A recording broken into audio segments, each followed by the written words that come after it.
was going to be a swing and a miss, but he manages to grab it with the damage. For the rest of the team, Joe knows where they are, straight off the Jurek, finds them. Kai tried to do that sneaky, but no, you go back to sleeping. Yeah, what about Shuriken? It's a bit too late. Early.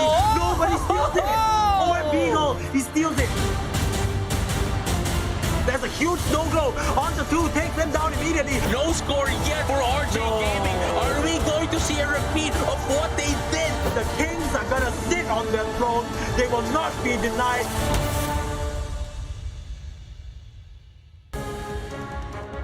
Hello trainers and welcome back to the Pokémon UNITE Oceania Finals. That is right, we are on day 2 of competition day, which means it's also Grand Finals day. The players are pumped, the casters are pumped, I'm pumped.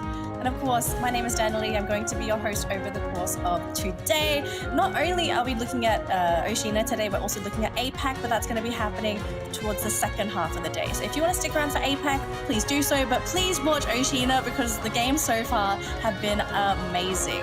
Now to kick things off, let's introduce our casters that are going to be covering the matches. We had a blast of a day yesterday.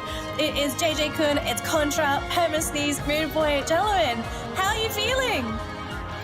You know, how I'm feeling is something that cannot be described because we are finally going to be finding out who will represent Oceania for London for the Pokemon World Championship. I'm just really excited and I just want this to get over with. I know a lot of people are looking forward to specific teams, but please cheer for every team on Oceania.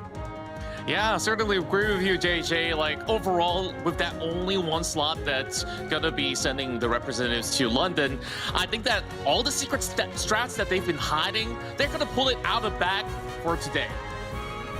I woke up with some sniffles, but that's because of the sick amount of Pokemon strats that we saw come out yesterday. Whoa, the variety is through the roof. I'm just excited to see what else we have left in the tank for our top 4 contestants here. I've said it before and I've said it again. Finally, we are back in OCE and we are down to our final 4 teams, ladies and gentlemen.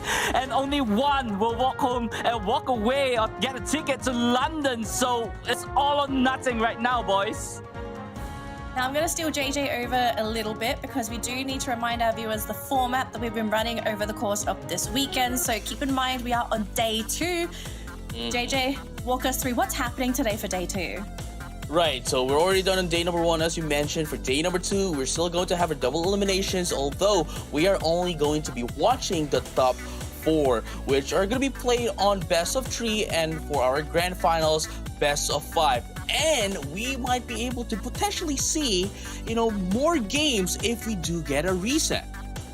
Ooh, I think everyone's going to love a potential reset because it means the teams equal power level and it means it's going to be an amazing grand finals. But I'm going to quickly steal Contra here because we do want to take a look at the brackets because we are down to our final 4, or as some people could say, the elite 4. The teams that are vying for that ticket to London. Contra, walk us through it. Who are the remaining teams in the competition? Well, I was a little bit too excited, Danielle, because we take a look at their amazing run overall, like iClan as well as Ground Zero. They've been just sweeping everybody in the competition with that 2-0 streak.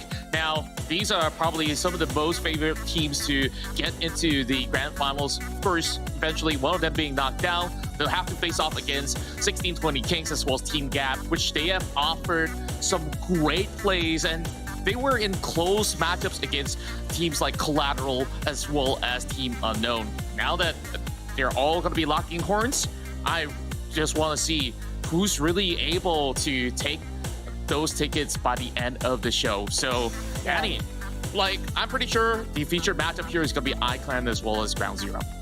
Oh, I know a lot of people are looking forward to that matchup, but let's just remind people very quickly what the teams are playing for. So on top of that ticket to London, there's also a $50,000 prize pool as a reward for the teams for making it this far, right? So if you manage to take first and you get that ticket to London, you're also going to have $20,000 tucked neatly into your pocket. Now, if you don't make it to London, but you still get second, you'll still be able to take home that $10,000. And then as you go down, we're going down to $8,000, $4,000, $2,500.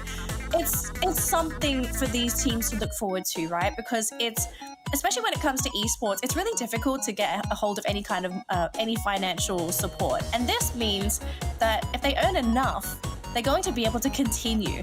And that's where the growth comes in for these teams. But we'll focus a little bit more on our Final Four, our first matchup in particular. It's going to be, as you said, Ground Zero versus Iclin. Bit of an interesting situation because we know Iclin is very strong, but over the broadcast that we have done, we haven't really seen Iclin play on stream. So, JJ, let's start with JJ anyway. What are we sort of expecting from Ground Zero and Iclin? Because clearly, I think Ground Zero, big favorites for this to go to Grand Finals. Right, I do agree with that, right? And a lot of the viewers right now and everyone who are currently watching, yeah, they're the viewers, right? Yeah, they're currently the viewers. Everyone is already expecting Ground Zero to do a lot of action here. But as you mentioned, we haven't seen Iclin yet. And the only time that we were able to see Iclin was just like one time on AOS Cup. But other than that, I think this is the highlights. This is the spot. This is the position. This is the moment that they were waiting for to show us what they can do going against Ground Zero. So I'm really excited to see how they're going to be faring against them. Yeah, and Contra, I'm going to hear your predictions before we send you and JJ to the back to your Pokeballs to watch this matchup. Who do you think is going to the Grand Finals and what score are we looking at?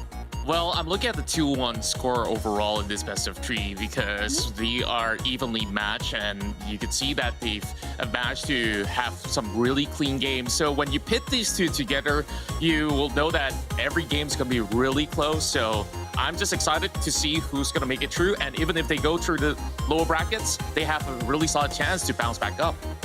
All right, thank you, JJ. Thank you, Contra. I'm going to send you guys off because that means we're going to have a bit of a moment here with the Sneezy Boy and the Boy from the Moon as they cast our first matchup, Ground Zero versus Iclin. It's a really exciting one. The winner is going to go to the Grand Final. They'll be waiting with a winner's advantage as well. Panama Sneeze, do you want to remind people how this sort of works, especially for people that are not familiar with the competitive format for Pokémon Unite? Right, so I believe as JJ mentioned earlier, we have a double eliminations bracket for this day too. But when you come from the losers bracket to the Grand Finals, there is a bracket reset. That means the people coming from, or rather the team coming from the winners bracket has an advantage of an quote-unquote extra set. So if you're coming from the losers bracket, you're going to have to beat them in consecutive sets to be able to claim that ticket to London for your team. Yeah, so it's going to be a bit of a marathon run for the team that comes in from the lower bracket, but guys, let's start talking about Ground Zero and Iclin. I'm going to start with Moonboy here. I mean, do you agree with the sentiment from Contra? I think Contra went 2-1 to Ground Zero. Do you think that's what we're going to be looking at? I think, Contra actually made a very good prediction. Like, these two teams are the number 1 and number 2 coming in from the OCE region as well. Ground Zero being a winner of the AOS Cup into the Mate Cup. They're coming in strong with such a huge momentum as well. And they're looking great, coming into this winners bracket finals. But Iclin on the other side, they kind of were undefeated so far, if I'm not wrong. So, both teams coming in, showing really good display. It's just going to be really tight coming in because both won their seat. They won their ticket to London. Now, we've spent a lot of time from Ground Zero, right? We know for a fact that Suluwu is a big player, but on the side of Iclin, because we haven't seen this team play on stream so far from all the broadcasts that we've done, who on Iclin would you need to watch out for if you're a viewer? Who is the MVP or the star player for Iclin? Here's the thing. We don't know that yet, and that's why we should get into the game as soon as possible. I want to see what Iclin has to offer. They haven't shown me anything yet. I want to see the Iclin that went second place. Give it to me, man. Give it to me. Well, we're gonna get it in a minute. I do believe the draft is we're still getting that sorted, so slowly but surely. Oh, no, I just got notified. It started. Let's jump into the match here. Perma Sneeze and Moonboy gonna be your casters. Take it away for game 1. Hello, everybody. It's an honor to bring you this huge matchup. I don't know about you, Moonboy. The entire time I was sitting there, Danny was telling us to explain all the details, but I just want to get into the game. We have not seen Iclin perform just yet. Like you said, AOS Cup, unfortunately, watched them once. They dropped out. They didn't get a chance to show their stuff. But here we are into the draft, and already some interesting picks coming out from both sides. Yeah, we've seen a little bit of roster changes coming in for Ground Zero. Feather leaving Ground Zero after the AOS Cup as well. We have challenged coming in to replace him this time, and he's on that Ninetales. So things is gonna be looking really good, or like, you know, something different coming in from Ground Zero. Losing Feather, having a new player on their lineup as well. Things is gonna be shaking up in their team. Yeah, I mean, Feather used to be one of the core components of Ground Zero, right? But with the way that he's playing that A9, it's just straight ice in his veins. That man does not break a sweat. He's doing so much work for the team, and he blends in perfectly. Now, one of the things that I wanted to highlight for Ground Zero is in the one match that we saw them, they opted not to run the Hoopa. They went with the Elder Goss instead, and this could be a really interesting shakeup because Hoopa has been dominating the meta, as we know, along with Blissey. Could this be the start of something new? It feels so right to be here with you, boy. That is a nice reference right there from Sneeze, but off we go! The first round of the Winners Bracket Finals. We got Ground Zero, the champions of the May Cup and the AOS Cup as well, going up against iClan, with Ground Zero having the early KO onto that Machop. Yeah, they started off with bang. We talked about it earlier in this tournament as well. Machop can really get to a very scary stage where he's just straight up lifting each one of your team members in his arms. But at that Machop stage, he's kind of a little bit of a wimp. Yep, you know, being a 3-stage Pokemon, being at the basic stage is not where you want to be. There's the weakest part of this whole evolution line. Not having an additional attack or additional sex coming in, you know. But however, this Machop is on the mission. He wants to fill up those battle weights, attack weights to, you know, lift up and just buff up himself to get those additional arms. Absolutely. Some pressure coming out onto Frith, but being able to just waddle her way out of that one. I think Frith playing that Blissey, the highest HP pool in the entire game out of every single Pokemon on the roster. So not going to be too bothered. Meanwhile, Lush in a similar situation. Joe tanking some of the hits, but turns around with a nice sequence of moves. The safeguard as well. And what a sick turnaround. Did you see that? Lush held that to the last moment. That is what a good support is all about, ladies and gentlemen. Lush supporting the Venusaur, not allowing to go down this easy. Having that focus sash, he's able to sustain a little bit longer. And in the process, taking out that Machop 2 KO just before the 2-minute mark. That is not where you want to be as a Machop right now. Exactly, managing to make it to that Machop stage at the very least, so not going to be suffering for too long. But all the lanes seemingly, you know, it's not a huge advantage, but Ground Zero is definitely starting to take a bit of a lead here.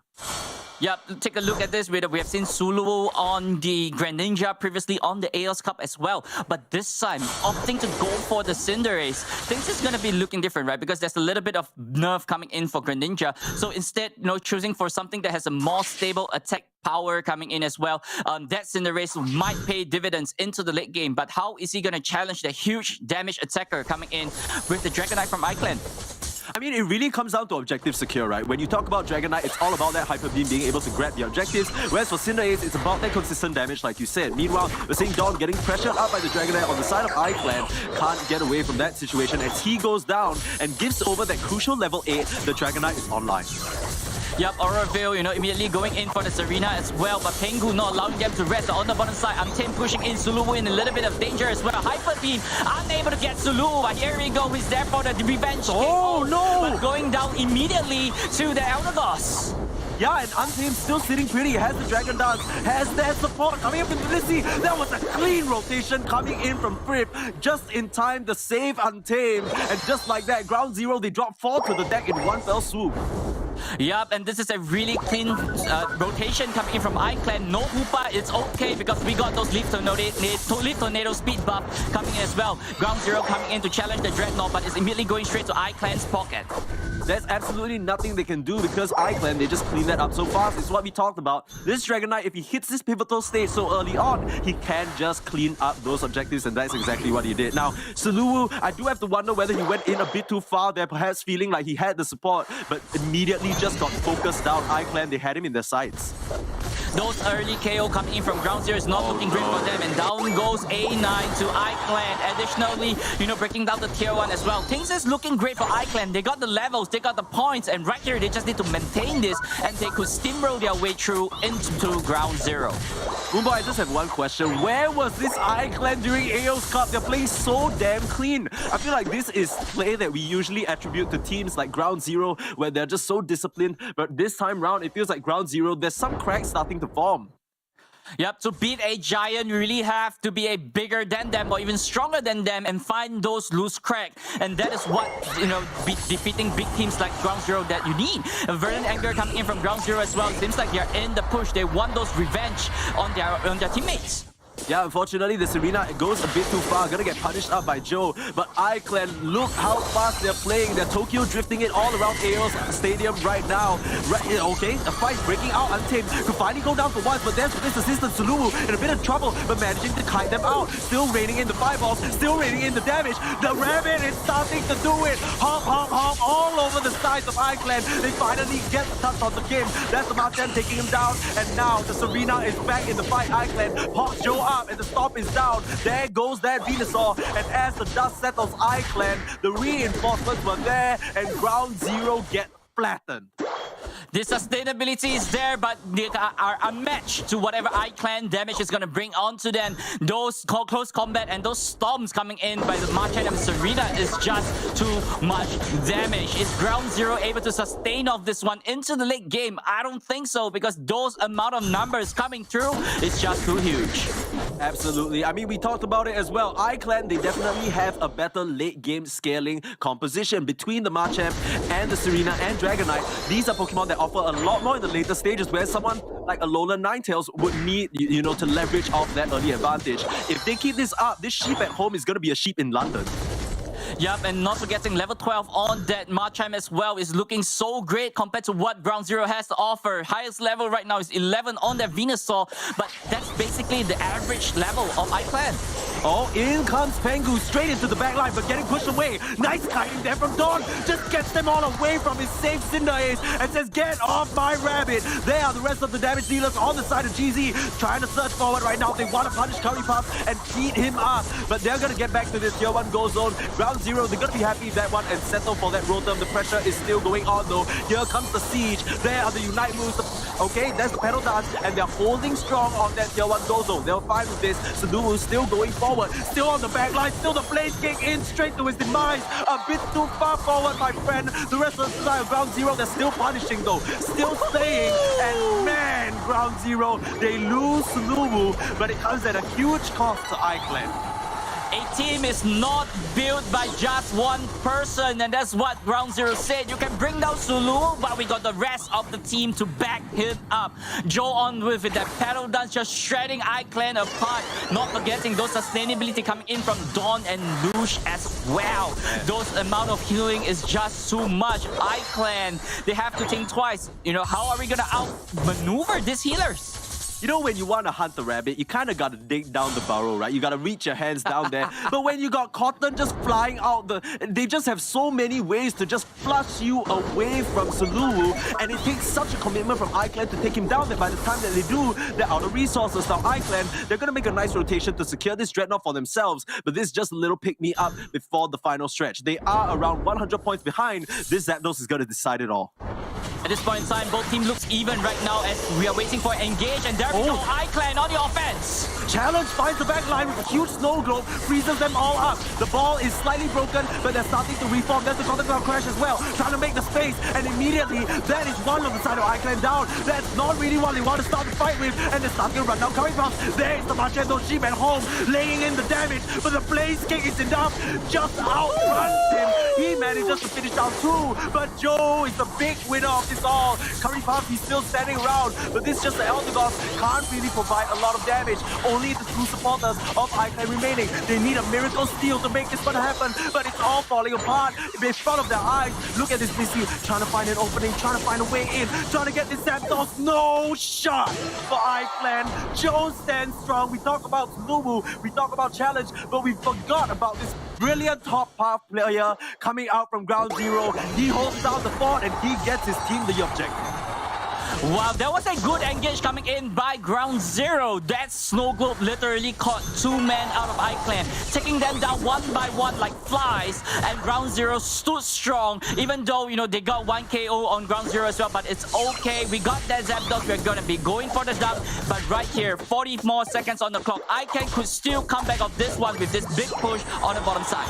Yeah, maybe a bit of overconfidence coming out from Ground Zero. They're only left with one defender challenge, and Lush forced to go up to this bot side, but their Sheep at home, laying in the punches, swinging, and trying his best to make the space for his team. Luge in a bit of trouble, but manages to get out. The AoE damage coming out from this challenge boy is gonna be enough. It buys enough time for Suluwu to make it there as well. And even though they get a nice dunk in the top side, it's not enough for now. There's the Dragon Knight making the leeway though, and now it's 3 points! 40 points coming in from this Dragon Knight, and it's enough. Just like that, 3 points is the difference, Moonboy. 3 points is all it takes. They add in another 44. Insult to injury, ground zero. It all looks so beautiful, but it all falls apart at the final stretch. Not like this. Wow, I mean, iClan literally went with that split push, doing it clean, knowing that Ground Zero have no resources to stop them from that split. Ground Zero was focusing on the bottom side as well, but however, the top path was left empty. iClan took advantage of that. The Untamed immediately went up on top, score, get themselves the advantage, and have that lead against Ground Zero. This is a really close match, ladies and gentlemen, and this is how we're gonna start day 2 of the OCE Regional Finals. That is the Dragon Knight special right there. Untamed the G finds the opening, gets the dunk off, and sends Ground Zero into a scramble. Just like that, they're not really sure what they should do. And from there, another opening, iClan's Frith manages to get the final dunk in to seal the deal. What an opening game, and what a statement coming up from iClan. That is exactly right, Permisnees. Take a look at the top right side. Every single Dreadnought has been taken by iClan. They got the level advantage about 3/4 of the game, right? Until Ground Zero actually did a comeback and just tore iClan up, and they did even out the levels. The iClan did lost their fight at the Zapdos, but it's okay because Ground Zero is unable to capitalize and score enough to get themselves that commanding lead that they need after the Zapdos. iClan immediately notices there is a slight, manpower shortage right here. Went for the split push and push for that win. Playing until the very last moment, and that is how high these stakes are, Permisnees. I gotta say, I do feel like GZ, they had such good control of the match up till that point, but it felt like after they got the Zapdos, they let it lax a bit. They didn't really think there would still be a fight. And we're gonna take a look at this early stage as well. This was a huge KO. The shields coming in just in time from Luge. I mean, we've been talking about this Blissey player since AO's Cup. Just absolutely outstanding on the timing with those supportive moves. Now, Suluwu, he's getting all the support that he needs, but take a look at what ends up happening here. Blaze kicking in and just gets focused down. So this actually happens routinely throughout the rest of the game, and it ends up sort of being their downfall as well. I mean, you have to identify the main player coming in from Ground Zero, right? Suluwu is really strong on the Cinderace, and he is their main damage dealer. Getting him out of the race first, out of commission, this way you could manage yourself and sustain a little bit better just because the Cinderace is out of the game. And look at this, one Storm is just more than half of health of whatever Suluwu is handling. Like, that is really crazy, right? Just zoning him down and not allowing him to do anything against them. But I think, Ground Zero, have to reconfigure themselves again coming into game number 2. Hopefully they can make it work. You never see this, but this one is more than well-deserved. I believe Frith just played absolutely outstanding. The timing with the Unite moves as well as the disruption that he provided, just constantly being in the right place to make sure that his allies continue the fight and continue defending whatever objective they were going for. I think the key moment that stood out to me that Frith really came into play at was during that initial rotation, right? A lot of the times when you see people just brawling in the central area, you wouldn't think of making the trip all the way down to the bot path, but he did, and that made the difference. That allowed Untamed to just snowball the game away, and just like that, it felt like iClan. Man, that was such a back and forth, but at the end of the day, I do think GZ, it felt like they let it slip a little bit. Yep, I mean, coming into this game, right, iClan really did have a really late game composition. Having that Machamp as well, right, all these Pokemon really have to roll into the late game to actually capitalize. But compared to what Ground Zero actually have, they are kind of like a early to mid game kind of like composition, right? But it really fell off into the late game. And if they can't stop the Machamp or the Venusaur from going wild, things might look bad later on in game number 2. So maybe, Ground Zero might have to reconfigure themselves and fit themselves into the late game. I mean, I do think that Cinder Ace has enough gas in the tank to carry them all the way, but it's really just about those micro decisions, right? I feel like Suluwu, he did get ahead of himself at certain points in time because the one weakness of the GZ composition is that it doesn't really have mobility. The only person who's really just flying from place to place is going to be the Cinder Ace. And, you know, when your Blaze kicking in like that, Lush, Dawn, they can't really catch up. Yes, you have the Leaf Tornado move speed, but that's nothing compared to the amount of repositioning that, you know, the Dragonite has with the Dragon Darts, the Sheep at Home has on the Machamp with that dynamic punch, and of course we don't even need to talk about Serena. That Pokemon's just flying around. Yep, and that's exactly what Ground Zero is actually missing. But however, with the Alola Ninetales, that Aurora Veil might allow them a little bit more of a better of a breathing space. You know, there's a like damage reduction coming in, attack speed going up as well. It might aid whatever Suluwu and Joel is trying to do in a team fight situation. So it's down to how are they going to maneuver, right? Because we saw them really struggling in the mid game as well. So how they really have to tie up those loose ends if Ground Zero really want to win this Winners Bracket Finals. Yeah, I mean, you hit the nail on the head completely, right? I mean, that is the idea of their strategy. It's quite plain to see. It's the Aurora Veil, and it's all about getting Suluwu and Joe into this position where they can do a lot of damage. Meanwhile, they have enough defensive capabilities to keep everyone off their back. Of course, that doesn't really work out when the formation is broken. That's why we saw it was so important for them in that Zapdos fight to stay as a unit. That's how they won it. But the second they start getting split up, the second they start engaging in these 1v1 scenarios with all these strong all-rounders, that's where it can all fall apart. Now, let me remind you, ladies and gents, that this is the winners final, and as JJ and Danny have highlighted before, this is not the end of the road for either one of these teams. But both of these teams, they've been undefeated so far, so iClan are going to be the first one to kind of take the game off Ground Zero. Yep, and one more game onto iClan's pocket. That means they are moving one step closer to London as well. It seems like Ship is trying to go for a sneaky dunk. He's stealing a Citrus Berry in the process as well. Lush managed to dunk a little bit more, but I think, you know, he's being pushed back as of right now. Absolutely. I mean, relatively quiet early stage. I think this Machop definitely learned from his mistakes a little bit, doesn't want to overextend and got caught out. He understands that that's how Joe got off to the rolling start. And, you know, even though Bulbasaur is a lot better in the early path stage than a Machop is, you know, you can still sort of, it still takes a while for them to ramp up to that Venusaur, right? So still can keep that relative parity and they'll be okay moving into the late game. Yep, I mean, as long as, you know, those those Razor Leaf actually lands, you were able to just take out as many wild Pokemon as much as possible. So this amount of last hit potential coming in from a Bulbasaur is what's needed, and Joe really need those EXP to get himself up to par. Take a look at this Machop already at level 5 in the Machop position as well. So, you know, it's down to Ground Zero. How are they going to keep up to this? Because we might see a Deja Vu coming in from game number 1. Interesting rotation coming out from Sheep at Home, makes the move all the way to the top path and grabs that Citrus Berry with the dynamic punch, sorry. Now Suluwu forced to eject button out of that situation as they have to relieve some of the pressure on their Tail 1 Go Zone, but iClan, they really just hammer it in. Yeah, it seems like right now iClan is in a little bit of a comfortable position, right? They got the levels up, they got the points up as well.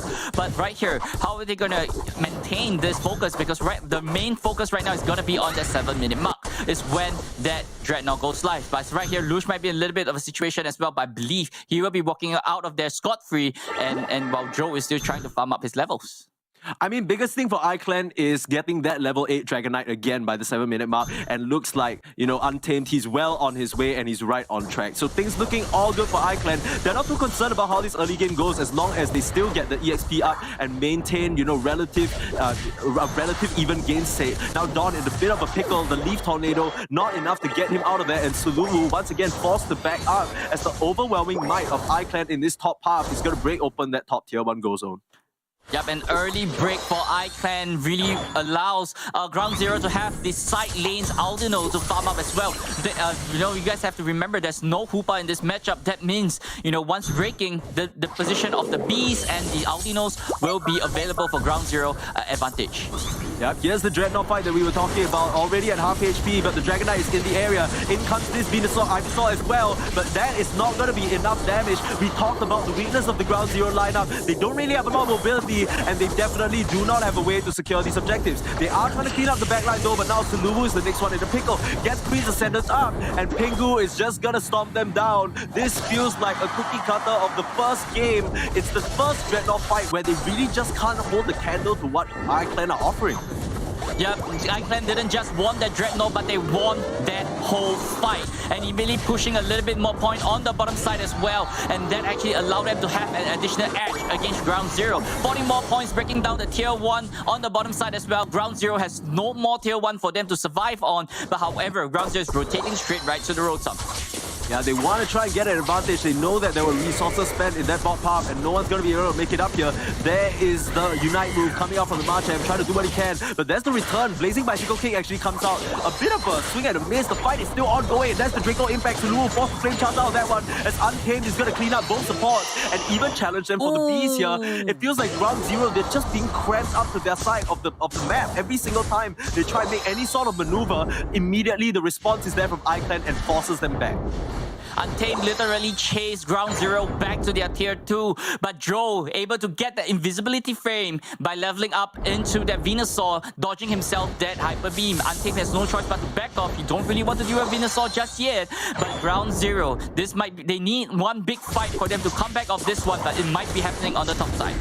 Looks like they might have found their opening, but Suluwu as well forced to eject button. That's a crucial one. He's now in a bit of a pickle in between the two all-rounders, but Sheep at home is the one in trouble. The Focus Man got to proc, but they're definitely going to run him down, getting that move speed from the dynamic punch, but it's not enough as Dawn is there to corner him out. And Untamed, now he's left alone. What can he do? Pengu as well. The Storms are enough, and they take down the Cinderace. Then the Crocodile Crash falls out from the side of Ground Zero. This is a full-on brawl, but once again, they don't have their Suluwu. Is it enough to Snow Globe? But a nice eject button out from Untamed, as well as the shield, keeping himself up and running. They're going to get the Eldegoss on the side of iClan, but not much else. Yup, iClan really played it pretty disciplinedly at that part. You know, Untamed not going to engage, right? He knows that he's not going to survive too long. Charge up those Dragon Dance and make that Hyper Beam to work.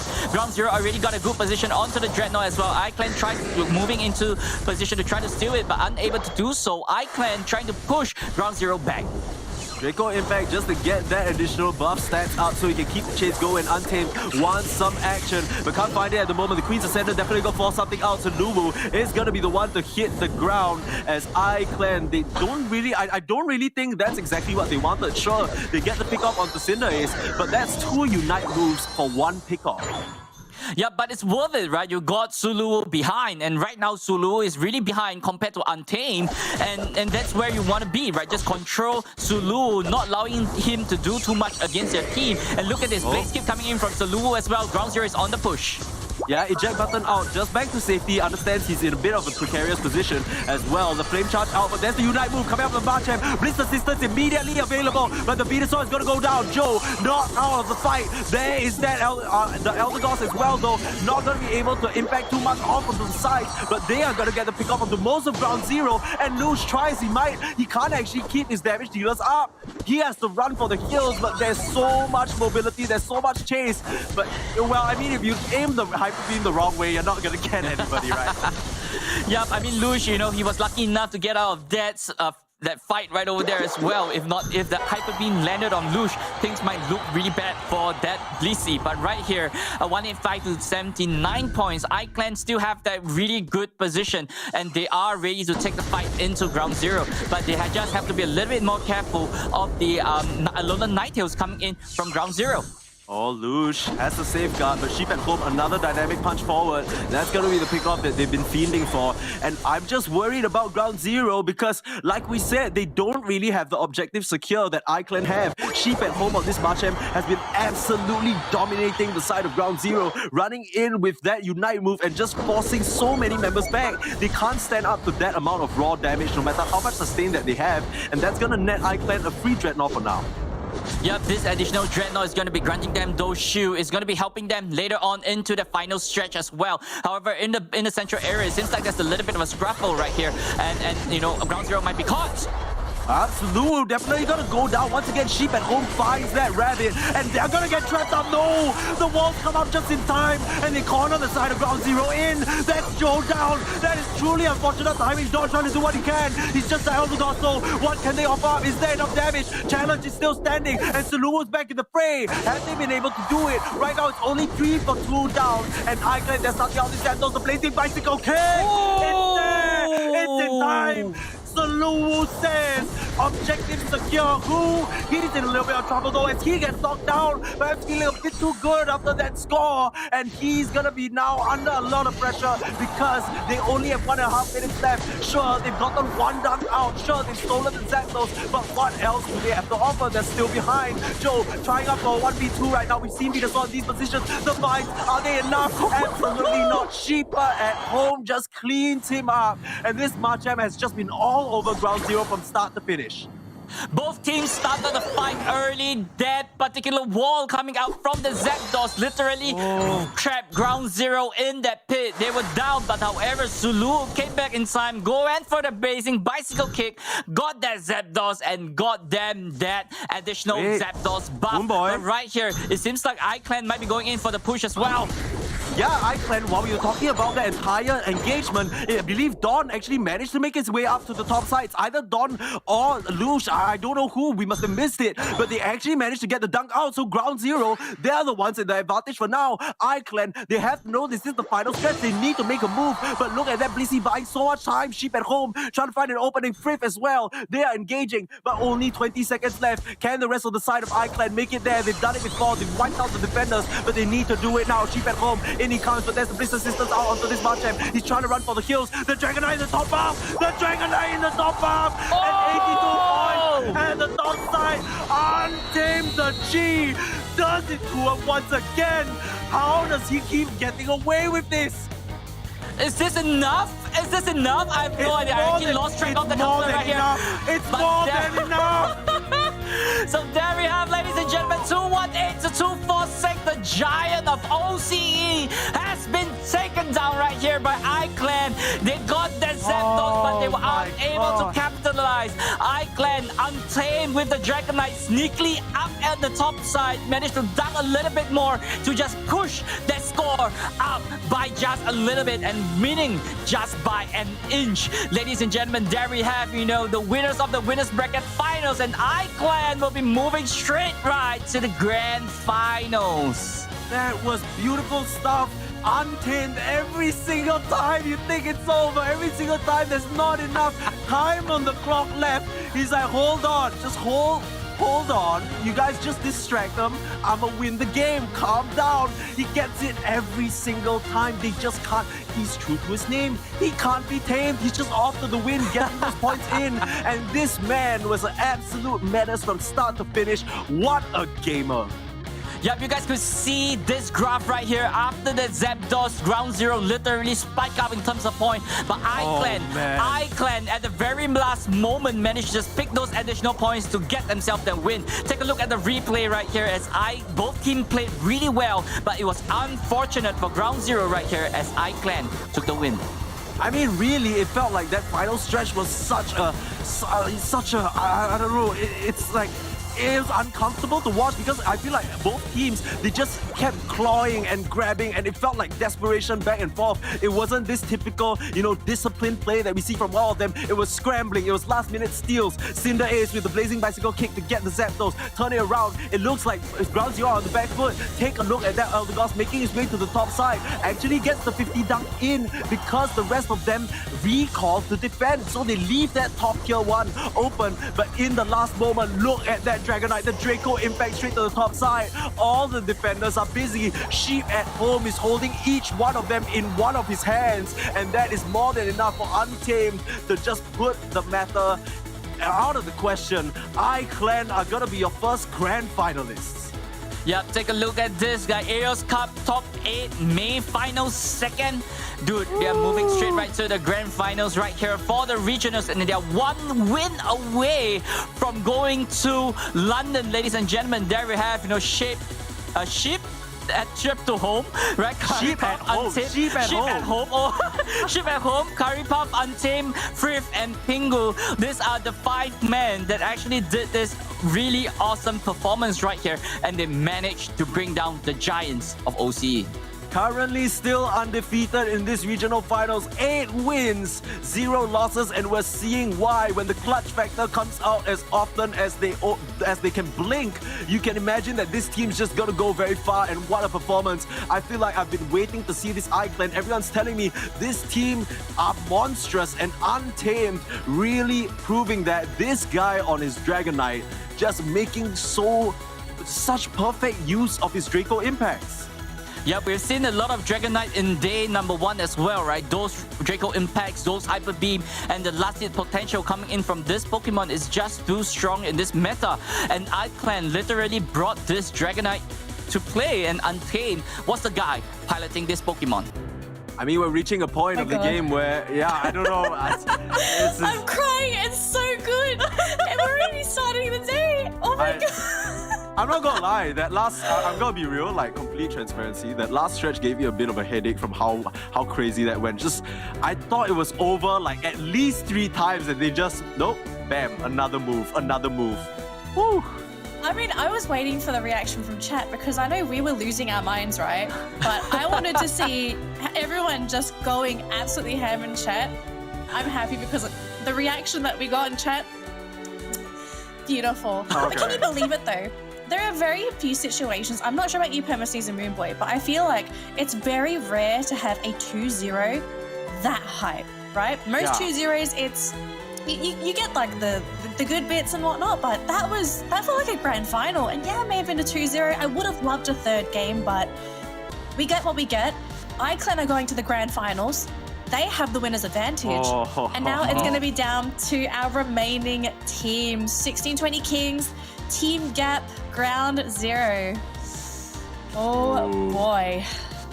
Yeah, I mean, I feel like iClan undefeated all throughout. They deserve it. That was a beautiful game. Hold on, wait. What was JJ's prediction yesterday? Did he say iClan were going to grand finals? I don't know. Maybe. I don't remember. Maybe. I mean, when he comes back on, you can tell him. You can ask him. I mean, he had a spicy prediction. I swear, if this is his prediction, I don't know what I'm going to do. Oh my goodness, but what an explosive game to start the day. And that was the upper bracket final, which means we're going to be heading on down to the lower bracket to see who's going to be our 2nd grand finalist. I know all of you need a moment to recuperate because I know for a fact that I need to as well. So we're going to have a 5-minute break, and once we return, hopefully you're feeling good, hopefully I'm good, and the game's just going to be as good. We'll see you after this break.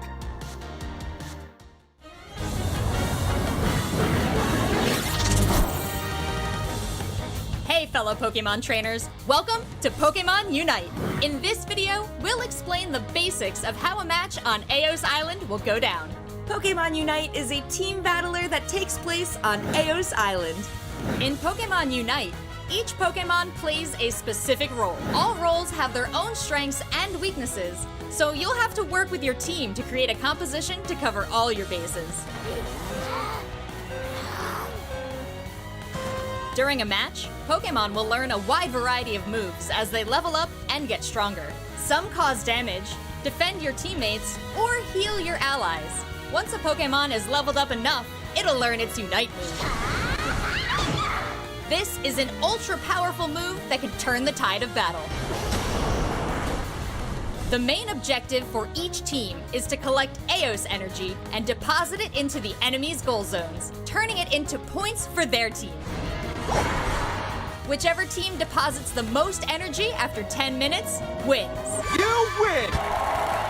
Well, that's Pokemon UNITE in a nutshell. We have so much more to tell you, so if you want to be the very best trainer on Eos Island, stay tuned.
trainers, and welcome back to the Pokemon Unite Oceania Finals. We've just witnessed the upper bracket final. We have our first grand finalist in Icon, and now it's down to the rest of the teams to make it to the grand finals. And our next matchup is going to be 20 Kings versus Team Gap. Now, unfortunately, we don't have the biggest Gap fanboy in the world here, but that's okay. We've got JJ-kun and Contra. I know you two are looking forward to this matchup as well.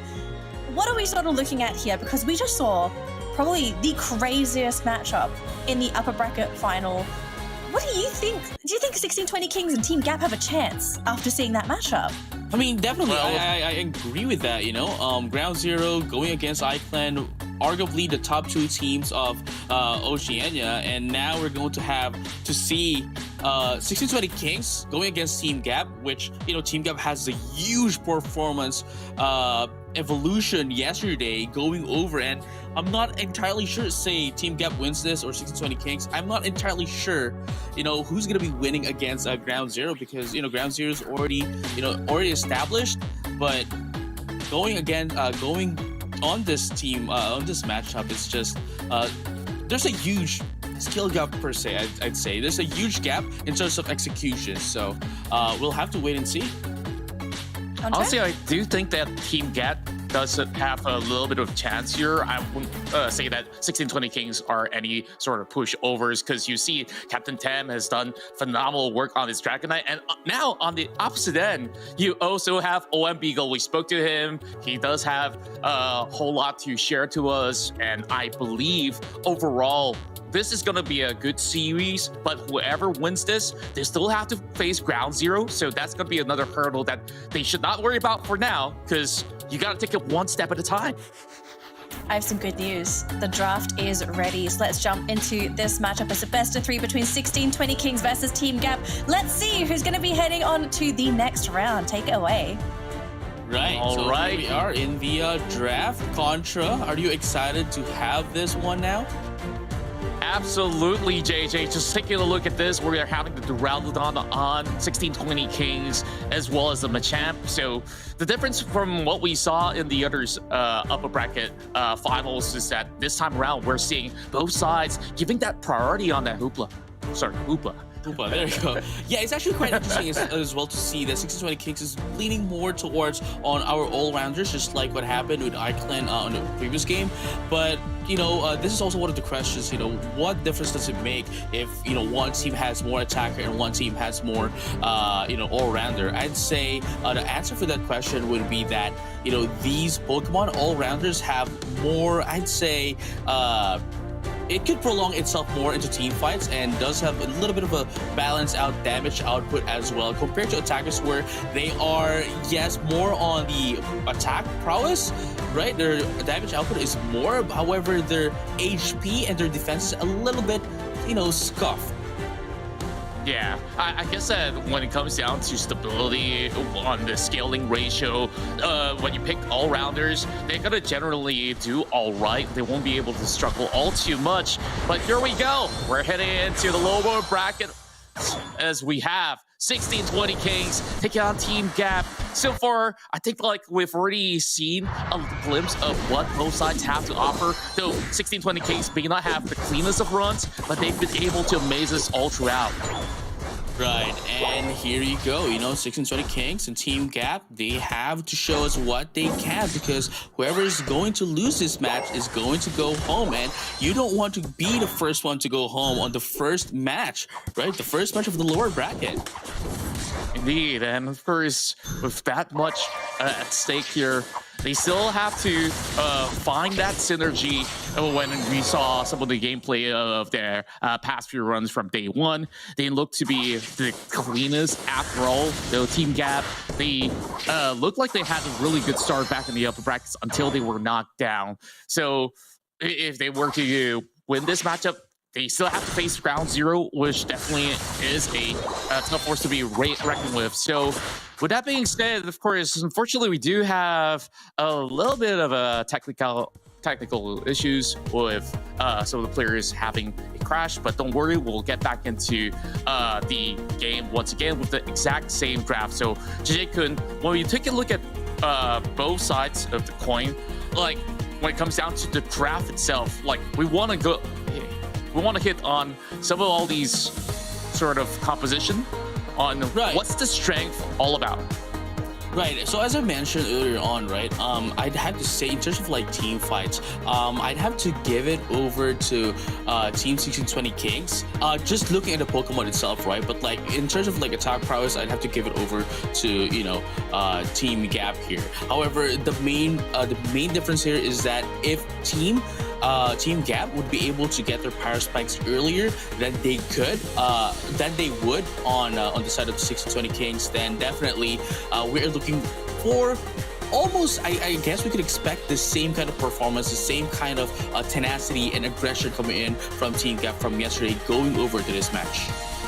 Yeah, I guess with the Machamp on this side, they just really have to be on the lookout on that early game, because just like Permasneeze always mentioned that when you are on those early levels, there's nothing much that you can do until you evolve at the very least. When you have those arms and you start getting submissions, dynamic punches, and of course, by then, you could actually sustain and have a lot more damage to offer with this Machamp. So I want to see how well would they fare, because OM Beagle yesterday and the rest of Team Gap, they've always have this very oppressive front when they go in for the pre-setups to any objective takedowns. But we quickly take a look at the losers bracket on the journey of how they have gotten themselves into this situation. Team Gap, of course, got knocked down and have faced Team Unknown, have been able to take 3 games throughout to get to where they need to be. And same could be said about 1620 Kings.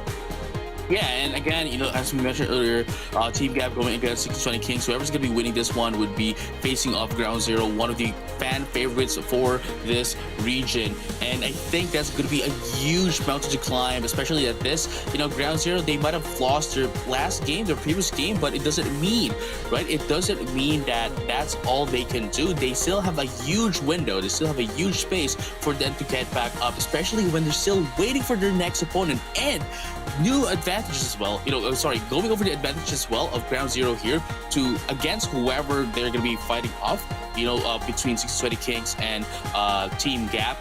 They can literally just watch, the broadcast and study their games moving, while waiting for their games.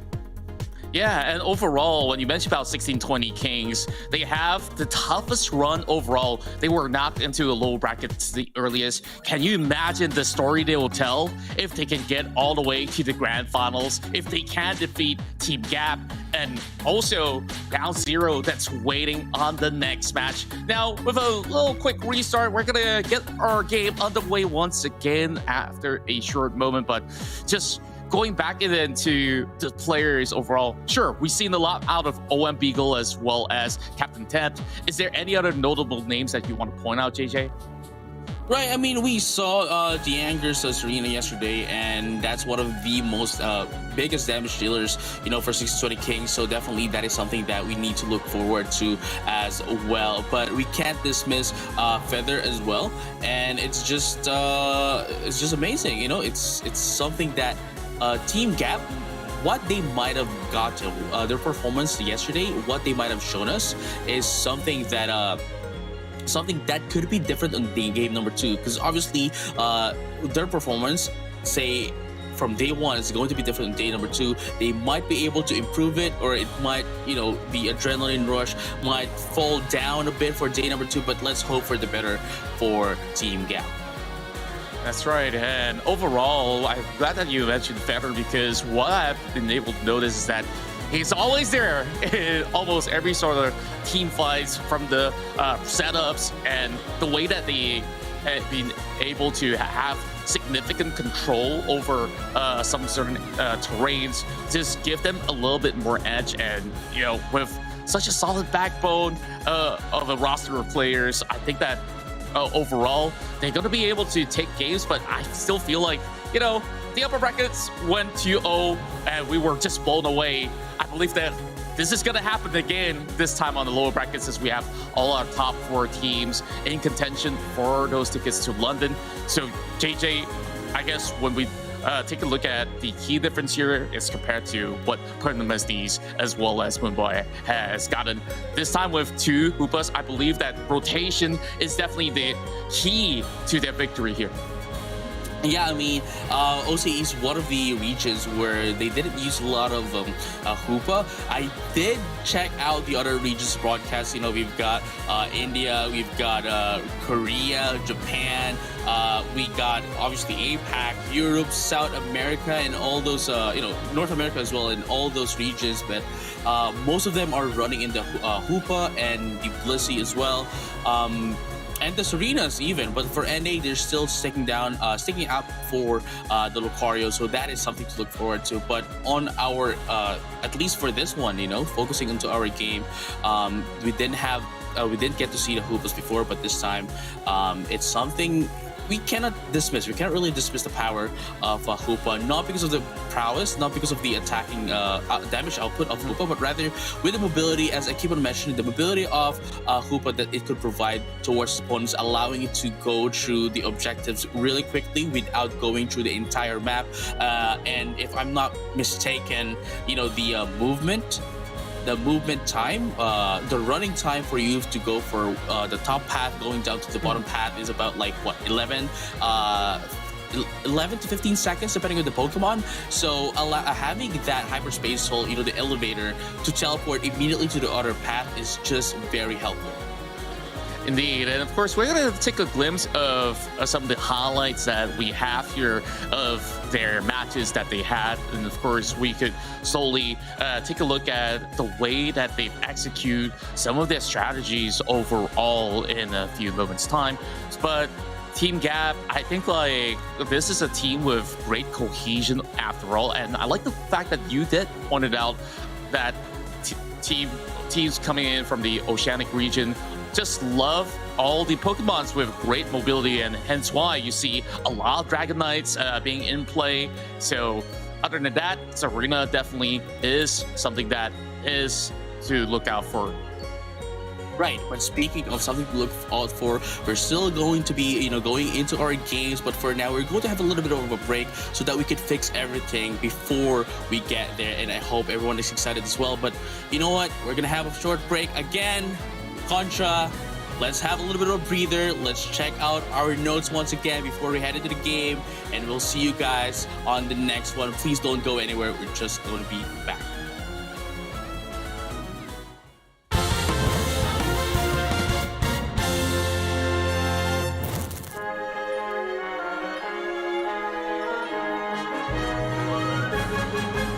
Hi guys, I'm George.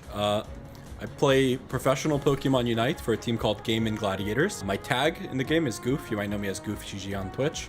I play the attacker role in the bottom lane. It means I play stuff like Pikachu and Hoopa now.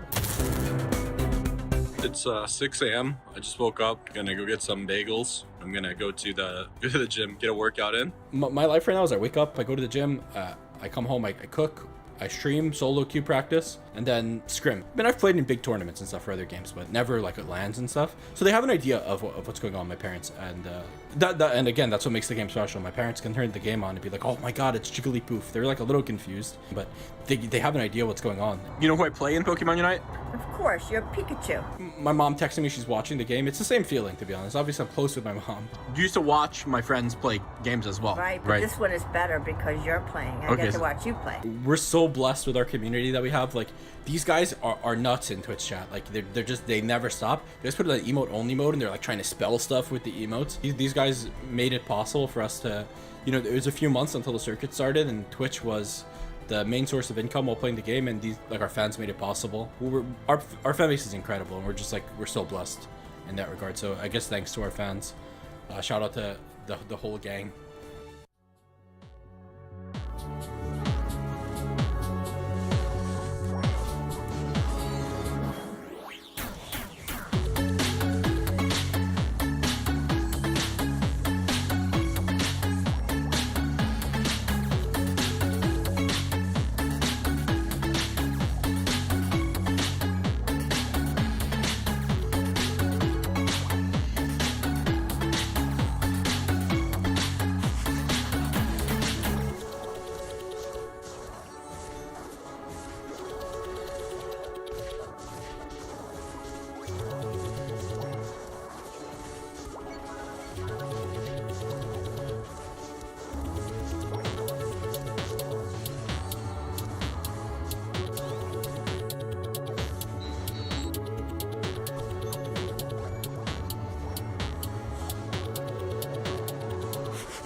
Hey trainers, welcome back to the Pokémon UNITE Oceania Finals. We're so sorry about the wait, but I do believe we're just about ready to begin. We just had to go for a bit of a remake because we had a bit of an issue in that last game. But JJ, Contra, welcome back. I do believe we have a game to cover in just a moment, but I think we do need to sort of wait a little bit. No, okay, not allied. Production was just like, oh, just go straight to the draft. All right, let's jump into it. JJ Contra, take it away. And here I thought we can get to see more of Danny. We can talk more to Danny, but apparently now, you know what? We're just going immediately into the game. And Feather, you know, as I mentioned, with the Hoopa, really, oh wow, what happened? Okay, really good with the Hoopa, allowing them to just, you know, go wherever they need to go. And yeah, it's just gonna be the same here. Same composition. You know, 1620 Kings, Team Gap still has the mid-champ, and Contra. Any thoughts about this? Yeah, overall, I guess just based on the other bracket that we saw in the winner side, which the Machamp has been able to dish so much damage, and I think like it can basically pummel through all these sort of sustainability compositions that other teams could possibly pull up. But I really do wonder how comfortable will they possibly be, because we did have a little bit of chit chat before that remake happened. So with all the early evolutions as a Machop, like you don't really get to do all too much, so you need to be babysitted at all times until you start to level up. So it's all about ramping up for them. Meanwhile, I think like we see a little bit more of a standard draft coming from Team Gap. So we've seen the way they play. They've been a little bit more impressive. So therefore, we just have to be on the lookout. It's 1620 Kings, as well as Team Gap here in the best of 3 as we move over to the remote stadium. Yeah, I mean, again, whoever loses this best of 3 is definitely going to have to say goodbye to everyone in this bracket. But as you can see, it looks like our Machop is just trying to get all its amazing scoring here, get some stacks as well. So, you know, as I mentioned earlier, if a Team Gap here would be able to scale up immediately with their Venusaur, we have the Serena and the Dragonite, then yeah, you know, they would be able to overcome 620 Kings. But if they allow 620 Kings to have the Machamp ready, they have a Dragonite and the backlane damage as well in form of, you know, this Draldon from Dangerous, there you go. Then it's going to be Team Gap having that difficulty going against 620 Kings. Yeah, and after with the Duraludon, he'll be able to actually do quite a plenty when he does have the revolving rune at the ready, when he could just deal a huge, significant amount of damage in the AoE area. So now with a little bit of a tussle or a bottom area, we do also have a little bit more of a fight happening over top as Team Gap, they're trying to widen the lead as they at under 12 points with a solid start. Yeah, that's what I'm talking about, right? Like, Team Gap here definitely needs to want the those attacks, wants to get all the pressures up, and 1620 Kings here is just getting pressured up. And as you mentioned, if they can't have this Machoke, if they can't babysit this Machoke, although I'd have to say they don't have to babysit it 100%, just so that it could get into Machoke. There we go, already has the dynamic punch rather, and it can easily help out in team fights immediately. Indeed, and overall, they're just looking for avenues for pickup, but with some solid defense, 1620 Kings are still finding it really difficult to land a little bit more before all the objectives are being spawned up. So they will have some high priority on the early Dreadnought, though, with both Hoopas on the standby to open up the hyperspace. So that's it. Danger. Just trying so to we're not gonna be seeing that. we're not gonna be seeing the Steel Beam here. Instead of going to go in for the Dragon Pulse for the Duraludon. So definitely huge damage here, huge AoE as well. But it's more of the backlane attacker, as I said, and we have the Machoke rather to be the frontliners here for 1620 Kings. But we're going to be seeing the Dreadnought now, Contra. Indeed, and the Serena's going to be left out from the action for a little bit more. Danger just trying to take the bomb area, and they will be able to secure it for 1620 Kings, and they immediately get a chance to take down that ability as they continue on the pursuit to push forward. All 4 members of 1620 Kings, they'll be able to simultaneously land a total of at the scoreline all the way up to 86. Yeah, and here you go, Nidamouse right now with the Serena guessing the stomp here, going for the 1v1, but unfortunately, I don't think that is going to be possible, especially if they are outnumbered. Again, this is an all-rounder that can essentially just outlast Serena if it doesn't have its stacks from the Queenly Majesty. But, Nidamouse is going to be taken out, and just like that, it's going to be 2 KO, coming in from Dragonite. I just love that Anonymous knows that there is no way that he could possibly survive, so he just buys a lot of time as well as space, pulling them away. So if I'm going to lose the XP, you're going to do exactly the same as well. Rotom now being contested as well, as we see the rest of 1620 Kings secures it for themselves. Oh, and Beagle in a little bit of trouble as the Machamp will be able to take him down. Buster now leads the fray while the rest of them try to pull back from the bomb end. Not too much that Tufubin could possibly put up with against the Duraludon, but overall, still a really great fight acquired by 1620. Yeah, I like what you mentioned earlier, coming in, with the Serena from Team Gap here, that if they're going to get KO'd anyway, then might as well just buy time for their teams. And unfortunately, even with that distraction coming in from the Serena, it still wasn't enough for them to take down the Rotom, as it was 1620 Kings that was able to seal that away from them. But in just a few seconds here, Contra, we're going to be seeing the second Dreadnought of the game. And if Team Gap really needs this Dreadnought, because if they can't get this, then we're just looking for that mountain to be even taller. Here we go as we come up here huge for Team Gap. They have some control, but it's still going to be a snatch coming out of 1620 Kings. Well, they will continue on with their pursuit. Eyeing on a Hoopa. The rest of the members have fallen through, all knocked out. It's going to be a wipeout overall. 1620 Kings, they're just sweeping it hot. Yes, sirree. That team wipe there coming from 1620 Kings, plus taking the Dreadnought would definitely give them the boost that they needed to deny Team Gap. Having the XP from the Dreadnought, taking out everyone from Team Gap as well. That is the recipe, for a full course meal to winning. Yeah.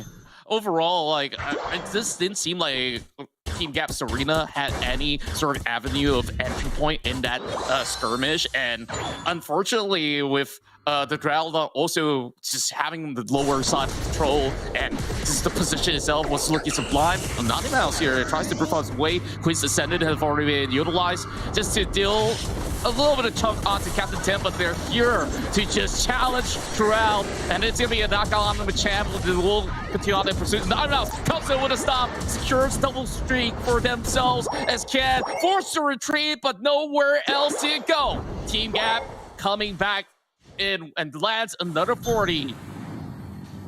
Wow, I mean, at the very least, you know, they might have not been able to get in the Dreadnought. They might have not been able to, you know, take in a lot of the objectives here. But at the very least, Team Gap is able, you know, they were able to bounce back, taking down 1620 Kings one by one. And from there on out, look at the XPs that they have right now. They're almost the same as 1620 Kings, and they being, you know, attacker, more leaning towards attacker in terms of composition.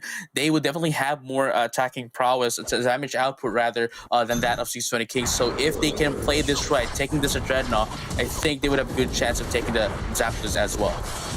Yeah, and you can see 60-20 Kings, they just have to let this one go while they still have the memories shoving over the top side. They did manage to put up a little bit more points overall. So where they trade, in essence, as it's just a little bit of exchange of EXP for a couple of points. But now we're already on the final hurdle as we're about to hit the 2-minute mark. Right, and look at them right now. Team Cap is trying to position themselves, whereas 620 Kings is already there, you know, waiting for Team Cap to get in on the Zapdos pit. But right now, Team Cap wants to get in, tries to get some pokes, and here he goes, starting in with a pickoff. Whoa, it really opens up the hyperspace.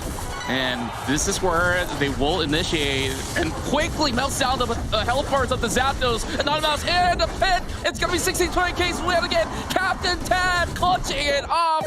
And they're still in Scrabble still. Team Gap has been able to challenge and still bring the Duralon down. But still, we are trying to at least secure a little bit more of a shove over the top side. 1620, adding more and more points, adding up to 520. Team Gap, they are just trying to find a hustle throughout the bottom wave, but I'm not too certain if they can still give chase. Right, but we have to remember as well, you know, there's still a minute and a half left, more or less. I think they have a huge chance of coming back against 620 Kings if and only if they can take them all out. But let's find out if that's going to be what's going to happen for this final push, Contra. Yeah, they're just holding them back. Tuffle being doing a massive work while they will have Webdiggle being shoved aside. Still, not really landing on the mark, but this is where the Blissey will be able to score throughout. And my oh my, here it comes. The Machamp just trying to choke them all off from this go point. While over top side though, Fetter just trying to add a little bit more in. 40 more seconds. 520 points is kind of hard to beat in half a minute, but they will try nonetheless. Yeah, that's what I'm talking about. You know, like, again, if Team Gap was able to take down 620 Kings, like everyone in their team, then yes, perhaps Team Gap might have been able to catch up in terms of points. But unfortunately, as we all saw, there, you know, 3 of the Pokemon from the side of Team Gap was taken out here by 620 Kings, and all they're doing is just dancing, knowing the fact that 620 Kings already wins this game number 1. And on game number 2, let's find out how they're going to be able to adjust against them.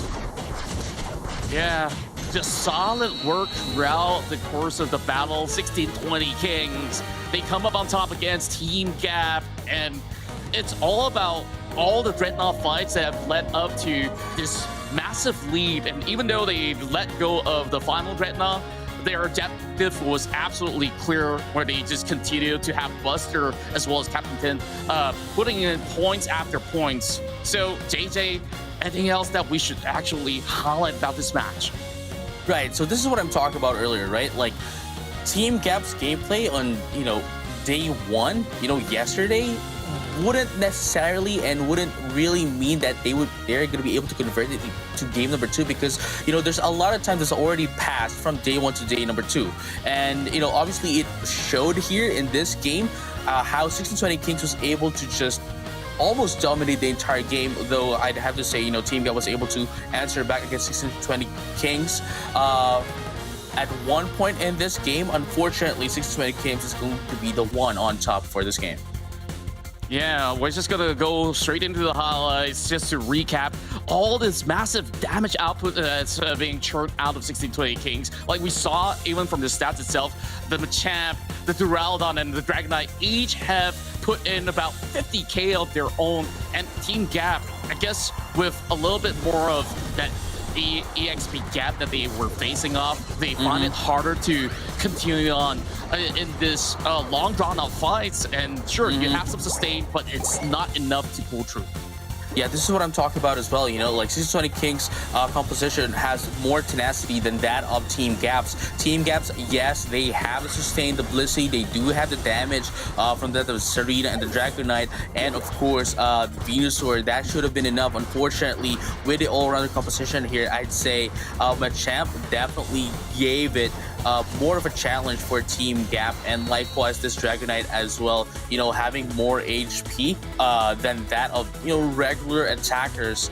It just allowed it to how do I say this, it just allowed it to sustain itself and allow itself to prolong itself on team fights. Although I have to say, you know, Serena unfortunately wasn't that Serena obviously coming in from the side of Team Gap, you know, it didn't really pave a lot for Team Gap on that match. So hopefully in game number 2 we hopefully we get to see, you know, this arena from yesterday. Yeah, overall, like Feather tried to find ways to enter a fight effectively, but then again, which target would you really want to pick up, because they're just so beefy after all. And the only time that we did see Feather pull off some good stints is overall to the topside Go Zone, which she started it off with the Queen's Ascent, and after that it led to a huge team fight. So that was just one fight won. What about the next few? So I feel like they just have to get it all together. But if there's going to be any sort of switch of Pokemons that you would like to see in game 2 for Team Gap, what should they really change though? Because this is something that's kind of standard that they've been running. Right, so at least for Team Gap, just to answer your question, right? With their compositions, it's okay, it's fine. However, they would want to target down the Hoopa, and of course that of the not the Duraludon, but rather the Dragonite for the side of Team 1620 Kings, just because of the fact that that is, I'd say, the core of the team that allows them to score a lot and allows them to take in the objectives. If they can deny the Dreadnought, sorry, not the Dreadnought, don't deny the Dreadnought, deny the Dragonite, because they're both Ds, right? Deny the Dragonite and deny the Hoopa as well. I think they would have a very good chance of getting their power spikes before 1620 Kings can get theirs. Because again, you know, Serena evolves twice, Dragonite evolves twice, we have the the Machamp evolves twice as well. It takes a while for it to reach its power spike. So if they can deny it from the early game, then that would be a winning con. You know, that would be the key for them to win against 1620 Kings.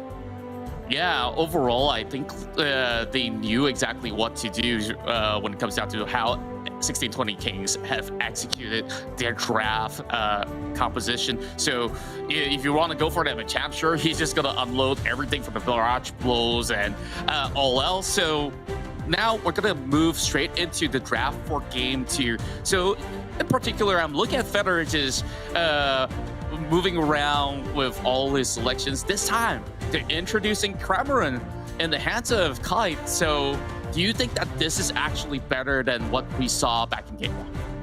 I mean, okay, it's actually quite interesting, you know, to see the Cramorant again.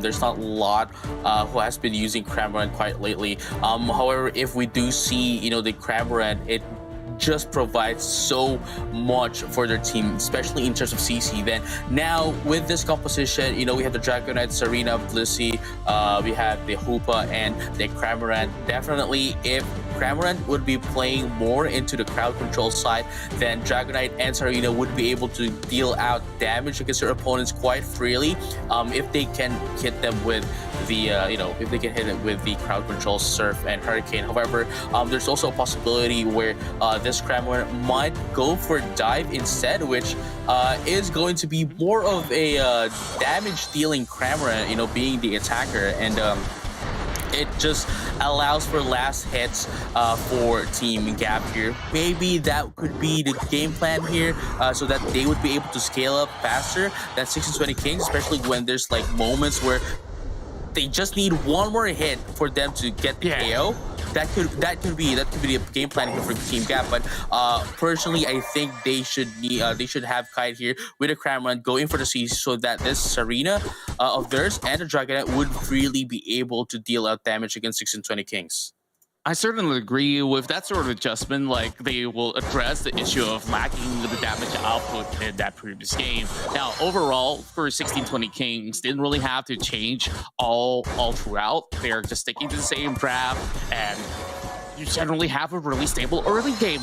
But this is where Team Gap, they pile on pressure. They have all 3 members to challenge the Vespi Queen, while they have Naughty Mouse caught right in the middle, but will have the hyperspace portals to be opened up, but brings them back.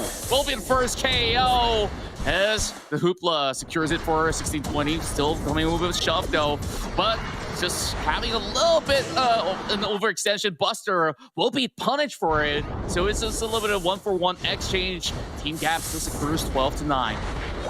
Right, and you know, you can definitely see how Team Gap is kind of struggling right now, especially into that of the top path. Cramorant going into the top path as well, you know, just to try to help down, get the pressure, because I think what Team Gap wants to do here is to, you know, take in the first tier score, go into that of the top path, and from there on out, just hoping that they would be able to scale up from that. But right now, we're going to be seeing a 4-on-3 action outnumbering Team Gap into the top path, and there goes a 2KO for the Duraludon, and more resets here with the hyperspace hole. But I think 620 Kings here just outnumbering Team Gap instead of the top path, allowing them to pressure them up, is just the winning key here, the key factor here for 620 Kings. And again, as we saw on game number 1, 620 Kings getting in that early lead, they can maintain it up until the final moments of the game. Indeed, it's still far from the final stretch though, but what they really have to prepare for is to secure the Dreadnought so that they can start ramping up. If we're being play with fire for a little bit, we'll have to quickly reset before the big fights happen. But instead, they're really taking each other on, just having a little bit more of a poke going for each of them. So let's see. Both sides coming with a hyperspace once again as they're ready to start this one off. So with OM Beagle just shoving them aside, it's just going to be able to at least get a little bit more room. But first, we're on the top side, will be a little bit more of a guard. The Caramondale will secure it, and Team Gap, they are undeterred. 60-20 Kings just have to let that go.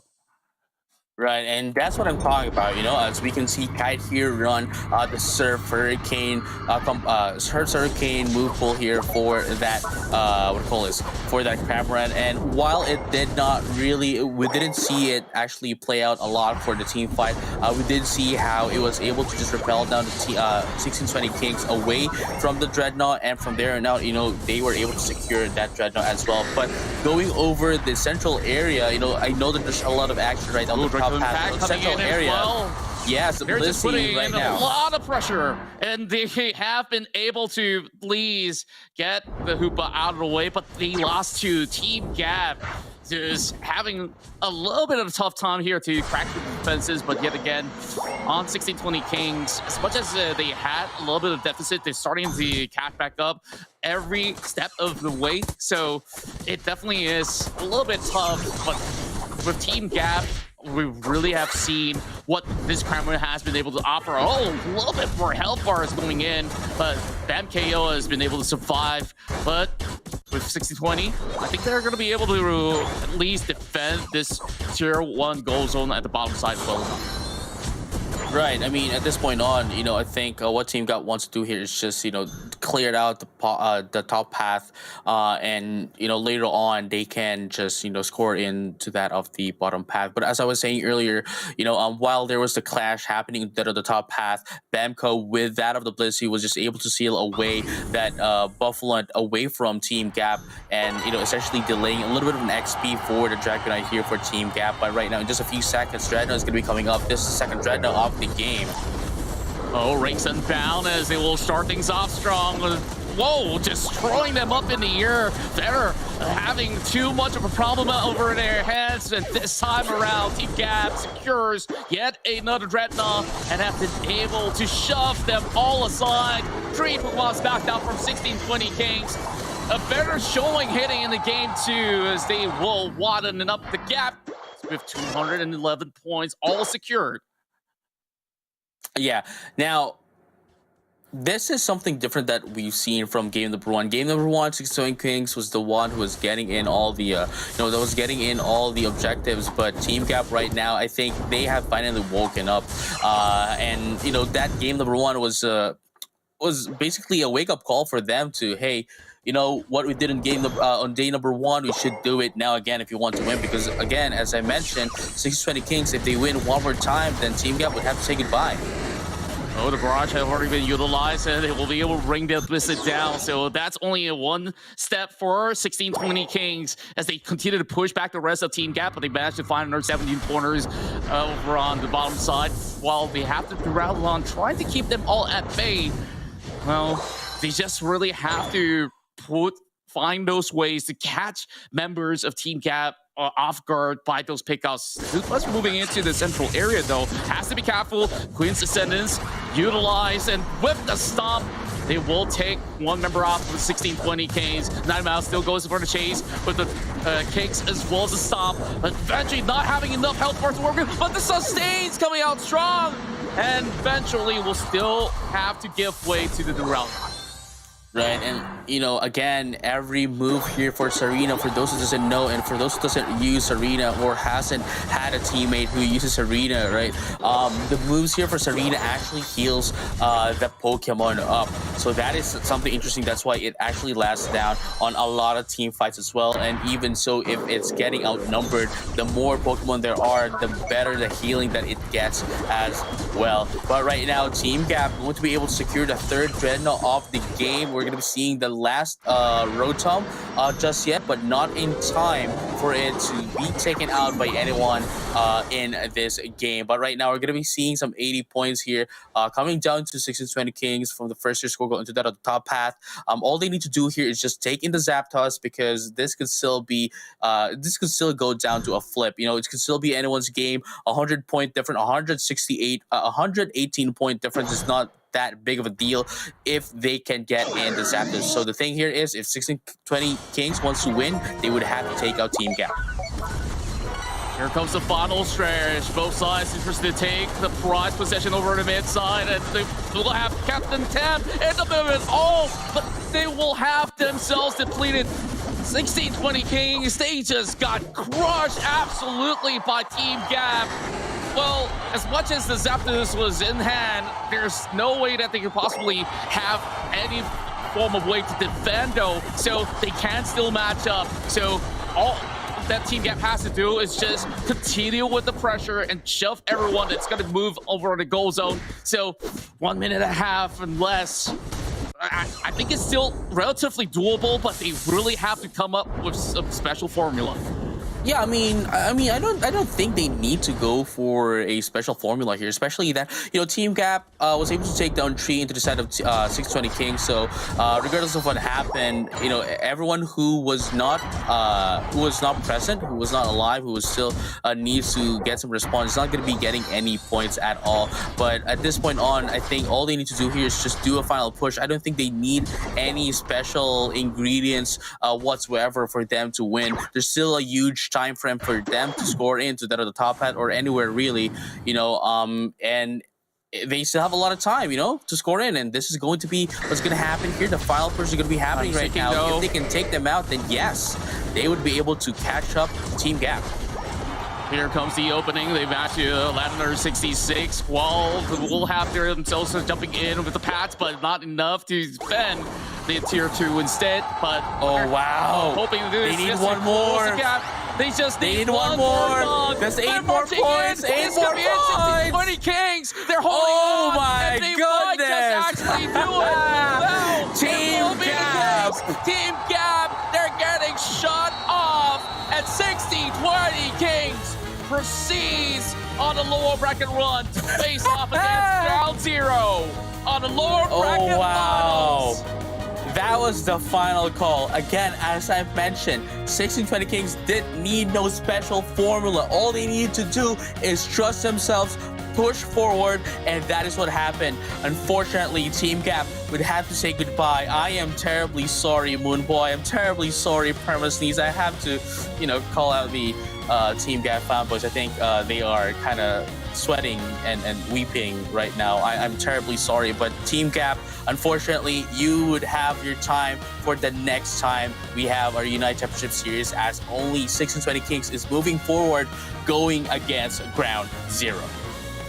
Incredible, absolutely incredible. Team Gap may have actually wowed us throughout their run, but 1620 Kings, we saw their journey. They were knocked down on the lower bracket and they had the toughest ride. Now, they have the matches going back to back to back, probably have the most games out of anybody else in the tournament, and yet again, they have shown up. And this is a statement game with a 2-0 sweep. We thought that it's going to be pushing it. It was pretty close, though. Yeah, it was pretty close. Yeah, they were looking so good from start till, the final stretch happened. That Zapdos definitely was a little bit more of a game changer for these guys.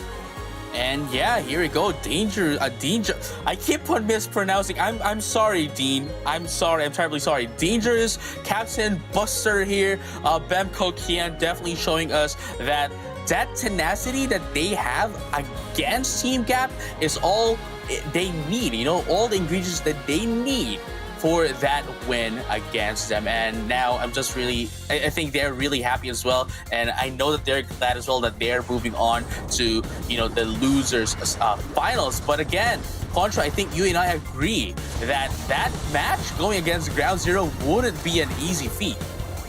Yeah, it really wasn't gonna be any easy feat at all, but just take a look at how 1620 Kings in Game 2 has struggled throughout those early phases of the game, and just stepped up. Like, they knew that the Zapdos would be the most crucial turning point, and that's where their Duraludon have been secured. Danger really pulling one back for the team, and like you said, all they have to do, stack up, eventually use that time window to overwhelm them with a little bit more distraction, hitting over the bottom side, and they definitely covered every single ground and just leave Team Gap breathless. Yeah, and oh my goodness, it's just amazing to see these upsets. We've seen a lot of upsets throughout, our day so far. This is the second game. The game number 1 that we've had was definitely an upset. Game number 2 was an upset as well. And welcome back, Danny. I think we just have to give a little bit of a moment of silence for the fanboys behind right now who are our casters. So let's give them like a 5 seconds moment of silence. Premises, I'm terribly sorry. I sent him all my condolences. I don't think I have any left. He was pretty devastated, and Moonboy as well. I sort of had to break the news to them in Discord, and I believe they were watching the match as well. And the response we got was no, like a really long no. Yeah, in all caps. From both of them. The boys are broken. Yes, both of them. So, but the thing is, though, I thought it was going to be Team Gap to make it through. I thought we're going to go to a Game 3 and that they were going to get that comeback. But 1620 Kings, that very last hurrah, that was such a risky play, right? Because if they all potentially got knocked out there, then they did have a game 1 advantage, so maybe they're thinking, we got to give it a shot, right? You got to try, you never know. It worked out for them, and they've eliminated Gap. So now 1620 Kings are going to play against Ground Zero for that slot in the Grand Finals. And I don't think that last game was luck, but no, definitely how not. much momentum... Look, the thing is, they're going up against Ground Zero. We know that Ground Zero is a monster of a team. What are the odds of 1620 Kings being able to go to Grand Finals? If we had to put it into numbers, are we looking at maybe a 60-40 ratio? I have to agree with the 60-40 ratio, especially that Ground Zero is coming in from the winner's bracket, right? Going down to the lower bracket. Definitely them being the, I'd say, most favored to win on the winner's bracket. For Oceania, I think they got hit into the morale when Iclan got them with a 2-0. perhaps less if it were 2-1, but that was a 2-0 for Mikeland. Yeah, and Interesting overall, day today.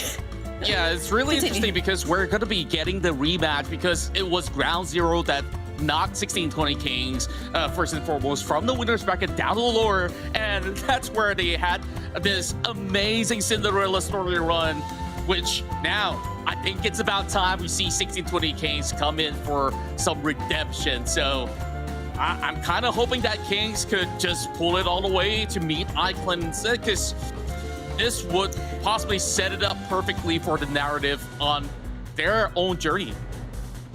All right, so we're going to give the team a little bit of a moment to sort of think, recuperate, and as always, toilet, snacks, drinks for us, for them, for everybody, but we do need to get ready. We are going to jump into the lower bracket grand final in just a moment, but hopefully we'll see you in 5 minutes as we all need a bit of a break before that game. See you after this.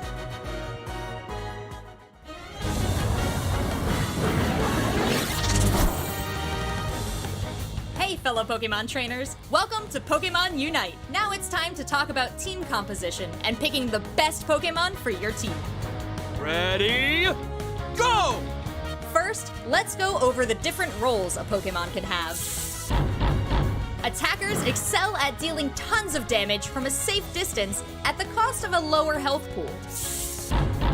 Defenders are proficient in protecting their allies with high health pools and abilities that fend off and absorb damage from enemy attackers. Supporters, as the name suggests, support their team with a wide variety of abilities, from inflicting status conditions and walling off foes to applying buffs and healing teammates. Speedsters usually control the central area of the map and are generally the quickest to level up on your team. They also will usually switch between the top and bottom of the map to support current objectives. All-rounders have an equal balance of attack power and health and are a great option to use in most situations.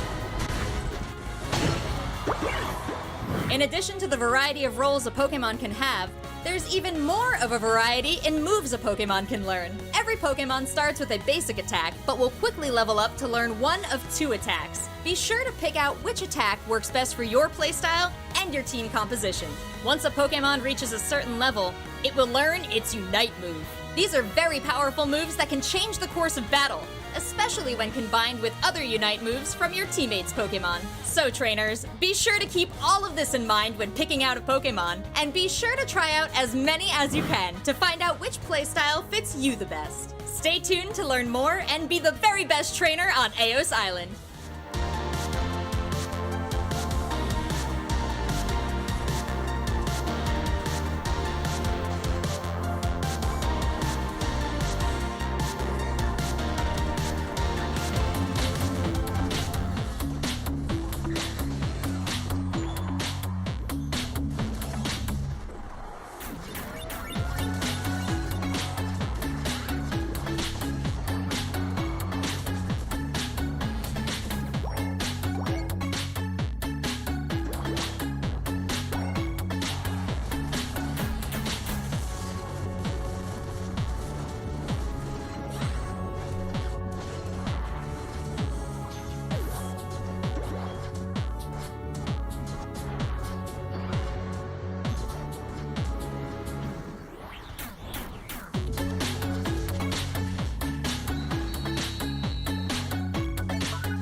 Hello trainers and welcome back to the Pokemon UNITE Oceania Finals. I'm here with Permasneeze and Moonboy as we jump into the lower bracket finals. Now firstly, I think we need to address the elephant in the room.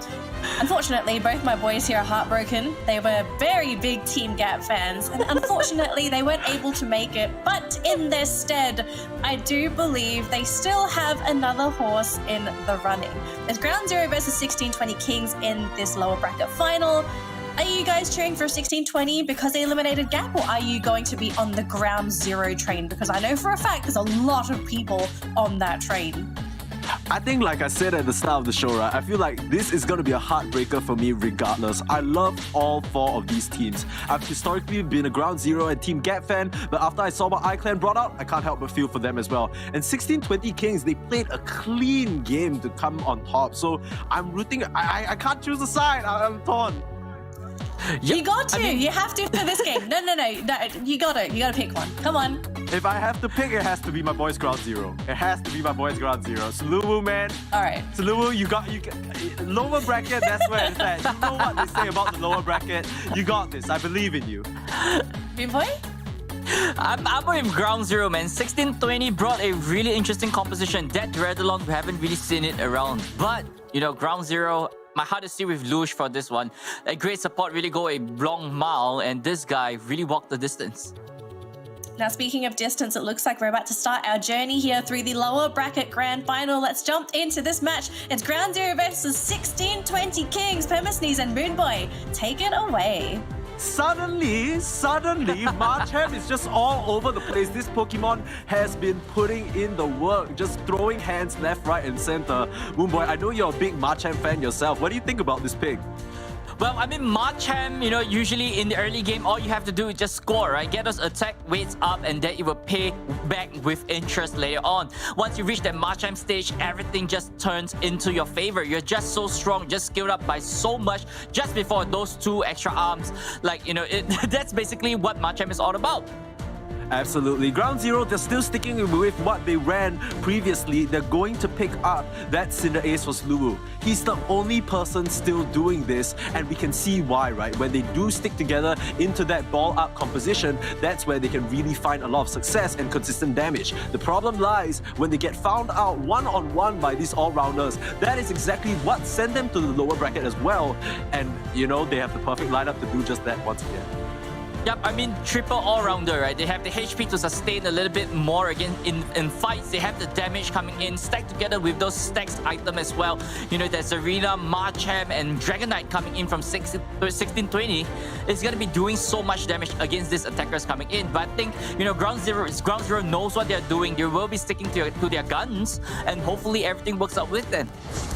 Yeah, I mean, both of these teams, unfortunately, this is the losers final. We had to say goodbye to Team Gap, F for them, but unfortunately, this is another round where we'll have to bid adieu to another one of these talented teams. Now, they made their way all the way through every single month to get here, and unfortunately, the dream is gonna end, the road is gonna end for one of them in this series.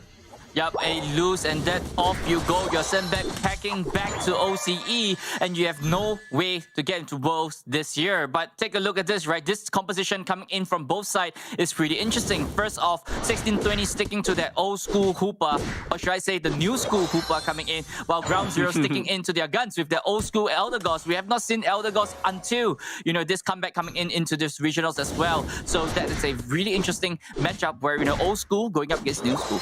I mean, Dawn definitely put in a lot of work on that Eldegoss, creating so much space for Cinder Ace to work with, but at the end of the day, it just wasn't enough. So we'd like to see Ground Zero leverage a bit more on their damage dealers. Now, Joe, in a bit of trouble, but gonna be able to scatter himself out of that situation.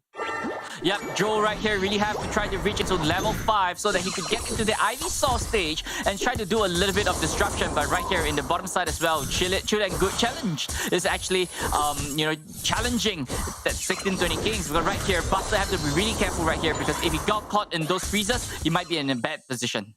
Exactly. Alolan Ninetales is an absolute terror in this early stage of the game, especially with the passive just raining in snow when you least expect it. We saw them get a sneaky 2KO just yesterday in what was one of the highlight moments for me at least. But Challenge, I think it's so hard not to call him chilling, right? Because he is just straight up vibing in this bot path right now. He's sitting happy. Yep, chilling, you know, with the Ice-type Pokemon doing its thing, those freezes and those crowd control coming in from the Alolan Ninetales is going to be doing a lot of difference coming into this fight. Just freezing this all-rounder, not allowing them to do too much. If a Serena is frozen, she is in a very bad position as the whole of Ground Zero might zone her down.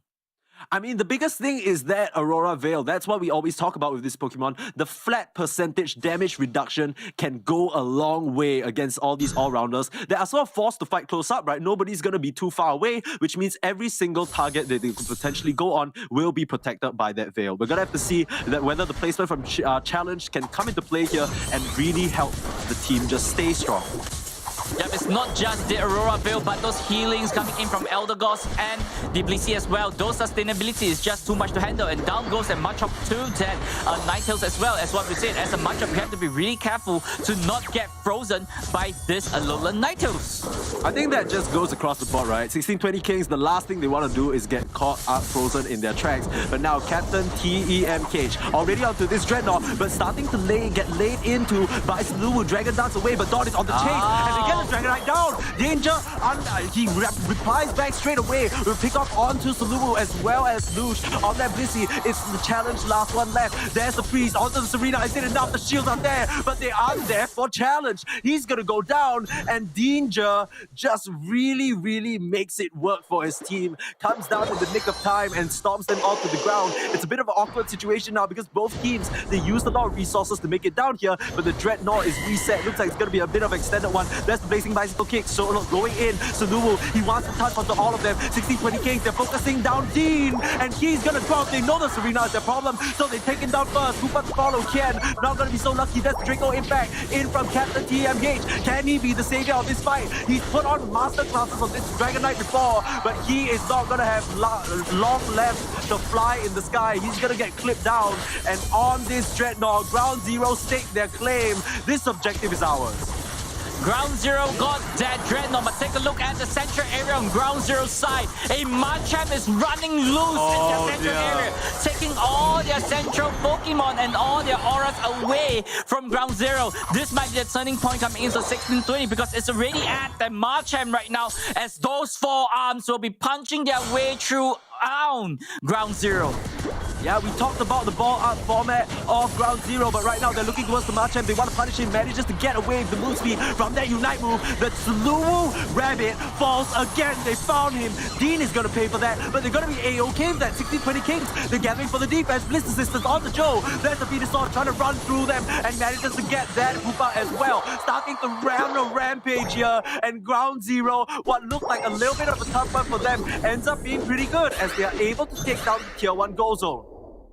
Ground Zero just aimed down that most prized target. That Serena is too much to handle. Take him out first. Take out the Dragonite Gank so that he can't secure any last hits. And not forgetting Lucius pushing 1620 back to their base as well, while Ground Zero manages to score and let that Rotom much down to the Tier 2. Yeah, I'm a bit surprised that 1620 actually opted for that fight because it started out with Buster being forced to retreat. There wasn't a reset available for him because Kian actually used the portal earlier on. So they started that fight off already on the back foot, and I feel like there was just too much for Dean and Captain TMH to get done. Yep, and right now it's not all about farming back up, right? Buster, level 10 right now. Things is looking good for him. Those NPCCs coming in from this Machamp might make a difference coming in against the Alolan Ninetales, but unable to get caught by Ground Zero, able to get out there alive. But it seems like right here, Ground Zero is not allowing 1620 to breathe. Absolutely, Ground Zero just ping-ponging to the top and bottom paths, getting pickoffs and objectives along the way. Both their Tier 1 Gold Zones still standing strong, and they're in prime position to get this Dreadnought. No! Kian pops the Unite move just to melt to the ground. Challenge is all over. challenge is just all over that Hoopa, and there's a huge Unite move and a huge member down. There's Buster in with the barrage blow, not enough to steal it away. Suluwu gets the last touch, but can he get out of here? Yes, he can, wiping out the entire side of the Kings. No one to fall for ground zero, and the ball up composition is online. The Kings are forced to scatter and give up their throne for now in the bot path. Where is Ginger in the fight? Where is Dean? Dean was in the central area, just rotating straight right down. He was too slow to join the fight. Hoopa unable to get the Unite move off for 16-20. Immediately, that Serena has no choice but to take the long way down. Ground Zero took advantage of the numbers, and they have 5 men at the bottom, and they just took 16-20 apart. Break that tier 1, and they are on the roll. Yeah, Moonboy, I didn't know Ground Zero opened the ping pong professional team the way they're just bouncing up and down all across the map. They're just doing it so cleanly, right? It's kind of looking, it's so smooth for GZ. I feel like this was the GZ that we were expecting, and they're bringing that level of pressure to the table right now. And look at this. This is something that we see some of the best teams do as well, delaying that rotom take as much as possible to extend the amount of time this objective can be pressured. Yeah, this, moving forward into the final stretch, they want those additional member from as a Rotom to just push them a little bit. Take a look at this. Ground Zero immediately taking up position near the pit. So this way, 16-20 is a little bit delayed by the Rotom, and they have no choice but to rotate in late down to the Legendary's pit. Yeah, they're all sneaking around here. It looks like they don't want to breach because they don't see any member of Ground Zero. They don't want to run up into a brush and get caught. But there is the jump, a sneaky one. Ken opens the portal. There it is. Gonna bring the rest of the squad in. But here they are. Draco Impact straight onto the back line. Dawn pumps the Counter Cloud Crash. Trying to keep challenge up. But the Queen's Descendant onto that Ninetales. Still standing strong in the Aurora Gale though. Danger can't get the opening. Suluwu is kiting. Suluwu is getting the KO. Suluwu gets the touch of the Danger. There's the KO. But the Zapdos falls to Ground Zero. And you may be called the Kings, but we have the crown on top of our heads. Suluwu grabs it for himself, gets the kite off, and just like that, Zapdos is theirs. Those left-right maneuvers coming in by Suluwu was just so clean. You guys have seen this Bunny playing like a soccer player. He's like Ronaldo on fire, ladies and gentlemen. There we have challenge being caught as well, but nothing could stop Ground Zero from winning that fight right there in this legendary spit. No one fell from Ground Zero. 5 men so strong. Those sustainability coming in from those support Pokemon is just too good, ladies and gentlemen. Yo, someone needs to tell me what brand of shoes Suluwu is wearing. He's just hot-footing it up on these guys, just dodging out danger. We talked about the strength of these all-rounders being able to get on top of these attackers who are a bit more frail, but with his kiting capabilities, he's just keeping himself out of danger's way. And just because of that, 16-20 Kings, they need to go for a last hurrah push in this bot path. Danger pumping out the damage with the storms. It's not enough. Suluwu's gonna take him down. And now Joe with the last touch. No sneaky dunk for you. Dawn still holding the top half, and he's alone here. Yeah, they're gonna be able to dunk, but it's only 7 points. It's 133 to 700, and they know they don't really have an opening here. Look at Suluwu, he's back to defend. Ground Zero, they're pushing for the central area. They're pushing their advantage. Another 24, another 24, another 32. Rack them up and stack them high. The new Kings are here. Not gonna go quietly away. Lower bracket, that doesn't matter at all. We're here for the trophy, we're here for London, and we're gonna take that game number 1.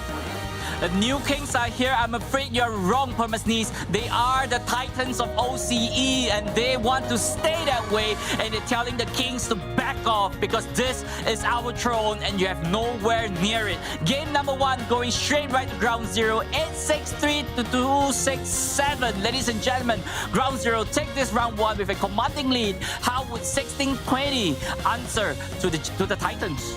Could this be the secret strategy that we have not seen? And this is not, I'm not just talking about the composition, I'm talking about the Alolan Ninetales. You saw Danger try and go on to challenge, but just one Aurora Veil. By the time Danger used all the storms, even the Queen's Ascendant, he was just chilling.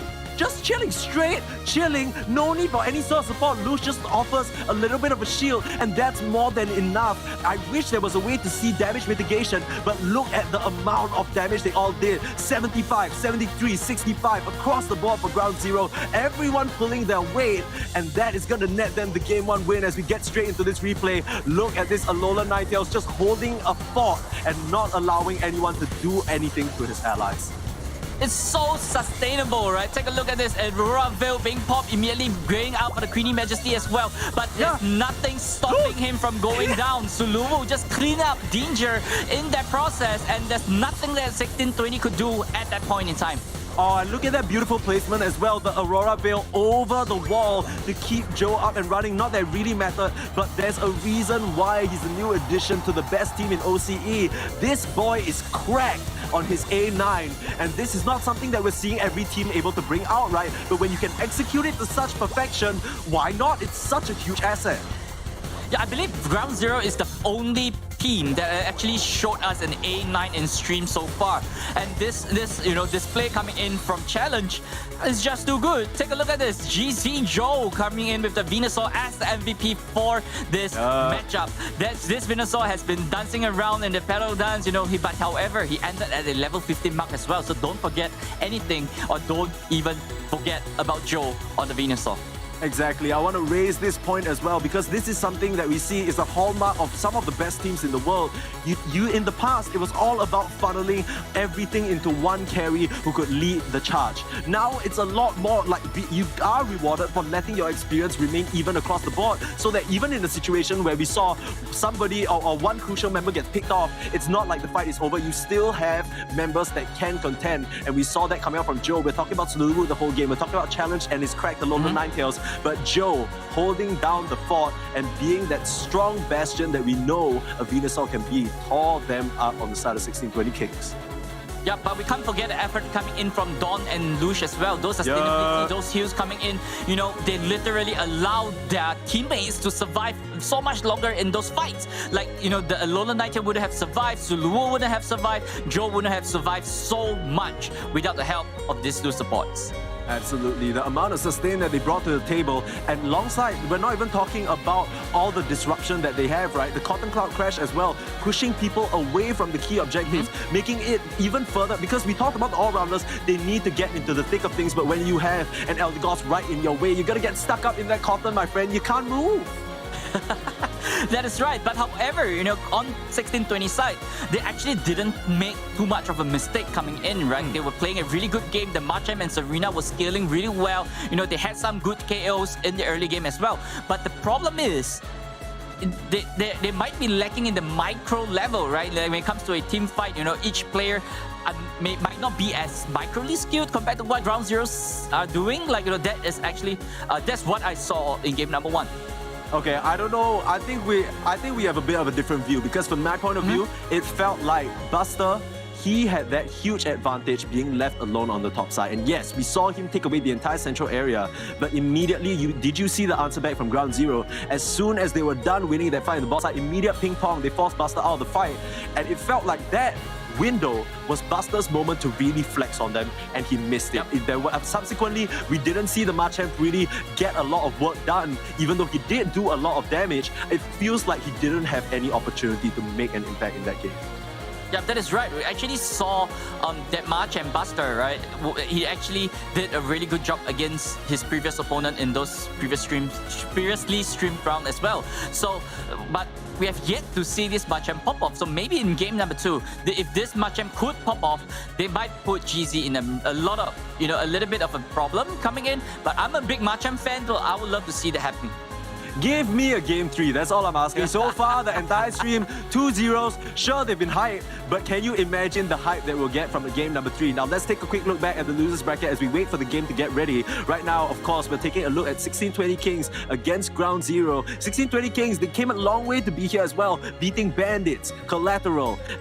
These used to be some of the top teams in the region as well. Right behind Ground Zero, right behind iClan, there were Bandits and there were Collateral. But right now, we have the draft ready for you, as we're going to see whether there's any sort of adjustment coming out from the side of 1620 Kings. Yeah, it seems like 1620 might be going in from the Duraludon this time, and the Greedent. So Greedent with the fluffy tail, maybe they're going in for more objective-based kind of like composition, right? They want to get those objectives for themselves, get that scaling, and try to get the Zapdos to close off the game. Ground Zero sticking to their guns for this one, but that Duraludon is going to be really scary coming in, especially you got things like Alolan Ninetales and Cinderace who are really squishy in fights. Absolutely. I think I don't know how recent your memory is, but do we remember the Greedent of Feather? That guy was just completely obliterating the back lines.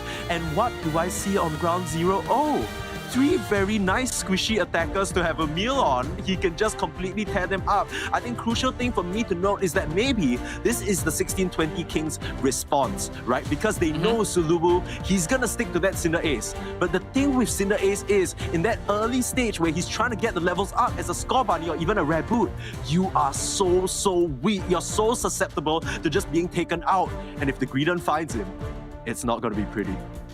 It's not just that Greedent, right? But the Duraludon as well, right? Like, I mean, it being a basic Pokemon, it has so much early game potential. And if he's able to bully Sulubu in a Score Bunny or a stage 2, things is gonna be looking very bad for ground zero. So, this particular composition coming in from 1620, I'm loving it. It's looking good, it's looking fresh, and it's something that we have not really seen around in this tournament. Absolutely. 1620 Kings, they know that the game plan of ground zero is, hey, we want to stand there and we want to kite you around and stay in this ball. And Dangerous, he's just like, yeah, I can do that. I can do that. He picks up the Duraludon. He's just gonna be a sitting, basically tag, just blasting them from his stationary position. And we're gonna have to see which one of these teams comes out on top. Like we said, 1620 Kings, they came a long way to be here, but they are up against the Titans of OCE. They're up against the Kings of the region, and they're gonna have a lot to prove if they want to win this game and keep their hopes alive. Yep, that is exactly what you said. So it's right here, it's all or nothing for 1620. One slip and off you go. You're packing back home. But right here, ground zero is just standing their ground. They want to get into the grand finals. They want to get to London, and they have to get past 1620 first.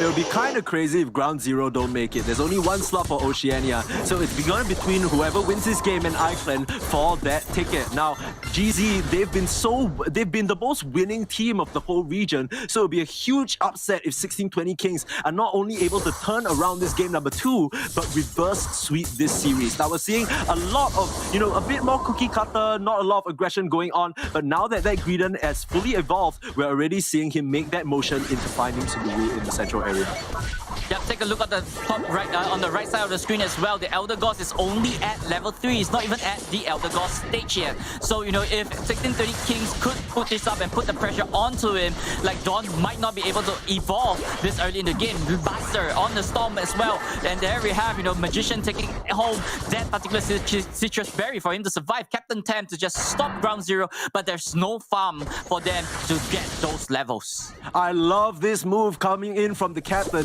He recognizes that he can put a dent in Joe's early game plan of just quietly farming up, and he just applies that pressure. It doesn't really deny him a lot as well, but Lush actually getting the last touch onto Dean, gonna be able to KO that Duraludon. Yep, I mean, Duraludon going down so early into the game, but however, Blissey is already at level 6. You have to be really, that's where Blissey starts. It's magic, right? 8 Bomb is probably going to be online pretty soon as well. But there we have, Bemco not allowing them to do anything. But immediately, Challenge, is just pushing him around. And I believe Bemco might not be walking out of this alive. I mean, Bemco literally walks out of this. I don't know what to tell you. He's a Greedent, my friend. Why are you lying to the audience? He's literally out. But the Buster might not be out for long. Getting in a lot of trouble. Sulubu rains in the damage. Another blaze kick forward onto Kian. Opens the portal, but there's no reinforcements coming. They can't make it to the goal zone, and GZ knows that. They capitalize. There is a Leaf Tornado. It isn't going to net them the KO, but it's at least going to let Sulubu get that dunk in. Another portal up. But once again, 1620 Kings, they're not in position because they're taking that Dreadnought for themselves. Now, GZ, they need to answer back in a big way here. Lush going for the 30 dunks. Meanwhile, Challenge being pressured up and taken down. So both of these teams choosing their different moments to strike. 1620 Kings trying to get an advantage in the bot side, while Ground Zero have taken the advantage at the top side.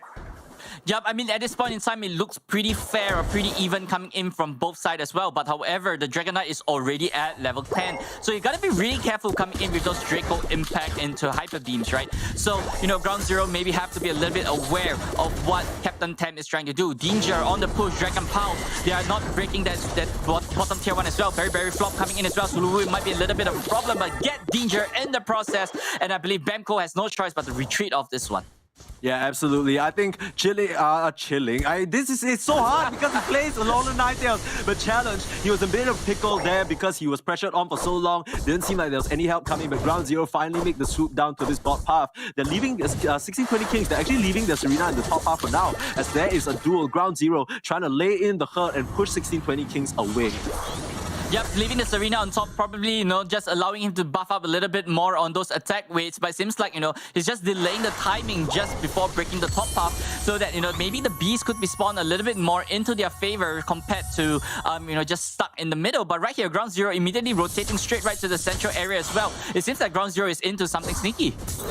Yeah, Ground Zero looks like they're up to something. They know that there is... okay, so one thing to point out for 1620 Kings is that they do have the Hoopa advantage. So they can bring in anyone from anywhere on the map. The Hoopa has already hit the level 9, so Rings Unbound is online. Both teams just quietly waiting around. Buster gonna face check that one. That was a little bit scary, I'm not gonna lie. But look at that Mexican standoff. They both know the other is just waiting around in the brush. But once again, the Hoopa advantage. Dawn doing the Leaf Tornado, and they're gonna bite the bait. There is the Rings Unbound popped open from Kien, but there is the Counter Cloud Crash as well. Everyone surging towards this Dreadnought, and Dawn trying to keep his teammates up and running. Look at the amount of shields, look at the amount of sustain. There's the Hyperspace Fury onto Sulumu, but not able to take him down. Already 3 members of the side of Ground Zero down, and Joe is standing strong. Takes out the captain and takes out the objective for his squad.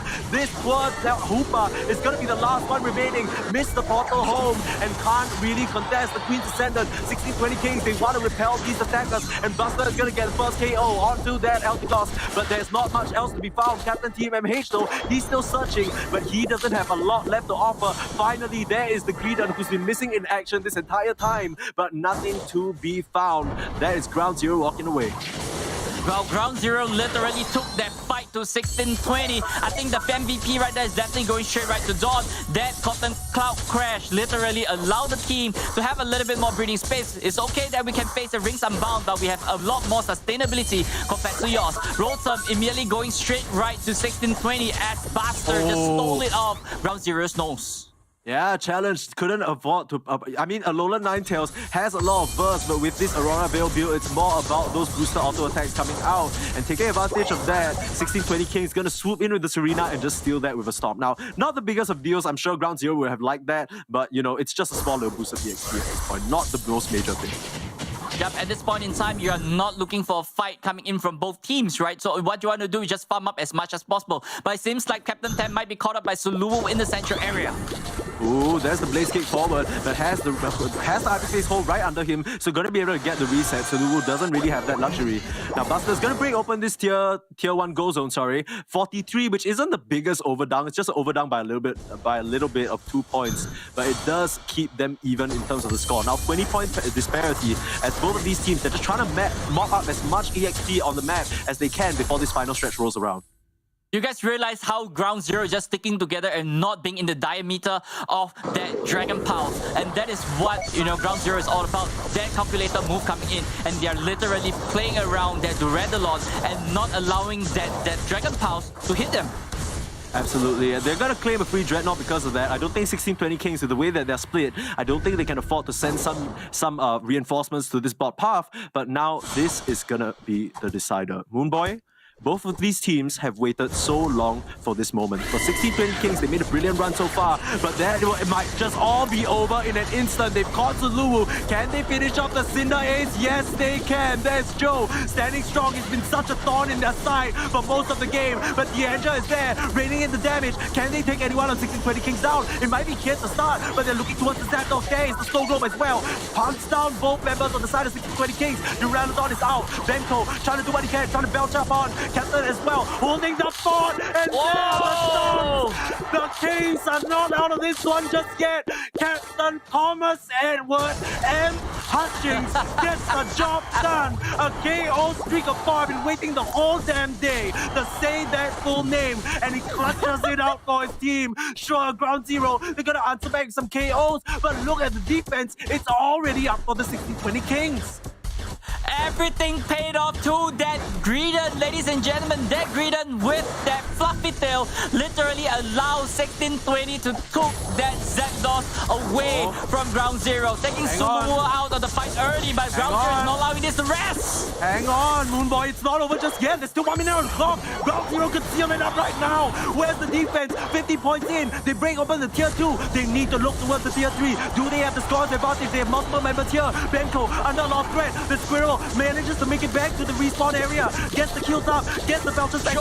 They need to get the touch on the Joe, but they can't. The sustain. The damage. The very small the wrong way. They finally finish it off. 3 members left on the side of Ground Zero. What else do they have to offer? 2v3 at the moment. Suluwu's trying his damn best. Can't get the points in. Can't get the points in. Has to look towards the tier 2 on the top side. Do they have a defender? Do they have someone who can jump? Absolutely. There's the Hooper. Ken saves it for a team. Squeeze the sentence as well just to put the nail in. Seal the deal. Punch that rabbit straight down to the burrow. You have nowhere to go, my friend. No score for you. And Luch, he's trying to get a last hurrah, but holding on to no points. Pocket empty. Game is empty. Homes are down. And 16-20 Kings, they stay alive. It's enough for them. They hold on just by an inch. 16-20 just defended to the very last moment. You think you got the Zapdos? Ground Zero is just gonna push right through down to the very last fight. But 16-20 put a very perfect display of defense right there, and those staggering of respawn is just keeping them alive. And they're bringing that straight right to game number 3. They tied this series and it's gonna be tied. Are they able to take down the Titans of OCE? Because right here, Benko on that Greedon with the fluffy tail just drop everything away from Ground Zero. I wouldn't even say it's the Greedon. It's really this Dragonite. This Dragonite was such a clutch factor coming in for 16-20 Kings, saving them when they needed him the most. Basically, he just pulled in the one hyper beam they needed to win that game. And Ken, I've been a fan because this Hoopa has pulled out all the tricks in the book, but this time in the first game didn't really have that much of a performance. Got caught out with that unfortunate Unite move. Definitely stepping back up to the plate in this game number 2. We have ourselves a game 3, Moonboy. This is such a close series, Permasneeze, that and at this point in time, I have no idea who is going to come up on top. Kings really brought the game straight to Ground Zero right here. Dude, OCE just comes up with the craziest. How is every single game we cast like this? Every single game we cast is like this. There's no stopping. You think Ground Zero on the field? Absolutely not. 2-1. It's going to be a 2-1 either way now. And boy, was it close. God damn. Wow, I'm in love with this region, guys. The OCE is just like offering us nothing. Yeah, look at this fight throughout. Take a look at this. Yeah, I mean the Dreadnought, right? Like they look at this, it's so chaotic, and they try to get the touch on the Suluwu. The last minute heals coming out from Dawn. The Greedon can't make the full circle. This is the final fight where it matters the most. It looks so bad because 2 down already. The Koopa as well as the Duraludon. But look at Captain. Look at that dash in. The Hyper Beam timed to perfection to line up 2 KOs along with that objective. This final defense was crucial for 16-20 Kings. I mean, that fight, right, really falls down to Suluwu being KOing so early just before the fight. Like, you don't want to be KO'd so early, especially you're the hard carry of the team. But, 16-20 knows exactly what they're up to and just zone Suluwu down. Yes, Joe and Challenge might be great by themselves, but the team really needs Suluwu to just pump up those damage with the Cinderace. Exactly, and it's so hard for him to play because there's people all over him, right? Whether it's Captain, whether it's Buster, whether it's Bemko on this Greedon, have just been making his life so hard as this Cinder is. You want to try and hot-foot it, but you got a Squirrel on the run right behind you. And man, Captain TEMH, what a lad. This guy went the distance for the Kings and he keeps them in this series.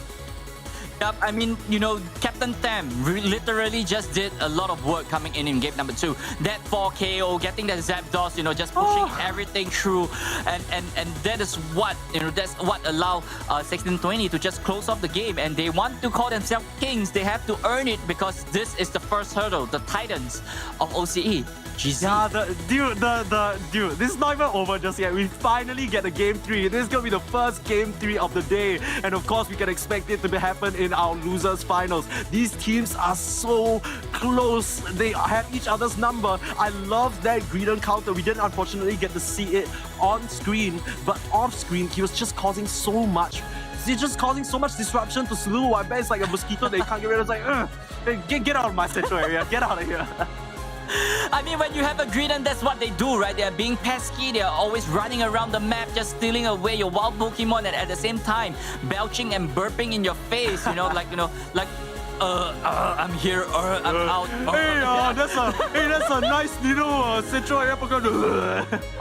Yeah, like that's what Greedent do, and they really did. Bamco really did play it well, right? Running around the map, rotating around, and at the same time, with the help of Hoopa, he's able to just rotate so much more smoother, stack together with the team.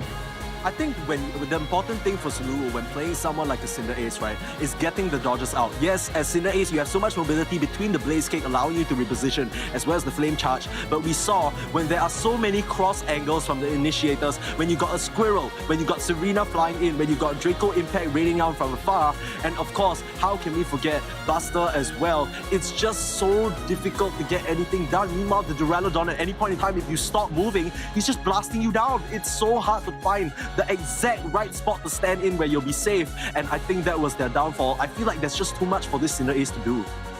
Yeah, but in game number 1, they actually put up a good display with the Cinder Ace. So if this goes on and he has to try to dodge every single attack coming in from 1620, Sulu might be able to survive and just do a little bit more, or offer more damage for the team as well. So take a look at the draft right here as both teams are ready.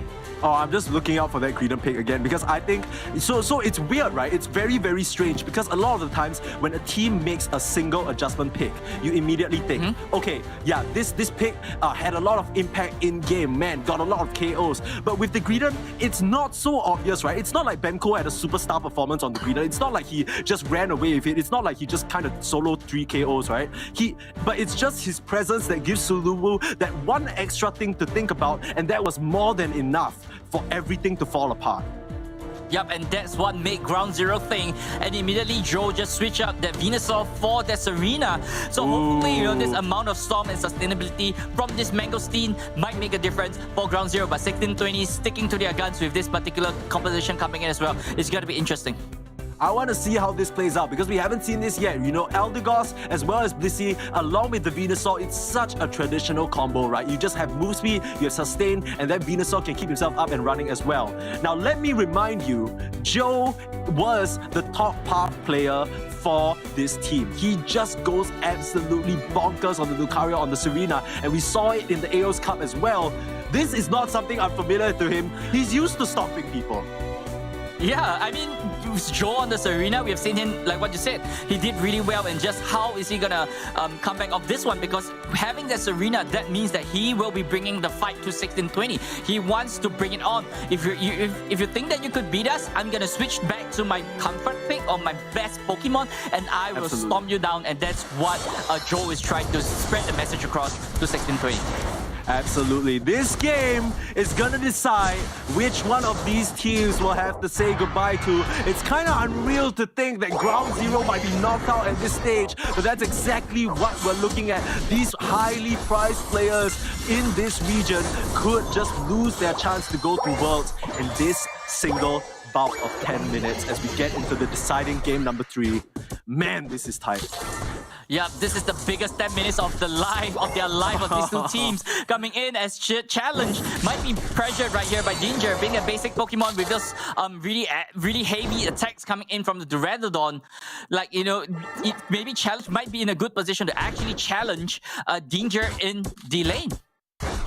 Yeah, I mean, I think Danger definitely can provide a lot, but let's not forget Alola Ninetales is one of the early laning terrors as well. Once you get the freezers out, especially backed out with such a competent player like Lush, you can really start to push an advantage. Now, Joe took an early tumble, but still going to be able to grab most of those Bs up and keep the level parity for now. Yeah, both of the central area Pokemon rotating straight right to the top side to allow their Steenie to get a little bit more edge against their opponent. But right here, Danger going for the Dragon Pulse as that Safeguard managed to save Lush off the Dragon Pulse as well. But it seems like right here, Ground Zero might be turning on 1620. Exactly. I mean, bit of a quiet early stage as well, but that's exactly what we expected, right? Because both of these teams, they're going to take a little bit of time. The real time when they spike is going to be in this mid-game period. Now, nobody on this team, apart from the Dragonites, really sort of scales really well, and of course, I guess the Cinder Ace as well. But for now, Danger, he's left alone here because Bemko's off to his shenanigans, which means as long as he plays safe, he should be A-okay. Yeah, but however, onto the top side as well. Ground Zero is on the push, taking out the Hoopa of the process, dunking in another 3, another 21. But, you know, seems like right here, Buster might be in a little bit of a trouble as there we go. Ground Zero is just on the push. Yeah, a bit of a wrong professional there. Right now, he's the one getting chopped down. He has to back off Joe. 2-level advantage onto that opponent's Steenie. And the stomps are coming in. Almost gets the last touch of the Bemko. And Ken and that Squirrel managed to get out of there. Now Captain TMH left alone. Joe still trying to come out with the stomps, but has he been left behind? Not a lot of HP to work with as we didn't see him off screen, but ends up going down. So 16-20 Kings, they bring the reinforcements with the Hoopa Highway and they get that KO. Well, I mean, that KO coming in, you know, taking by Buster, literally brought him from level 5 to level 7 in one fell swoop. And right here, 16-20 might be having a comeback right here, but 30 points onto Buster. Did he even score enough to get those, you know, stacks on the attack grid? Yeah, exactly. A lot of emphasis on the top half means that not as many opportunities to stack up those health items. They're still going to get the KO onto Cinder Ace though and start to put on the pressure. Meanwhile, 16-20 Kings claiming up this Dreadnought and they're going to be able to grab it. So huge wins on both sides of the map. Not only taking down that tier 1 goal zone, not just yet, but still a lot of pressure on both ends of the map.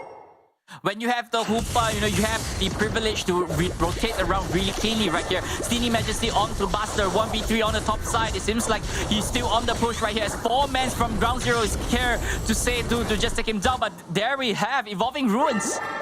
Yeah, Revolving Rune's gonna be able to take down Dawn at the moment, and that is just about that. Danger, they recognize that Ring of Fire is something they can't penetrate, but doesn't manage to get the last touch off onto the Rotom. Ground Zero able to clean that one up, and they need to be so careful with how they approach because this spot is where 16-20 Kings can make their stand, and they take out the Cinder Ace in an instant. There goes Joe. He's trying to make a difference. Can the Joe Rina come out into play? The drop kick as well. They managed to get the goal zone down, but Joe is falling a little low. This is the state up. The Blitz Assistance. Is he gonna do it? No, he drops to the deck as hit 16-20 Kings managed to eliminate that threat, thankfully, because you know if he had even one more second, he would just crush them under his knees. They had the help from Luge. That Blitz assistance was huge, but unable to get out of the Hyper Beam coming in from Captain 10. The amount of damage coming in from the Hyper Beam is just too much for Ground Zero to handle right now. And those rotation coming in, you know, that Hoopa just with those hyperspace holes. It's just so pesky to be dealing with. Right here, Hoopa is at level 8. He's close to level 9 into the second Dreadnought. And those ring unbound is going to be really scary for Ground Zero to deal with.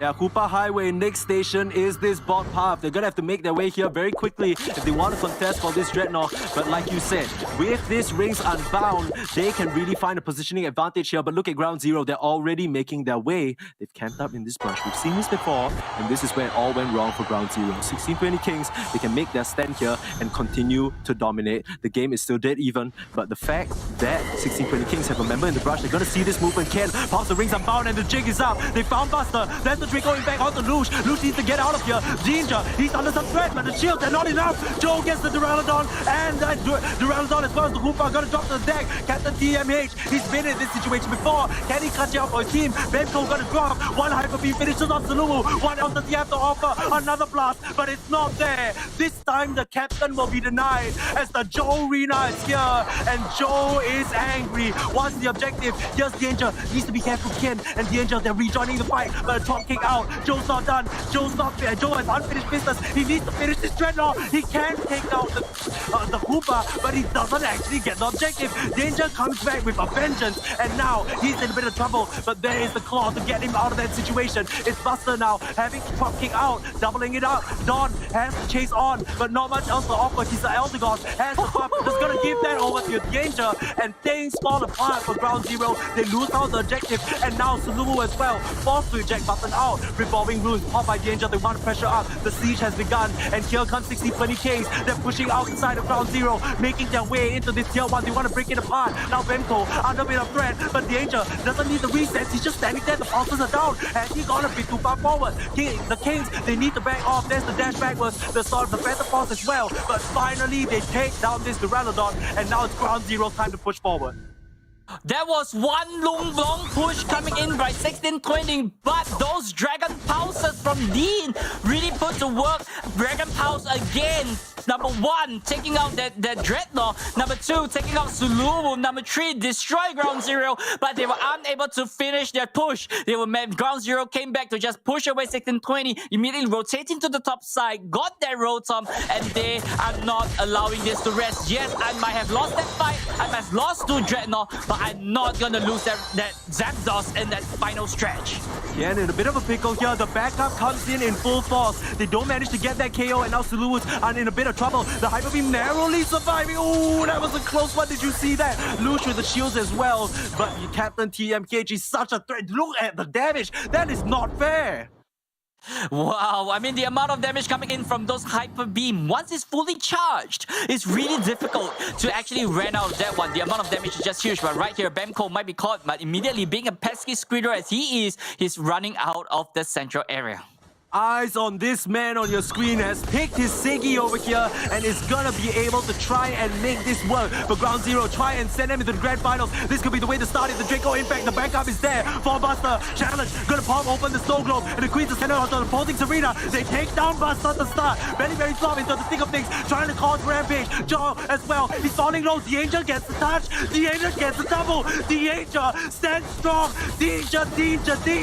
It's a danger zone for you, Ground Zero. You have nowhere left to stand. You have no life left. Ground Zero, could they be out of this tournament? 16-20 brought the fight to them. That very flop involving Ruins just literally destroyed Ground Zero apart. Get them Zapdos, march right straight to it, score that goal. Because Ground Zero, I don't want you to go to London. I want to go to London. 1 minute 20 seconds on the clock. Could Ground Zero come back of this one? 300 more points to score is not impossible. It's not impossible, but it's a tall task. Not one that Ground Zero have been familiar with before. They are not used to being on the back foot. They're always the top of their region. And Bemco, with that berry flop, just goes into the fray and causes so much chaos that by the time they even look towards danger, he's already blasting them to bits. Now the 50 points as well from Bemco is just gonna seal the deal. Meanwhile, Ground Zero, they're trying their hardest to push this open. They know they have the disadvantage.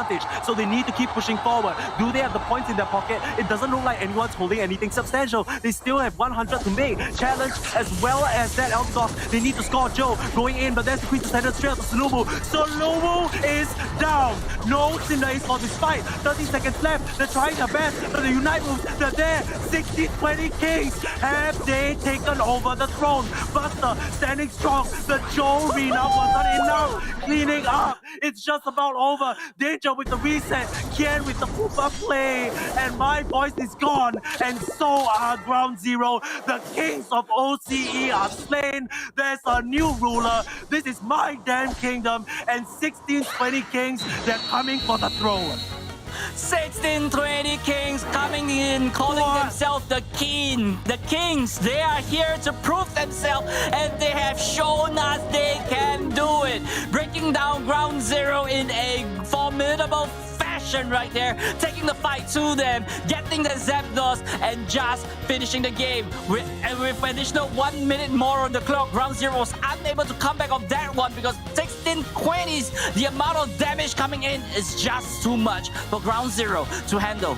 I want to see the damage numbers on these two Dragon Pokemon. They absolutely tore them up. Gave Ground Zero absolutely no chance. 79k, 75k, and Buster bringing up the rear as well. 72, just obliterating the whole side of Ground Zero. They just didn't have enough in the tank. It was really just Suluwu. It was just Joe and Challenge trying to do what they can, but it wasn't enough. The disruption from Bemco and the sheer amount of things they had to dodge, it proved too much in the end. They picked the Greedent knowing it would be the crux of Suluwu's just existence, and just like that, Ground Zero are not going to Worlds. Wow, I mean, this is probably one of the biggest disappointment coming in for Ground Zero. Champions of AO Cup, champions of the May Cup as well, but unable to capitalize, but losing out in the regionals right before the loser finals right here. 16-20 Kings taking down Ground Zero. This is a big win right here for the Kings, as they will be moving straight right to, I believe it's gonna be the Grand Finals later on as well. So this is gonna steep climb for them. You know, the climb is not over. They're still not out of the race yet, but it's gonna be difficult for them to go to London. Yo, if I'm iClan, I'm sweating buckets right now. The way that this team plays, the clutch factor, and let me remind you as well, as we take a look at this replay, I wanted to point this out, but it's a bit hard to without sounding like criticism, but bear with me here. Kian performed so well on day number 1. I was a huge fan. I'm like, this Koopa is cracked on both fronts. This time, this series, a lot more quiet, but the rest of the team stepped up to the plate. At the end of the day, it was the whole team gelling together, knowing their jobs and doing it so well. Even though the Koopa kind of gets taken out early on, it doesn't matter. And Danger, as you said, just creates this zone where nobody can pass. Yeah, we have seen Captain Tam on that Dragon Knight doing so much damage and so much influence in the game. But however, in this final game number 3, I think it's definitely going straight red to Danger, as he literally shred Ground Zero apart. Those Dragon Pulses did not allow any of the attackers to run out of any single fight. I just want to say that Bemco, I don't know if you guys saw the numbers, but basically that final dunk, the final 100, that actually was the difference maker. If he didn't get that one in, it would be the final dunks of Ground Zero that would have made the difference. But the Kings, the foresight, this man has a Greedon on his shoulder. He knows exactly what's up. The Kings, they weren't even in the AOS finals because they were under a different name. They get picked up by this org, and this kid, 16-20K, is gonna be happy right now. May Finals top 8 to a grand final finish. Here for the 16-20 Kings, what a way to start their run. Yep, there we have that match MVP. We have seen lots of Dragon Knight for the very first time. We got Durandalon on this screen right here. Dangerous 16-20 King. This guy is on fire, and this guy is Dean, and he's gonna school you. How are you gonna play this game? Because school is in session, ladies and gentlemen. He's lean, he's mean, and he's packing a huge metal machine right here on this Duraludon. This is not a Pokemon that we've seen a lot of people pick up. Sure, there's a few fringe picks here and there, right? But it's not something that everyone's running. He brings it out of the bag, pops it open, knows exactly his limits, and we saw him hold it down for his team. Amazing play coming out from Dangerous here. Not just Dangerous, man. The whole team of 16-20 Kings literally just brought it on the table. So, Danny, how do you think of that? I did not expect 16-20 Kings to be going to the grand final. I mean, I knew they had a chance, but I didn't think it would end the way that it did for that final game. So we have probably the most unpredicted grand final, if you think about it. 16-20 Kings going up against iClan of all teams. I mean, we did sort of see iClan being a very strong team going into the grand finals, but this matchup, I don't think anyone would have seen this coming. This is the lower bracket run of a lifetime for Team 16-20 Kings, right? They dropped early on to Ground Zero, 2-0. Let me remind you, in the winner's bracket, they just got completely swept over, and they come back with this tight game just to the very end. It was that final score. What a statement from them. They're going all the way to the top. Anything you want to add here, Moon Boy? I do believe we're going to go for a quick break soon. Well, I mean, iClan, you know, they are just one win away from woes. But 16-20 going in from the loser bracket, they have to take 2 sets coming in against iClan. It's not going to be an easy climb, but they are just 2 more wins, right? So, you know, it's going to be all or nothing right here, because one slip or even losing the first best of 3 could just send you home, and iClan will be moving straight right to woes. All right, thank you so much, Permacies. Thank you, Moonboy. We are going to go for a quick break as we have the teams prepare for that grand final, but we are finally here. It is going to be a match between 1620 Kings and Eichland. Who is going to London? We'll find out very soon. But for now, we'll see you after this break.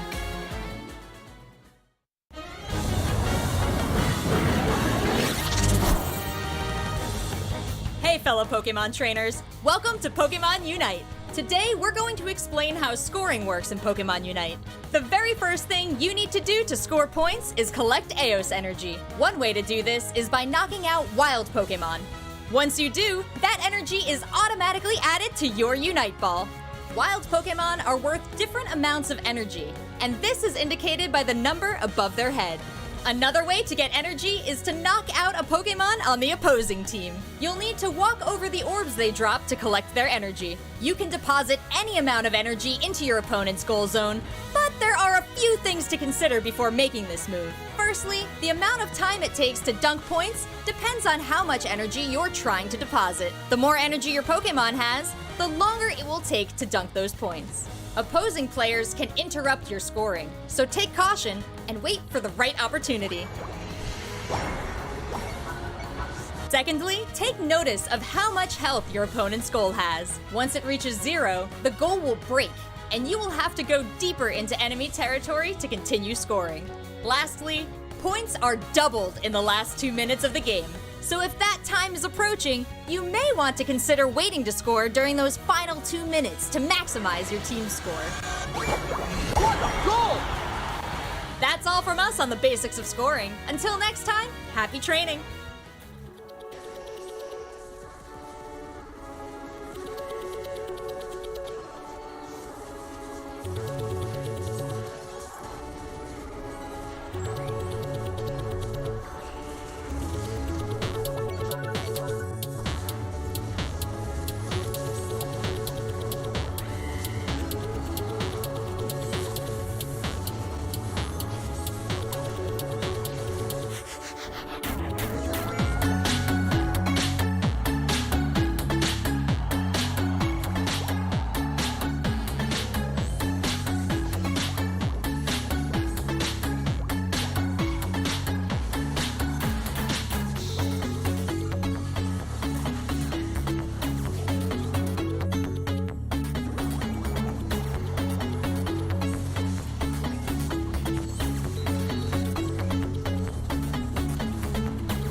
Hello Pokemon trainers and welcome back to the Pokémon UNITE Oceania Finals. We are finally here with the Grand Finals. We're about to find out who is going to be representing the region at the World Championships. It's 1620 Kings. Their name absolutely demolishes me. They've demolished all their opponents thus far. And the question that we have on our minds right now is, can they take down Eichland? So far, Eichland have shown that they are an absolute beast to deal with. They have taken out Ground Zero, but so have 1620 Kings. So the question is, out of these two teams, who is the better team? We're going to start with JJ because he looks very confident there with the shades. Oh my predictions, goodness. JJ. We've got to start. I think we just have to go into it. Right. You know, I think at the very least, what I do think is that we're going to have a reset.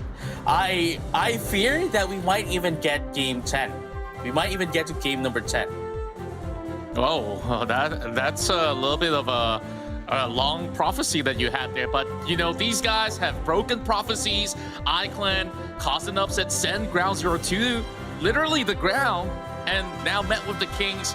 I wonder if they will be able to basically sit on their throne, because like we've seen both sides on their prime form. They look perfectly phenomenal, and now down to this. I guess the answer for 1620 Kings is on the performance of the Duraludon, where Dangerous was just playing it to the best of capabilities. But iClan so far, they have the cleanest run. Like, they've never dropped a game. But same could be said about Ground Zero before, until they met up with iClan as well as 1620. They get sent out of the entire bracket. So it's all down to this. Potential 10 games. We do need to remind our viewers as well, why 10 games? I'm very sure some people are confused, like, wait, there's a 10-game grand final? Yes, the possibility of a 10-game grand final is possible. So JJ, do you want to quickly explain to some of the viewers how this works? Yeah, of course. So for those who doesn't know, right, on double eliminations, that means each and every team, or each and every player perhaps, would have double the lives. Now, as we all know, 1620 Kings already got eliminated on the winners bracket. That means one of their lives has already been taken out.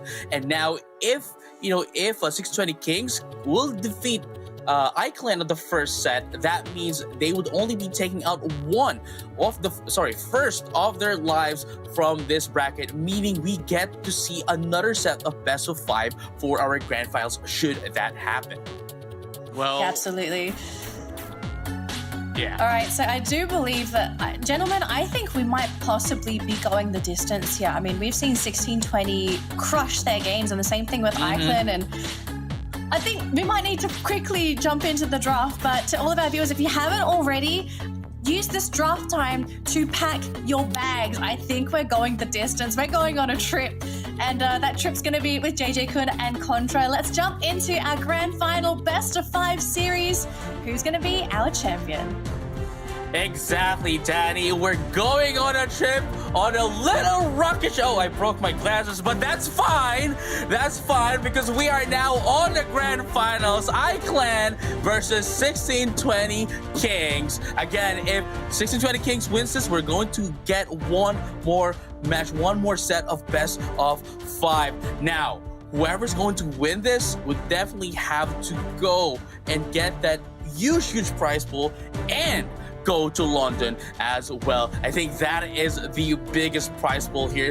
The cash prize, that's just secondary. Going to London, that is the biggest takeaway here. That's right. They want to face against the best of the world, and I think by right, whichever representative the Oceania sends by the end of the day, I think that they will definitely pull off a lot of great upsets against all the other titans of the region. Like you see, 1620 Kings, they can tell the story much better than this. Knocked out lower bracket and ran all the way up into the grand finals. And on that previous series, they reverse swept Ground Zero. It wasn't like that sort of way where they started off with a win of their own and they recovered. But to come back from the deficit and just show up strong, especially now, 1620 Kings, they're running it back. They're using the same exact roster of Pokemons to face off against iClan in this first game. Yes, sirree. So here it is, the first game of the first set, 1620 Kings versus iClan. Let's have a champion time. And right now, as you can see, the first one to go down would be Pamco with that of the Green Tan, while still a Scovette at this point on. But really amazingly, you can see how iClan was just waiting for 1620 Kings, has been watching them since earlier, watching them and studying them, how they're going to fare against them. But just like that, they are going to be able to answer back against iClan.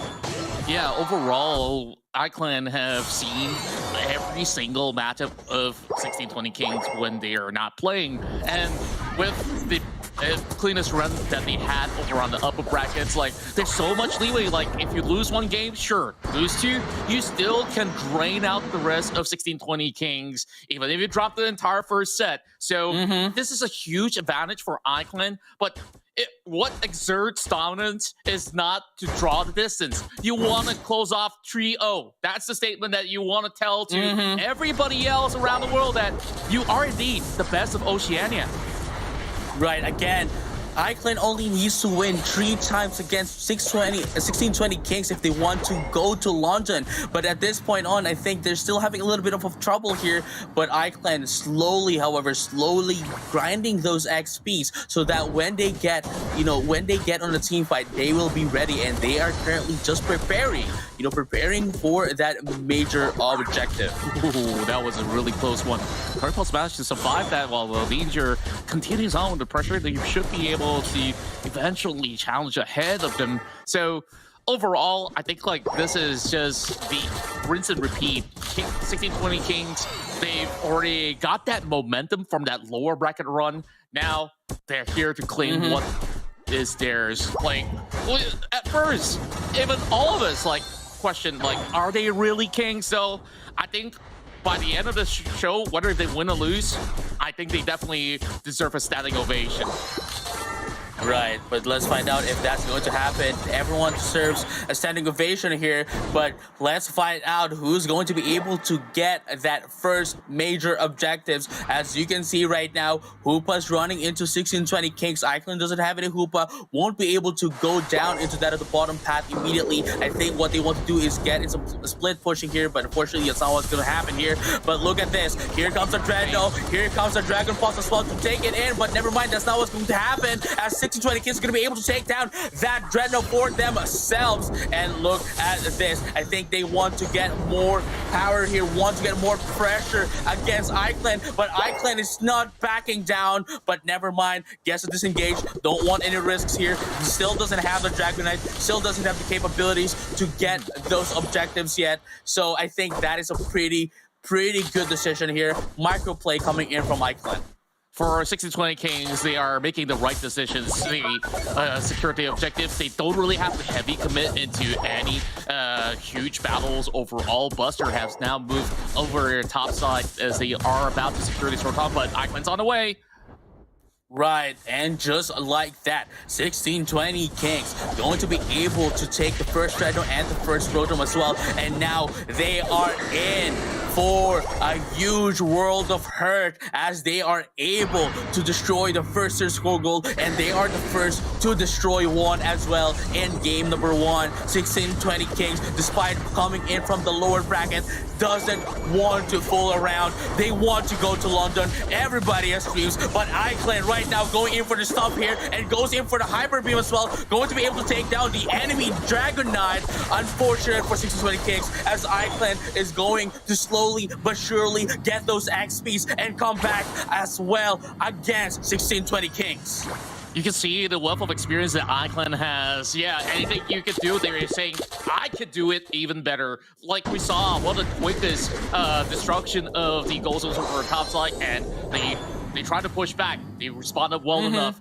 And they've already stacked enough energy to do so. Now, down to the next Dreadnought, though. Not too much disparity between these two teams when it comes down to level. Maybe it's just one level low. But that's still huge, though, despite having only one XP advantage, one level advantage. But look at that. They're going to be able to get in 40 up top. But look at this. Down bottom, iClan's going to be able to secure the second Dreadnought. And they're going to be able to eat up 1620 Kings as well. There's going to be 2 down for them. No, make a 3 down for 1620 Kings. iClan is just getting started. They just woke it up. You know what? The early game, it was just for them to, gauge 1620 Kings. But right now that they have the Dragonite, that they have everyone needing to set up, they are coming in. And Bemco with the Gredan is going nowhere. You're not going to be able to spew your berries no more. Yeah, it was being pretty hopeful, though, like that overextension, just trying to sneak it all the way to the back, didn't really result into all too much. When you have all the iClan members all ready to take them on, another Rotom spawns up. Buster ready to charge at them and, of course, secure this one for the team. Two Rotoms, I think that they are working it well enough, but iClan should be able to halt this from progressing upwards into the tier 2. Right, and this is really interesting as well. You know, like even if 620 Kings here would be able to get in that Rotom, iClan can just easily repel away and, you know, destroy that Rotom so that it wouldn't be going inside their second tier score goal, just as what happened. And now we're just waiting for the third Dreadnought before we get into the Zapdos. But I think 620 Kings here needs to be a little conservative if they don't want to get picked off by iClan here, because quite seemingly iClan here has those. You know, they punish 1620 Kings despite the minuscule mistake that they do. Like, the moment that they see an opening, the moment that they see a mistake from 1620 Kings, iClan just swoops in and just takes them out. Yeah, overall, like, they've been able to basically layer out all of their crowd control spells and abilities just to throw at the right targets. Like, you can see that they are having a little bit of struggle on their Dragon Knight to really get a little bit more out of those sort of 5 versus 5s. But overall, iClan, like, they may have actually lost a few objectives. It's still fine, though. Like, overall, you can see they get themselves another Dreadnought, and they will eventually prepare for the final hurdle as the rest of 1620 Kings, they're over in Northern Territories overall, as they are just waiting for iClan to do the first strike. Right, but we have to remember that Rotom wasn't really that much of a difference here, because Dreadnought is what's important. You get in your XP with a Dreadnought, everyone gets an XP, and that's why they are getting their power spikes quite early. And now before the Zapdos comes up, they're going to force into the intro here. There goes the offbeat Blitz Systems into that of the Dragonite as well. Unite move as well, going in some damage. That Dragonite is going to be going out, and look at that Buster getting busted quite yet. Not quite yet, however, but Captain is going to be taken out as well, as 4 from iClan is going to outnumber them. But there goes the Barrage Blow as well. Oh, no, is what they said to take them all out. That's going to be 3 down for them. But Pangu right now, to take them out as well. Pushing them away, not allowing them to take in the Zapdos. But just like that, that's going to be 1 down. No, make that 2. 1620 Kings right now still doesn't lose hope. Still hasn't lost any hope at all, as they are going to be able to take in the Zapdos perhaps. But let's find out. Never mind. There goes Untamed with the Hyper Beam taking down the Zapdos,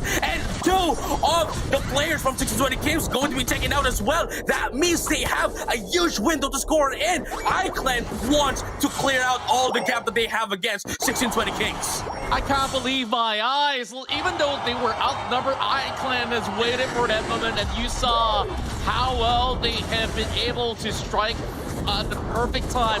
Untamed, making the clutch plays happen, and now they will march right up ahead. Everybody's over onto the bottom lane instead, but they will have to pull off not only a perfect defense from 1620 Kings, they need to find ways to at least score right back.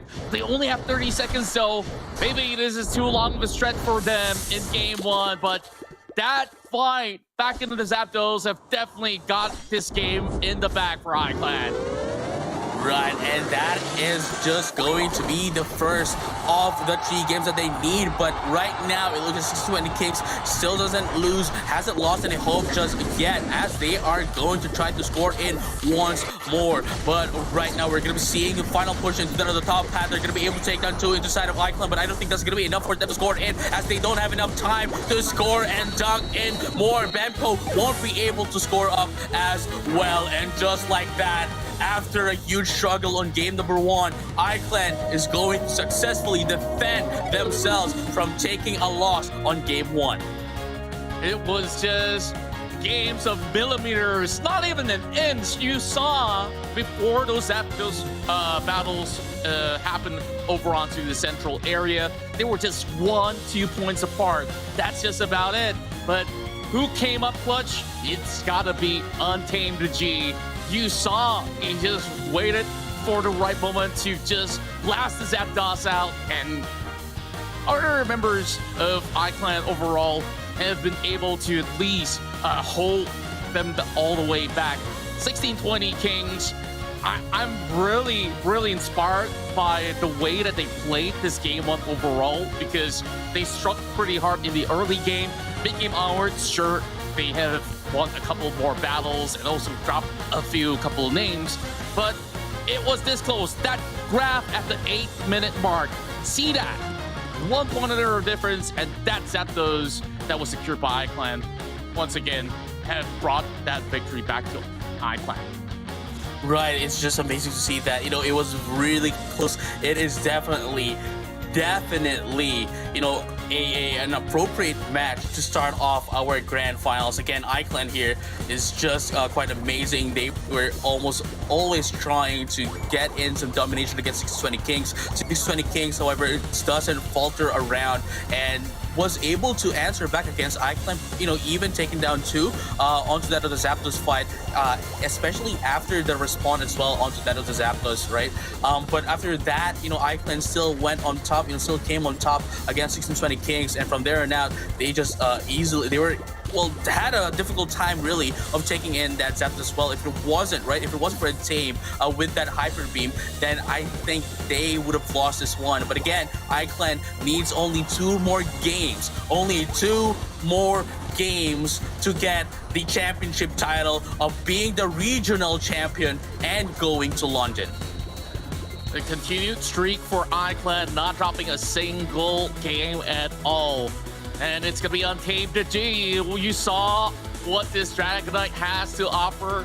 And of course, we're going to expect a whole lot more of those huge plays by this guy himself. So, other than this Dragonite that was really showing up, JJ, any more opinions on who could also be the secondary MVP? Yeah, I mean, as I keep on mentioning, since earlier, it's the Serena. I think, at least for the side of iClan, right? I think it's the Serena and the Eldegoss, really. Sorry, not the Eldegoss, but the Blissey, because the Blissey, gives out a lot of armor, gives out a lot of shields, rather, not armor, shields and sustainability to their teammates, and then likewise, we have the secondary damage, which comes in the form of Serena, which has its prolonged state as well as it heals itself up. The more that the moves hit, and then likewise there's also the tertiary damage dealer, which is about in the equal position, equal level that the Serena has, which is the Machamp. So I'd have to say that currently iClan's composition is a bit balanced out in terms of the damage and the sustainability that it allows them to just stay for longer times despite not having the Hoopa. Again, the Hoopa, not because it has heals, but rather because it can allow your teammates to just have a reset that, even when 1620 Kings had the reset, it still didn't matter for iClan because they can last longer than a reset team. Yeah, I absolutely agree with you. So I don't think that they're going to be changing all of these picks that they had overall. So yeah, this game is so good that even your camera stand couldn't really take it. And yeah, anyway, I get that. I get that. Yeah, overall, I think they handled the early game well.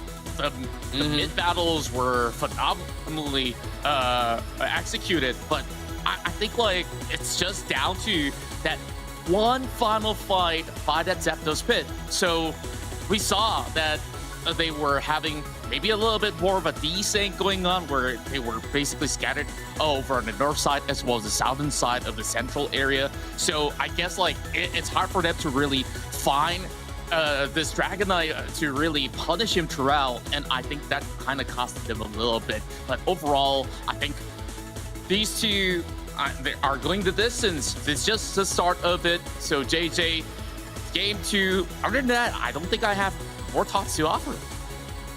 I mean, see, 620 Kings, their composition actually worked out as well. I have to give it to 620 Kings. It's just that, the moment that 620 Kings gets a little bit too greedy, they overextend just a little bit, and even if it's just a fraction, a minuscule mistake, as I mentioned earlier, iClan, you cannot have any mistakes in front of iClan, because the moment that you do that, they will punch you. They will punish you. They will hit you with everything that they have and pick you up. And that's what happened with the current game on game number 1. But on game number 2, I'd like to see some execution changes here for 1620 Kings. I still believe that their composition it was already fine. Yeah, and overall, having Kian on this Hoopa could possibly offer a whole lot more. You did mention about all the hyperspace journeys that they were on throughout those couple of matches that they had, that has been able to get them some huge resets to continuously go on for long drawn-out fights. I think at least this time it will be able to complement one another, though it may actually look slightly squishy. I still think that iClan, yeah, they won't be all too worried though. It's just that with this Eldegoss, it's gonna be able to at least handle the pressure. Yeah, and you know, again, if iClan could continue what they have done on game number 1 going over to game number 2, I don't think there's anything for us left to say against 1620 Kings here. But you know, 1620 Kings here, this is going to be the underdog story. We need to see this. We need to see you adjust. We need to see you win here. We want to see that game number 10. We want to see a reset even. That's what I said. I think that we're going to have a reset, and I don't think that 1620 Kings would let all their struggles from the lower bracket be left in vain for this grand finals. But once again, game number 2, iClan having the first point, going against 1620 Kings from the lower bracket. Let's have a champion tie. That's right. I've been waiting for you to say this ever since the start of the tournament, but of course this is the most important time. They're in this first start of the best of 5. And overall, if we take a look at how these two teams perform as compared to those that may have fallen out of the tournament bracket, like, they don't take those scrappy fights for no reason.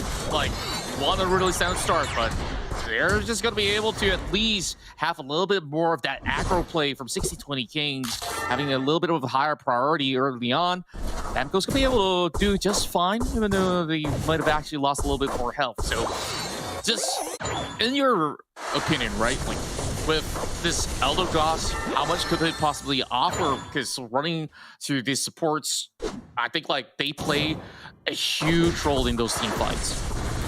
Yeah, definitely. You know, as we have mentioned, you know, we haven't seen a lot of Eldegoss quite recently, but we do see a lot of there were some teams, not a lot, but like some teams running in that Eldegoss just for that sustain and the shields that it gives to everyone within its vicinity. You know, with with its moves, and likewise with its current Cloud Crash. You know, it pushes back opponents. Likewise, healing down healing down your teammates as well, allowing you to last down on team fights. Just like I said earlier, they don't really need to reset. They don't really need the Hoopa to get a reset. All they need to have is, you know, the sustainability coming in from the Eldegoss and the Blissey, and they can essentially just, you know, last even longer. Indeed, and overall, it seems like there's a little bit more of a central area control coming in from iClan as they managed to at least put a total of 70 points. This time, having a cleaner start as compared to the first game.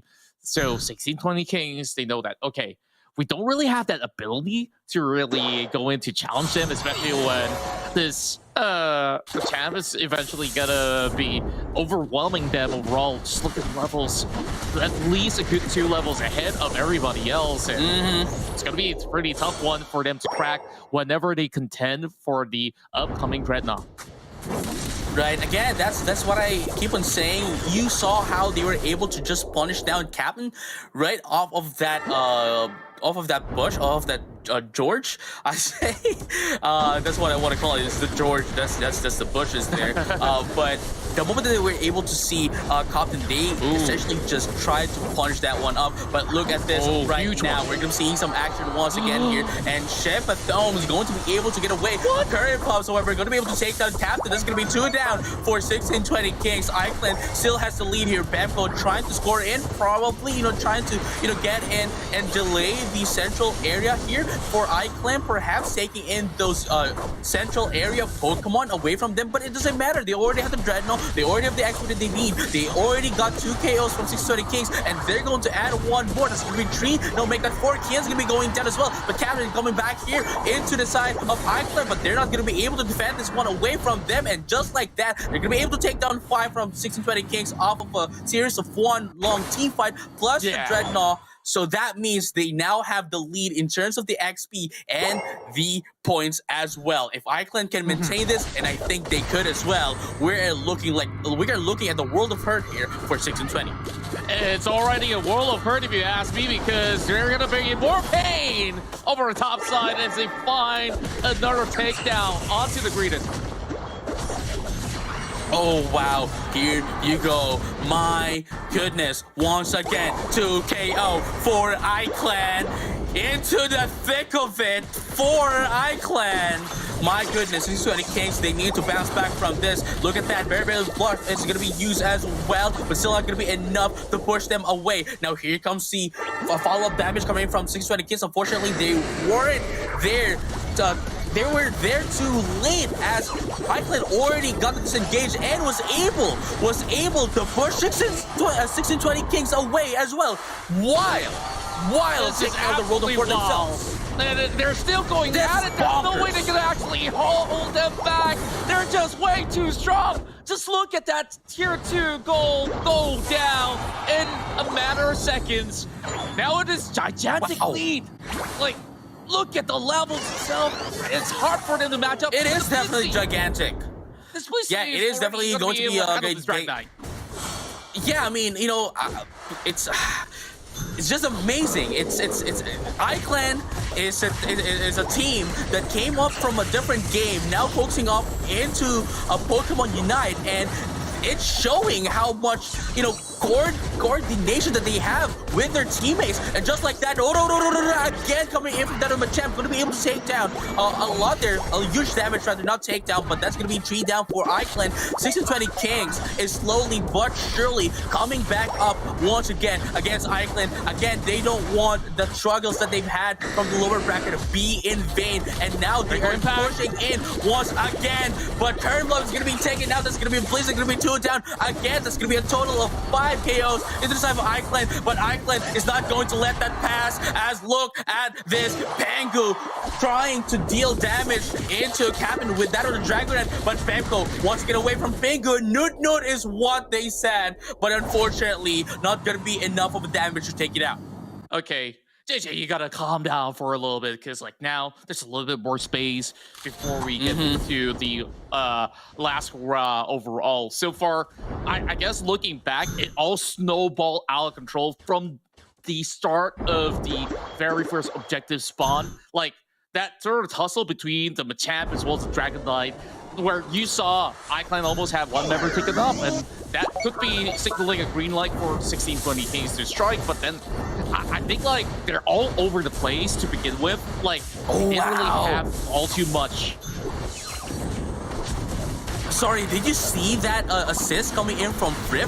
Friv actually threw an egg. To the opposing team, to that Serena, just to ensure that they can secure this Rotom. And that was, though it was quite minor, that played a huge part in taking that objective. And, well, you saw what happened. You saw the consequence of that. Yeah, overall, they managed to secure it for themselves. iClan, honestly, don't seem to have too much trouble challenging this.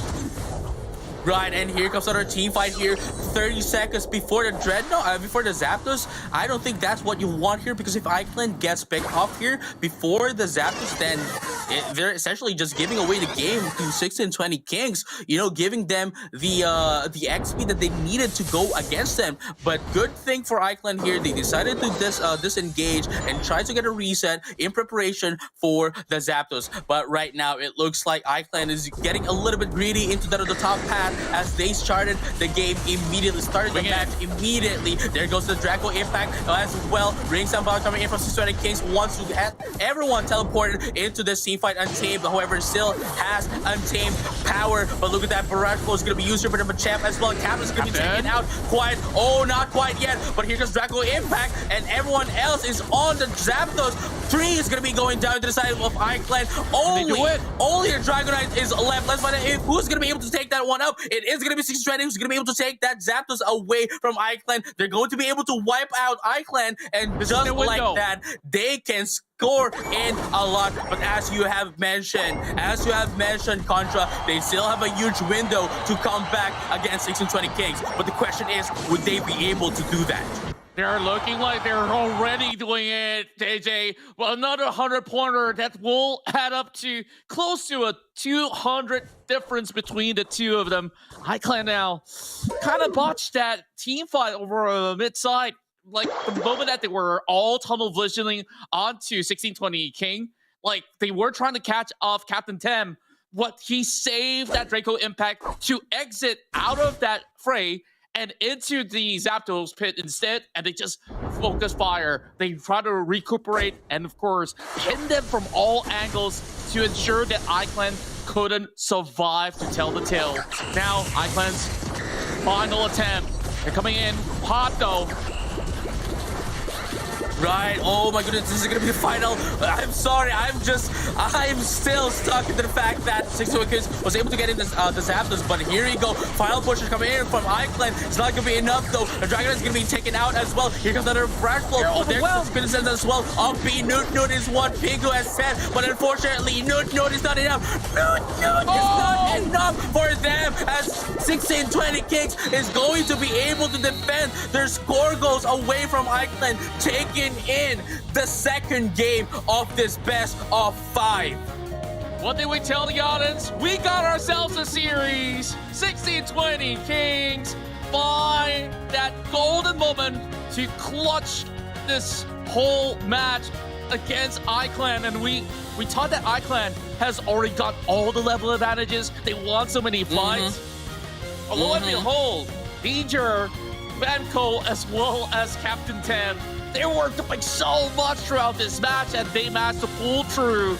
But this journey's far from over. Remember, it's not a total of 3 games that 1620 Kings need. They need at least a total of 6 games. So iClan, they had the ways of formulas to have their own setup running from the ground up. From the first moment that they've already gotten a lot of all these points in, you see from the charts itself, it only started to stagnate from that 8-minute mark, or should I even say from the 6-minute mark, because the rest of 1620 Kings, they didn't really held any form of response because they know they are absolutely underpowered to take on those 5v5s.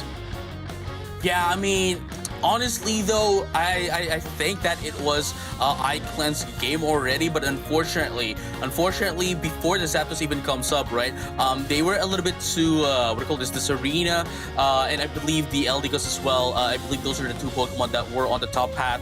Were a little bit too greedy. They initiated a team fight, not knowing that everyone else from 1620 Kings were present there, just waiting for the chance to get in on that team fight, and just like that, they were able to take down iClan one by one, picking them off and allowing them to get into Zapdos, and, well, you saw what happened next. Yeah, overall, it was just iClan running all over the map. They got themselves Rotoms as well as multiple Dreadnoughts, but this is where we saw Captain Ten, after he escaped, it was all about Dangerous there. He took down 4 members of iClan in order for them to pull through. Dangerous, if he's not getting the MVP, I'm absolutely going to be upset about this. Yeah, definitely. I have to agree with you 100%. But Dangerous right now is our MVP. I think the statement here, the phrase stranger danger should not be used unless it is going to be danger. That is what we should know now. Yeah, I like the ring to it, so I think we'll follow throughout the rest of the series. 1620 Kings, this is just the start of it. So now that both sides are being equally matched on a 1-1 tie overall, so if they have this sort of stamina to run this marathon of a potential 10 games, then they definitely deserve those tickets to fly directly to London. Every time we go back to the screen, my hair changes because of how intense. Same goes to mine. Look at how much of a mess. I make a mess of myself. I don't know, right? Like it really messes up our hairs and all, and keeps us up from our seats. And I just can't wait to get in on game number 2. It's unlike, again, for those who just tuned in and for those who doesn't know as well, this is the grand finals. We're going to be playing best of 5, and that means it is a race to 3 points, to 3 wins. And unlike the others, right, unlike the other stages of the tournament, which teams only needed to win 2, reiterating, they need to win 3 times here. And for 1620 Kings case, they need to win 6 times. They need to get that if they want to get that title and that ticket going to London. Yeah, let's hype them up one more time as we look at the brackets overall. Sure, this is the winner's bracket where iClan absolutely deterred everybody else from proceeding every step of the way, and every matches they went 2-0. So even the heavy favorites into this tournament, Ground Zero, iClan was the first to knock them down in the lower brackets. But I want to see that lower bracket because I want to tell the story of 1620 Kings. These guys were taken down so much early on by Ground Zero, and after that, they just brute force their way to be the gatekeepers of the entire lower bracket, and they are definitely the Kings here to show up. So it's still a couple more games before they were to fight for the throne. We're going to go in for a little bit of a recap of what went on throughout the Oceanic Regional Finals 1620 that fought so hard to get to this match in the Grand Finals. Yeah, and right now we are seeing a throwback of what has happened on Game 1, right? Again, this is the OCE Regional Finals 1620 Kings. As you have mentioned, Contra, they immediately got dropped down into that of the lower bracket, and now, as the caption has stated here on our, the lower thirds here on the video on your screens, 1620 Kings has fought back to get to the grand finals. They have fought a lot of strong contenders. They have fought against these teams. We have Bandits ESC. They fought Collateral. They fought Team Gap. They fought Ground Zero. And who's to say that they don't deserve the London ticket? Yeah, and overall, I think we can even call them the Kings of Comeback, or Comeback Kings. In short, they've been able to not only turn tides around in some of all these battles, like games that you thought they're never ever gonna make it, like what we saw early on the first run. iClan just were left baffled. Same goes to Ground Zero. Sure, Ground Zero started off with the lead in that series, but what happened? 2-0 reverse, or stressing 2-1, of course. So I guess story time's over for their journey, for their past journey. We look towards the present as we have the draft already in our hands. Right, and here we go. This is going to be the third game. Whoever's going to win this one would definitely have the advantage against the other, getting in that momentum and, getting themselves, say, a little bit of a window for mistakes, a window for, a window to check things out against their opponents. And likewise for iClan, they still have a huge window going into game number 2, perhaps from game number 4 as well. Before anything else, they can check them out. They can even extend this game, even prolong this game, perhaps to game number 5, just so they can wear out. Okay, just so they can wear out Team 1620 Kings. Again, 1620 Kings needs to win 6 games. So that's going to be a minimum of 6 games for them to win, this grand finals. Yeah, and even though iClan has the advantage, they're definitely not going to make it all too easy because, if you give them too much of a leeway, like, you're not going to earn the respect from the Kings. Like, Kings, they sit in the castle and they've got everything else. Like, they don't really have to worry about anything at all. So it's all about iClan here to at least put up a strong standard up front, just like how they did back in game 1 as well as game 2. Game 2, solid start, but a little bit of a poor finish. Right, and here you go, 1620 Kings. Now gotten in game number 2. Perhaps this might be what you have been saying, the Kings of reverse sweeps. Let's find out together if that's gonna be the case here for game number 3. Let's have a champion time. Here we go. Really having a little bit more of a back and forth of points being scored by both teams. Only the difference is going to be 5 in favor of iClan for now. And overall, so far, 1620 Kings, they finally introduced a little bit more of a different sort of rotation overall in the early game. DJ down in trouble will have themselves double team with Sheep at home, just gaining a little bit more advantage. But then again, it's still far from where we need to see them come up ahead, because in the early game, you might have actually been knocked out. You still recover very quickly overall with those low cooldowns of the timers. Right, again, you know, iClan here is just going back to what they've done in game 1, getting themselves all the objectives, getting themselves all the XPs, so that if and when they get in the XP that they need and all the power spike that they need going against 1620 Kings, 1620 Kings would essentially just be denied onto team fights, just like what happened in game number 1. But let's find out if that's going to be the case here, as that Bone Sweet is now just a team. Still isn't a Serena. There you go. Yeah. Oh, they look like they have a pick off here against Pengu, but it's gonna be a Serena anyways here. It's gonna have a lot more mobility to move around the map. So over on the bottom side, iClan will continue to land in some dunks. Well, you're just gonna try to trade right back, but the cavalry has arrived. Right, and here you go. iClan right now has arrived with their power up as well. There goes the Odo coming in from Shepherd Dome and going to be able to take down 1 into them, destroying the first score goal as well as that at the bottom path, despite Zapdos still not up, and Untamed is currently in on the final form of the Dragonite right now. I think they're going to have the secure here uncontested, but with the help of Bemco on Float Zone, actually, I don't think I thought they were gonna go into that other the Dreadnought, but unfortunately they did not. Instead, just goes up, tries to get in the objectives here. The buffs coming in from the side of iClan, but instead iClan not only got the Dreadnought, they were able to get in the Rotom as well, putting up a lot of pressure against 1620.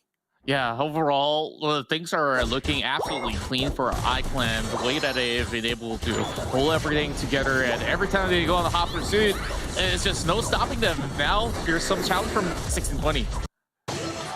Right, and look at that 1-for-1 trade here to no one's favor. Both of them, unfortunately, it is going to be the support and the damage dealer that's going to be taken out here for 1620 Kings and iClan. So I think more of an advantage for iClan there, as they were able to take down that Serena instead.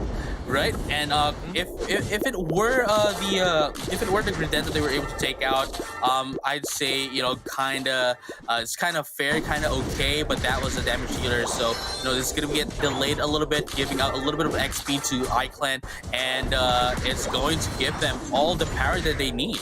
Yeah, with iClan playing so well, look at Sheep at home. He's just going on 1 versus 2 and still handle it well. Eject button being utilized just to get out of a very sticky situation. But overall, like, you're just seeing pure confidence coming in from this Machamp. Like, he doesn't need any sort of help at all, especially now 1620 Kings. They've already lost 2 tier 1s so early, not even hitting the 5-minute mark yet. So with so little grounds for them to cover out, they're only forced to turtle and defend. Now they will congregate over on the bottom side at iClan. Just want to try to challenge them and see how much more can they actually hold up against with the Dreadnought up for the taking.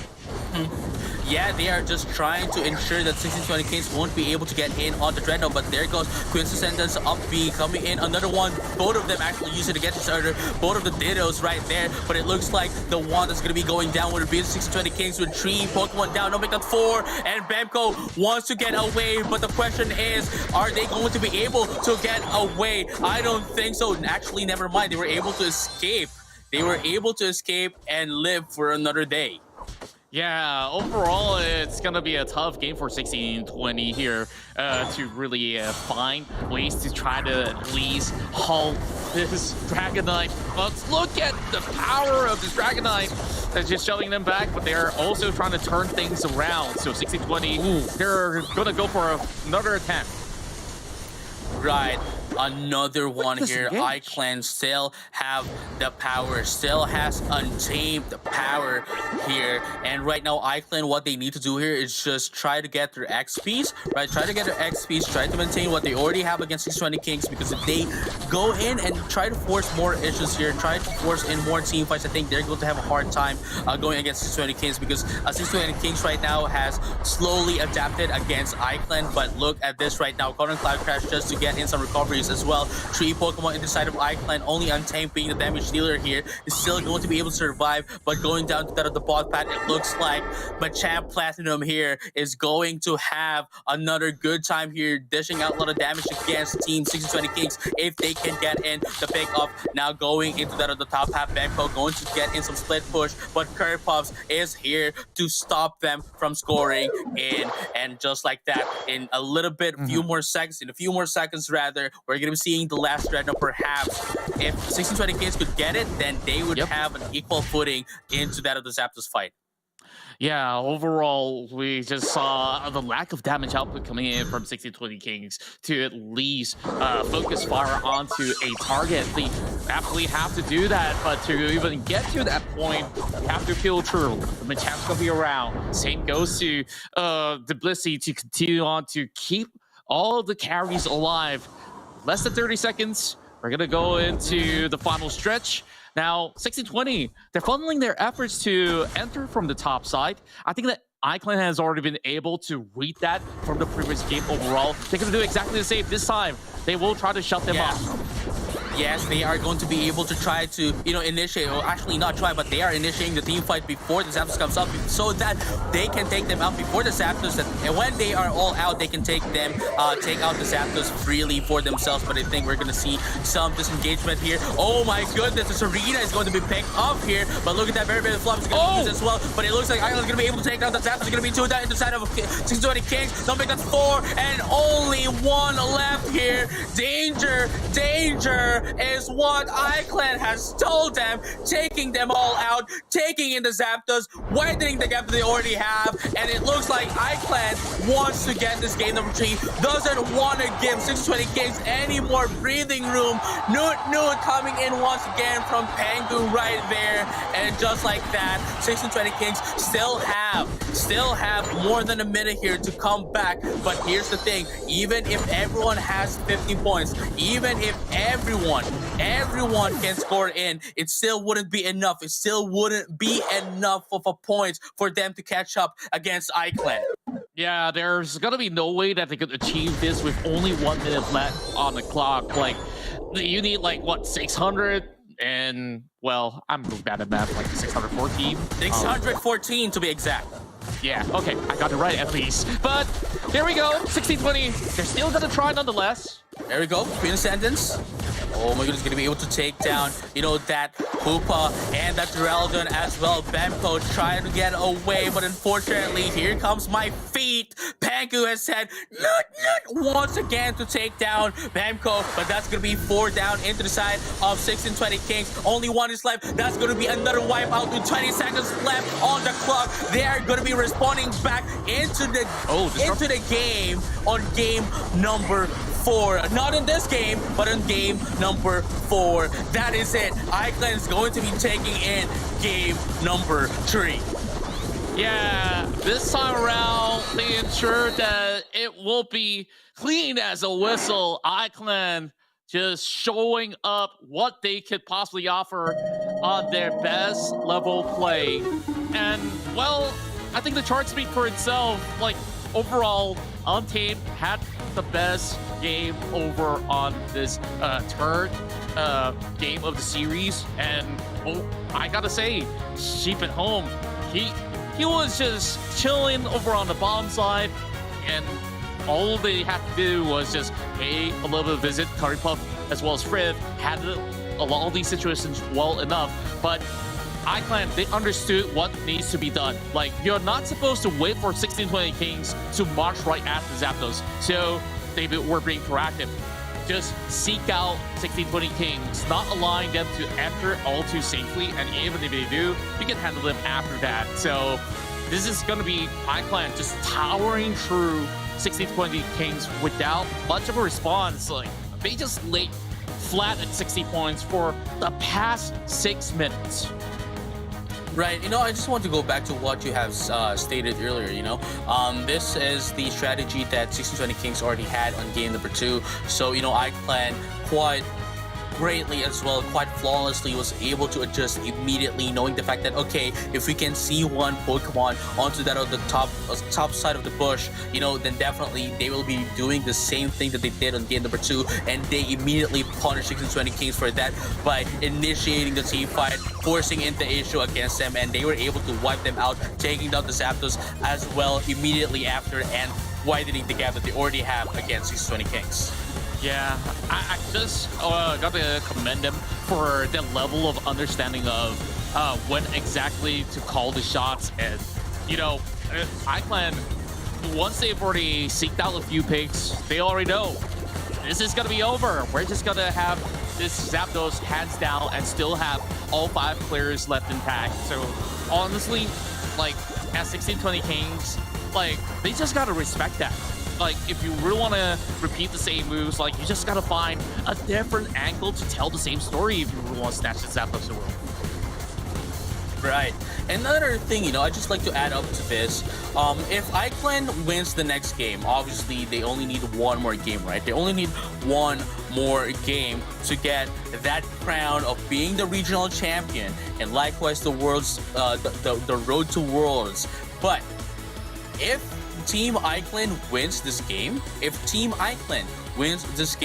it is going to bring about a huge statement that you do not need the Hoopa in your team comp to win games. Yeah, like, I think the level of experience that they had, it dates back to the AOS Cup overall. Like, they have already found a lot of formulas before even Hoopa was introduced as well. Like, these guys were contending since early days of Unite's inception. So I just feel like they just have a lot of things that they didn't really have to worry about when it comes down to how to really sync up for all these team fights, because all that synergy is just displayed throughout this match that they just basically work like clockwork overall. Like, it doesn't seem like it was too much of a hassle for them to at least get things going. And Untamed, he was given the freedom to lead the charge whenever he wants to. Right.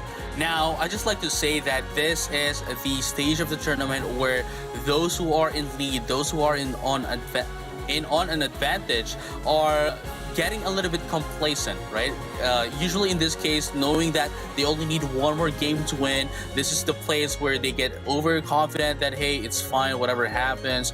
But I think this is also the most crucial moment for the other team, because since this is the stage, right, that most teams get a little bit over complacent, this is also the stage of the tournament where the other team can really just punish them quite easily. But with the experience that iClan already has playing other games, other competitive games, and now moving over to Pokémon UNITE, I don't think that's going to be the case. They have the experience of playing in this stage for a huge amount of time, for a lot of times even, and I don't think you need to put your guard down if you want to win against iClan. Indeed, and we've called 1620 Kings the comeback kings. After all, like, is there any gas left in tank for them to basically run this race without dropping a single game at all? That means that they have to go on. Well, I need to start counting with my fingers. Like, how many more games to get their like 5 with back-to-back wins to just Yeah, no. I overwhelm? mean, not exactly. You know, not exactly 5 games. All they need to do here, all they need to have here is get into games, and then we could, I don't know, potentially have game number 5 for the reset, right? True. The main goal here. So, yeah, I mean, so here's the thing, right? 620 Kings has 2 goals. They need 2 goals here. Okay, they have 2 objectives. The first one that they need to achieve is, you know, getting the reset. The second one is obviously winning after the reset. But of course, if they can't do the first objective, they won't be able to do the second one. But right now, I'm not sure if you saw that, Contra. I'm not sure if you were able to notice that. But danger right now is not using the Duraludon. Danger has now picked the Cramorant. Yeah, I just noticed that, and I think like we have also seen them utilizing the Cramorant earlier in the series against Ground Zero on that lower bracket. They still fared pretty well, and I guess like with a little bit more strength hitting into that early game, it would lessen up the pressure that iClan would possibly put against them, because they would eventually manage to trade right back. There we go. Well, 1620 Kings will essentially have to treat this as a best of 1. It's iClan. Right, this is potentially the last game here for iClan if they win this match. Again, potential final match, iClan versus 1620 Kings. Let's have a champion time. And as I mentioned, the Cramorant is now back. This is the main Pokemon that Danger has done. So he's a Pikachu Cramorant specialist, and just like that, my goodness, I think we're in for a treat. I think it's much likely that this Pokemon would be able to help out on team fights against iClan. They have the damage dealers, they have the CCs. What else do you need, you know, going against iClan to win those team fights? Yeah, and overall, like, Cameron definitely offers a whole lot, especially those sort of pokes that we're already seeing right now. 1620 Kings, seems like they managed to force the eject button off of Untamed. And of course, having the Dragon Dance, it shouldn't be all too hard for Untamed to get out of a sticky situation. The Buster's still going for a challenge though. They wanted to get the challenge, but it looks like Stephatome is going to be able to beat them up once again. That's going to be 2 KO, 2-for-1 trade here in favor of iClan. And, you know, still early to say who's going to be winning here, but Stephatome here going to be able to score in. Likewise, Curry Puff is as well, ensuring the Stephatome here is going to be sustained, going to get all the XPs that it needs so that it can get its Power Spike as early as possible, going over the Dreadnought fight so they can dominate over 1620 Kings as early as now until they can steamroll going into the late game. Yeah, for iClan, it's just business as usual. Overall, this has been the trend of the series, where 1620 Kings, that one game that they have actually guarded was also a comeback play of Zapdos fight. They the stuff. The Buster busted. That was the name of the move right there. Stephatome is going to be taken out as well. Busted again by Buster. But Buster seems to be getting busted right now. Unfortunately, no, not quite yet. Drop kick is going to be used just to get away. Beautiful perseverance here coming in from Buster. But they're back after taking in the berries. So we're going to see another team fight before the Dreadnought. This is going to be 3v3, but it looks like Bepko is now down into that of the bottom path as well. And look at that, Serena is going to be left up top, perhaps trying to destroy the top, the top path score goal, but not quite yet. But it's going to be able to get the split push, getting that Rotom, but going to that of the bottom path, and it's going to be Captain going to be able to take down the Dreadnought for themselves. It's going to be 1 down into the side of iClan. No, make that 3. They found My goodness, it's still not a Dragonite. Still not a Dragonite for iClan. Still a Dragonair. Still won't be able to help us much. The Machoke is still not a Machamp. And just like that, they are not champions yet. They are struggling right now. 1620 Kings was able and is adjusting actively against iClan.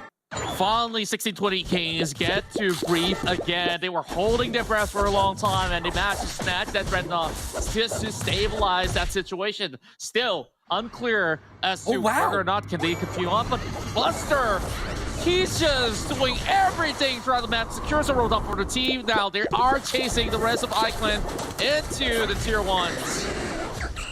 Right, it's so amazing how this one Pokemon changed from the side of 1620 Kings, and that one being very low in HP and defenses as well made a huge difference here for 1620 Kings. You know, their confidence is just off the roof right now, and just, you know, answering back to iClan immediately once they get eaten up by iClan. They just punish them down right after. And right now, 1620 Kings, despite getting taken out, still not a huge deal right now. Not yet, not until the second objective.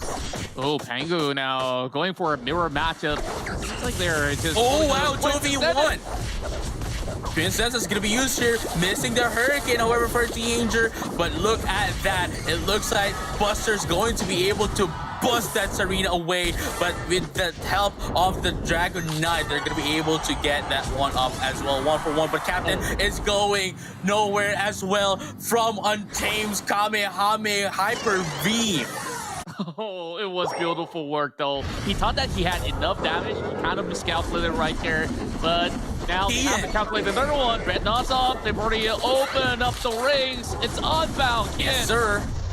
Yes, sirree. That's why Kian went in for the rings and bounce so that everyone else from the team would be able to teleport down. But look at that. It is going to be iClan going to be able to take down the Dreadnought. But at the very least, 1620 Kings is going to be able to answer back against iClan right now. Going to be able to take down Tree as well in the process. And just like that, they were able to recuperate from the XP that they lost from iClan stealing away the Dreadnought. Yeah, it's just... really solid showing coming from iClan that, yeah, you might have actually won the last one when we're not giving you any more of a space to do so yet again. Untamed with Draco Impact. Ooh, Draco Impact into that off the bottom path, trying to push in once again, overextending right now, and they're going to be able to take off that Dragon Knight from the game. My champ is going to be taken out as well, but Danger once again away here. Unfortunately, the Pingu shouting down is going to be enough to take it down. Curvepuff right now just buying time for their teammates so that they can escape quite successfully. Beautiful support coming in from the Eldegoss. I just love the combos that we are seeing coming out of 1620 Kings Serena. Like, overall, like, this guy just knows how to basically time every single stop, every single drop kick. Now Rotom's going over onto iClan's hands, so it will delay a little bit more time for them to be bought here. So 1620 just have to be forced onto a defensive position. So it's going to be clear for them to start to siege onto the Dreadnought instead. Right, and look at that. Rotom's going to be taken out here by 1620 Kings, allowing them to, you know, get him a little bit of a leeway here, a little bit of breathing room, you know, going into that other Dreadnought. Now, I think there's going to be a huge team fight here into that other Dreadnought before we get to see the Zapdos. I don't think anyone would want this, but they are going to be taking the risk right now. And look at that, Bamco is just going to annoy down iClan, getting in the team fight. Nobody's taking the Dreadnought. They want to take in the team fight. Yes, in the reset, unfortunately, not going to be able to take down Danger. I'm sorry, not going to be able to take down Buster, but at the same time, they're going to be able, you know, 1620 Kings is going to be able to take down that Serena, but in exchange of the Dreadnought, I think the Dreadnought was still a better reward here for iClan than losing the Serena before the Zapdos. They managed to sneak 133 points just by this read and just putting a lot of heavy lifting over the back, but the Zapdos now contended by iClan. 1620, you got to move in.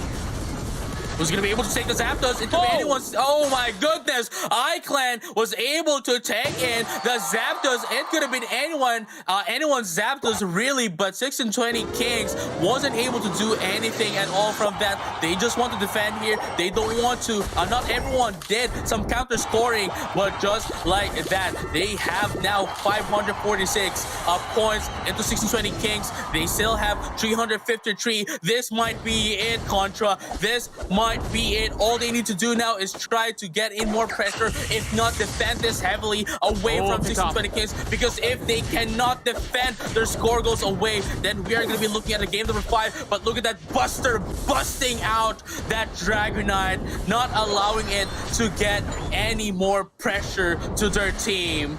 My goodness, 620 Kings, they still have 1 more minute. They still have 1 more minute to catch up.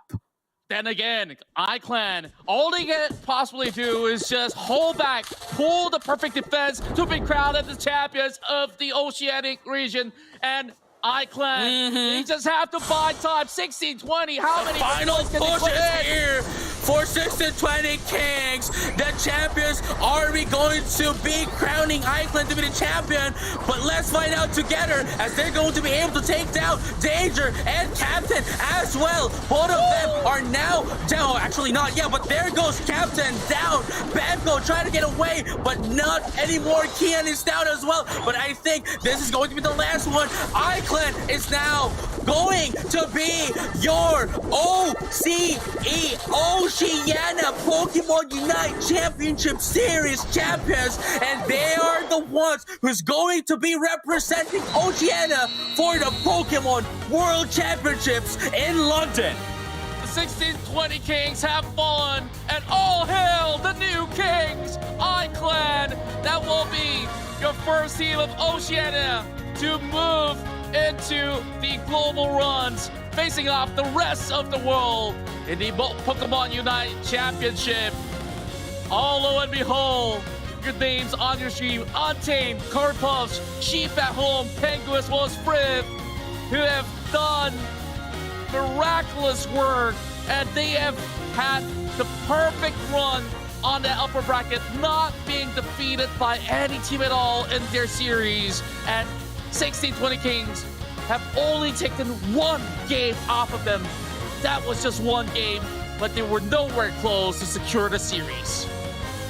Yes, sir. We have now crowned the very first team to be going to the Worlds. This is history, guys.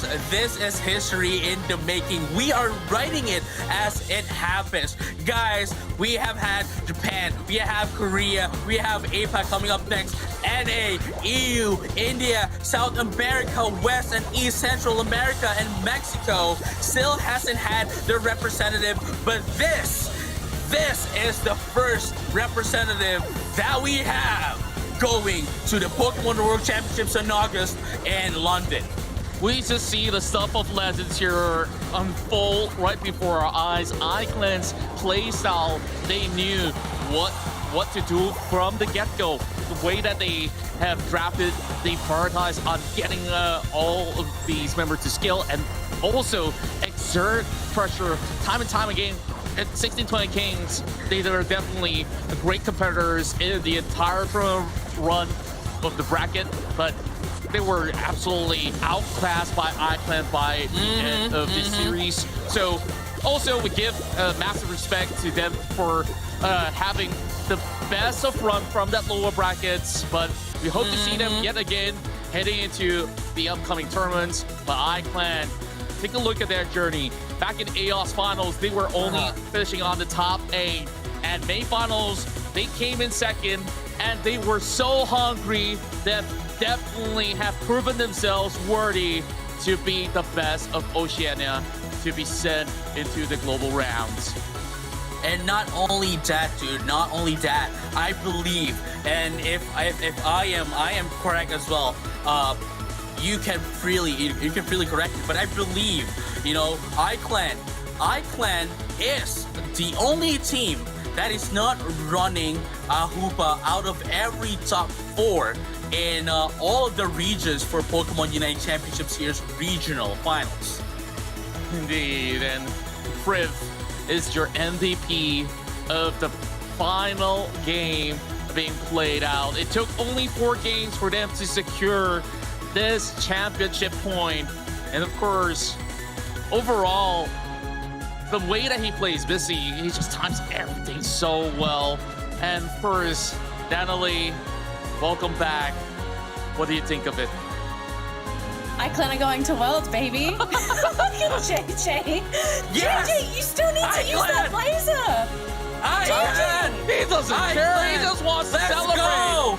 They're winning! iClan! The first representative! Let's go! Well, I guess that's my watching gosh. fireworks overall. Like, yeah, he had his moment. So, okay. Now, Natalie, back to you. I'm very sure there's a lot of people in chat that are echoing JJ's sentiments just there with the Please. fireworks. But let's take a look at the brackets, because what a journey it has been for iClan, right? This funny thing, today's the only day we saw iClan play. Out of all the tournaments, all the streams, this is the first time we have witnessed iClan play on stream. And oh my goodness, did they show. We knew they were top 4, right? We knew this was a team that to look out for, but we just haven't seen them. And clearly,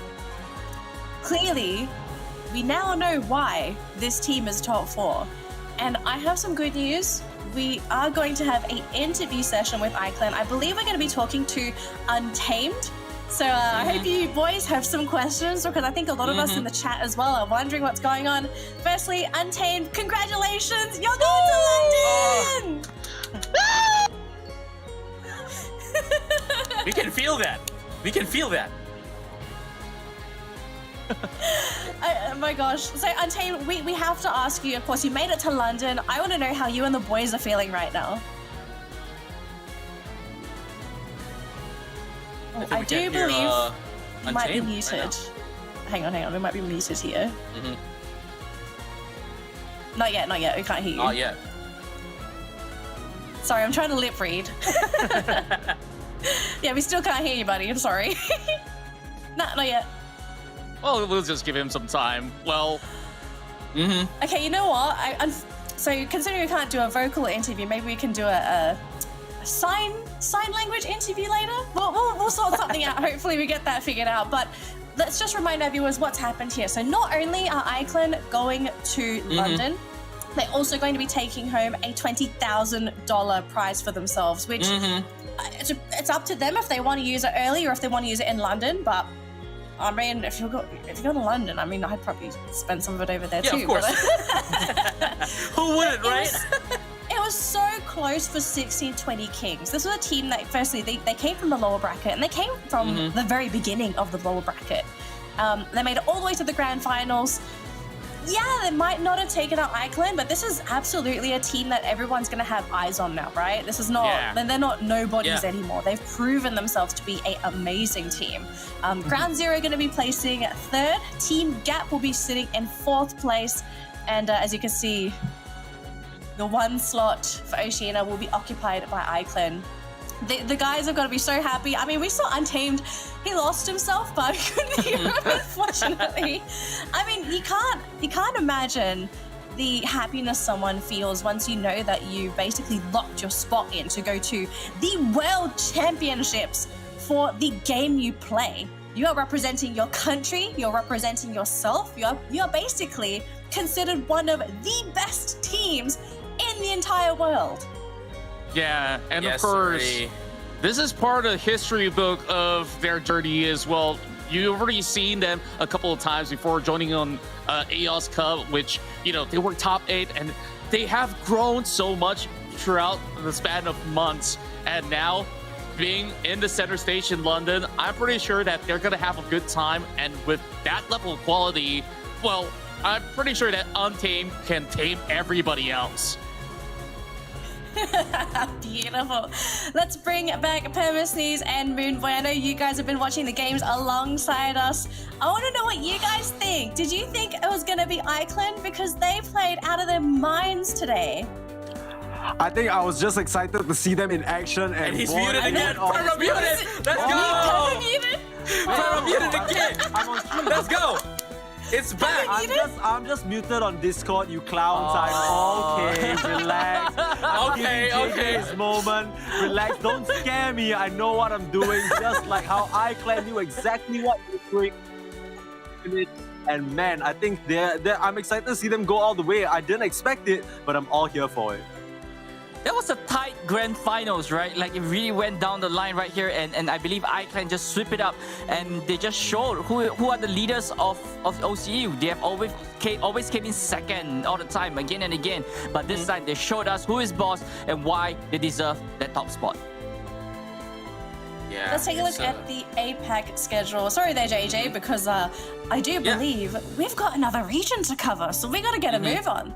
Let's go over to the APAC schedule here. So for people that don't know, we're only halfway through the broadcast because, Oceania might be done. The APAC's still there. We've got to still figure out who are the top 2 teams going to Worlds from APAC. And we are going to be starting off with the winners final, No Lucario, going up against Renaissance. The losers semi-final, it's going to be the 2 brothers, RJ Gaming versus RJ Gaming 2. And we're going to go for a quick break. Also going to see some fantastic highlights, but we will see all of our beautiful, wonderful, amazing trainers in the chat in 10 minutes. As always, if you need to do anything, do it now. We'll see you soon. Bye.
Random Gaming had a couple amazing moments there at the end where they tried to stop them. They tried to put points in the goal, but such incredible defense, specifically from Yoshi there on PogChamps. They are your Grand Finals champions! Salut les fans de Pokémon, my name is Yoshi. I'm a professional player of Pokémon UNITE. I'm the captain of the PogChamp team. So for the March Cup, I play most of Duraludon, but it's not my favorite Pokémon, you know. I just have to play something to win, right?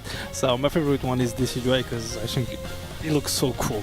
It looks so cool. We were just playing with friends really casually for fun. We just made a really friendly tournament and we just won pretty easily and was like, should we just try to maybe do better and maybe compete in the game? And we tried with my friend Sariu, the top laner of the team, and we get more other French players, and we just entered the first tournament and we won. And I was like, okay, let's do this. Just let's do this. We came in March with different strats, and we just wanted to beat everyone. There was you can be random gaming, German, English, whatever you want. We just here to beat everyone. That's what we did. We just 2-0 everyone. We didn't drop a single match, and yeah, for the World Cup we just do the same. Just be ready, guys, because if you face PogChamp, be ready to lose, my friends.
only a swing and a miss, but he manages to grab it with the damage. For the rest of the team, Oh Joe knows where they are straight off the Jurek, finds them. Kai tried to do that sneaky, but no, you go back to sleeping. Yeah, what about Shuriken? It's a bit too late. Early. Nobody steals it. Oh, and Beagle, he steals it. There's a huge snow globe. On the 2 takes them down immediately. No score yet for RJ Gaming. Are we going to see a repeat of what they did? The Kings are gonna sit on their throne. They will not be denied.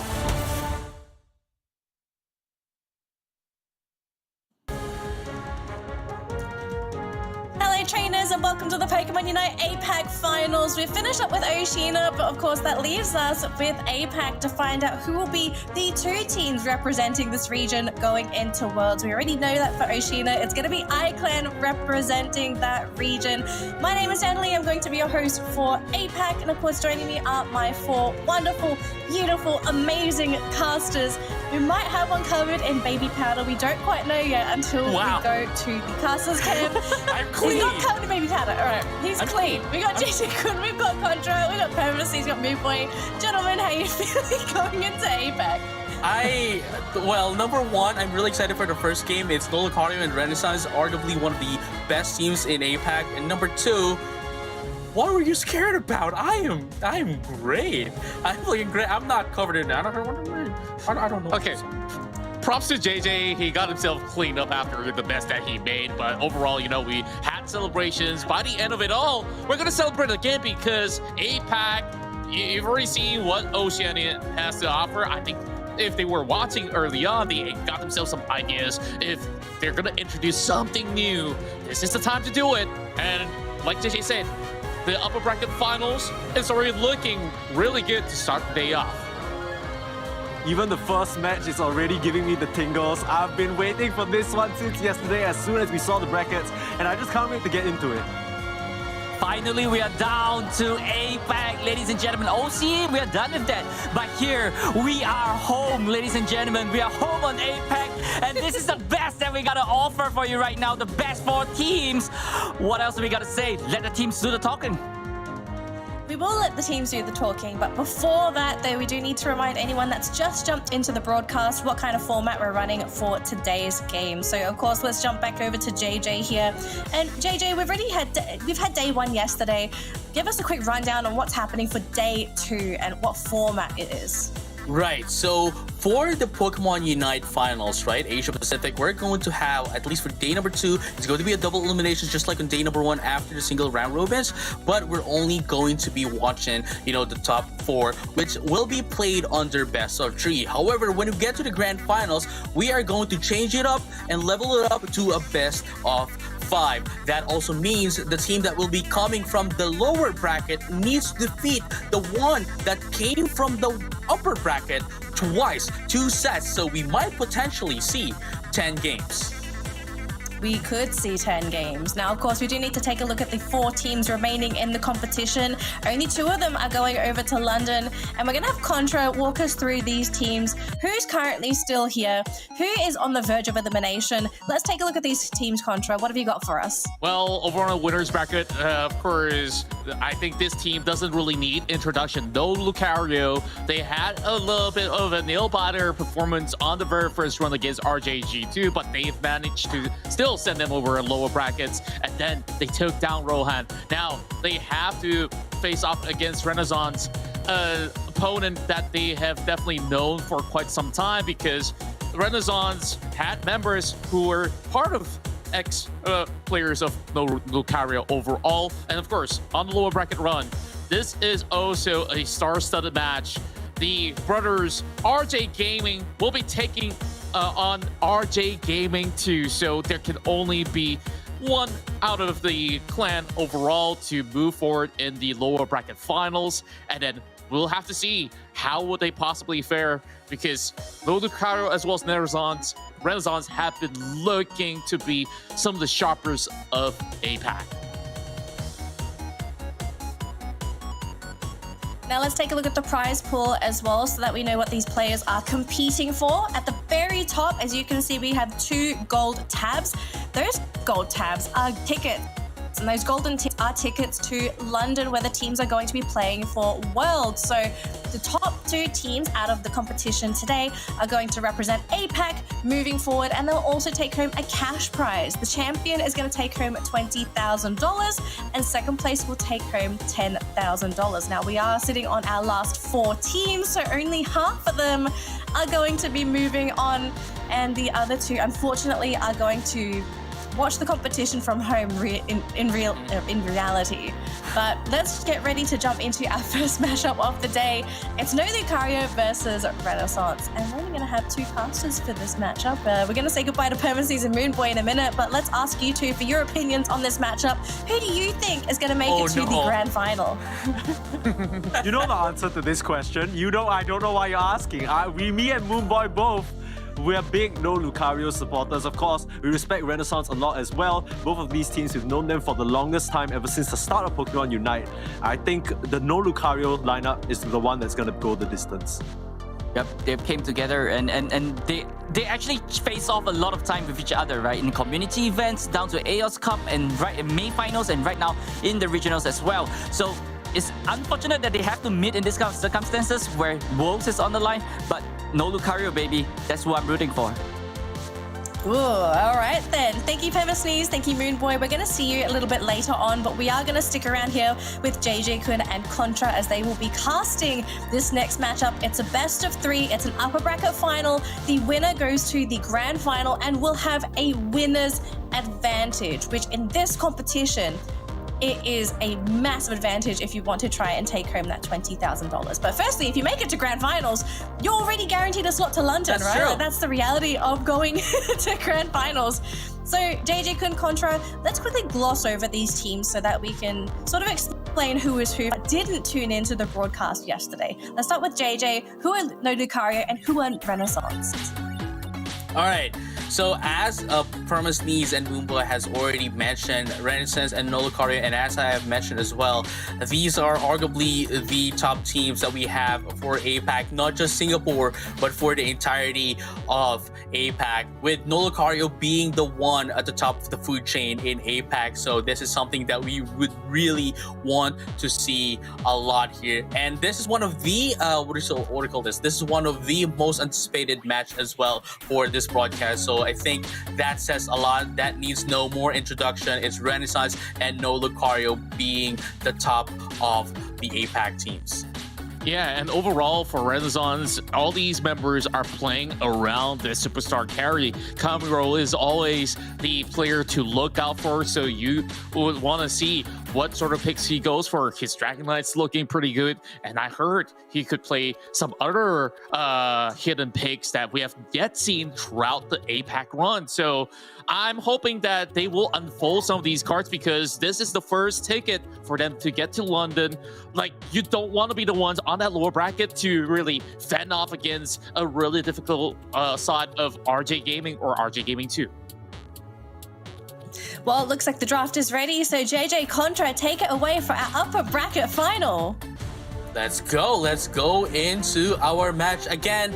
Okay, we're gonna be looking at a little bit of a double support here for both of the teams, actually running the same composition, except that they have the difference in terms of like Dragon Knight on one side, and then the other one is running in the Machamp. I believe this is the first Machamp that we're going to be seeing as well on APAC, and the only team that is running the Machamp as well. And in this match, right? It doesn't really matter who kind of like gets the cash prize, because unlike OCE, unlike India, unlike other regions, two teams will get to London. 2 teams will get a slot for the Pokemon World Championships, and whoever wins this match will have a guaranteed slot to the World Championship. Well, then again, JJ, after this, would you want to return home with 100, well, actually not 100, 10,000 lesser than what you really desired by the end of the run? I'm pretty sure not. You just it doesn't matter. You're at the top. Yes, it doesn't matter. Yeah. 2 representatives, like you said, and overall, No Lucario as well as Renaissance, they look like the best ones to be going all the way up, but of course, we can't discount those guys over the lower bracket, as we have already started. Renaissance here taking some small leads. Right, and here we go. No Lucario right now. And Renaissance, still trying to poke each other out. They have had, scrimped and have had matches with each other on, pubs, ranks, and, tournaments as well. It's almost always them on the grand finals, but this time, this is much bigger as something is at stake. It's not the money, it's not, it's not the money, but it's more about the pride of who's number one. Who's going to go first to London? And number two, who is the pride of Singapore? Yeah, overall, both sides have definitely shown that they have understand the ins and outs of Pokémon UNITE overall, contended in multiple tournaments, and Renaissance, they formed this team by looking around the best of APAC region has to offer. And no Lucario, as his ex-teammates on the other side, I'm pretty sure that there's a lot of beef going on. Like, they really want to settle the scores within this best of 3 itself before even the grand finals begin. So, of course, when we look at the drafts, it was kind of similar as to what we just saw, what the OCE have pulled out early on. But when it comes down to the execution, you can see everything's looking really clean. Nobody's overextending for those pickoffs, speaking of which. And Renaissance is looking like they want to get an upset. We've had the North America. I believe that was a huge upset as well. And for those who are watching that, we've seen another upset on OCE. Personally, we saw that with our own eyes. And now, if Renaissance would win this against No Lucario, No Lucario being the one most favored to win APAC, my goodness, we are in for a treat. We are already being served with a great game overall. Renaissance, the moment they strike, they really strike hard, and they've already removed the tier 1 goal zone overall. So here comes the fight for the Dreadnought. No Lucario is already in it though. And Renaissance, right, look at that. Ooh, Barrage Blow is going to be used here, but Camero going to be able to take down, that amazing Upa. Not going to have any teleportation or any recess. It's going to be 4 down into side of No Lucario. Renaissance is leading the game right now, taking most of everyone from No Lucario and now trying to push in some more. Camero with the Machamp is dealing so much damage into No Lucario. Yeah, like, you just saw the way that they muscled their way throughout. Like, they formed this beeline, and they just basically strike like lightning. Kamiro, he just moved all the way up front, cutting into the back lines, and found all those picks, and then they go back to the Dreadnought, and of course, having the ability to secure it, they will still continue on with the hot pursuit. So let's see, No Lucario, how do they defend?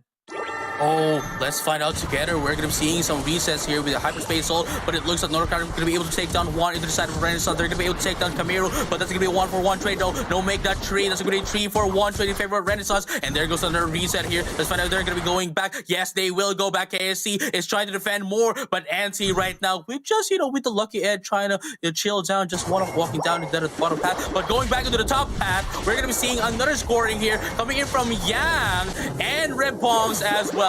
But that stomp is not enough for them to survive. Venusaur and Serena are now currently out of commission. Yeah, getting themselves in really sticky situations out there, having taken it out, but they should be able to still at least try to fend them off. Brave having help bars low, but it's Venusaur after all, as they will have the Pelt Dance to chunk some of the health bars off. They've already done what's necessary, but they couldn't overwhelm the rest of Renaissance. Like, Renaissance already stacked up to 274 points, and it's just getting harder and harder for them to, get things done, and they need to really find their way into the Dreadnought pit right now in order to at least stabilize. Right, but look at this right now. Again, Renaissance still has the positional advantage into that of the Dreadnought, and they're going to be able to take that one as well. And now No Lucario wants to punish down Renaissance, but unfortunately, with the huge state here coming in from that of the Giga Drain, they're going to be able to answer back again. Quintessence that's going to be used one more time. That's going to be Verdant Anger once again, dealing a lot of damage into the side of No Lucario. Not going to be able to use Hyperspace Ult to get a reset, and there goes 2-for-2. No, make a 3-for-2 trade in favor of Renaissance. Wow, this is a great response overall, and just see how disruptive Yang was. He hold on to the Verdant Anger for a little while more, and then he popped it. And you saw like they start to melt off, as well as having that Serena really finding those heavy pickoffs. So no Lucario just gotta slowly hold out, play a little bit more passively, stack up the energy, wait for that 2-minute mark, and then they will try to contest for the Zapdos. A little bit of a iffy fight, if you ask me, over on those Dreadnought contests for the past 2. But with the Rotom up, they don't need to even go anywhere close by. They're just looking to stop it from pushing it all the way to the tier 2. So that should be very much doable. As for Renaissance, like, they just don't have to overstep. Right, but you know, at this point on, Renaissance, as you mentioned, just needs to maintain whatever they have already. Going to be able to take down Venusaur as well into the side of Nolucario. Currently only 4. I think they would have a pretty good chance of outnumbering Nolucario right now. They're going to be able to take down 1 again. That's going to be the Hoopa going out of commission. Dev here still can't do a lot. I think what they want to do here is just go in for the split push, going to that at the bottom path. But unfortunately, Renaissance is going to be able to see that from a mile away, and it's now going down for that of the Dreadnought. Now, if Renaissance can get this Dreadnought once again, then no Lucario would have no objectives, and I don't think they would have a really easy chance going against Renaissance for game number 1.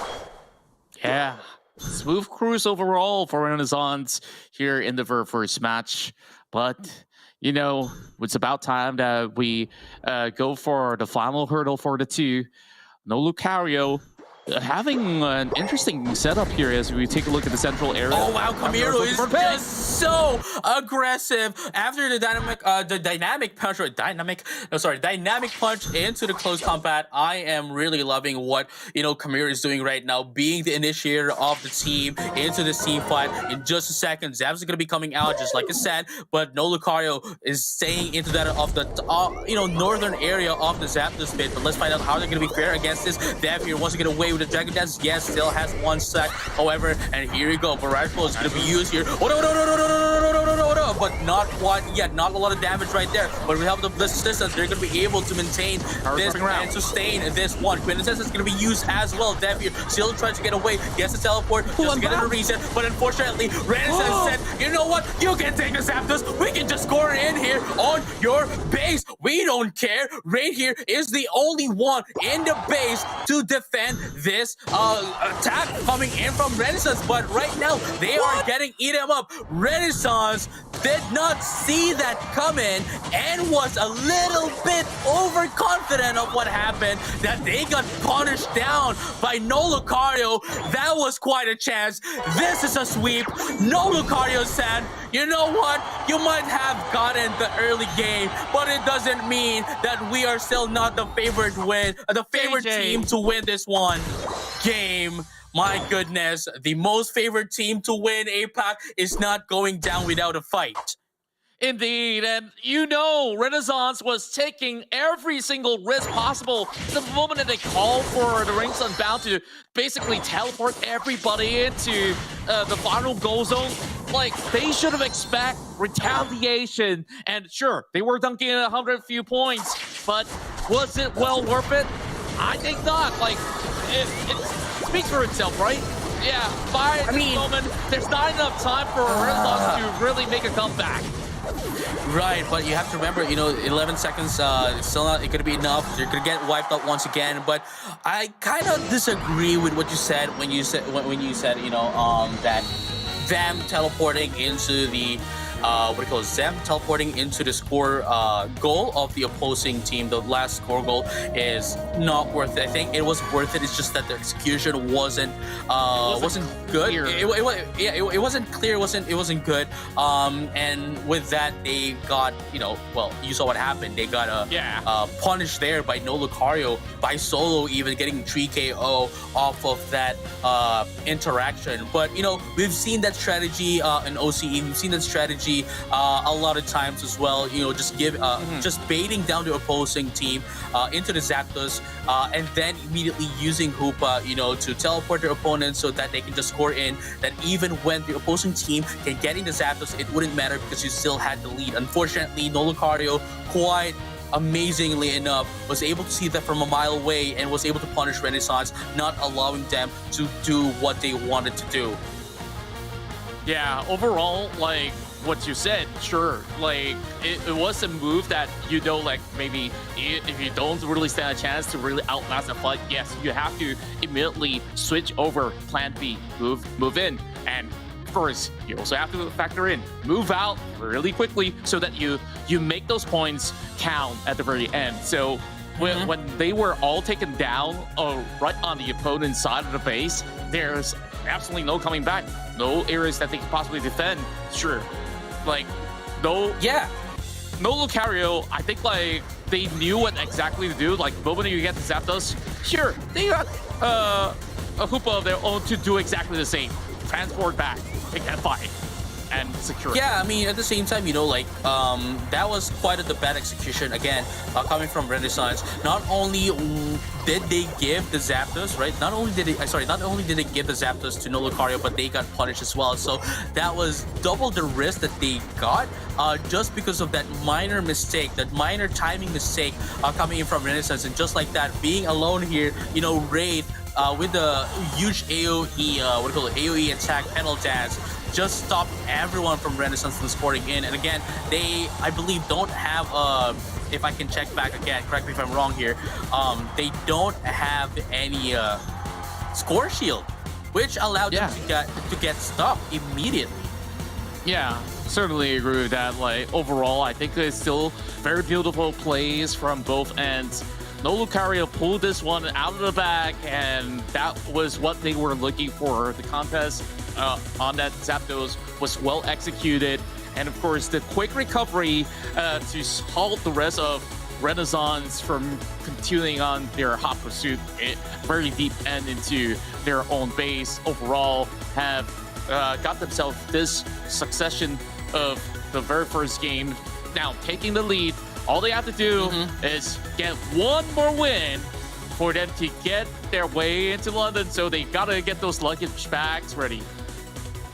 Yeah, and again, if there's any MVP in the game, I kind of, you know, because what we're showing as the MVP is the one that is being shown in game, right? Whoever was the MVP of the match based on the game. Yeah, but for me, I'd say that the MVP would be Wraith, because if it wasn't for Wraith, right? If it wasn't for Wraith, no Lucario would have lost that game. No Lucario would have lost that game, but because Wraith was there, you know, going back to the base and goal is defending the score goal away from Renaissance, that alone gave them the chance into getting this game for them. Yeah, and overall, we saw in the early game, Renaissance have been able to at least dictate the tempo. They have been able to secure all these Dreadnoughts. Overall, sure, it was still a little bit of tussle for them to get where they needed to be. Now going on to round 2 between both teams, I guess Renaissance is not going down to the low bracket without a fight. This time around, it seems like we're seeing Sylveon being introduced into the match. Yeah, let's find out though how they're going to be able to change this one up. Dev right now coming from the Dragonite, right? Dragonite now changing into Sylveon. I'm not entirely sure that this is going to be the case, as it's still not locked in. I think they can still go in for the Dragonite. I think it was working out pretty well for, you know, going against Renaissance. But like, if they're going to be changing it into the Sylveon, obviously this is going to be the same composition here from Reach Pokemon, which we've seen yesterday, right? It's going to be it can apply a lot of pressure towards the enemy team, and if they can get in the early advantage, then that means they are in for a world of hurt, you know, going all throughout the games. Yeah, overall, I guess that the Machamp that they played back in game 1 was just beautiful. Kamiru was always up there, just knowing who exactly to single out. And you just yell, probably by then, halfway through that, a Pokemon has been knocked out. Yeah, and again, you know, the Machamp was just really amazing. It dealt a lot of damage and it helped out a lot, you know, as well. Kamiro with that Machamp helped him a lot on team fights, but it's just dominating, you know. Renaissance with this composition working out pretty well, but No Lucario, let's find out how this Sylvan is going to be changing things up for them. Yeah, getting into game 2, Renaissance definitely felt a little bit bitter about the results of the last matchup, and they will just have to hold on with No Lucario. This is what I'm really talking about, dude. Serving that pressure. I guess the change into the Sylveon was definitely a smart measure heading into game 2. Yeah, this is what I'm talking about, dude. Like, Sylveon has the damage, has the DPS damage, and it has the sustainability as well, because like it heals itself up the moment that it uses the moment that it uses Fairy Frolic, right? And then after that, you know, just getting it at level 8, it can easily take out, you know, Pokemon into the side of Renaissance. But right now, it looks like Renaissance still has the advantage towards No Lucario. But again, No Lucario here, right? No Lucario only needs one more game for them to get a secured slot to the Pokemon World Championship, so they cannot throw this game away. Indeed, that's why they're putting every single thing on the line just to try to break out the Tier 1 goal. It still will take a little while. Rafe doing a lot of a good job out there. Yeah, he has been able to trade back as well. And so over the top side, it seems to be a slight struggle for them to really hold on, but with all the portals open by the Hoopa, they should be able to at least play Ring Around Rosie to at least switch up the tempo. Renaissance try to go in for the offensive plays, trying to score some goals, and they will get 29 points out of the effort. Right, but look at this though. Raid still not at level 7, not going to be able to get the Pelotons and Giga Drain combination before the Dreadnought. I don't think that's going to be enough, even if they can take down all the Odino. I don't think it's going to be enough for them to get in that level 7 that they need to help on the team fight going over into that first objectives of the game, which is of course the Dreadnought. But right now, both of them, you know, running into the Hoopa, trying to get in the Beast first before going down that bottom path. But again, the XP advantage is on the side, however, of No Lucario. Kamiro is the only one at level 7, still not a Machamp here, and the rest are still not going to be able to help out as the Bulbasaur. Oh, you know, yeah, you're still a Bulbasaur, and look at that. They're going to be able to pick up that Blissey as well. Young's not going to be able to do a lot here against No Lucario. They are overpowered as well, and overpressured, outnumbered as well. And right now, level 7 Raid is just dominating, helping out a lot on team fights. And Renaissance going in for the split push, it's just not going to work out pretty well here for them, as No Lucario already takes in the Dreadnought. Yeah, they take what they could get. They understand, like, sure, with a little bit of that skirmish that didn't favor them over on the bottom path, they switch it up. Okay, we have a little bit of an empty space. Let's just utilize it. They got themselves the Rotom, as they will at least buy enough more room for a little quick reset. But in the jungle, you can see Solo just trying to receive whatever information that he can get. Should be able to walk out of this alive. Dropkick giving so much room for you to just move around. And first, warm up wild Pokemon. Did you see that? Did you see that? Instead of going in for Stomp, Solo actually went for triple axle. That could have been a misclick. That could be a misclick because, you know, well, I'm not entirely sure, but like most of this arena that we have seen so far has been using Stomp instead of triple axle. But now let's find out if that wasn't a misclick and if that is actually the move that they want to go for. Yeah, it's kind of interesting because overall, triple axle does give you a little bit damage to really turn around and round. But overall, the crowd control that Stomp has to offer, especially it goes on resets after resets, could have possibly give you a little bit of the edge in certain team fights. But if you're really lacking on certain damage, I guess triple axle isn't really the worst of option. Though most of the team players, they really prefer to Stomp instead. So I want to see, eventually, when we go into the next fight, how much of these triple axles could he possibly pull off to actually make the exchange worthwhile? Right, and here we go. Triple Axe is going to be used. They're going to be able, Solo going to be able to take down the Serena on the side of Renaissance. And here we go, another one. Triple Axe once again. Sweden Sensas is going to be the player of the game here for a combo. Verdant Anger is going to be used as well, dealing a lot of damage. But look at that amazing timing on the Hoopa with the Hyperspace Soul to get in the reset. Unfortunately, they are still going to be able to take down 2 instead of Renaissance and allowing them, allowing them to secure this Dreadnought safely without any contest. Yeah, and I guess your question's been answered. Was it misclick or was it intentional? I think, of course, with what he has done over there with the team fight, that amount of damage this arena has dealt and still had the move to really poke out, it's just a clear answer. No Lucario kind of looking really good, even with this setup.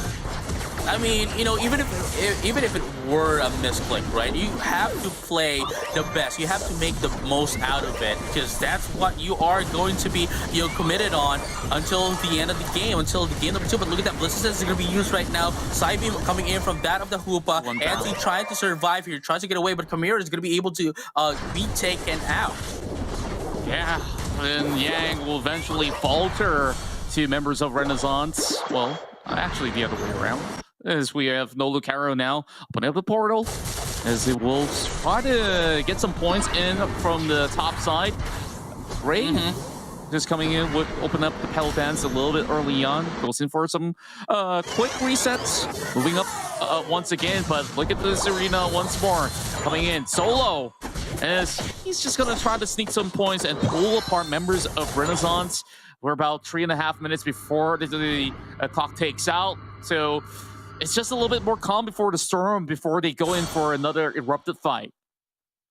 Right, and again, as you mentioned, calm before the storm. We're going to be seeing one more Dreadnought here before said storm, which is that Zapdos. Let's find out who's going to be able to win this one out. Solo with a triple axle gaming, drop kick double just to get away. And here we go. The final team fight before the Dreadnought, before the final Dreadnought, and before the Zapdos as well. Here we go. No Lucario initiating the team fight. Yang here tries to get away, but not anymore. Not going to be able to get away. And here comes Lucario once again. Not going to be able to teleport back. Never mind. Was able to get away with the Hyperspace Soul, but Solo right now going to be taken out. But Triple Axel, baby, is the name of the game here, and they're going to be able to take one more away from Renaissance. And look at that, Solo was able to get away with the help of the drop kick as well. That's going to be 1-for-1 trade here to no one's favor. Unfortunately for Renaissance, no Lucario has the position advantage into that other Dreadnought, but Renaissance was able to steal that away from them. And now the waiting game going over to Zapdos. Timely manner, they managed to steal that one away. All thanks to the Hoopa, but Ribbon's got taken out as well. Ribbon's got picked off. That is a big pickup. That was a Serena, one of the main damage dealer. Nanti here. Nanti's not going anywhere at all. That's going to be 2 down right now for Renaissance. Renaissance was spreaded out, and they are getting picked up by no Lucario one by one. Camilo just wants to ignore everything and run and try to score in. Actually, never mind. They actually went back and got punished for that, but now Mevius is going to be punished as well with that of the Hoopa, and no Lucario is going to be able to take the Zapdos from Renaissance, going to get that amazing score points away from Renaissance. And looks like Anti really tried, okay? He really tried to defend and try to seal that Zapdos by throwing down an Egg Bomb. Unfortunately, eggs are not the play of the game for game number 2, and no Lucario, with 1 more minute left, has so much lead right now. Yeah, and after that pickoff, like, they just started hunting. Sure, that was that Zapdos that was still left available. They just slowly baked them out once again while they tried to squirm their way around. Renaissance doesn't really have the damage numbers to offer after losing most of their main carries. And now, I guess, with this sort of attempt, it's still hard to chase with 45 seconds, but they do have a little bit more energy left in the tank, at the very least, to at least hold on for now. Oh, wow. Okay. So No Lucario is going to be picked up here. There's going to be 4 down, but even if that's the case, they don't have enough points to actually score down and catch up into the score of No Lucario. But here comes Dev here trying to defend. They don't have enough points. Even if everyone can score in here, there you go. Everyone is going to be actually okay. Oh, okay, boy. Never mind. Can they do it? Can they actually? Never mind. They 10 cannot seconds. do it. They still have a bit. They still need a bit. And with this unbound form, my goodness, you won't be able to score in. And just like that, No Lucario is going to be the first team in APAC that secures a slot to the Pokemon World Championship in London.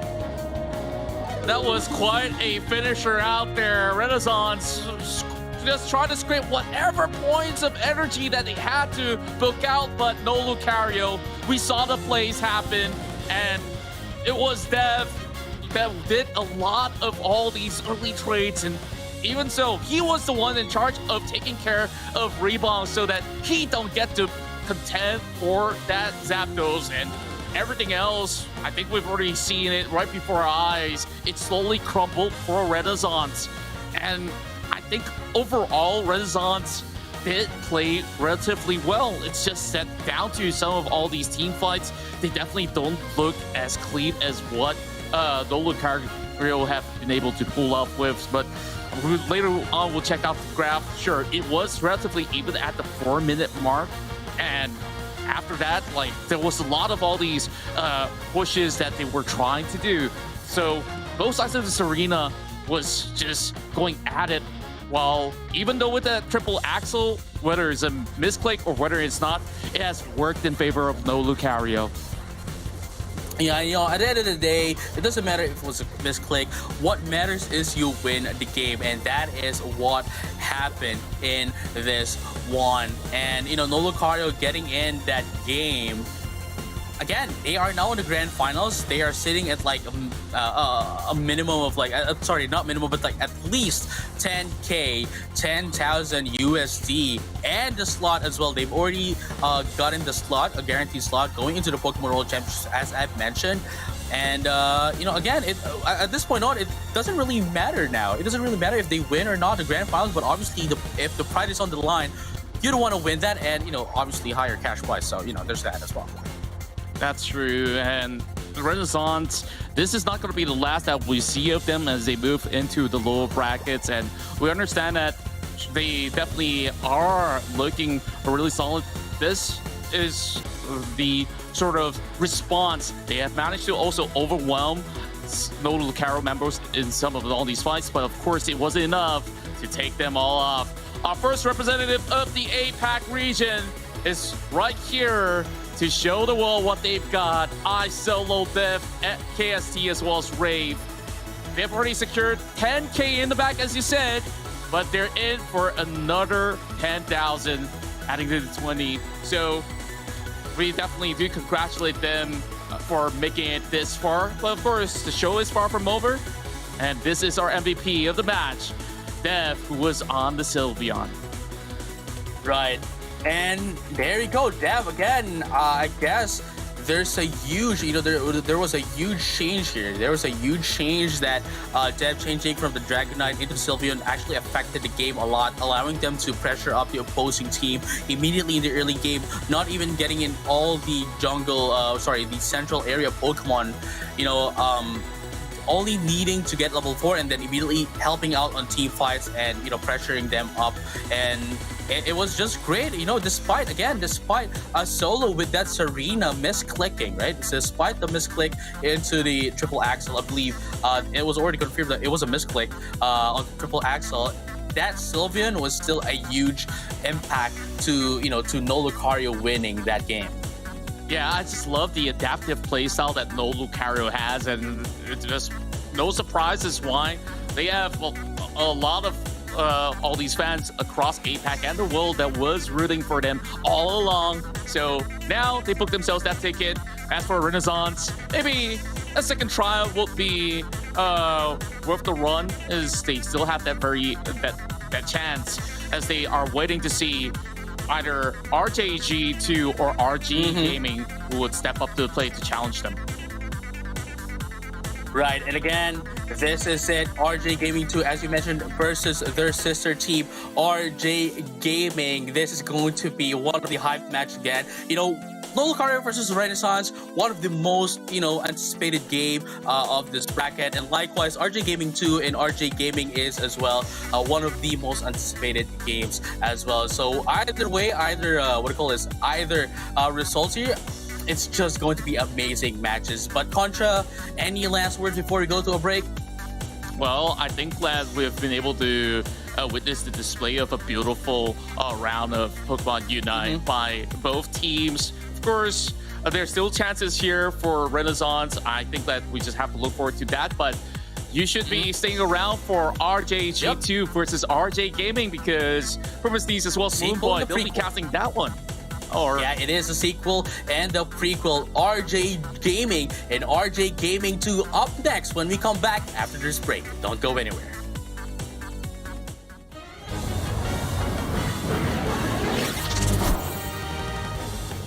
Hey fellow Pokemon trainers, welcome back to Pokemon Unite. Now we're going to cover the map layout, features, and key objectives. Remote Stadium, the crown jewel of Eos Island. There can be a lot to take in here for a new trainer, so let's go over key areas, mechanics, and objectives to get the most out of your game. Let's start by talking about key features of the map. You'll notice the stadium is divided into 3 major sections: a top path, a bottom path, and a central area. At the start of a game, your team will split off to control these areas by defeating wild Pokemon and gaining experience. Be sure to utilize different aspects of the map, like tall grass to hide from opposing Pokemon, and jump pads to quickly traverse to other areas. Each team has 5 goal zones. As you may know, this is where you dunk your Eos energy. But these zones are used for more than just scoring. When you're in a friendly goal zone, your Pokemon will gain a shield, a movement buff, and heal slowly over time, making combat more favorable for your team to ward off opposing Pokemon. Also, when multiple friendly Pokemon are in your enemy goal zone, you and your team will score faster. But that's not the only way to give your team an edge in battle. Let's take a look at the rest of the map and talk about key objectives. Take note of the very top, middle, and bottom portions of the map. This is where Rotom, Zapdos, and Dreadnought will spawn, and they give huge benefits to your team if you manage to defeat them. Let's start at the top. This is Rotom. Cute little guy, isn't he? Rotom spawns when there's 7 minutes left in the match. Defeat it, and it will make its way towards an enemy goal. But be aware the enemy team can knock Rotom out before it gets to their goal. Once it arrives, it will score your team up to 20 points and charge the goal for a limited time. That means your team will be able to score goals without the need to charge your Unite Ball, scoring instantly. Plus, the enemy team will no longer be able to heal or gain shields in their zone for the duration that the goal is charged. Now let's take a look at the bottom of the map. This is Dreadnought, an elite Pokemon. Pretty intimidating, huh? This tough Pokemon also spawns at the 7-minute mark during a match. Whichever team defeats it will receive a ton of experience and temporary shields for their team. This opens up a fantastic opportunity for your team to push and score on the opposing team. Once Dreadnought is defeated, it will spawn again after 2 minutes. Keep an eye on the timer at the bottom of the map indicating its next spawn. Consistently taking Dreadnought will give your team a significant lead in experience and excel in late game.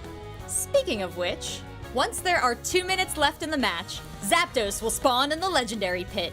This is often the climax of a match. Taking Zapdos will grant the player that knocked it out 30 Eos energy, and 15 Eos energy will be distributed to each teammate still left in the fight. Plus, all enemy goals will become charged for 30 seconds. What a goal!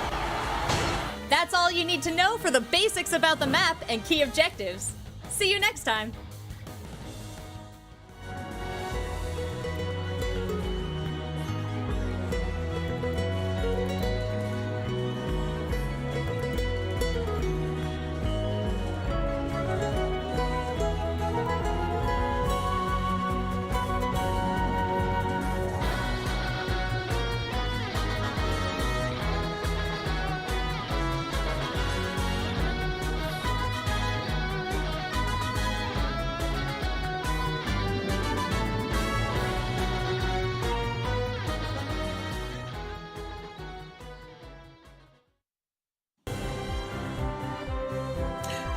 trainers, and welcome back to the Pokémon UNITE APAC Finals. We've just concluded our upper bracket final, and we already have our first team going to London.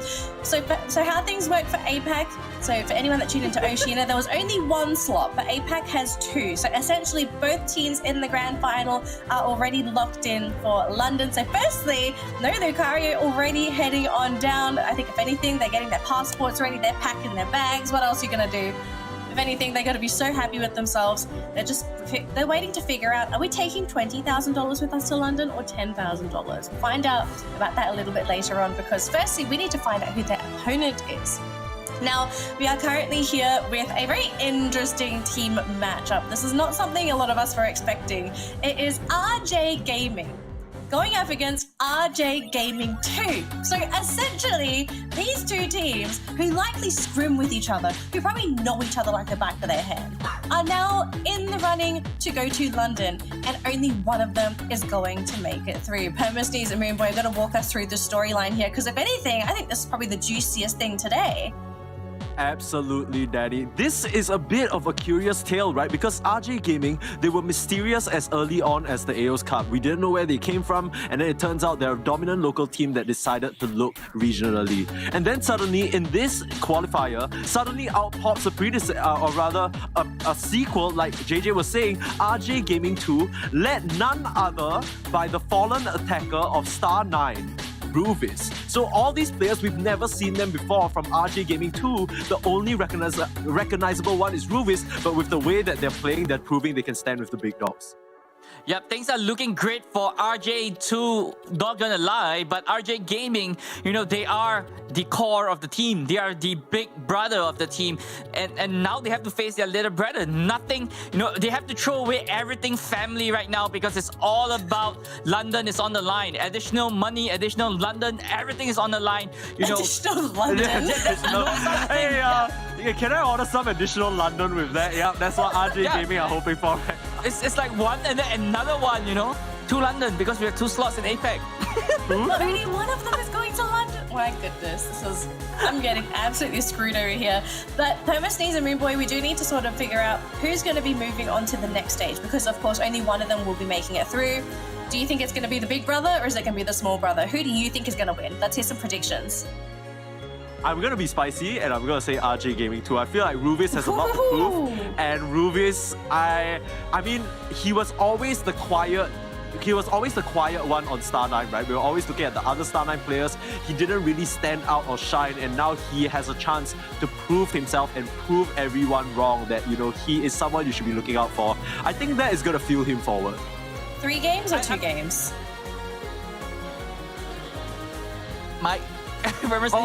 It's me. I thought you were gonna go there. I'm gonna say 3. I'm gonna say 3. Okay, Moonboy, you'll say. Yeah, I'm gonna say 3 games, 2-1, going straight right to RJ Gaming 1, right? The big brother. Yeah, they are the core of the team. They got everything known out. You know, maybe they are the one giving the tips to RJ2. Who knows? But you know, let's just move to the draft. Let's find out. The draft is ready. Permasneeze, Moonboy, take it away for this best of 3.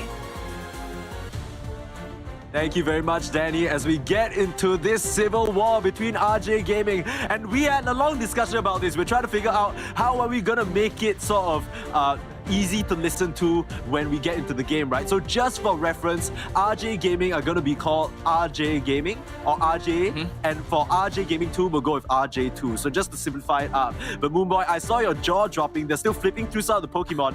There's no way they lock this in, right?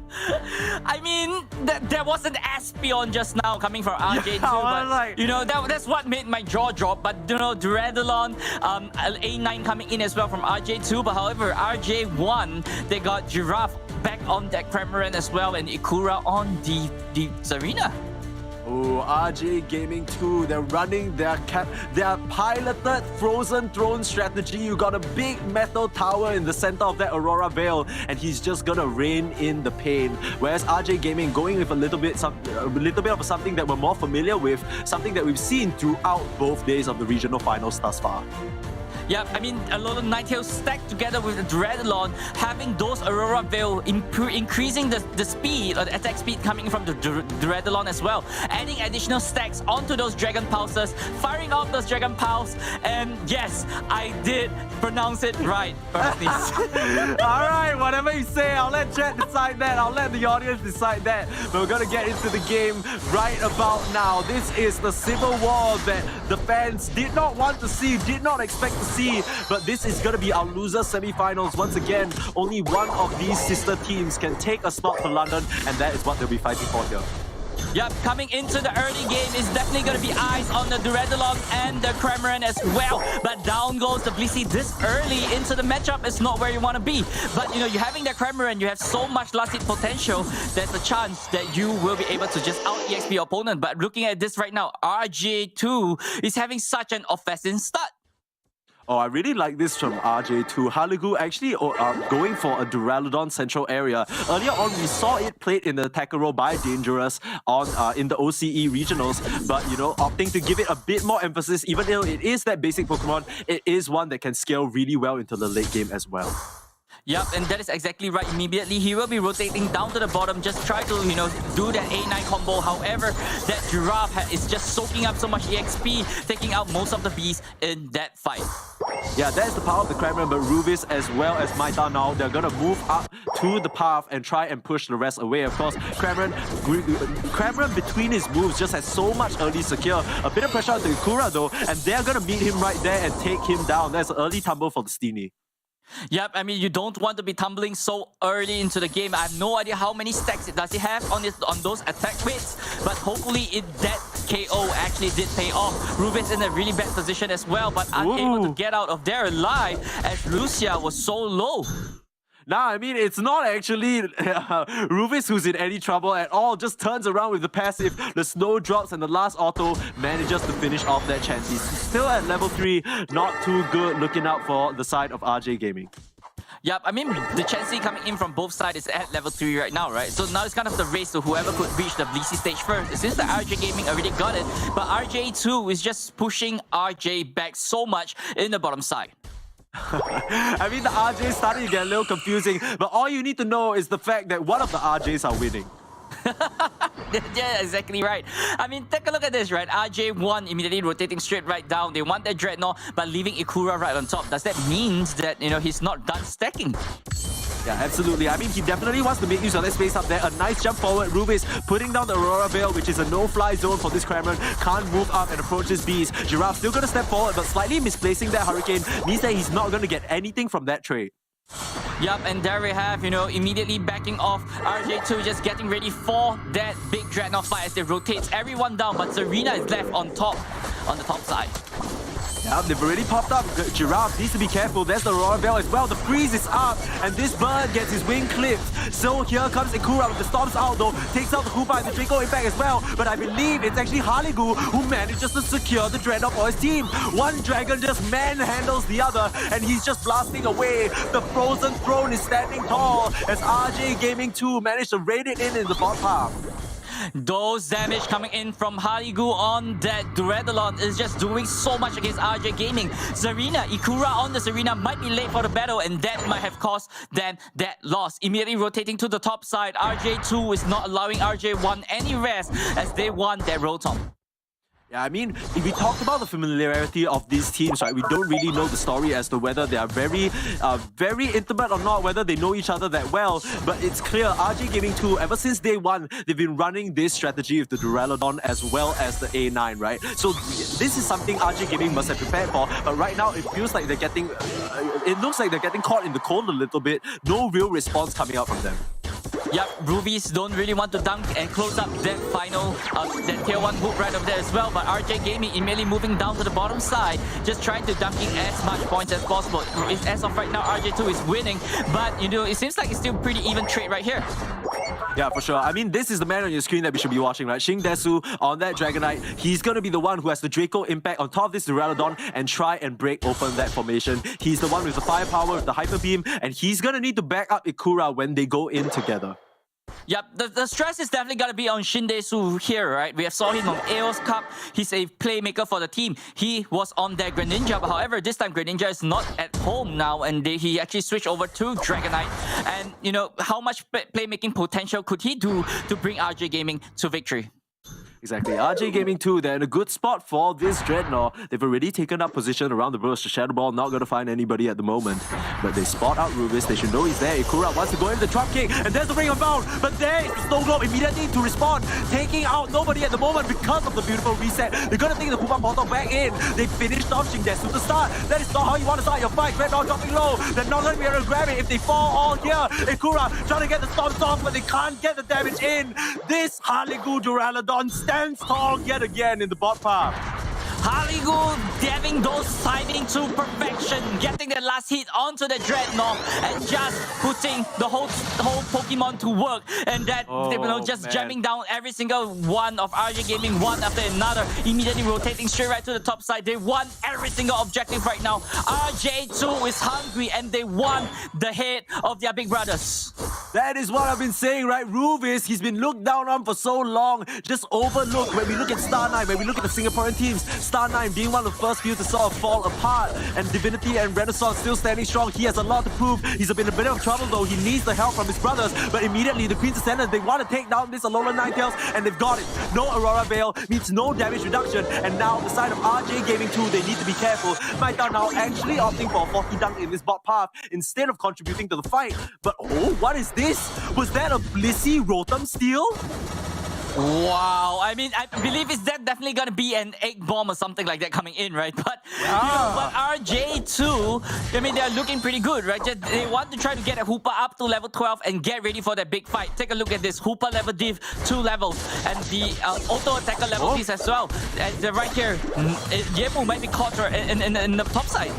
Yeah, Yemu finds them in the brush, knew they were there, had the vision, and Rubis is going to drop down that Aurora Veil, safeguarding the rest of his entire team. There is the reset, but no one's going to take the portal home. This could be a spot of bother for them if they're not careful. Here comes Yemu as well, the Storms, but finds nobody. And there's the Serena down, traded up for the Cramorant at the moment. So 1 for 1 as RJ Gaming 2 still trying to search forward, still trying to find the targets. Look at Haligu go.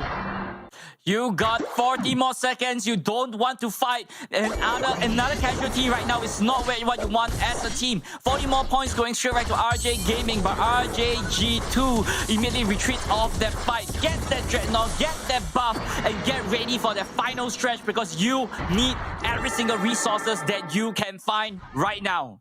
This is crazy right now. RJ Gaming 2, they're up almost 50 points on their big brother team. Maita now on that Hoopa, the resets just really coming into play and really allowing this team to take advantages where they otherwise would not have. And of course, how can we not talk about Rubis? Those Aurora Veil placements are on point, but that is going to be so crucial. I think he actually spotted them. He's coming in from the top side as both teams, they're inching around for this final stretch. This Zapdos is going to decide everything as we're watching this Hoopa. I don't know whether there'll be a Rings Unbound pop, but most likely at this juncture, they need that Hyperspace Fury, they need that Psybeam to do the damage. This Powder Snow gonna end up hitting Zapdos and start that Electric Bird off. In comes that Serena, and there's the Rings Unbound, popped out immediately, but getting kicked into the sky is that opposing Serena, as she's gonna go down. RJ Gaming 2, they lost the objective, they didn't manage to secure it, and in an instant, Haligu wasn't able to seal the deal. Rubis and Hoopa to the ground, and just like that, Shindesu on his Dragonite, he would say, he's buying in, he's saying, you're doubting my abilities?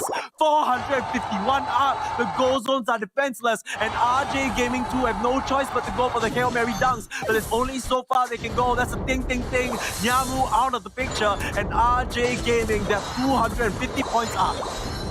Shindesu, we say that he's the playmaker of the game and he needs to make play for the team. And yes, he delivered, taking the Zapdos for the team, having the Hyper Beam for the last hit, and the rest of the team just runs for it. 551, 303. RJ Gaming 2 is on the back foot. They have a good early start, but they fell to the Zapdos at the final moment.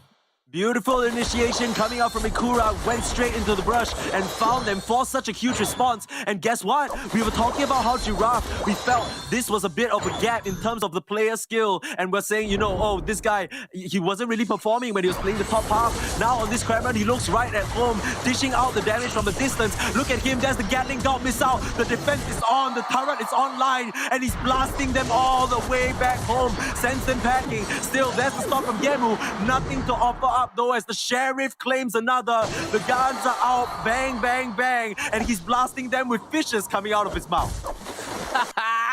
Giraffe literally stacked it really well with Ikura, right? That Queenie Majesty into the Gatling Dot missile was just too strong. But there we have, you know, ladies and gentlemen, RJ Gaming, the big brother, showing them who is boss, taking home the win 5-5-1 to 3-0-3 as Shindesu once again made the play for the team to win the game. I'm not gonna lie, I do feel like that was a bit of a fumble from RJ Gaming too. It felt like they had that one in the bag, but when it comes to the objective secure, there's a reason why we're seeing Dragon Knight so many times, right? Being picked up almost every game that we see, at least by one of the teams. Sure, he wasn't completely involved in all the KOs, but Shindesu definitely made it work for the squad.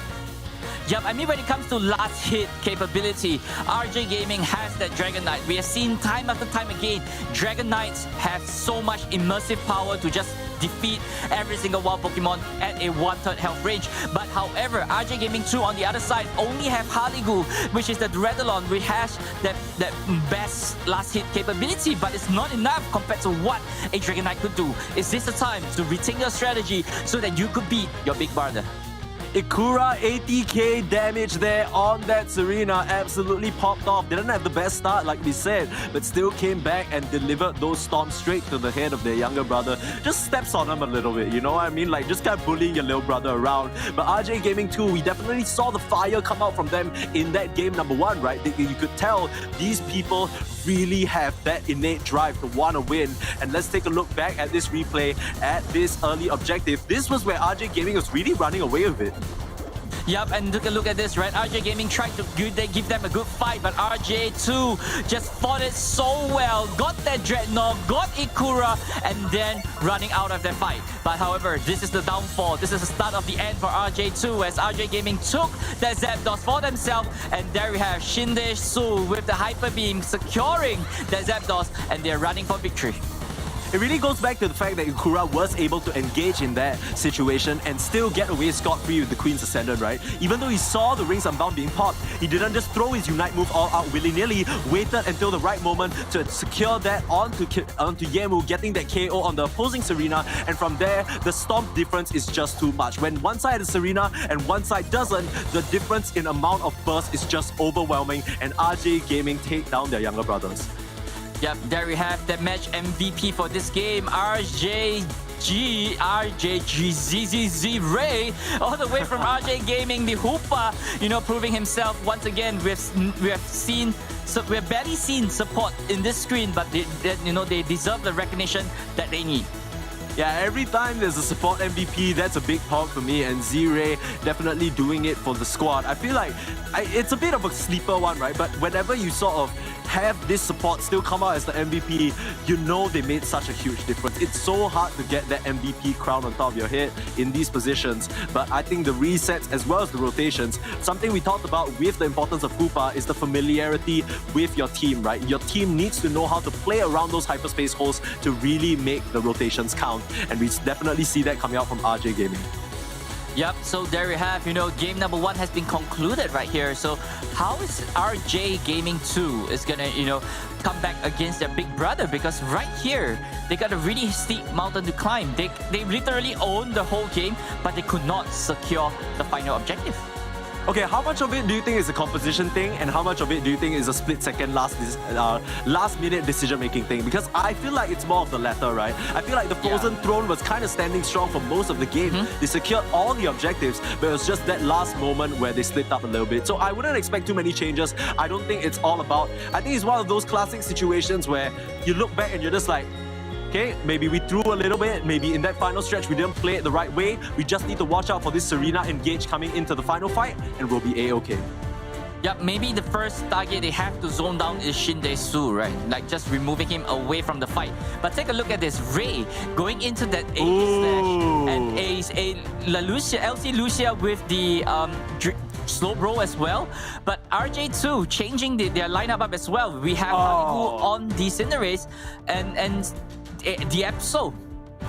This is exciting. Cinderace we saw in OCE didn't really work out, but a Absol in Southeast Asia is always gonna crush. We see this Pokemon. I don't dare say it's a regional specialty, but I will say that SCA knows their Absol well. And of course, we saw Z-Ray piloting that Aegislash yesterday as well to great success. So I'm excited to see how this goes down, my boy.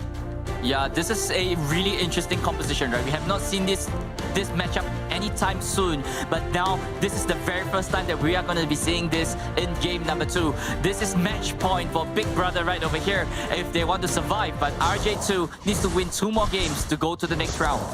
It never feels good doing this to family, but you gotta do what you gotta do. When a trip to London is on the line, RJ Gaming, they want to go all the way, but standing right in their path is gonna be their sister team. Now it's gonna be Ruvis actually going to the central area with that Absol instead, so not really the lane Absol that we've gotten used to seeing in Southeast Asia. Well, the thing about Absol is that you always have to be on top. You have to start taking picks. You have to bully your opponent and bring bad news to them. But take a look at this. Down goes the Hornage as well. It seems like Giraffe might be in a bad position and Giraffe it might be able to pick that off by the Absol. Yeah, and I mean, we talked about a good start. Ruvis gonna secure that for himself, taking out LC Lucia. Sure, the credit doesn't go to the Absol, but he played a huge role, and being able to eliminate the entirety of the bot path of RJ Gaming 1 is definitely gonna be a huge boon to his early stage. Yup, the bearer of bad news he is, but however, RJ Gaming seems to be looking good right now with the Dragonair already at level 5 and the Destiny at level 5. So, you know, they're just pushing in so much pressure against RJ2 on the top side. But, you know, it's kind of an even trade right now, right? You got a good bottom and you got good strong as well. Yeah, exactly. They're actually opting for a bit of a tri-lane situation here, and they're now offering the... Moonboy? Where did he go? He just disappeared. Yeah, and then Hornage just completely got wiped out from my screen. That is the power of the crit coming out from the Absol, and that's the reason why he's so many players' favorites. Ikura now under a bit of threat, forced to pop that focus band unwillingly. They're gonna be able to get that regen up and get back to the citrus berries, but still allowing Maita now to open the path to get a little few dancing. Yep, I mean, you know, being pushed back as a Steenie, that's not what you want to be. You want to start scoring, you want to have more EXP going in so that you can reach that Serena level and make an impact. RJ Gaming 2 is already at level 6 with the Serena as well. So things is going to start rolling for RJ Gaming 2 on the top side. But however, on the bottom side, take a look at this. Ruvis is still tearing RJ Gaming apart. Okay, but now that double A needs to be a bit more careful, forcing that eject button out. And Z-Ray, if he has that Sacred Sword again, he can definitely finish off this Absol. Not in time, manages to get his way to that goal zone. And now here comes the backup. There's the Rare Boot coming out from Haligu, raining in the fireballs. But at this stage, not really the most effective. Ruvis back to Citrus Berry regen though. Manages to come back, slash down that Dragonair. And LC Lucia forced to run because no damage on his side. That means Ruvis is going to clean up most of these beams.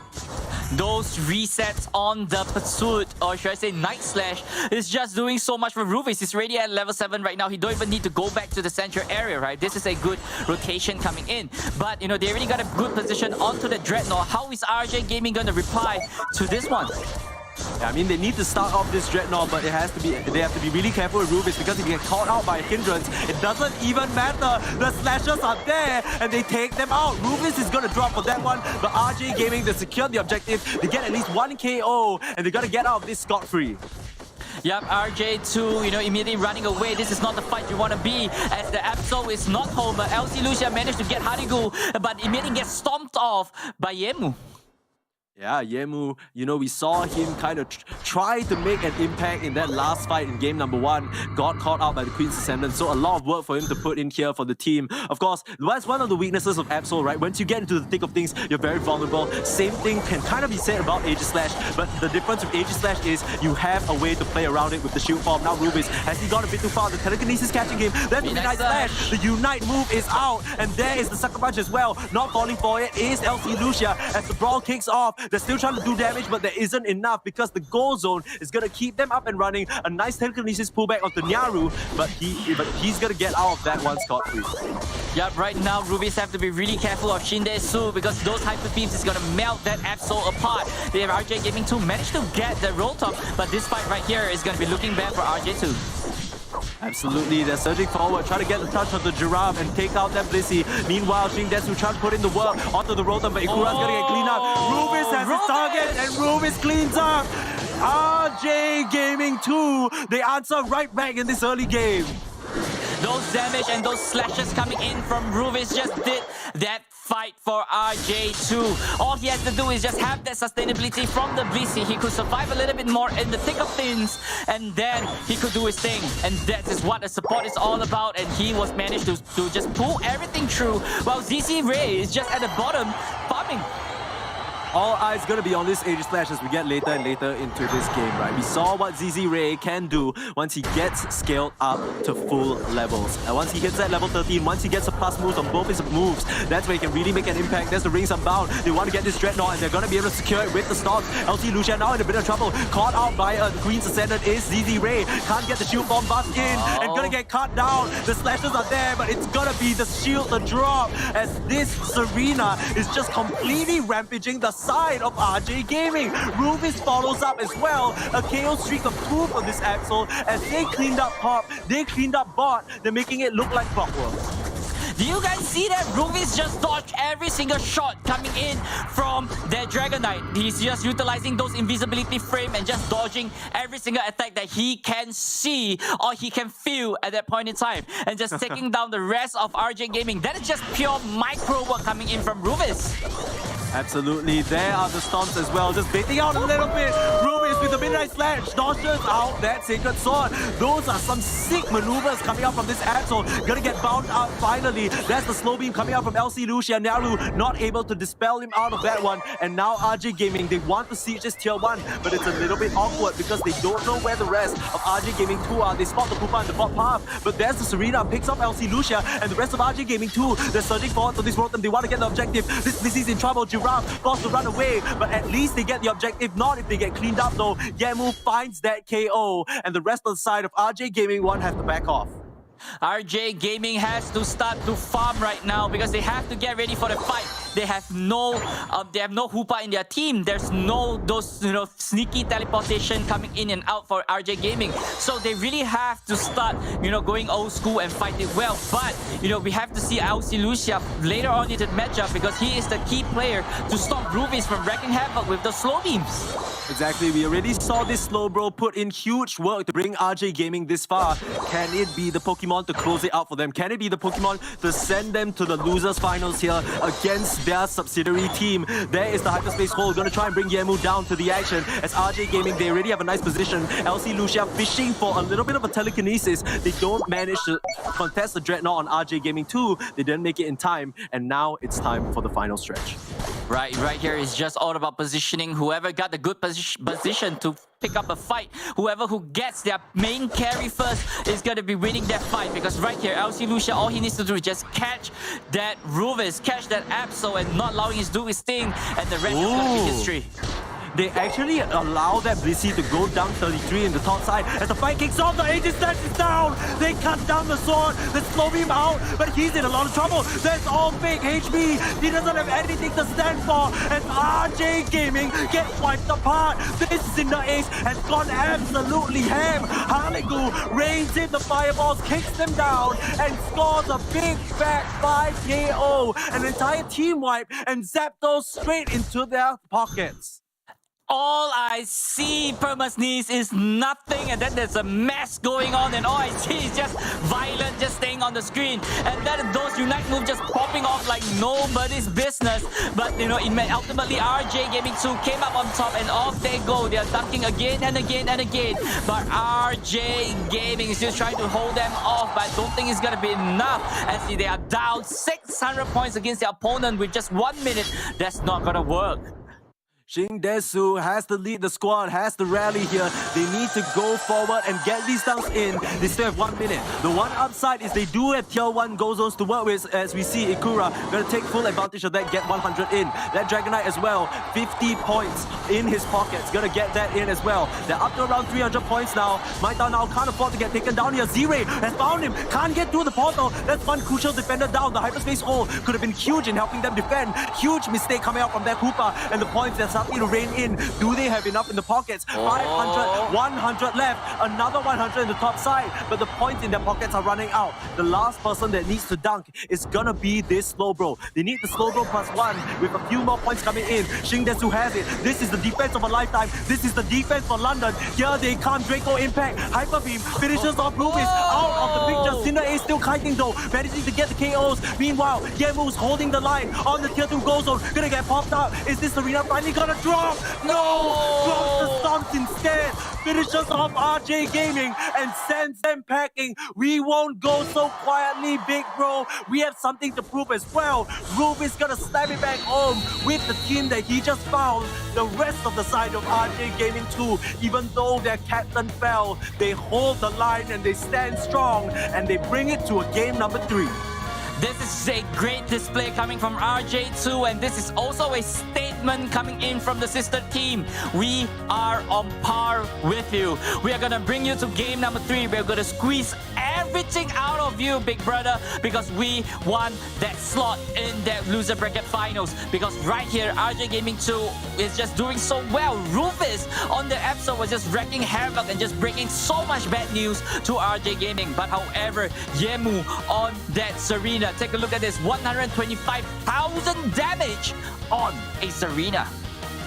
RJ Gaming 2, this guy has just popped absolutely off. Yemu, over twice the damage of his counterpart on Ikura. He just put the carry pants on, and we were talking in the early game about Rubies, where like this Absol's gonna go bonkers. Lucia identified that as well. Slow beams out onto the Absol, but that just means Yemu runs wild. That is the fun thing about this kind of team game, right? You could target my team, but the rest of the team would zone you down. You can take 1, but I will take 2 more for that 1 KO that you have. And that is what RJ2 told them, right?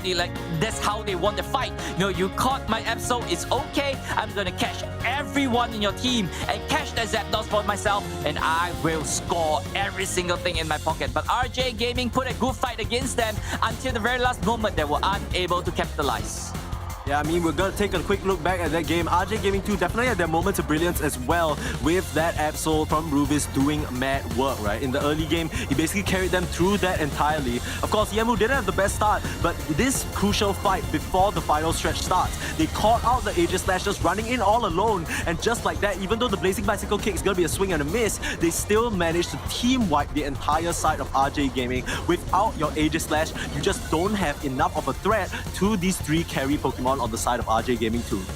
Yep, no bouncing off those white guards coming in as well. But take a look at this. This is the final moment where RJ Gaming might go for the last return hurrah. They were able to score about 500 more points in this process, but unable to score their final 100 to close off the game. Absolutely. I mean, look at this arena, one-man show, just holding down the line. And when the backup finally comes in, it's already too late for RJ Gaming. They have nothing left to offer, and they are gonna go down in this game number 2. Looks like we have a game 3 situation, Moonboy. Yep, but before we go into game 3, this is your MVP for game number 2. Ladies and gentlemen, this is RJG. Yemu right here from RJ Gaming 2. That Serena was on fire. Her feet is just blazing right there and just stomping on everyone that he could find. Absolutely. I mean, I feel like after that performance from Ikura in game number 1, Yemu probably got a little heated, right? Yemu's like, I can do that. Like, you know, I can do that. Let me just maybe prove my worth here. I know I'm on the sub team, but still, there's a reason why I'm here, right? And he definitely shows that, you know, he deserves to go to London. But here's the thing. There's still one final deciding game. They need to tighten up their final stretch play there on the side of RJ Gaming. I do think that Aegis Slash getting caught out was the crux of why they lost that fight. Yup, without the AG Slash, there's not enough damage coming in. Those white guards will not be able to just bounce those attackers coming in from Team 2, right? So, that downfall of AG Slash might have cost them the game. You are right. So maybe, they could stick to this composition and just, not make the same mistake again, because that was the biggest mistake. If the AG Slash was in there, things might look different for RJ Gaming. To be fair though, even from the early stage to the mid-game stage, right, they had a lot of troubles dealing with Ruvis. He just completely ran all over them. It all started in the Boppa fight, like we were saying, and from there, that's when the Absol is the scariest, right? So we've seen Absol in a lot of different places, but I think Absol just has a special place in Southeast Asia's heart, right? We know so many good Absols coming from our region, and I think, everyone, or at least every single region has their own little pocket Absol player. And maybe Ruvis had just had this in the back pocket the entire time. I mean, he did put a very good display on the Absol, right? He got a really good early game. He just bullied everyone he see in his way. The only time he actually fell was getting caught by LC Lucia on that slow bro. And getting caught as an Absol, that's not what you want to be. But once you're caught, you're KO'd.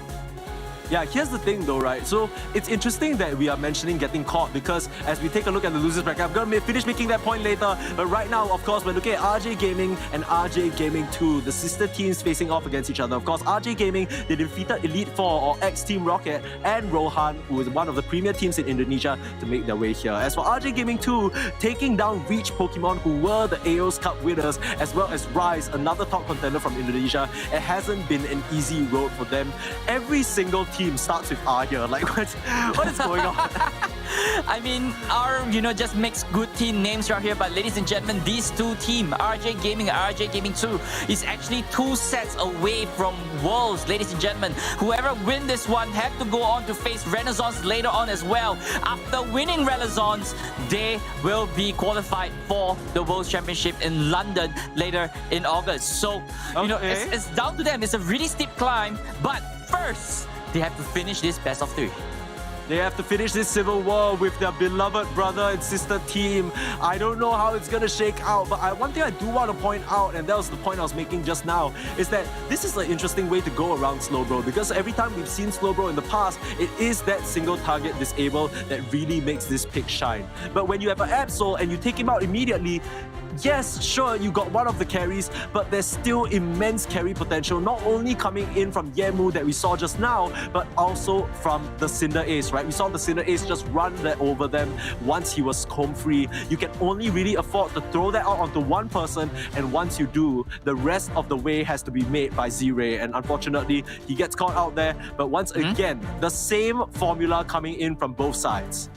If it's not exactly failing, you know the reason why it failed. So why bother changing, right? But the thing about Slowbro, right? The thing about Slowbro is that whenever those telekinesis or the slow beam actually is fired, Slowbro is stunned himself in that position as well. So, it's kind of a double-edged sword at that point in time, right? The whole team have to defend that Slowbro and at the same time remove whoever that is like being stunned right on top of him. So yeah, so, but at the same time, the rest of the team or RJ2 could just take down the Slowbro, free that Absol before RJ Gaming could do anything against them.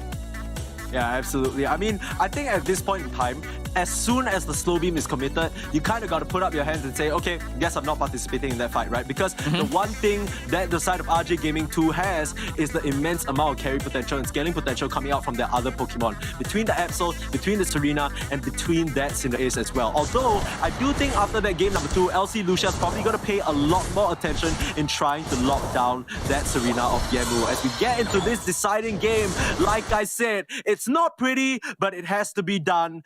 When it's family on family action, it's just not, you just kind of got to cast all of that aside, right? You can't hold on to any emotion. You can't think about, these are people that I've been playing with for so long and I've been communicating with. You got to do what you got to do.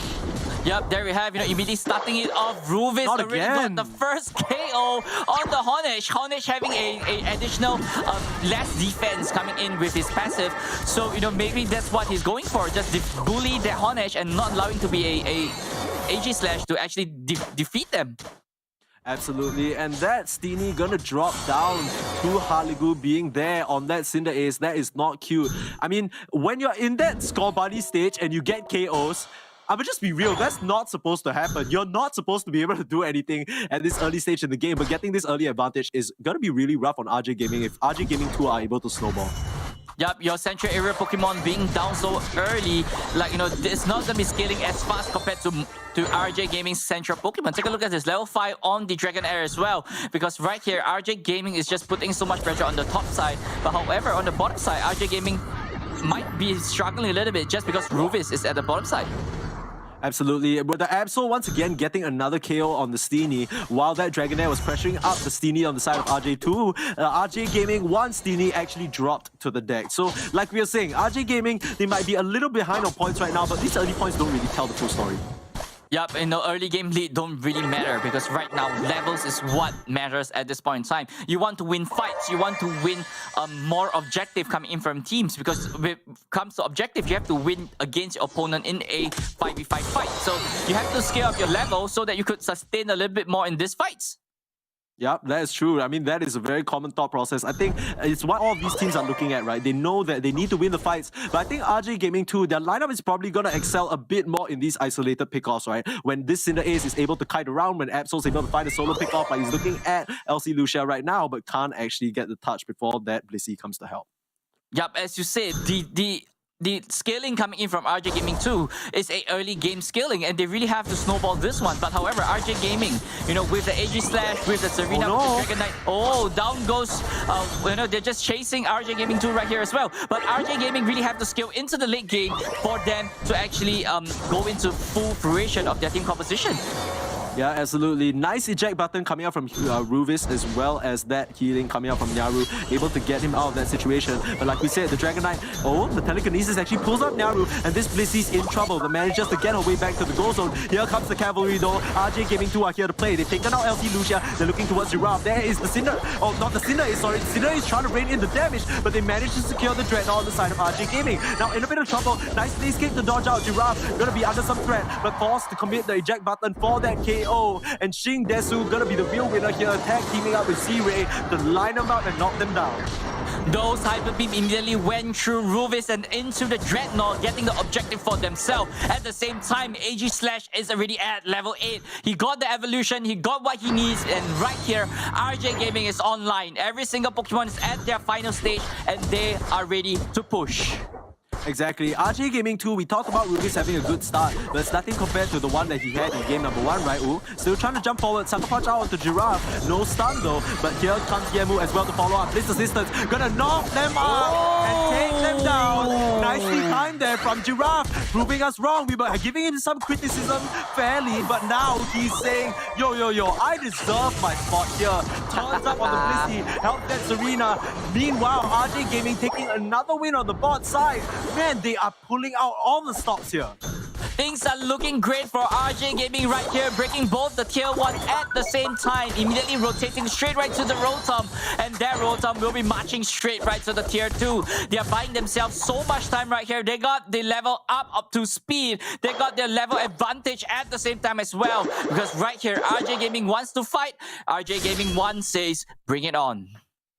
Absolutely. RJ Gaming though, positioning around here, Ruvis, that white guard gonna deny him from slashing up that AG Slash. And he's just gonna stand guard here, which is really nice because that means nobody can pass. If anyone tries to face check him individually, they're just gonna get immediately wiped out. Yep, he's like, thou shall not pass. We will have the turtle for ourselves, and this Dreadnought will be mine. And that's what I will slay this turtle. Exactly, and RJ Gaming 2 rotating down to the bottom side. Got Rings Unbound coming in. Yeah, here comes Ruvis, but getting cut out right now. Needs to dash away. That's the Sucker Punch, dodges out. The Midnight Slash, but gonna get taken down. And the rest of the side of RJ Gaming, they open the portal too far away from their friend. Ruvis gets ahead of the squad and ends up taking a tumble. Giraffe more than likely gonna pay for this. Yes, they get the KOs, but does it even matter? The real winners are Xing Desu as well as Z-Ray. They don't fall in that fight, and look at the levels, Moon Boy. We have seen that Hyper Beam once in the first Dreadnought, going through Ruvis into the Dreadnought. We have seen it again, once again, at the second Dreadnought as well. Maybe Ruvis positioning into the Hyper Beam might be a little bit of a problem here because Jindesu just went right through them, get that Dreadnought, and just retreat off with the steal, with the KO on the Dreadnought. Yeah, Shingdesu definitely blasting a hole through the hopes that RJ Gaming have at the moment. We saw a bit of that fire in game number 1, but it's starting to feel a bit deflated at this game number 3. There's the Queen's Ascenders. They're really focusing down this Cinder Ace. They've managed to take him out, and that means that the RJ Gaming 2 side, they have no hope of contesting for this Rotom if RJ Gaming choose to go for it. Yep, RJ Gaming has such a huge level advantage right now, and they're just pushing RJ Gaming 2, not giving them any space, because right now 3/4 of remote stadium is belonging to RJ Gaming, and they're just pushing RJ Gaming 2 back by so much. Telekinesis coming out from Lucia as well as the serve, gonna knock out Yemu, but in the bot side, they actually managed to pick up Ikura, so that could be pretty huge. Meanwhile, Z-Ray getting a dunk off, but they're trying to secure this Rotom. There is the Dragon Knight Hyper Beam like we talked about, and now Rubis is in a pickle. Gonna get that heal coming out from Yamu. They managed to take down Shingdesu, so nice little pick up for them. They need to deal with this Rotom, and they tag team up, and they do just that. But ultimately, no pressure coming out from RJ Gaming 2. They can't actually convert it in any sort of meaningful way. They need to back off. There's just discipline coming in from RJ Gaming, right? Knowing that, Shindesu is going down. We could leave him there, it's okay. The rest of him just back off and just not have any more casualty, not allowing RJ to get those additional EXP. But right here, ZZ Ray is being caught by 3 men of RJ Gaming 2, but the rest of here is here. Yeah, Aegis Slash gonna take a early tumble once again. We've seen this one before. Now LC Lucia, and they suffer from the Save Your Body Syndrome. 2 down on the side of RJ Gaming, opening up the Dreadnought for the side of RJ Gaming 2. The rest of RJ Gaming, they don't want to give this up free and easy though. There's Rubis with the Sucker Punch in. Doesn't manage to find anyone. Shindesu trying to find the angle. Can't get the Hyper Beam. And for once, RJ Gaming 2 gonna claim their first objective of the game, forcing out the Draco Impact from Shindesu. That is a huge one because that means he doesn't have it for the final stretch, Moonboy. Okay, you can have the additional EXP because right now RJ Gaming got a good position onto this, but here we go!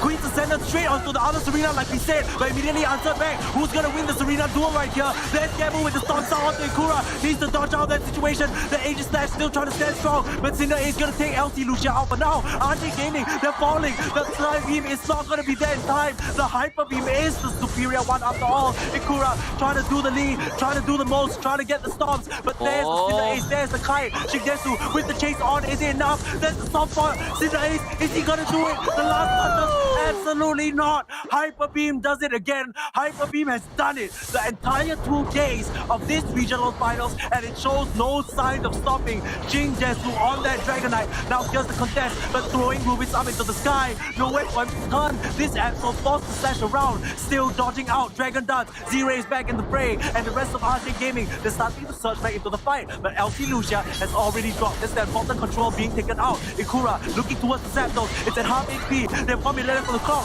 Rubis is in a duel with the Dragon Knight, but that's not where you want to be. Back to the pit.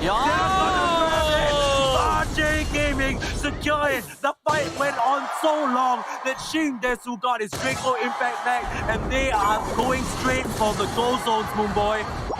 Shindesu, ladies and gentlemen, those Hyper Beam just putting to work. Dragon Dance into Dragon Dance into Dragon Dance into Hyper Beam, rinse and repeat, shoot someone and bring them down. And that is exactly what Shindesu did, and just took the Zapdos for themselves and just scoring again and again and again. There's no way the RJ Gaming 2 is coming back off this one. 20 more seconds with only 4 points. And coup de grace coming in from ZZ Raiders. It's okay that it's gonna fall, but RJ Gaming 2 here, they are not able to come back off this one. What is the point of a stacking item if you only scored once? 4 points for RJ Gaming 2. No shot at all. RJ Gaming show why they are superior here on the back of the slow bro, on the back of the Z-Ray Aegis Slash, and of course, as we've been saying as early as AL's Cup, on the back of Shindesu, that player is an absolute madman. Yeah, we have seen him again and again, right? He's just making plays for the team all the time. And having those Hyper Beam hit at the perfect moment and at those crucial targets, that actually what made him such a good player. Immediately, during the first and second Dreadnought, just taking Rubis out together with the Dreadnought and allowing them to go for the push subsequently after that as well. During the Zapdos fight, he's just surviving so long. There's so much sustainability coming in from Giraffe as well. 85k, just supporting Shindesu, not allowing him to fall, but to drop every single player coming in from RJ Gaming 2. Bye-bye, sister. You're going home, and I will go into the loser bracket final to face Renaissance to earn myself a ticket to London. RJ Gaming gonna make their boss proud, and of course, big props to Giraffe. That healing is not something that you see all the time. And look at the disruption as well. That Bliss assistance was absolutely mad, allowing Ikura to just stay up in that situation and ends up taking a double KO. So this Blissey definitely knows what she's talking about. And here comes the final fight as well. RJ Gaming Shindesu, look at the focus that he has. Ikura as well. For the longest time, we talked about the Serena Unite move trade-off, managing to save the Serena with the soft boil at the most crucial moment, allowing her to reset, get back into this fight. This fight ends up lasting another like what, 1.5 minutes? But it takes a look at the amount of sustain. Look at where this Blissey is. Giraffe never is under any threat at all. Never goes down, which means the team can just sustain better overall, allowing RJ Gaming to take that objective and take the series win. No one was touching Giraffe the whole time. Yeah. He was just walking around, scot-free, throwing his egg. You get an egg, you get an egg. Shindesu gets an egg, and just allowing everyone to sustain so much further into the game. And but however, the key takeaway right here is definitely going to be Giraffe, right? I mean, Shindesu made the play, but Giraffe literally allowed the teams to sustain so much further into this fight to just win again and again and again. The uniform buff is real as RJ Gaming, they're gonna come out of this one swinging and head straight to the losers finals up against Renaissance. It's gonna be a R versus R showdown once again, but they more than deserve it. Unfortunately, we do have to say goodbye to RJ Gaming too, but one important thing to note is that for a team who's competing in the UCS the first time, they can hang their head. I mean, it's a small consolation, but they can still hold their heads high, right? It's not so easy to finish in 4th place among such a stacked group of teams. Yeah, this is regionals, right? This is probably the last stop before Worlds, and this is the best your region is gonna offer. And coming in as a new team and all the way to the top 4, dude, that's just a big, props to you guys, because you guys did really well, and that's just respect coming in for RJ too. For sure, but this time it's gonna be RJ Gaming moving ahead. It's just not their time, or RJ Gaming 2. And Shindesu, I mean, this guy went absolutely cracked. We talked about his Greninja, now we'll be talking about his Dragon Knight for days to come. And if he makes it to London, all of us SEA and OCE APAC fans can just look and be like, that's our boy. That's our boy. Go get him, Shindesu. And he really has made his team proud there. And man, what a way to get the loser semifinals out of the way. We are getting really close to that grand final. We're almost about to find out who is going to be the second grand finalist. This next matchup is going to be incredible, right? RJ Gaming now need to go through Renaissance if they want to get that ticket locked in for Worlds. But what are their chances of going up against Renaissance? Because there's a bit of an interesting situation. I keep saying interesting because RJ Gaming have had to eliminate essentially their sister team. Now they're going up against a team that they're probably not as familiar with, right? You play against RJ Gaming too. I'm suspecting that they scrim against each other. They're going up against a completely different monster in Renaissance. Do you think they can eliminate Renaissance to make it to London and also get that grand final spot? I mean, Renaissance definitely came out with something very interesting that we haven't seen before, right? They kind of ran the Machamp in the central area with Kamiru. So that might kind of catch RJ Gaming off guard, where RJ Gaming, they've just been playing the same stock standard. Of course, it's not that similar to the rest of the meta, but they've been running their Slowbro, they've been running their Z-Ray Aegislash. But I do feel like Renaissance, they could adjust and put them in a really uncomfortable position here. Moonboy? Yeah, Renaissance actually, they are really adaptable to whatever their opponent could throw at them. We actually see these two teams maybe they square off in the AOS Cup if I'm not wrong. Yeah, so, they kind of know each other in a sense, but RJ Gaming ever since AOS Cup, there's a lot of attention of this team because, they're new kid on the block. So maybe Renaissance might have, a little bit of something to go up against them because RJ Gaming is kind of like notable now. All right, thank you so much, Permacees. Thank you, Moonboy, for covering that game. We are going to go for a quick break before we head on over to the lower bracket grand final. Is it going to be Renaissance? Is it going to be RJ Gaming? Who is going to London? We'll find out in just a second, but we are going to go for a quick break. We'll see you in 5 minutes because once you return, we'll jump right into the matches.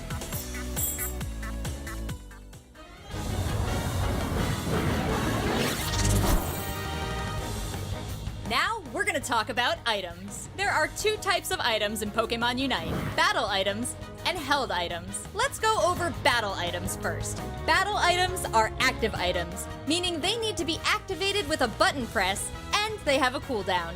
There are several battle items to choose from, and your choice should be determined by your playstyle and by your choice of Pokemon. You won't start with many, but as you level up, you'll unlock more and more. Let's cover a few you'll probably see quite a bit throughout the series. One of the most common items you'll see in the current meta is the eject button. This item is simple. It teleports your Pokemon a short distance, and while the effect is simple, the applications for it are vast. You can use it to escape an opponent, rush a goal to get a quick score, or even teleport through walls. It's useful for nearly every Pokemon in many situations. There are also items that can boost stats in a pinch. X-Attack is an excellent choice for offensive Pokemon, giving a big boost in attack and special attack. This is a great option for Pokemon focused on offensive objectives and who plan on being in battle a lot. That's just a few of the battle items that you can use in-game. Be sure to check out more for yourself and try them out. Now let's talk about held items. These are items you can give your Pokemon that grant passive effects. There are a ton of held items, so we won't cover them all here, but we do want to give you some tips. You can equip 3 held items to a Pokemon, and you'll want to make sure that you're using items that will benefit a specific Pokemon. For example, Pokemon that deal physical damage use their attack stat, so you'll want to equip an item like Muscle Band that will boost your attack. Pokemon that use special attack would benefit most from a held item that increases their special attack, like Wise Glasses. In addition to passive stat boosts, there are also held items that activate with certain triggers. Buddy Barrier is a perfect example of this. When a Pokemon holding this item uses their Unite move, the user and the ally Pokemon with the least amount of health both gain a shield to help them last during major team fights. When a whole team has this item equipped, it can really help everyone from getting knocked out. There are also items that have stacking effects. For example, attack weight will increase your attack each time you score a goal. The effect will become more and more powerful each time you score a goal up to a certain amount. So try and score early and often with items like these to get the maximum effect throughout the battle. Held items are extremely important to giving your Pokemon an edge in battle. So be sure to always take some time to equip your favorite, most optimal items for each of your Pokemon and for your team. All held items can be upgraded using item enhancers that you earn throughout your time on Eos Island. That's all from us on items. Enjoy the show.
Hello trainers and welcome back to the Pokémon UNITE APAC Finals. We are here for the lower bracket final with RJ Gaming versus Renaissance. Winner of this match will go straight into the Grand Final against No Lucario, but also will punch their ticket to London. That's right, both Grand Finalists will secure their tickets because APAC have got 2 slots going to the World Championships. Now, of course, we are here with JJ-kun and Condra. They'll be covering this matchup. This is going to be their last matchup.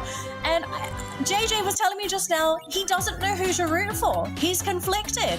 Why are you conflicted? Yeah, I mean, again, as I mentioned, right, RJ Gaming is more of the underdog here in this matchup. Renaissance, on the other hand, has been in our community and in on community sorry, not community but rather tournaments for quite a while. RJ Gaming, however, has shown us so much, just not only in AOS Cup but also in May Cup, and now over into the regional championships. Like, At one point, at one side rather, I want Renaissance to win so that they can have their run back with no Lucario. But at the same time, it's looking like a game and more of a momentum here for RJ Gaming.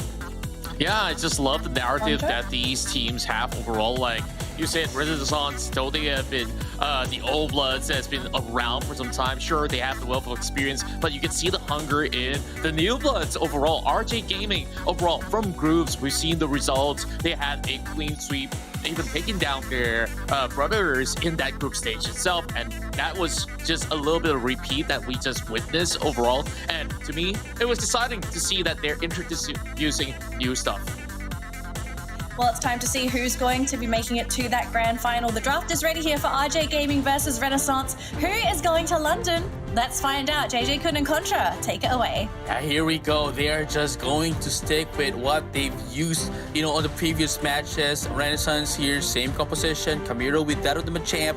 RJ Gaming, Ray here with the amazing Aegis Slash, which we just saw earlier, and obviously Shingdeso still with that of the Dragonite. Still going to be sticking out with what has worked so far on day number 2. And honestly, Contra, I can't stress this enough. I don't know who's going to win. Yeah, it's really going to be tough to tell, especially for those teams that have been sticking to the meta. Now with RG Gaming also introducing the Aegis Slash overall, coming up strong with those sort of coup de grace that he could possibly execute anyone that's not going to be wary on their toes in those sort of team fights. So on the other hand, Camilo, you saw back when they were also facing off against no Lucario, I think we still have to keep our eyes on Camilo because he's definitely going to be flexing all over the map here as we move over to remote stadium to start off our best of 3 final tickets to head to London. And here we go. This is it. Let's have a champion time. Renaissance versus RJ Gaming. As you mentioned, whoever's going to be winning here will be going to London. Doesn't even matter what the cash price is. It doesn't matter that much because the moment that you get in that slot to London, nothing else matters. You can immediately just celebrate. And unfortunately for the one that will go down here, well, you'll have to play Pokemon Unite at your homes. So that's something that you have to consider. So that's why this is the most crucial match of this bracket, of this region. This is going to determine who's going to the Worlds with no Lucario. Yeah, overall, even though Renaissance was taken down early on beforehand, we know that they have the potential to still really show up once again. If they get that chance over in the Grand Finals to snatch an extra 10,000, well, they'll do it anytime. But here we go, RG Gaming. They're going in with some slams and they scored themselves a little bit of 18. So with Giraffe on this Wigglytuff, I guess they're just going to be able to cause a lot more disruption whenever they do have rollout available when it comes down to the 5v5s. Central Zone's looking to be a little bit hectic though. Yeah, we saw that power of rollout. Although I say this a lot. I'm not really a fan of rollout. Definitely, it does a lot of CCs for the team fights, but that requires a lot of conditions to be met. Fortunately for RJ Gaming, they always find that opportunity and situation where they can use that rollout from Wigglytuff. But right now, let's find out what's going to be the game plan here for Renaissance, wanting to get into scores. Ray here is going to get picked up. Unfortunately, gets evasion. Very amazing maneuver from Ray, buying them a lot of time before they can pressure RJ Gaming down bottom. Yeah, just having so much here to work with Renaissance, just training it right back, and they're going to be able to try to even up the score lines. Yes, sirree. And here we go. Renaissance wants to get into pressure, trying to eat RJ Gaming up, but then again, it's still the early game. However, if RJ Gaming here would be able to win, then we are going to be looking at... if Renaissance would be able to win here against RJ Gaming in this team fight, in this pressure, it would work out pretty well for them as they can take down the Dreadnought for themselves, allowing everyone to scale up, especially Young with the Venusaur. Yeah, almost getting their hands onto the Serena overall, just having a little bit more of push and pull as they try to lower that health bars before they commit to this Dreadnought. Here comes Kamiro. Right, here comes Kamiro indeed now with the Machamp. Barrage blow. Gonna be able to take down 2 as well in the process. And there you go. There's gonna be 3 down coming in into the side of RJ Gaming. Going to be able to destroy the first Squirtle as well as that of the bottom path. My goodness, Renaissance is not here. Is not here to joke around. They want to go to Worlds along with the other team from Singapore. Yeah, this fights after fights. Now it's starting to show cracks here for RJ Gaming. Renaissance just having that momentum. They immediately have all these portals open up. Quickly, it puts a couple of points in to add up to 170 in total. Now, I'm going to set up a little bit more of a ball here as they will show off the rest of RJ Gaming. Yeah, Ray is nowhere to be found actually in the central area trying to get more XP to scale up. Unfortunately, while that is happening, Renaissance here is eating RJ Gaming for dinner. This is dinner time, babies. This is dinner time, ladies and gentlemen. Yes, Ray is going to be able to score into that at the bottom path, but Renaissance was able to destroy the first score goal into that at the top path for RJ Gaming and taking in the Rotom as well, buying them a lot of time, giving them a lot of space to pressure up, taking a lot of XPs as well in the process, going into the next objective. It's just beautiful watching Renaissance place themselves into some of all these critical choke points where wherever RJ Gaming goes, they just have to either make a decision. Do you need to commit heavily onto defending some of all these goal zones, or you try to wrap around, find avenues where you could possibly split push and get points? They couldn't execute on either that efficiently, even though they were on that defense. Renaissance have been able to crack that one open. Now another challenge onto Dreadnought. Kamiro's on the way. And Kamiro's definitely on the way here, going to be on the last one to take in the last hits for their teams. But look at this right now, Ansi is going to be taken out here. Yes, they won't, however, they won't be able to take down Ansi despite having very low health. But on the other hand, RJ Gaming is going to get 4 Pokemon down up their team with only the Dragonite, Shingdesu being the only one left. And that's actually a good thing for Shingdesu as well.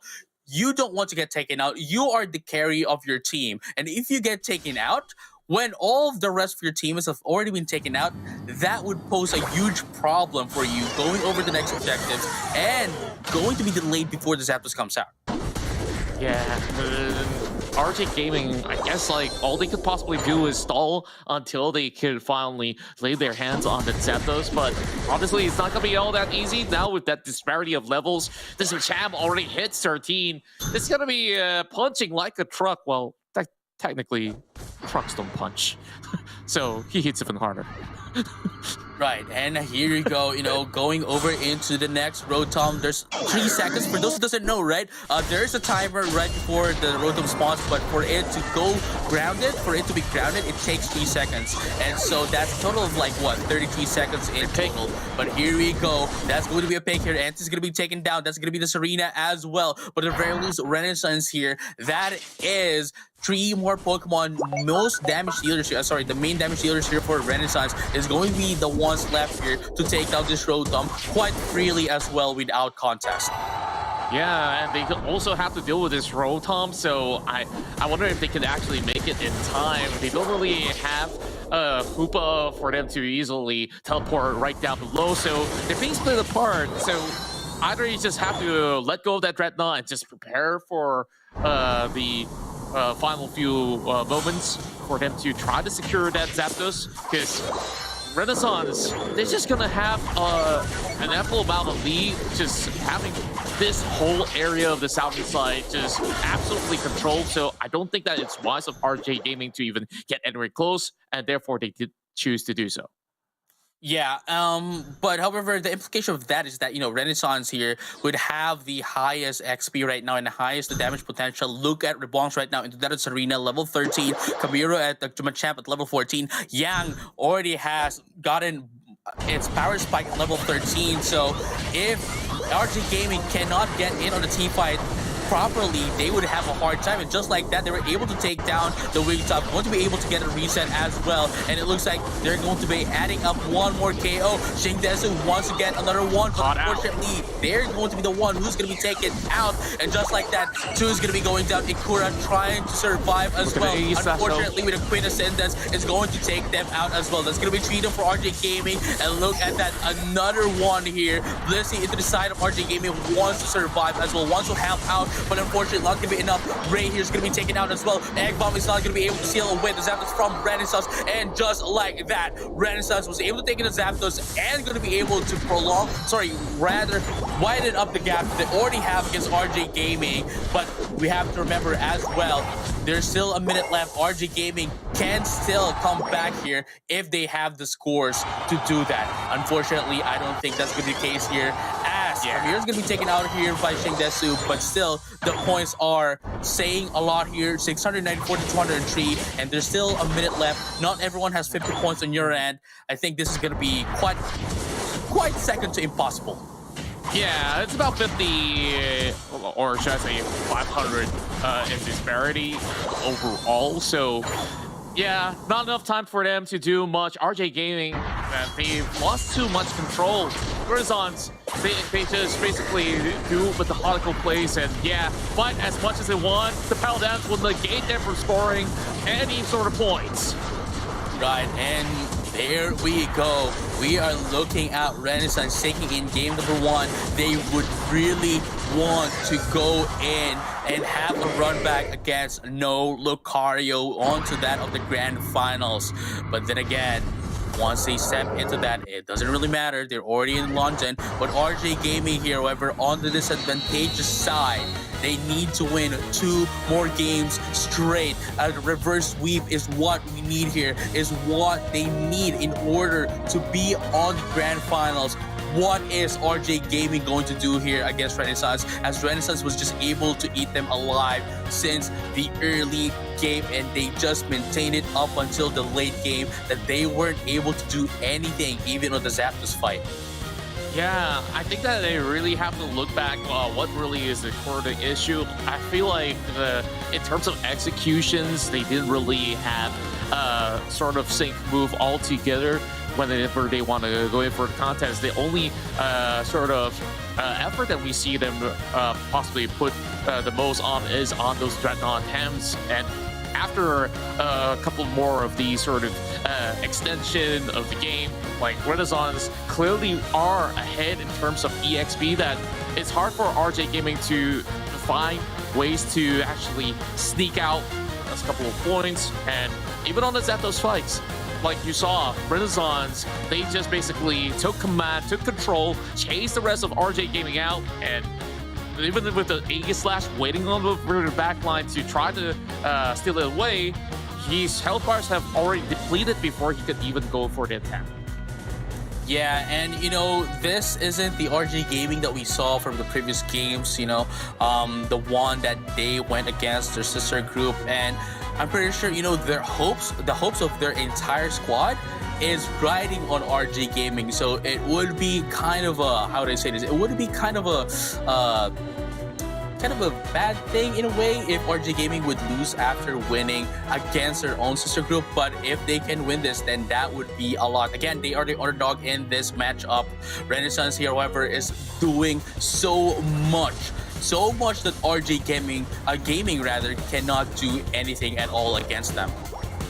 Yeah, because having a glimpse of some of all these big plays that happen to Renaissance, all they have to do is just basically stack up, just beeline everywhere they go, and Kamiro, he takes center stage in most of all these scuffles, and his numbers definitely weren't a joke at all. You saw that Iggy Slash just waiting at the back, but what else could you do? Like, he can't even get past that Blissey. So with that said, they already have majority of all their core members already being knocked out. RJ Gaming couldn't even hold back after Renaissance took that Zapdos away, adds a couple of points. And of course, with that said, Kamiro still is the best player that we've seen performing back in game 1, and they're just another step away from taking the last slot to the Pokémon UNITE Championship happening in London. Right, and here you go, Kamiru with that amazing Machamp.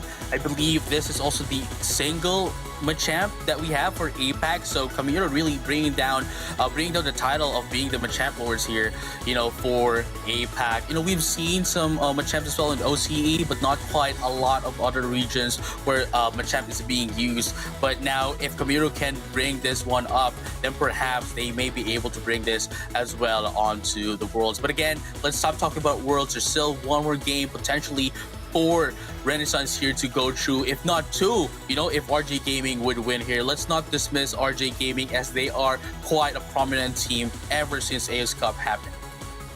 Yeah, and it's not really time to count out RJ Gaming just about yet, because I think it just takes a couple of adjustments here to get them back on track.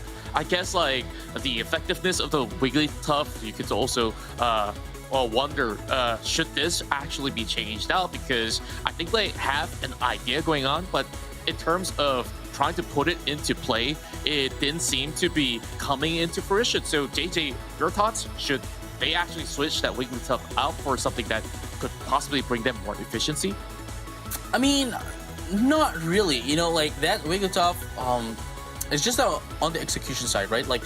Definitely that Pokemon is really used, especially on CCs when crowd controlling other Pokemon. Unfortunately, the problem here is Renaissance was able to pick up RJ Gaming one by one, and with that, if your team gets picked off one by one, even if you do have crowd control capabilities, it still wouldn't be a lot. It still wouldn't be a huge factor into a team fight, because there's no one else that would follow up from your CC. Yeah, I absolutely agree with that as well. Sure, you have those sort of hindrance, as well as the way that you could possibly cleanse some of all these moves. Sure, you have that sustain, but eventually somebody have to do a little bit more of that lifting, and of course, go in for the execute once again to at least knock out some of your opponent's Pokemon. So I think that's the only thing that they find it hard to do against Renaissance. Now, moving into game 2, I think that we're going to be seeing a little bit of a difference here. This time, bringing in the Sylveon. Right, the Sylveon now from Ikura. We all saw this, each Pokemon bringing this up for APAC, and now there are quite a lot of teams who are bringing down the Sylveon as well, and to quite a reasonable reason as well. Quite reasonable as well, because again, this is what the same thing that was used earlier as well. Bringing up a lot of pressure from the early game. Just needs level 4. Even if it's playing on the central area, it doesn't need to clear out every Pokemon in the central area, and it can easily just follow through any path. It could be the top path, could be the bottom path, regardless of it all matters rather onto which path needs help. And if they can get that help from the Sylveon, then they can easily take the momentum, take the pressure, and take the lead, take the domination over the other team. And perhaps if they get that, they can steamroll over and bring it up until the Zapdos fight. Yeah, I absolutely would say that is what they will be looking to do with a switch up with the Sylveon, at least. A little bit more of a spike coming into early and mid game with the Sylveon, but I feel it's still tough to answer up to how much of a pressure that this Machamp is, as Kamiru looks to be unstoppable. So if there's anything that they really have to look out for, is to really find ways to shut off this matchup in the early stages of the game. So RJ Gaming, we'll see what they'll be able to pull up with here in game 2. And here we go, Renaissance, RJ Gaming, potentially the last game here for Renaissance before they go to the Grand Finals. RJ Gaming, on the other hand, still needs to win too. Let's find out if this Sylveon pick here for RJ Gaming would be a lot, especially that they are changing up a huge CC here. But with this composition, I'd say it's still a little bit, what do you call this? Still balanced, it's still balanced, if I were to say, because they already have the damage dealer, they have the Venusaur, they have the Serena, and then they have the mid-range damage dealer pressure, which is the Sylveon, when it was the CC crowd control. But again, one problem that RJ Gaming had is that they weren't able to stop Renaissance from getting inside of them, getting in on the team fight, rather getting in on the center of RJ Gaming for the team fights. And this, you know, Sylveon with the Hyper Voice would essentially negate them from doing so, from diving into RJ Gaming for team fights. Yeah, there's having a little bit of that sort of push going on here over the top side as well as the bottom. Looks like RJ, they just gotta quickly reset for this for a moment. This time around, I would say that they're doing better back as compared to back in the game one, where they understood that they didn't really have to overextend for those pickups. And look at the mid-central area. They're basically finding a way to dive RJ Gaming, and that could be an avenue for them to really score up big time. And here you go. We're going to be seeing some action here before we get to see the second set of Bs, but both of them actually resetting, and there's going to be two Pokemon going back, but unfortunately for Renaissance, it is going to be Akura with a huge pressure going into that on the top path. But right now, in just a few seconds, we're going to be seeing the second set of Bs, and whoever gets that would have the advantage going over. They're going over to our Dreadnought. Now, look at this. Giraffe currently at level 6 already, whereas Yang is still at level 5. Definitely has easier access now to, you know, Giga Drain and what we call this Giga Drain and Petal Dance when it reaches level 7. Yeah, with the Dreadnought already being attempted by RJ Gaming, they have to find ways to go in though, but they're just basically throwing themselves in just to try to secure it. Unfortunately, Member fell off early on. Yes, sirree. And right now, Renaissance wants to get that, and they were able to do that as well, as Yang here was able to secure the Dreadnought for their team. Unfortunately, it looks like one's going to be taken out for their team. That's going to be the Blissey, and that's going to be a 1-for-1 trade. Both of the Blissies actually went down, but Hamiru, with that of the Machamp, is going to be going down as well. Mevius wants to get away with the help of the Citrus Berry, but are they going to be able to survive though? Not quite yet. No, they will not. Very good timing on the Hyperspatial as well to get that reset, but unfortunately, since that team fight was prolonged too much, they have lost their time to score back down into the first score goal on Renaissance in the bottom half. Yeah, at least I really like how RJ Gaming handled that team fight overall. They did manage to still go in for a certain exchange, but they will carry on top as they're trying to force their way through. Yes, sirree, and look at that. Yang here doing the work. That's going to be 2 KO into the side of RJ Gaming. This is the problem that they need to, they need to have a solution for. That's why they went in for the Sylveon. They want to ensure that Renaissance won't be able to get in with the help of Hyper Voice. But the thing is, with Yang's Venusaur, in any Venusaur really, with the Petal Dance, it just allows you to get in. And even if you try to evade Hyper Voice, since the AoE is the AoE of Petal Dance is in the form of radius, in the form of a circle, you can easily just evade it and still deal damage. Yeah, Renaissance, they still keep up with the pressure here of both sides, having the Petal Dance into the middle fray. And they will quickly go in for a reset, just going to top right back in.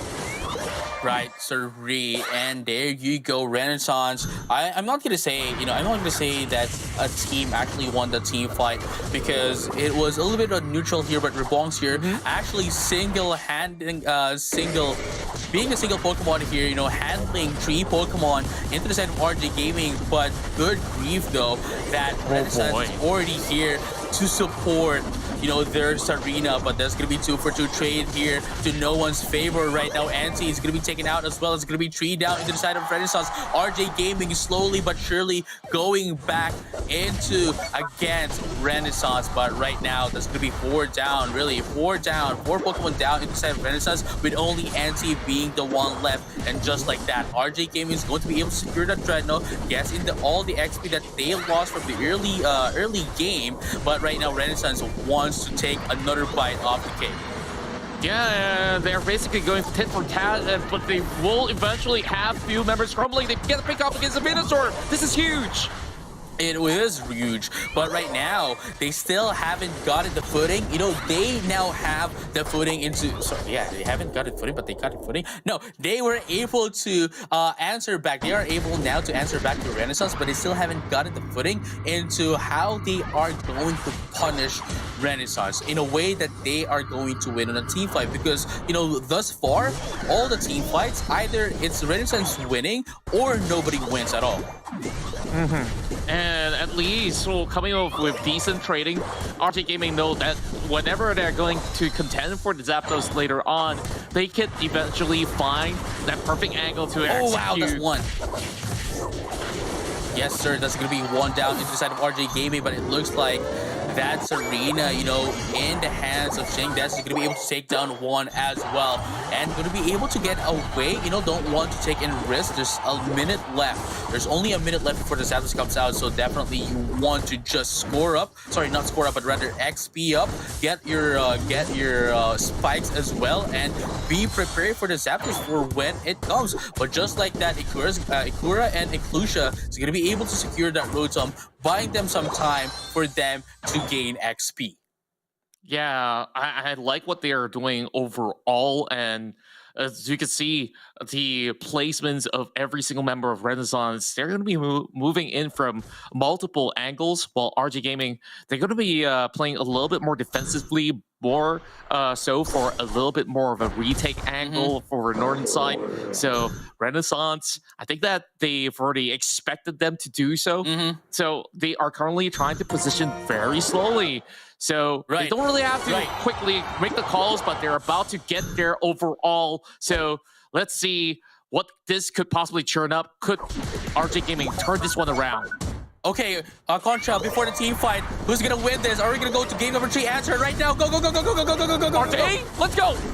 No, I was asking you a question, but never mind. We're gonna be finding out who's gonna be able to win this into that Zapdos by the systems are gonna be used here by Ansi, where then Anger gonna be able to take down that Hoopa into the side of RJ Gaming. But Ansi wants to get away here, but look at that. Venus are gonna be able to take down 2 into the side of Renaissance, and Ansi's gonna be going down as well. Giraffe with a 2 KO. Yang here wants to get up, but that's gonna be 3 Pokemon against Yang. You're not going to be able to survive that because those of AoE damages coming in from RJ Gaming, and it looks like we're going to go into game number 3 if Renaissance won't be able to respond back in time and defend their goals against RJ Gaming.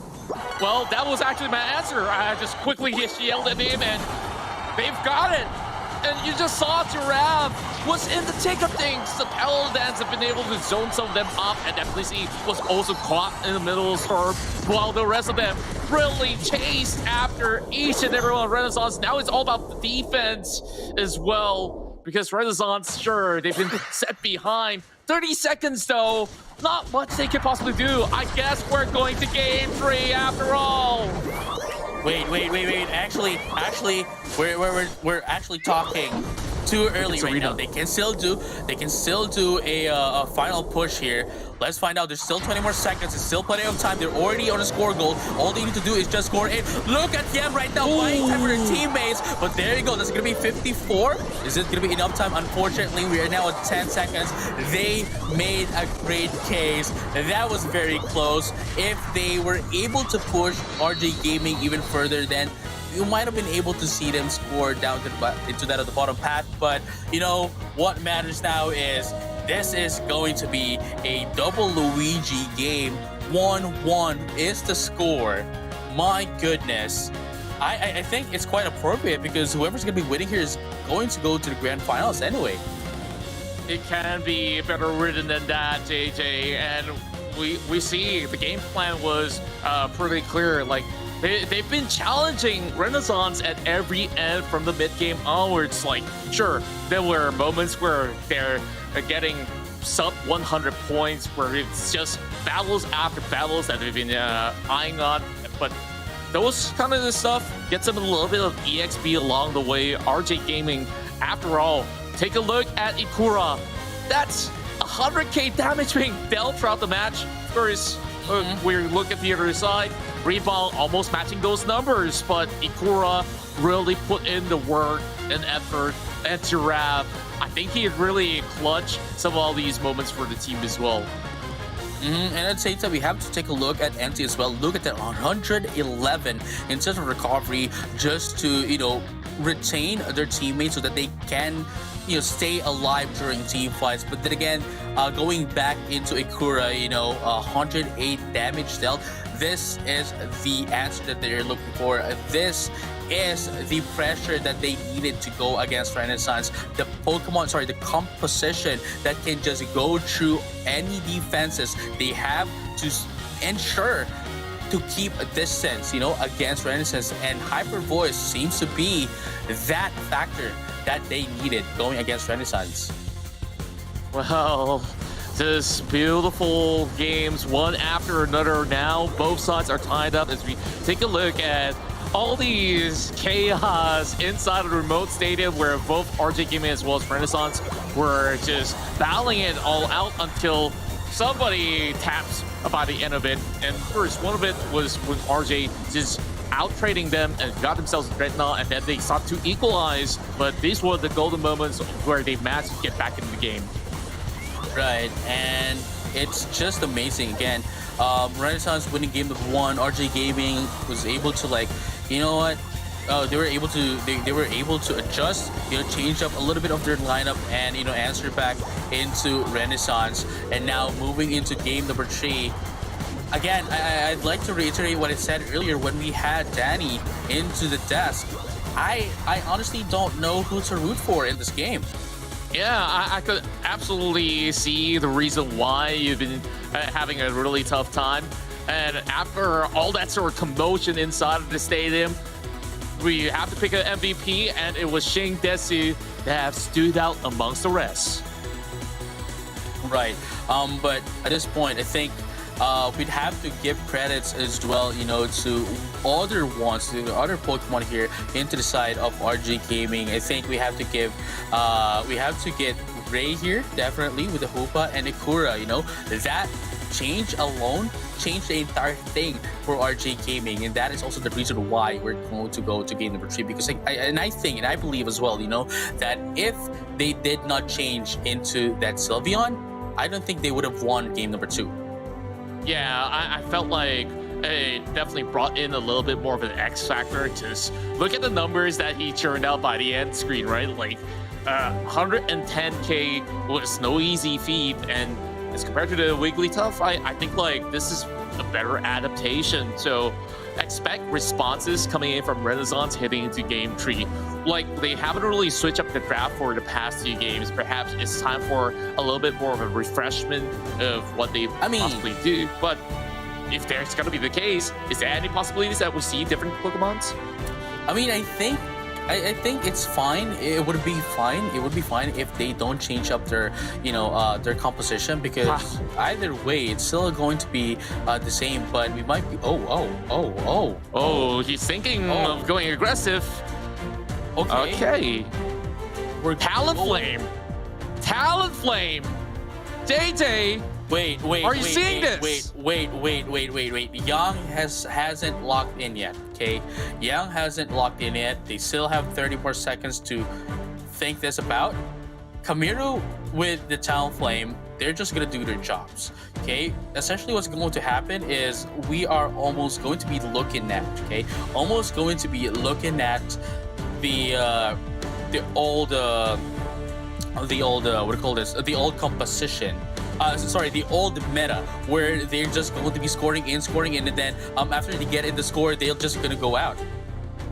Well, I really wonder how could he possibly execute it well enough. Sure, it used to be a really Japanese meta where they just absolutely love their Talonflames overall. Now, it's kind of like a little bit of a throwback efficiency-wise. I think like you've been in tune about all these patches, like effectiveness of this Talonflame. I mean, how much can it contribute? You know, if we're talking about pre-body barrier and pre-score shield nerf, there were a lot of Talonflames, you know, just scoring in a lot. But, you know, Talonflame is still a huge heavy hitter. it's still a huge heavy hitter. It does have a lot of mobility as well, and this is actually something that we are. This is actually very unexpected, and all Talonflame would do here is, number one, since it does have attack weight, it will just score in as little as possible. Get out, use, I don't know if it's if Kamira's gonna be going in for a fly or Brave Bird, but regardless of which, it's still going to deal a huge amount of damage, especially with Yang here, you know, having that AoE damage, NC helping out Yang as well. That damage coming in from Talonflame could just be the nail, you know, the last pin to the coffin when taking them out. Just like what I mentioned just now, they were able to do a lot of damage into RJ Gaming. Those were two Pokemon. And with acrobatics, they were able to finish it off. I see where he's going with this one then.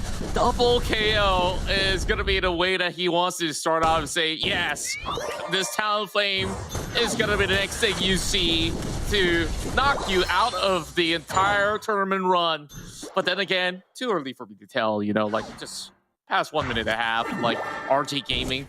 I guess with a few members of them not being on super high mobility as compared to a Talonflame, like you can expect him to do a few things heading into the late game. You could even see maybe Talonflame's going for a little bit more of a split.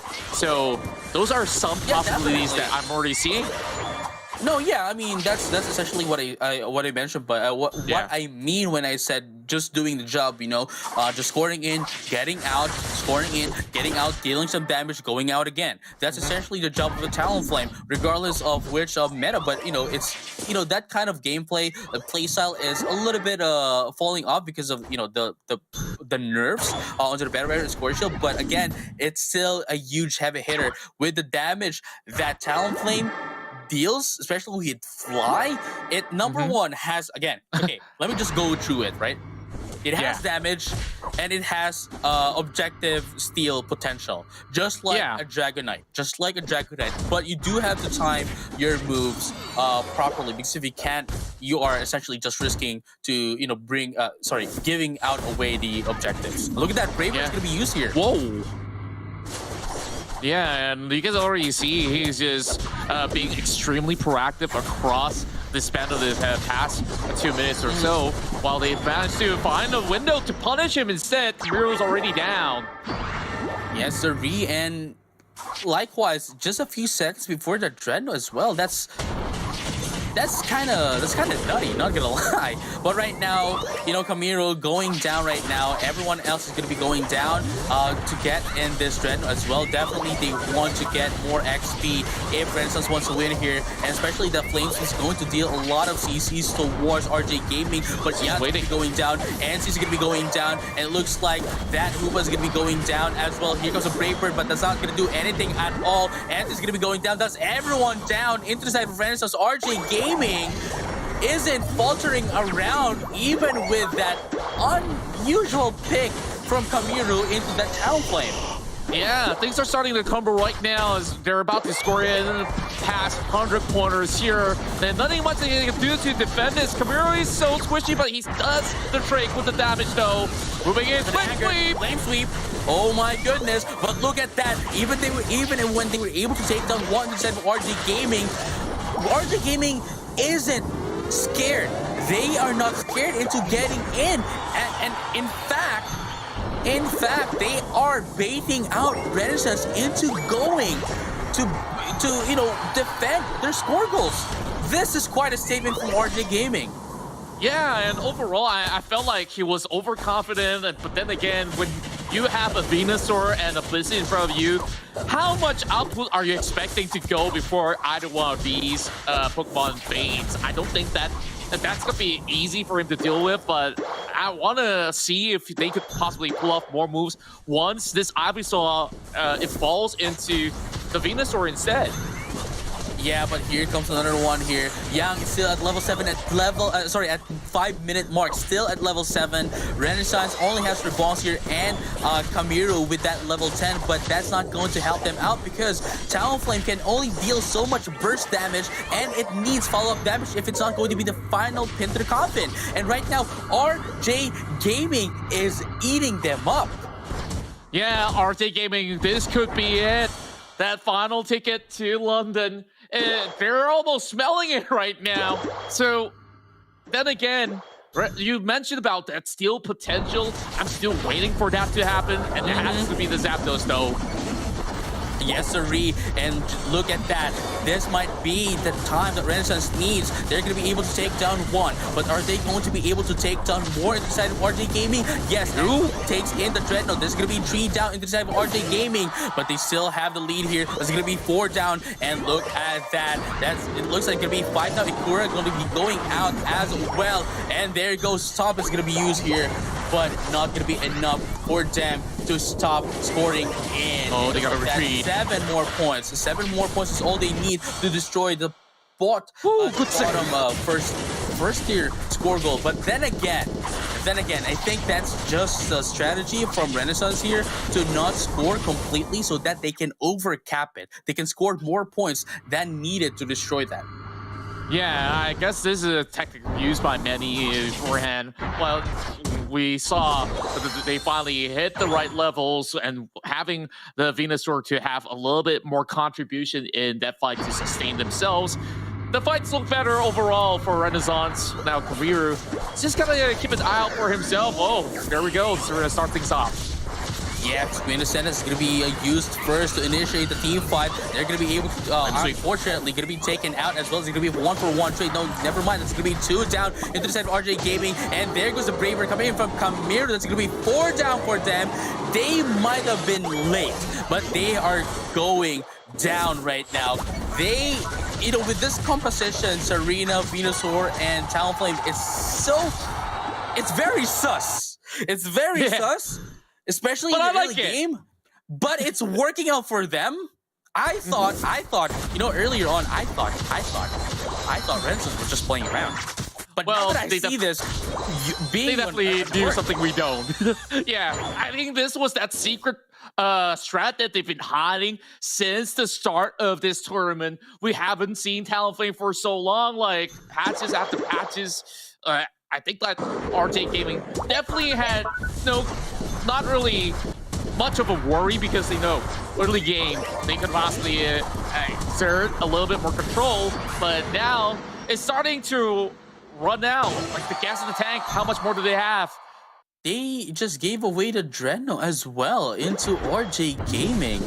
My man, Renaissance is really, really confident right now, but it looks like there's no follow-up into the side of Renaissance. But right now, let's find out if that's going to be the case here. Flamesweep is going to be used as well, and they're going to be able to take down 2 into the side of RJ Gaming. But the question is, they be able to get in the Zapdos as well? But RJ Gaming is going back here as well. Are they going to be able to seal this one up?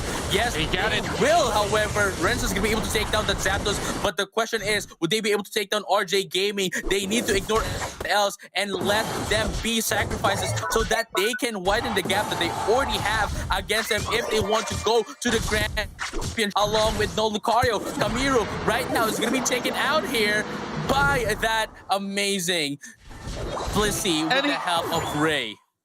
And he has already done what he has to do. Like the way that he handled that, Kamiru was the one that brought them into that fight, and it was an immediate 2 members taken out. They fought from the side of RJ Gaming, and immediately after securing that Zapdos, he went in to score. So RJ tried to find responses here. He landed 800, still needing to catch up though. 1 minute should be doable. They have those energies being stacked up, but it's winnable. I agree.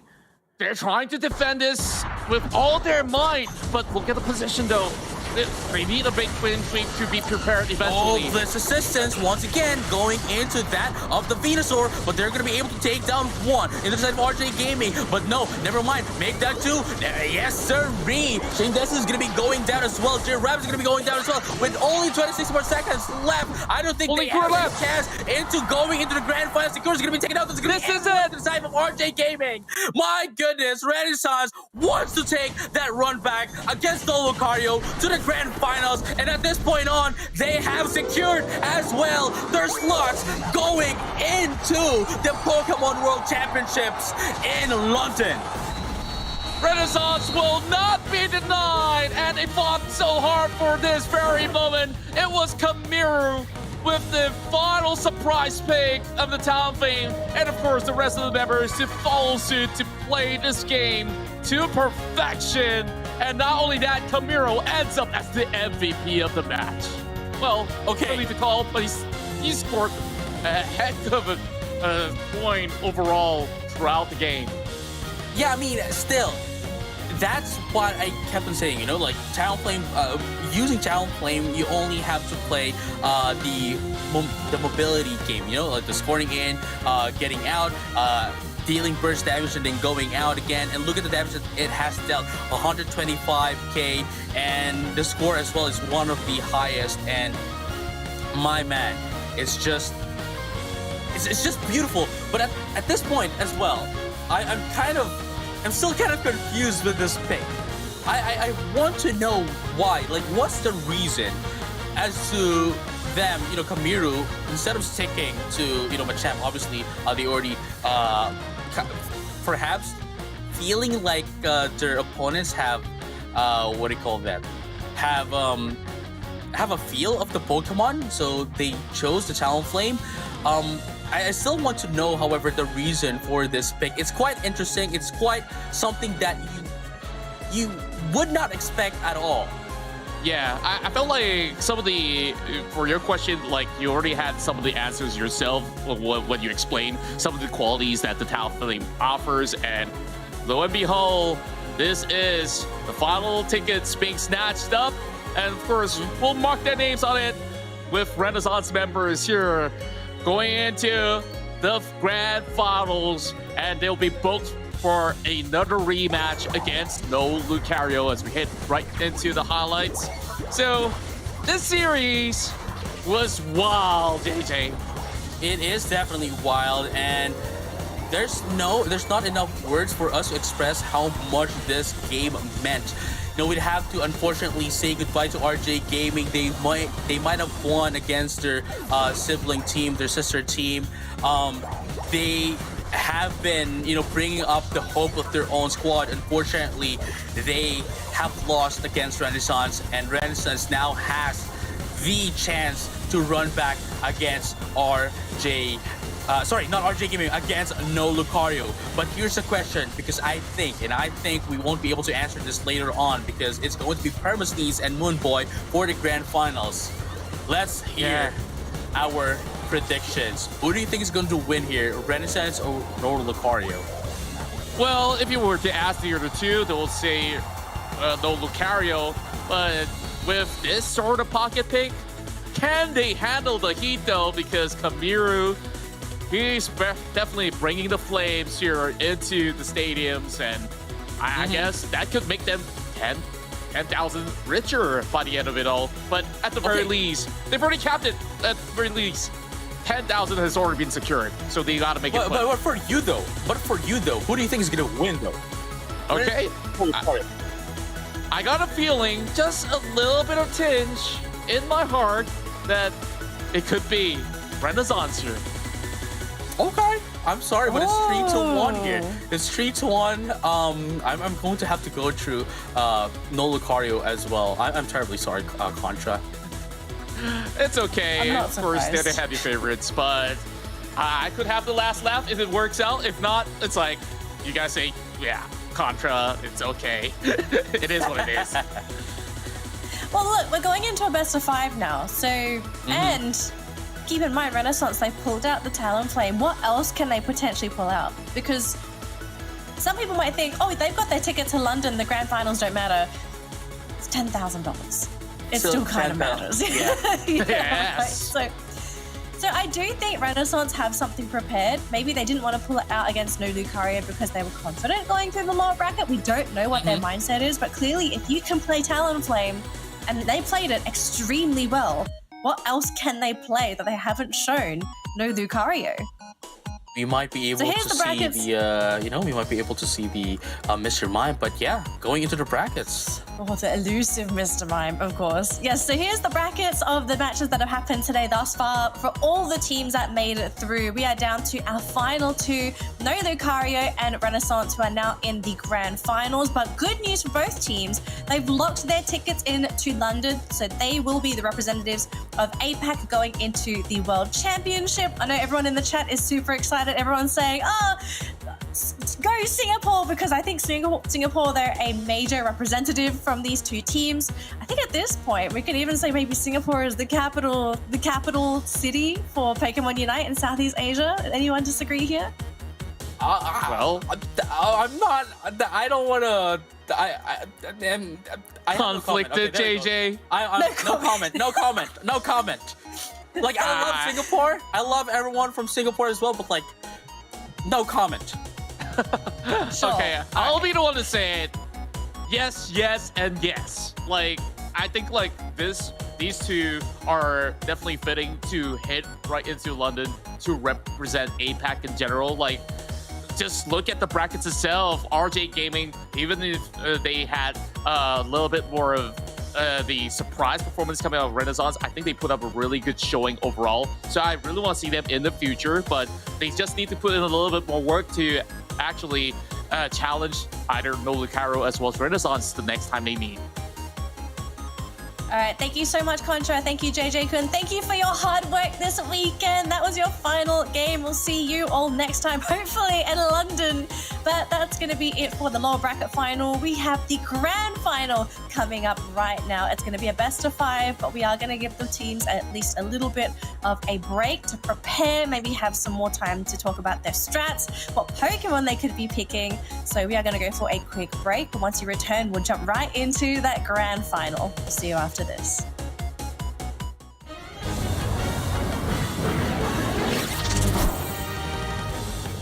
Hey fellow Pokemon trainers, welcome back to Pokemon Unite. Now we're going to cover the map layout, features, and key objectives. Remote Stadium, the crown jewel of Eos Island. There can be a lot to take in here for a new trainer, so let's go over key areas, mechanics, and objectives to get the most out of your game. Let's start by talking about key features of the map. You'll notice the stadium is divided into 3 major sections: a top path, a bottom path, and a central area. At the start of a game, your team will split off to control these areas by defeating wild Pokemon and gaining experience. Be sure to utilize different aspects of the map, like tall grass to hide from opposing Pokemon, and jump pads to quickly traverse to other areas. Each team has 5 goal zones. As you may know, this is where you dunk your Eos energy. But these zones are used for more than just scoring. When you're in a friendly goal zone, your Pokemon will gain a shield, a movement buff, and heal slowly over time, making combat more favorable for your team to ward off opposing Pokemon. Also, when multiple friendly Pokemon are in your enemy goal zone, you and your team will score faster.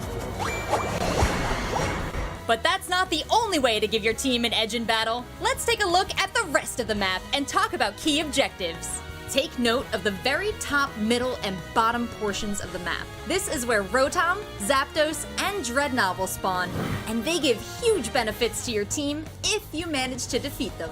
Let's start at the top. This is Rotom. Cute little guy, isn't he? Rotom spawns when there's 7 minutes left in the match. Defeat it, and it will make its way towards an enemy goal. But be aware the enemy team can knock Rotom out before it gets to their goal. Once it arrives, it will score your team up to 20 points and charge the goal for a limited time. That means your team will be able to score goals without the need to charge your Unite Ball, scoring instantly.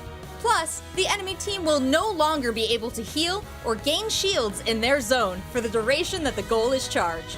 Now let's take a look at the bottom of the map. This is Dreadnought, an elite Pokemon. Pretty intimidating, huh? This tough Pokemon also spawns at the 7-minute mark during a match. Whichever team defeats it will receive a ton of experience and temporary shields for their team. This opens up a fantastic opportunity for your team to push and score on the opposing team. Once Dreadnought is defeated, it will spawn again after 2 minutes. Keep an eye on the timer at the bottom of the map indicating its next spawn. Consistently taking Dreadnought will give your team a significant lead in experience and excel in late game. Speaking of which, once there are 2 minutes left in the match, Zapdos will spawn in the Legendary Pit.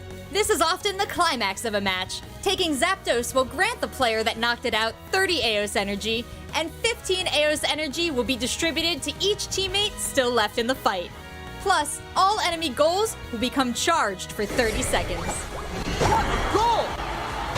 That's all you need to know for the basics about the map and key objectives. See you next time!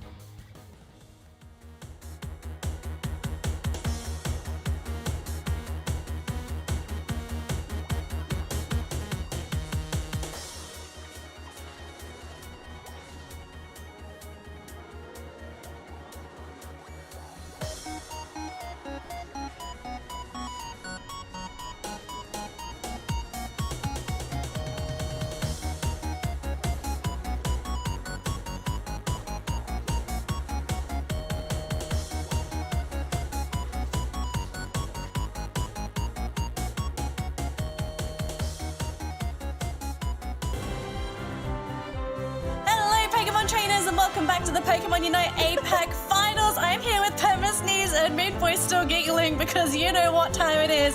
It is grand final time. We've got Renaissance, we've got No Lucario. Both of these teams are already going to London and they are now competing for that $20,000 prize for the champion. Second place will still take home $10,000, but let's be realistic, we prefer the $20,000.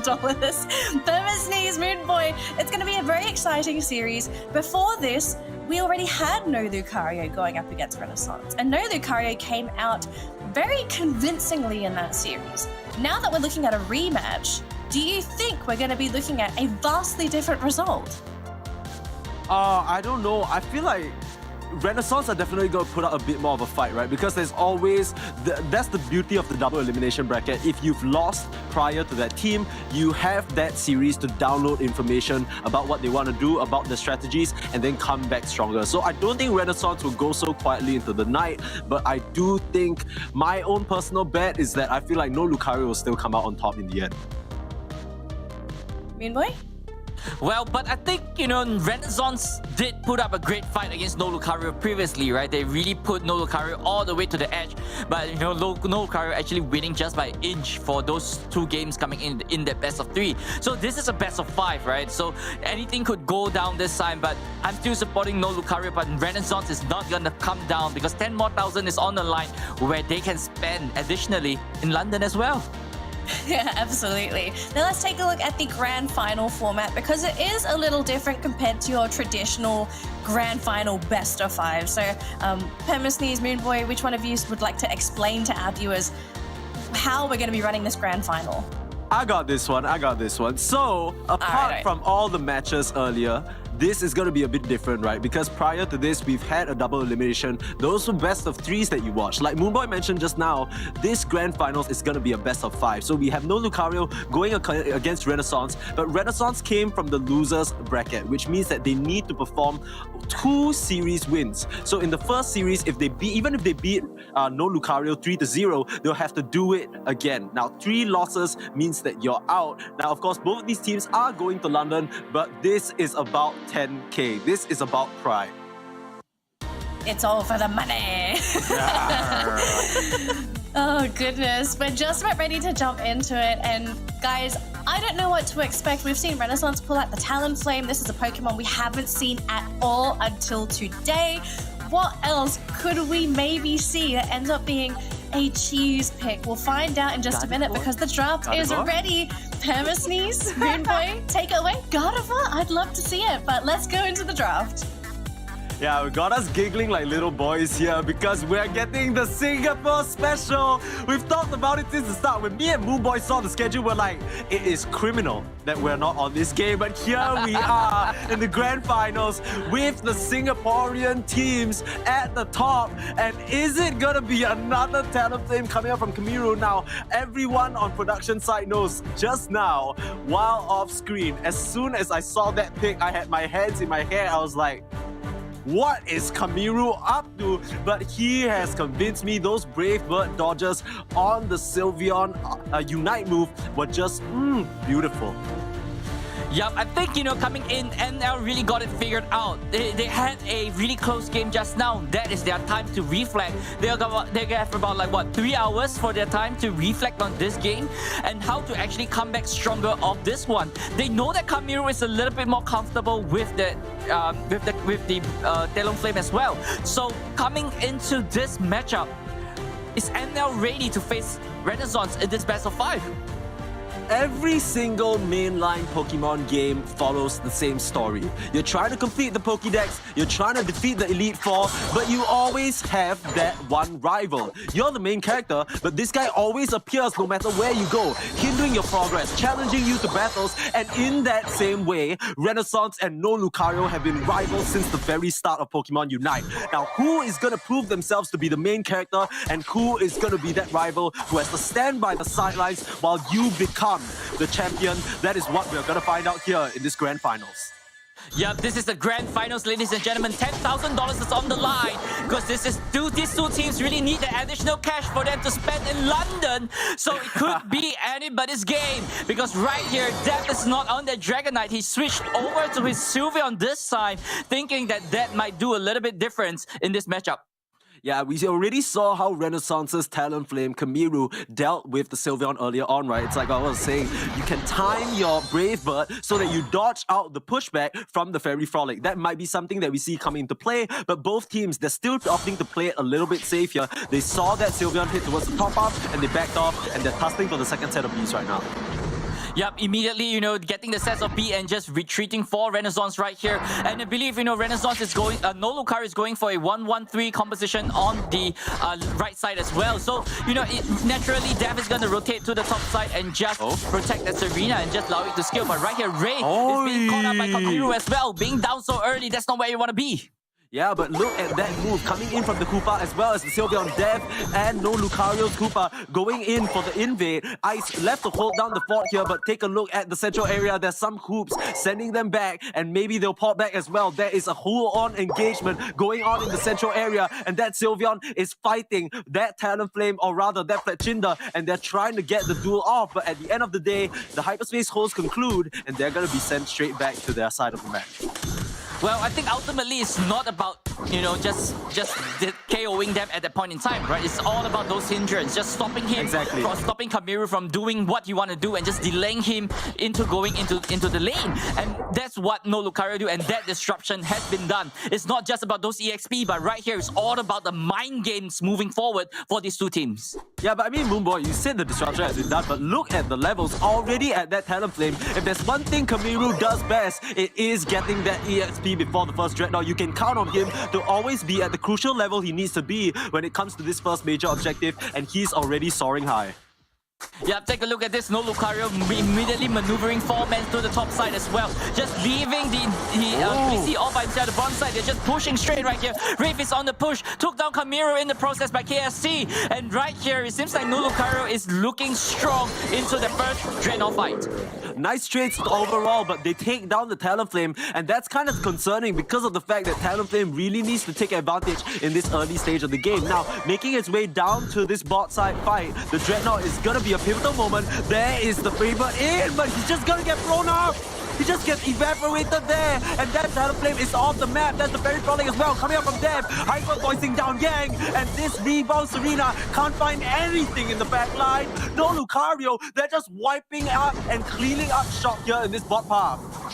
KST on that. That Hooper literally calculated where Kamiru will land with that Brave Bird, knowing that that is the exact spot, and I'm gonna go in and just pick him off right there, taking your main objective or your main objective dealer out of the game, and we are getting that Dreadnought for ourselves, because right here, No Lucario is just...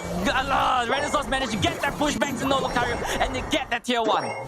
Yeah, Flame Sweep gonna be a swing and a miss, but still, take a look at where No Lucario are. They're gonna opt to give this one up. They take one KO, but now they're straight onto the Rotom. Hyperspace hold, Hoopa Highway sending Renaissance to the top side, but it's a bit too late as KST got there first, and KST grabs that Rotom for his team. Well, I mean, this Hoopa just really make great rotations coming in from the team, right? Get the Dreadnought immediately retreating, and then go to the top side, get the Rotom, and just stall out as much as possible. There we have Rings and Bound coming in from KSC. They want to fight here, but they're starting to get Dreadnought powered by Kamiru. Need to be careful on their Talonflame. He's gonna stop. Red is holding on the front line, and there's the Hyperspace Fury. KST is angry, and he's laying in the punches. The reset for rebounds. He's back in the fray, trying to punch on them, trying to stomp on that Sylveon. There's the Queen Descendants as well. KST more than likely gonna drop, managing to actually get out of that one. And as the dust settles, Renaissance, they clean up a bout of over-aggression coming out from No Lucario, and they end up paying the price. Yeah, but however, that was a great targeting coming in from No Lucario, taking Kamiru out of the commission first before, they tried to go for the push, but unable to do so. Renaissance, this might be the comeback that they need by taking down No Lucario. Absolutely, Renaissance. They're feeling it right now. They know the tides are turning into their favor. They had a bit of a fumble there with Kamiru getting picked off, but they're still hanging on to this game. They're still hanging on to that point lead, at least that they have. There's the Brave Bird in, dashing around. They're gonna get wiped out, and Ice can't do much. That Sylveon just evaporated. 5 men on the bottom side for Renaissance. They really want this Dreadnought, and KST is right there being caught out as well. But right here, Renaissance have that Dreadnought, no contested coming in from No Lucario, but however, on the top side, take a look at this. It's going to be 2 sneaking down coming in from Rise and Solo. Oh, the jump pads aren't in time, but could they punish them for coming up too far? Wraith has to sustain for now, but the Petal Dance is not going to be enough. The Flame Sweep as well, not going to land on anything, but Solo, he's doing it again! No way! 2 for 1 for nothing, but at the end, he still goes down. You can't let Solo do this. He's just going to stomp all of you down. We've seen him do that before. Great fighting back coming in from Renaissance, but I believe, the MVP right in that fight is definitely going to go into that Blissey from Renaissance, just keeping Kamiru up so that Kamiru could do all those damage going in and just taking Solo out. But there we have Rings and Bound coming in from KST. KST actually wants to fight this one. Like we said, 3-minute 30 rule is observed, right? You can't really afford to pop your Unite move any later than that. And it seems like he just wants to use it to get as much of an advantage as he can. Now there's Renaissance in the bottom half. They're trying to dunk, but Ice is going to ward them off with an egg bomb. We saw NL lose a fight in this top half before. Do they want to continue to put on the pressure? The Hyperspace Hole brings a few defenders here, and it looks like No Lucario, they've learned from their mistakes, and they're going to back up instead. That was a disciplined retreat coming in from No Lucario. That is not a fight that we want. Immediately just go out of that fight. Look at the level department right here, because on the left side, Renaissance is already at level 13 on that Venusaur. And with a Venusaur fully scaled, it's going to be really difficult to be dealing with. Right here is just on the question, could KST get the Rings Unbound back up just before the final stretch? Yeah, and Renaissance doing a really good job of splitting up that EXP, right? All the members getting their crucial levels. Perhaps maybe Kamiru trailing a bit behind, but it's not that big of a deal, right? Because the Talonflame can easily get there. There it is right there. Level 13 leading into this final stretch is going to let them just have that edge with the plus moves over their opponents right now. No Lucario, they need to form up. Yeah, both teams is just gathering straight right in the Dreadnought pit right here. It could be anybody's Dreadnought, and there we have Renaissance going for the offense. Here comes Yang running in, but immediately they're gonna disengage. No Lucario, looks like they don't want to fight this, or do they? Dev has the Hyper Voice out, shouting at them. KST is in! KST is gonna get dropped! Talonflame finds him, and there's no Hoopa for this fight. Wraith in a bit of trouble as well. They're committing Unite moves to this fight. Might not be what you want to do, but Dreadnought is gonna drop to Kamiru. Talonflame secured it, but Talonflame is gonna go down. Wraith is standing strong on this Venusaur. We've seen him kill before, but we will not be seeing him anymore. As Yang, he's the one to clean up this time. He's the OG Venusaur, and he's gonna keep that truck rolling on. KST found early on by that Talonflame means that there's no save for the side of No Lucario. Yeah, but KST is back, and there we have the Rings Unbound being popped up by No Lucario again. No Lucario is trying to fight back and get his Zapdos on himself! Yeah, they want to go on to him, but Ice is starting a little low. The softball gonna keep him up in time, but now Yang's in a bit of a pickle. No reset available. The Hoopa's out of the picture, and no Lucario, they're answering right back. The Talonflame finds Wraith in backline. Now it's Solo's turn to tag in, but Yang is standing strong. The drop kick, it's not enough. The Grassy Glide can't finish the job, and at the end of the day, as the dust settles, can they get the Zapdos? They need to finish this off, but it's gonna be Dev. Dev steals it. The pride of Indonesia at this point, making it happen for No Lucario. Gets the dunk in as well, just to solidify the lead. Look at where that Blissey is going on the top side. Ice is making his way. They found KST. No matter. Still gonna get one more dunk in with the defenseless goals. That Blissey is trying desperately to farm up. 1 minute left on the clock. Renaissance, they need to push this bot part.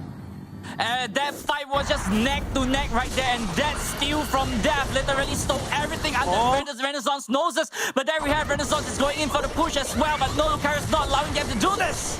Yeah, Wraith standing strong. We've seen how strong his defense is, and the Pedal Dance catches them all. The Queen's ascended up, but as soon as she comes out, no! Rebounds gets the stomp, and that's Wraith down on the sidelines. 4 more defenders left for no Lucario. They need to be so careful with how they approach. There's the drop kick, 2 supports only, but the Blitz persistence back onto KSD. Can they get the dumps? Egg Bomb stops them. Egg Bomb right under the nose. They're gonna get cooked up. They're gonna get eaten for breakfast, lunch, and dinner. Renaissance, they're losing hope. They're losing members. They have no one left to give. Reeboks gets the KOs, but there's more than enough of the defense from no Lucario. They've stopped the aggression. They don't allow for the dunks. And even though they go down, they're gonna take the first game of this Grand Finals.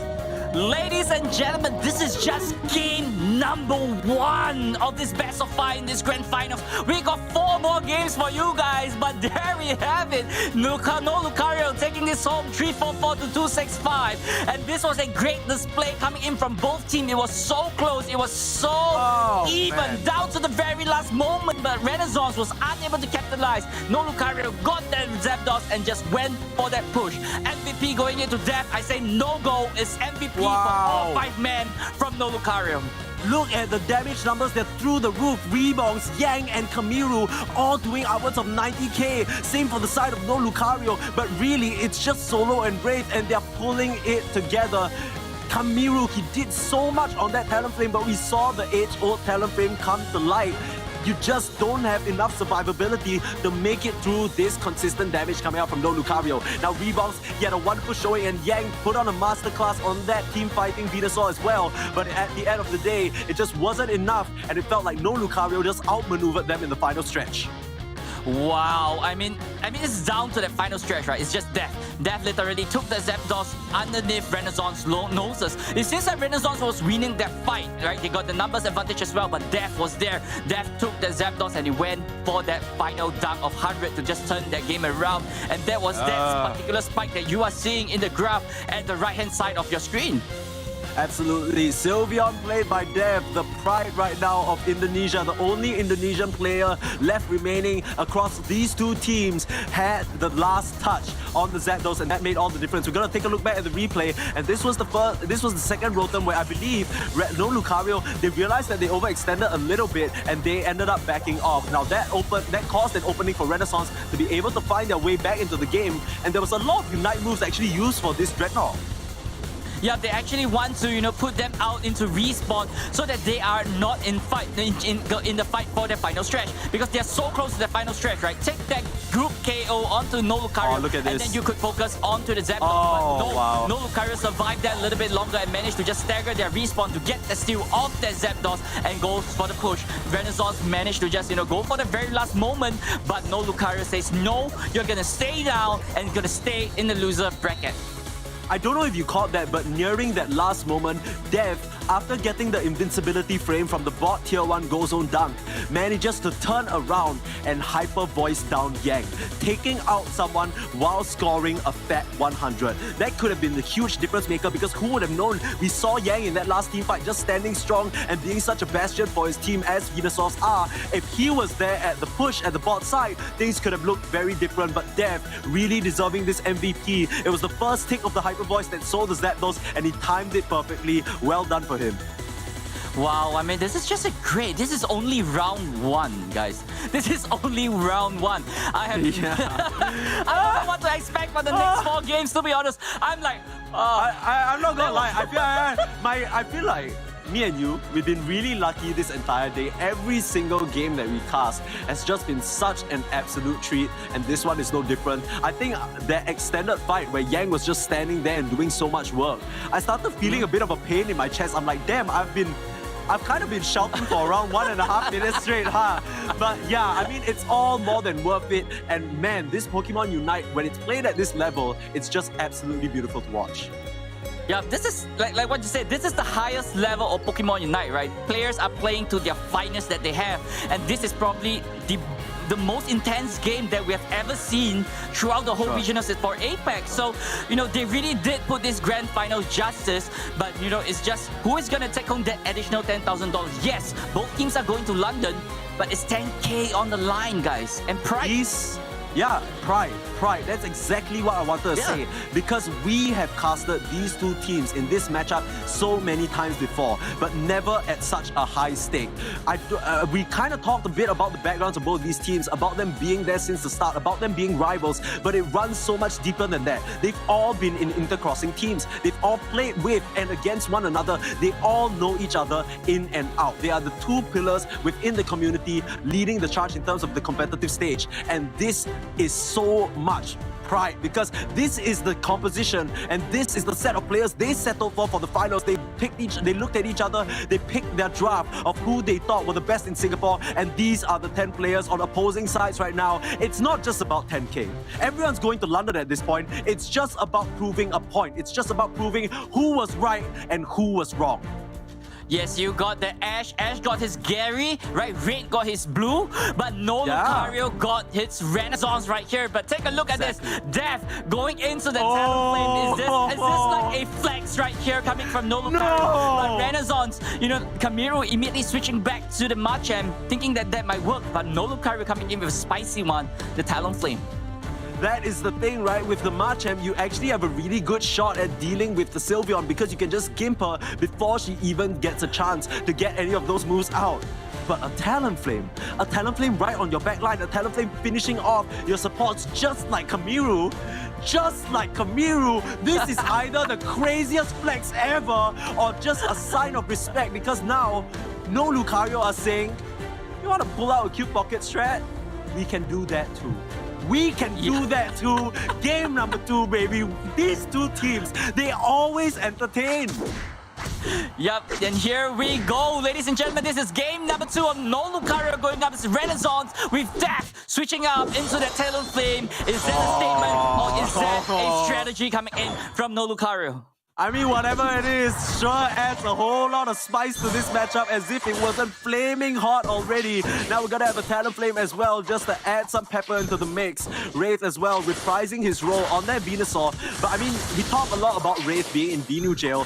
Yang and NT have been a rock-solid combo ever since the days of quirky gamers. If you guys are from the Singaporean Pokémon UNITE community, you'll know exactly what we're talking about. This bot lane duo is unshakable.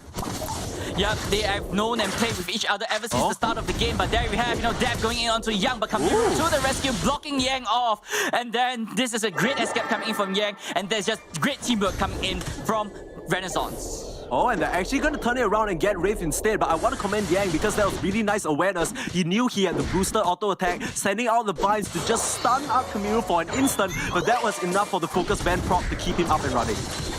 Yep, that was just well calculated right here as well. But Yang, with those Razor Leaves, managed to get most of the combi right there as well. So, I mean, things is looking great for Renaissance as of this point in time. But however, you can't, discount the fact that Def is on the Talonflame, and those steals coming in from the Talonflame later on onto those objectives is going to be crucial.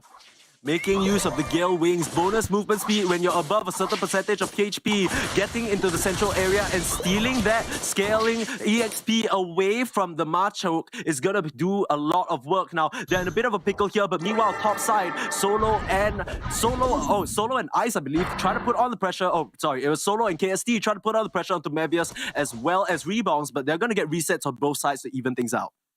Yep, there we have, Def managed to just escape the central area away from Renaissance, and that means that he's still alive at this point in time. No EXP is given to Renaissance, and yet some of the EXP might have been taken away from Renaissance in that central area. You just need to screw a little bit of the central area of Kamiru. It might have, think a little bit in his mind.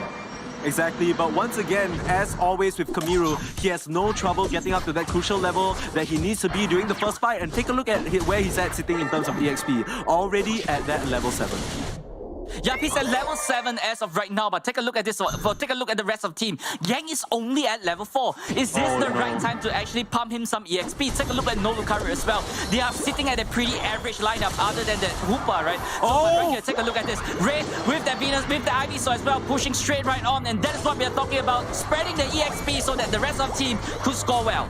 I mean, really, the hero of that was there with the Brave Bird flying in, wiping them all out. So many members on the side of Renaissance take a tumble, and just like that, no Lucario, they've gotten their crucial bit of EXP. The bump out now Wraith, 3 whole levels ahead of his counterpart. Flame Sweep out as well. The Talonflame just flew away. Didn't manage to catch the touch of the Kamiru, but they managed to get the Bulbasaur, keeping him at that single stage evolution. Meanwhile, Solo is back down here. They take down Kamiru as well, and NL are starting to dominate.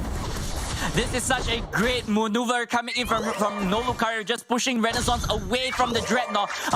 You can't enter into that zone because this is all mine. But Dev is not done yet and chasing MT down. It seems like MT is just melting right in front of this Flame Bird right here, as no Lucario is just going on strong against Renaissance in a 6-minute mark.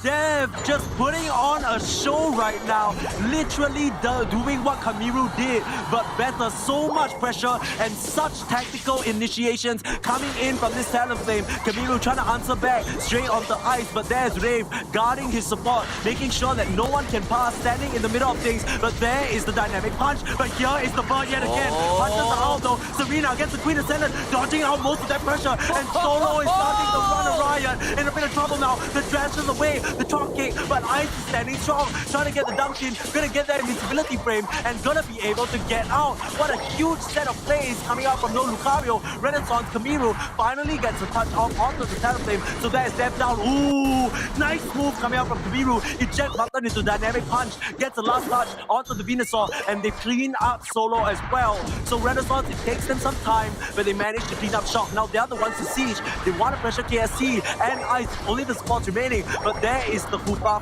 hyperspace portal. It's not gonna bring anyone up because no one's at the bot side. Dev is back into this fight and starting to clean them up. The Flame Sweep takes out Serena, looking towards another. The dashes, the dash, and the boosted auto attacks. Dev catches them in his wings. Welcome to the nest, my friends. I'm gonna roost and I'm gonna take you down. Flies back into the fray and burns them all up, leaving a fiery trail in his path. Rotom is theirs. That was what, 1 minute to 2 minute fight right there. That was just extended from both teams. Catch some rare pharmacies because right now no Lucario is still on the push. They're just pushing their Rotom straight right down to the tier 2. That's Hoopa goes live, and there we have yet another Rings Unbound from KSC. KSC opening the portal here for his team, but in reality it might just be to get Wraith out of that situation. He's not even opting for it. Look at him, he's playing the backline. NL are feeling so confident right now. Well, do you guys see what happened on the top side? Renaissance actually popped their own Rings Unbound on the top side as well. But no Lucario answered with that, just moved everyone from the top side to the bottom side to ease themselves from the danger. And that is what pure counterplay coming in from no Lucario, right? Even though that literally wasted Renaissance one Unite move from the Hoopa. Absolutely here, as no Lucario, KSD gonna be able to defend this, bringing in the backup of Solo and Renaissance. They've actually brought 5 members here, so they could look to siege. No Lucario, do they want to try and defend this? Jumping in is Solo, but getting Queen's Ascendance up, gonna get that rebound to Arena, and now she has to run, but they managed to get pick off. No, the hyperspace hold save, nicely placed from Mevius. I heard a Flame Sweep go off, but now it's Wraith versus Kamiru. Can they do it? This is the age-old duel, and Kamiru has his friends. That Venusaur stands no chance as they take down Wraith. Yep, that is totally a-okay because both teams is walking out even, right? They got the trade even right now. But however, now 3 minutes more on the clock. It's all about farming up those Unite move and get ready for that final stretch. Or even so, KSD might be on the top side. He might be, eyeing on that Rotom because that Rotom at this point in time might be a mini Zapdos for no Lucario. Previous time we saw them stack up, it was a Rings Unbound coming out from Mevius that ended up being the deal sealer, right? They didn't really have to make that over-aggressive of a move, and I'm sure Mevius is going to remember that one. He's going to be very careful with his portal placements, but right now, 40 seconds left on the clock, and no Lucario, they're looking towards this Rotom. As you always say, Moonboy, this could be the mini Zapdos that changes everything. Yep, the no Lucario already got a good positioning as well as Renaissance moving straight right to the Rotom pit. It seems like Rotom is unable to get it as well, and then it's gonna be a scramble right here. V-Bombs gets the last touch, and this mini Zapdos is gonna flip on his head. They have 20 seconds left to deal with it, but that's gonna open up a path for Renaissance to have a nice position. Dang, he's still putting on the pressure though, but there is the reset coming out from KSD. They're not gonna take that portal back. It's a bit too dangerous. They need to get a positioning on this legendary pit. Yep, immediately taking the Rotom out of commission right here. Renaissance already is in a good position to catch No Lucario off guard. It seems like right here, KSC is the one to go, but Dev going in for the initiation. He's initiating into the brush. He's trying to get a good position. Nobody saw him right now. It's a close battle, like you said. They're going to spot each other out, throwing out some projectiles for now. They don't want to risk it all. No Lucario, they could go 2 up. They could go to match point here. We're watching KSD on his hoop out. There's the rings up now, popping it open. But it's really just to get that hyperspace fury. And he punches out onto the rest of the team. There's Machop as well. There's the Burden Anger Yang throwing it out onto the entirety of the team. But right now, the Flame Sweep position him away. And now, Gas starting to clean up. But Dev going to be first one to drop. They've lost the Venusaur as well. And Renaissance, have they been able to do this? The reset coming up from KSD is in time. Yes, it is. Loops them back to base. And a straight full-on heal. Solo is still in the fray. Where's the backup? Where's the shield? Is it there? They can't get over to that Serena. But she's still staying up. The reset is there for Solo. And this Serena's back into the fray. Here comes the drop kick. Stops as well on the Yang, but only one remaining member at the fight for now. KSD trying to back him up, has the reset. Zapdos is starting to get shredded here. No Lucario, they're still trying to stream in. Dev is back into the fray. They need to be careful how they approach this. As Brave, the damage is dropping, the numbers are dropping, but it's gonna be Renaissance who grab that Zapdos for themselves, and just because of that, they're gonna be able to go straight for the goal zones, Moonboy. There we have Renaissance is just marching straight right in. 100 after 100s coming through. How is No Lucario going to answer to this one? 30 more seconds on the clock. There's no way that they could gather 400 points as of right now, because right here 30 more seconds is not going to be enough. Rave chasing down Yang as well, and Yang is immediately going straight right down to that Shadow Ball from KST. I believe that particular fight right there, Renaissance had that lead, right? They were so sustainable the whole time, and Rebound on that Serena is just doing so much damage to No Lucario, and there's no way that No Lucario those KO again and again and again, and oh my goodness, that is just a great fight coming in. Renaissance evening things up with 1 to No Lucario as the time drops down to 0. Dev, he had such a beautiful performance on that Talonflame early on, but I do have to point to that Flame Sweep being the fight, being the decision that changed the fight, right? He actually pushes all of the members of Renaissance away out of the pit, but at that moment, it's a bit scattered. No Lucario, they don't know if they need to go follow Dev and try and finish off those KOs, or if they should try and make use of the space to shred that Zapdos, and that moment of hesitance was enough. Renaissance turned their sights onto the flying bird that's been causing them problems this entire game. They take Dev out, and without that immense amount of burst damage, the side of No Lucario, they slowly but surely start crumbling. Even by the time Dev comes in, it's already bleeding one by one, and just like that, even though he does over 100k damage here, it's not enough to seal the deal. This is the Talonflame problem.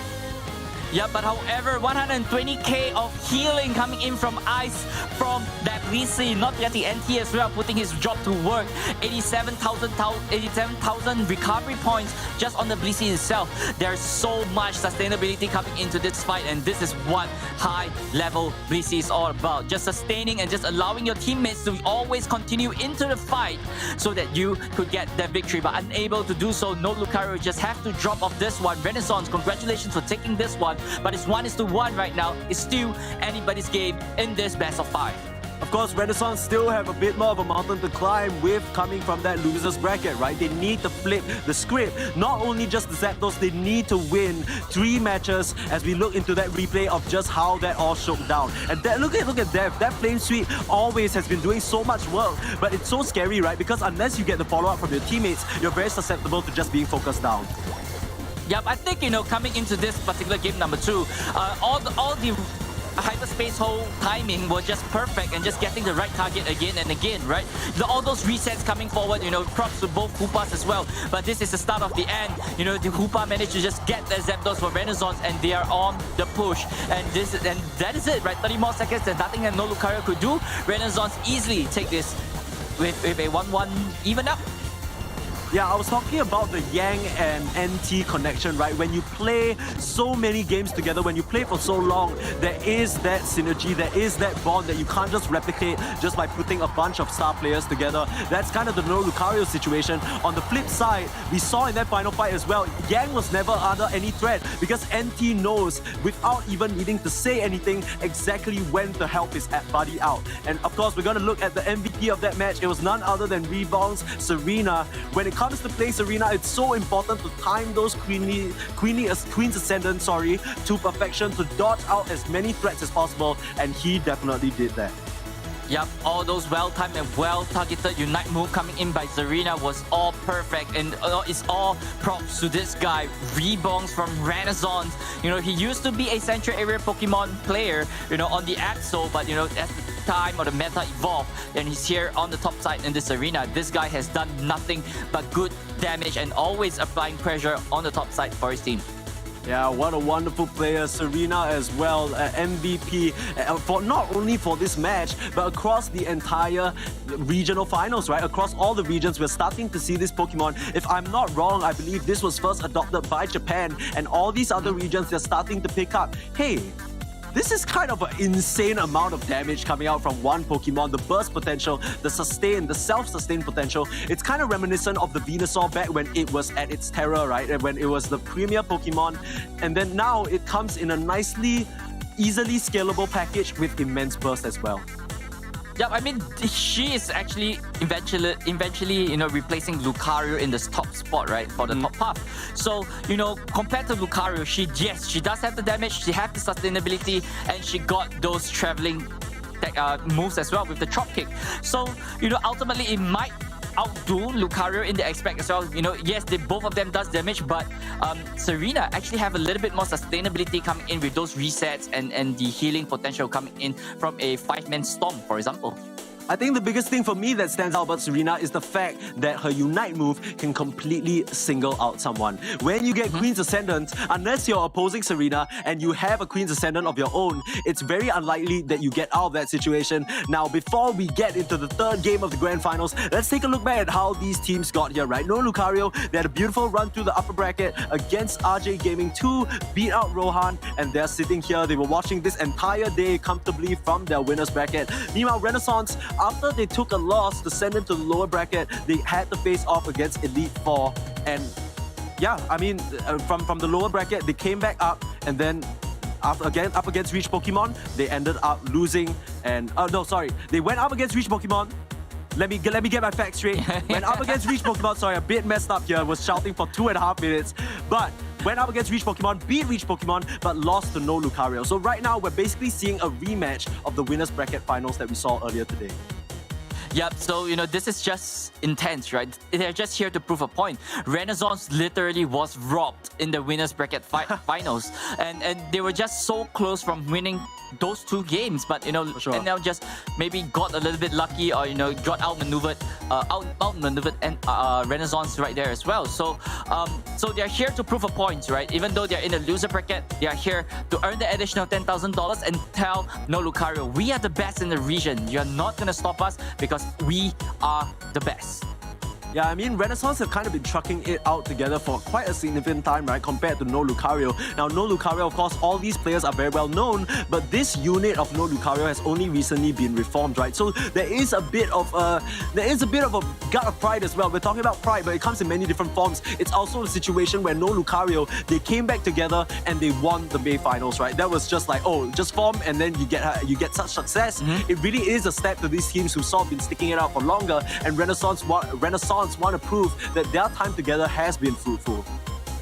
Yeah, so we have been seeing Renaissance ever since the very first, or even the Winter Cup or the Winter Tournament. You know, so they have been around and they have been sticking strong ever since then. So they are kind of like the seniors of the current format. I think, like, I don't know, I don't even know what's the best way to actually explain that. But yeah, but No Lucario, you know, they're here, they're kind of new, so but they're here to prove a point. You know, we are here, we want to go to London. But everyone's going to London. I won the additional 10K. That's it. Okay, yeah, that's for sure. We won the additional 10K, and we're going to find out who's going to get it as we're going into game number 3. Now, both of these teams, they had the chance to 1-1 each other here as Moonboy, you're smiling. What are you smiling about? Well, I mean, everyone just locked in the same 4 Pokemon, right? But the wild card is down to Def and Kamiru, and they're playing us. They're just waiting for us, waiting for a reaction. What are they going to pick this one? Yeah, they're definitely doing this for the crowd. They know this Pokemon selection screen is being broadcast, and boy, if this man picks Zeraora, I'm gonna have nothing but respect for him. This is not a Pokemon that we've seen in ages. Zeraora. This guy is probably only like, you know, good enough competitively in like the first 2 seasons in the game, but and there's no way. Really, yeah, there's no way, Moon Boy. There's the check mark there. There's 4 seconds left on the clock. There's no way Kamiro is doing it. What the heck? This guy's a madman. Oh! Zeraora in the APAC Grand Finals, guys. Who would have predicted it? Even JJ couldn't have seen it with his sunglasses and his baby powder. This is a miracle. This is the Asia Pacific UCS Finals miracle here. And what a statement if he's gonna win with this as well. Now, there is nothing we can say about Zeraora because we just haven't seen it. We just haven't seen him. So we're gonna have to see what Kamiro has prepared in the little bag of tricks, what he has up his sleeve here, because this mythical electrical Pokemon can definitely pack a punch in the later stages. So here's the thing why Zeraora is not played in the UCS yet, alright? Yeah, Number tell me. Its scaling, even though it is a basic Pokemon, its scaling is just too slow. It probably gets its second skill about like what, level 7, level 8, and that is not where you want to be. And especially when you're a basic Pokemon, they're much faster Pokemon compared to you. But however, on the other side of Death, with the Sylveon, it's already ready at level 4. How are you going to keep up to this Pokemon when you're just, you know, not ready yet by level 8? I think the interesting thing as well is he went for an attack weight, and even though he's going to the central area, so he's definitely looking to try and compound this advantage and snowball. Now, true to your point, Moonboy, Zeraora does get his moves, his upgraded moves at least, only at level 7 and level 8, and the Unite move only comes online at level 10. And we talked about it before, Kamiro's really good at getting those levels, but this is a bit of limit testing. Yeah, I mean, like, you know, we have, that's the problem, right? Just because it's scaling so hard, so slowly, and he's not going to be making much of an impact right here in the early game. But there we have, you know, down goes then, that's the trade. But Kamiro is trying to prove us wrong as well. Kamiro! Wow! There's a 2 KO coming in from Kamiro, and he's just scoring right back in. He's saying, I'm going to late at skilling, but it's okay. Oh man, this guy putting a hand to his ear. He's like, sorry, did I hear some haters? Sorry, did I hear some Zeraora doubters? Slashes down 2 in one fell swoop, and you couldn't have asked for a better start for him in the central area. Yep, things is looking good right there, but I think he's going in for the spark move as well. As you see, there's Zeraora hopping around the field. That is the spark, and it actually increases damage as per it jumps. So, you know, that's how he's managed to get this heavy damage coming in onto No Lucario. Yeah, I think the key thing for the spark as well is during this time, you're invincible. You can't actually be targeted because you're moving so fast. You're just cutting up your opponents, and that can be something that's very hard for No Lucario to deal with. I'll be looking towards that Serena with the Queen's Ascendant to really nullify this Zeraora when he goes in. Yeah, the thing about these speedsters is that you really have to catch them first, right? Once it goes down, it's not really impactful in the fight. So you just have to catch him off guard and just take him up in the air, slam him back down, and off he goes. Yeah, I mean, who would have predicted? I'm still in awe about the Zeraora. That's insane. Here he comes. There's the spark as well. Not throwing it out just yet, but gonna be able to cut down range. And the jumps are enough. And Kamiro's definitely proving a point here. What a showing. The resets are there. Coming out from Mevius, perfectly timed to fish him out of that situation. And Zeraora is making a showing here in the APAC Grand Finals. In a bit of a pickle though, because the storms are there, but there is the healing coming out. Kamiro is back in with another spark on the solo. In a bit of trouble is this Serena. The Giga Drain out, coming out from Yang, but still at that Ivysaur stage means he can't risk it all. They are going to retreat back towards this Dreadnought, falling towards half HP. No Lucario, they want to contest, but they can't offer anything. Death gonna get slashed down now. There is Zeraora again. Kamiro is just cleaning up shop. Those spark chains are just putting in so much work and so much damage coming as well, but Solo is not allowing them to rest. But I believe he will be dropping really soon. Down goes the Blissey as well. But right here, things are looking great for Renaissance. How is No Lucario going to stop Kamiro on the Zeraora? Because that is a really wild pick coming in for a wild charge Pokemon. I need to talk to Kamiru's tailors because whatever he has going on, one thing is for sure, this man has pockets so damn deep. I don't know how many new Pokemon he's gonna start fishing out of there. They are Zeraora.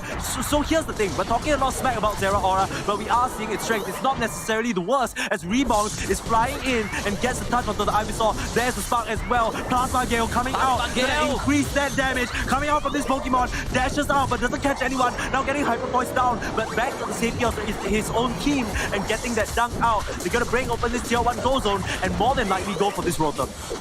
Yep, immediately, you know, they got their positioning. They get that KO onto No Lucario, pushing it straight right down. This Rotom will be marching into that tier 2 Go Zone of No Lucario. Renaissance is just in the commanding lead right now just because of this Zeraora. It's just too wild, and No Lucario might not have an answer for this Zeraora in this matchup. One thing I want to point out, I'm just realizing this. Take a look at the health item choice from Yang. Has the Assault Vest on that Venusaur. That's exactly why he's been able to stay up and fighting for so long. Up against the Venusaur on the opposing side and up against the Sylveon especially. That additional shield blocking that special defense is going to be so crucial in these fights. Yeah, Bofupa is already at level 9 right now. Mavius catching KSD in the brush, but I think this is going to be a face-off. Rings Unbound coming in from Mavius and KSD as well.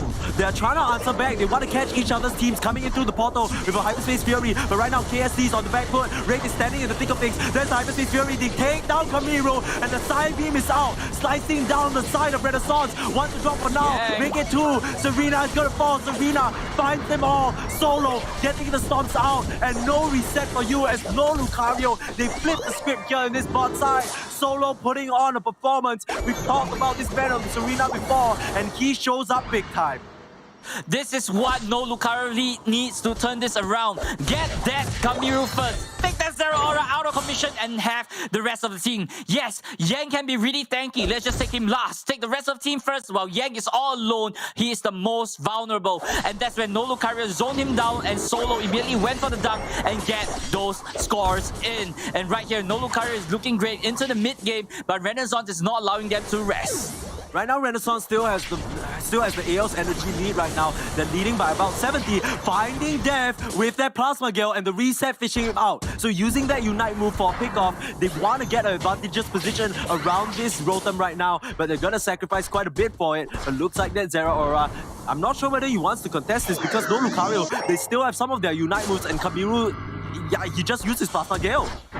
But think about Plasma Gale is that they only have a 1-1-2 second reset, but there we have, you know, Red No Lucario going in for the initiation as well.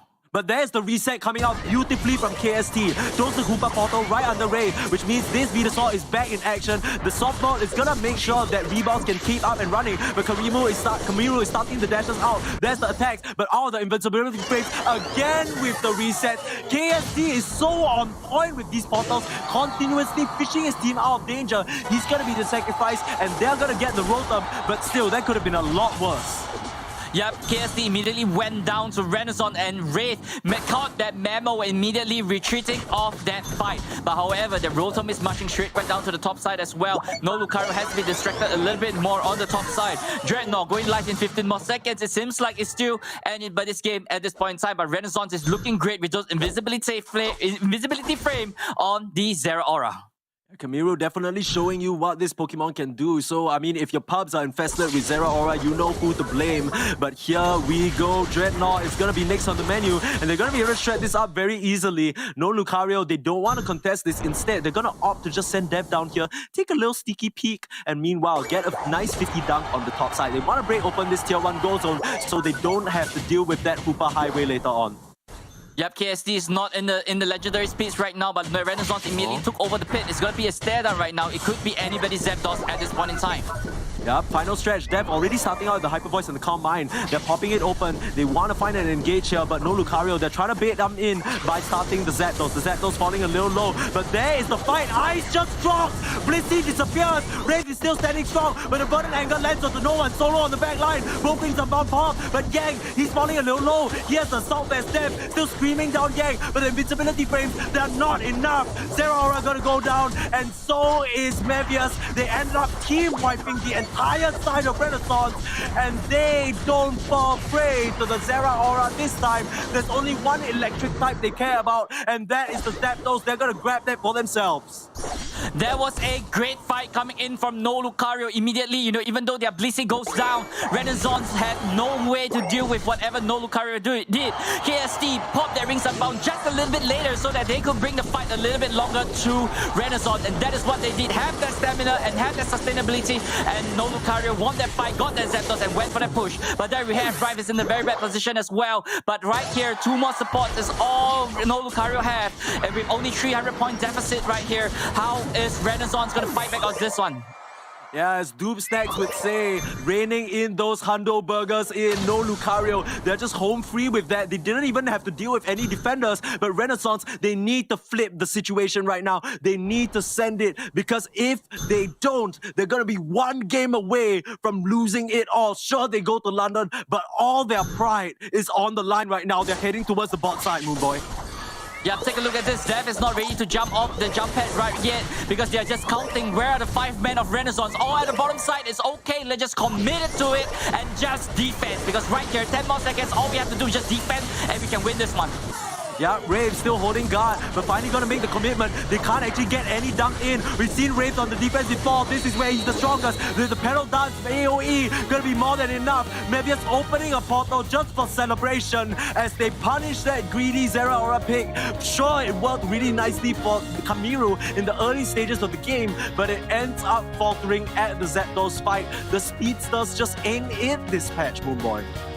Yup, that shot coming in from the Zero Aura literally scratched No Lucario head. They had such a bad time or such a bad early game coming in just to, find out the way. How can we deal with Kamiru on the Zero Aura? Yes, they managed to pick it up. They managed to get Kamiru again and again just before every single fight. And that is what No Lucario need. Get Kamiru out of commission, and then you could steamroll their way into Renaissance lineup, and that is what they did. Take a look at this. 114k damage from Wraith, and that is just insane amount of damage coming in from just one Venusaur. There's a difference, right? Because Kamiru, he did over 100k damage as well. Difference is, every time Wraith is doing damage, he's healing, he's sustaining, but that's not the same for Kamiru, right? Kamiru can get these crits, can get these slashes off, but the second he pops up off his spark, that's where he's in big, big trouble, and No Lucario took full advantage of that.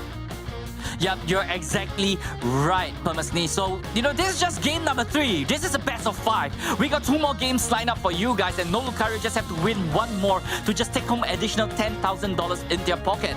So I don't know what to expect coming in. Renaissance is starting to put in a lot of juicy, strategy coming in as well. What is in for us in game number 4? I have no idea, Permasney. I mean, Renaissance, they've had a long day, right? Maybe they're kicking up the legs, maybe they're feeling like, the money is a thing, but even if we lose here, why not we test out some new strats? Maybe these are things that they've been keeping on the back foot for a little while, but they just don't want to bring out just yet. It could look like a bit of a troll pick, but who knows, when they go to Worlds, everything could change as we take a look at this replay about how all that just shook down. Yeah, this is probably the turning point right here for No Lucario. They got that KO on Renaissance, got that Dreadnought, and that's where they actually managed to steamroll their way again and again. This is the start of the end right over here as well. Immediately, even though their Blissey is out of commission, No Lucario didn't rest, and they just brought the fight to Renaissance and just dropping them 1 by 1. And that's just all of it. No Lucario just finished the team wipe on Renaissance, got that Zapdos, and went for that push. I think it's exactly like what you said, right? All they need to do is focus down Kamiru, and that's exactly what they do. They wait for the invincibility frames to be over, and after that ends, they just immediately take down that squishy speedster. There's not much that they can do in terms of trying to hold the candle to what Wraith can do, right? The Brave, Venusaur, as well as Dev on that Sylveon, they just hold strong, stand there, and just AoE damage him down. Yep, I think we've seen or even explained this time after time again, right? If you guys see the level differences coming in from the rest of the both teams, No Lucario always have a very close average level, but compared to, Renaissance, Kamiru is always the one with the highest level. So maybe that's what No Lucario did, right? Just take out Kamiru, and the rest of the team is just really weak because they just funnel everything to Kamiru, while the rest of the team is just weaker, and No Lucario just capitalized on that and just took everyone out. Absolutely, especially when you're playing someone as squishy as the Zera Aura, you have that dodging ability, but it's only going to last for so long. And we did see in the one game that Renaissance did win, it was when they had a more even spread of EXP, when they had multiple cylinders firing off, and when all of their players were fully online. This time, it didn't feel so much like that. Even though Zera Aura got off to a hot start, it still didn't end up working out for them. Now, we're taking a look at the regional finals prize pool, but as you see a little bit of the goal on the side, both of these teams have already secured a ticket to London for themselves. That's what that little shader means. But the difference right now between rank number 1 and rank number 2 is $10,000. Of course, the details for Worlds also hasn't been announced, so who knows? Maybe the first seed or the second seed will have a disadvantage or advantage coming in, or whether they're seeded more favorably, or maybe they can skip a stage. We don't know just yet. All we know is it's $10,000, and I don't know about you, Moonboy. I'll take $10,000 extra any day. That's a lot of money, right? That's a lot of money. $10,000 can do a lot of money. You can even spend it in London when you're there, have a good time, have a better time with your team. So, but you know, that's not gonna happen until even if No Lucario get their final win in this best of 5. Exactly. Kamiru gonna go back for that Talon Flame, felt the power of that in one of the first few games, and he just feels like, you know what? This is what I feel more comfortable on. Of course, that Zera Aura was a little bit of an experiment, didn't end up working out, but no surprise to see No Lucario here. They're locked in to what they have been running so far. It's worked out splendidly for them, and as a wise man once said, if it ain't broke, there's no need to fix it. Yep, I think, this is just old classic format, or even composition coming in from both teams. We have seen these two compositions square off in game number 1, right? So, or even game number 2. So, we're just gonna bring it back. Just take everything back, just scrape everything off the board as well. Let's just go back to what we started. We just come in here with our O or even the composition in mind and just try to do our best with that. I mean, realistically, the Talonflame actually did very, very well against the Sylveon. It's what I keep going back to because I was so amazed by how Kamiru used the maneuverability of that Pokemon to dodge out the crucial moves, right? But now we're getting to crunch time. This is one game away. Renaissance, they have their last chance at securing that extra bag. But they're not too sad about this finish as well. But like we go back to consistently saying, it's really, really about pride. It's really, really about who becomes the main character and who's just the rival watching from the side. Now, No Lucario and Renaissance, this is their game to decide it. No Lucario are on match point. Who is Ash and who is Gary, right? But this is match point for No Lucario. This is not just match point. This is $10,000 point right here for No Lucario. As both teams manages to just even it out. But Death immediately rotating down to the bottom side, trying to get Yang, but being caught off by NT as well. But Kamiru is just coming down to save not allowing Yang to drop down so easily. Oh, the acrobatics finishes off that Chansey. We're gonna get traded out. Dev as well has that Hyper Voice. They need to be careful how they approach this Sylveon. The red aura allows that slow to come through, and the last seed bomb isn't gonna be enough. KO streak of 3 for Dev. What a player on this Sylveon. Gets the dunk in as well. Already level 6 and not even 8 minutes. Well, that's the thing about Sylveon, right? It is a really early scaling Pokemon, but going down into the Talonflame that actually passed some Revenge EXP onto Kamiru as well. But as we were saying, it's just scaling so well, and at level 6, at level 4, it's actually doing so much job compared to a Talonflame. Yep, Ice needs to be a bit careful, backs up, gets back to the safety of the goal zone. But like we said, the Revenge EXP gonna allow Kamiru to get back up to that Prachindra stage. Level 6, 1 level away from the Talonflame, and that's where you're really gonna come online. Yep, and right here, Wraith is already at level 5 and Yang is at 4. That means Wraith is already an Ivysaur as of right now, and things is going to be looking different because Wraith looks like it's going to be scaling a little bit better than Yang, but Yang already evolved. Rest of right now, Wraith was unable to keep him down in the Bulbasaur stage. Absolutely. We see some portals coming out from No Lucario. They tried for a little cheeky move again, but not gonna get anything from it. This time it was just a Hoopa, so not really being able to contest much on the side of KST. Yeah, looking at this right now, No Lucario is looking great, right? Solo is already at level 6 right now at Serena, while, Reebox is not even close to level 6. So there's no Serena, there's no Grassy Glide coming in, there's no Storm's Reset coming in from Renaissance just yet. But, as of right now, things are looking great for Solo as they're going in for the push. 2v3 on the top side as well.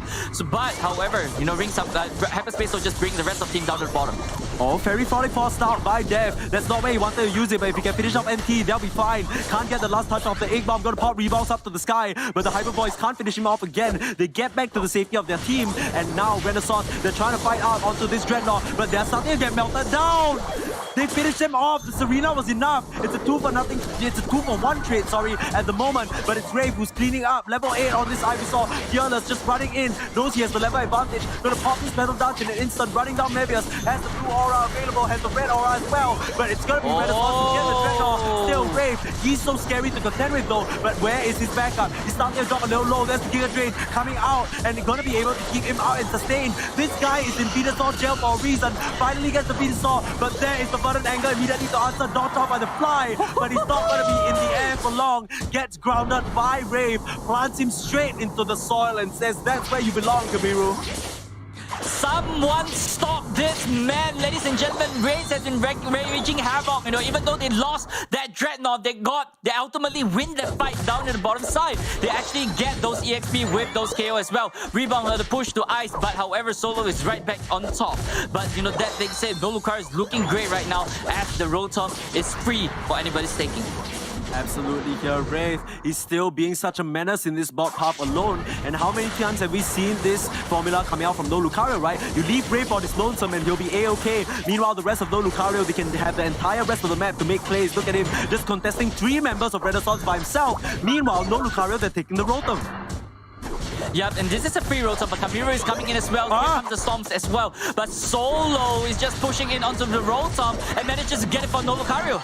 Yeah, gets rebounds as well. Nice timing there. Saw the fly coming in from Kamiru. Knew that it's only a matter of time before he has to drop down. Waits for that to happen before committing the storms of its own. And they're more than likely going to break open this goal zone. Now Rave starting to get chased down a bit by Yang. Could he be in a bit of trouble? The Giga Drain didn't actually latch onto both. And now he's in a bit of a pickle. The Petal Dance move speed, is it enough? The heals, the Shadow Ball is going to miss. Still trying to throw out that booster auto attack. But Yang is going to finish off his counterpart here. And that is quite a significant pick off.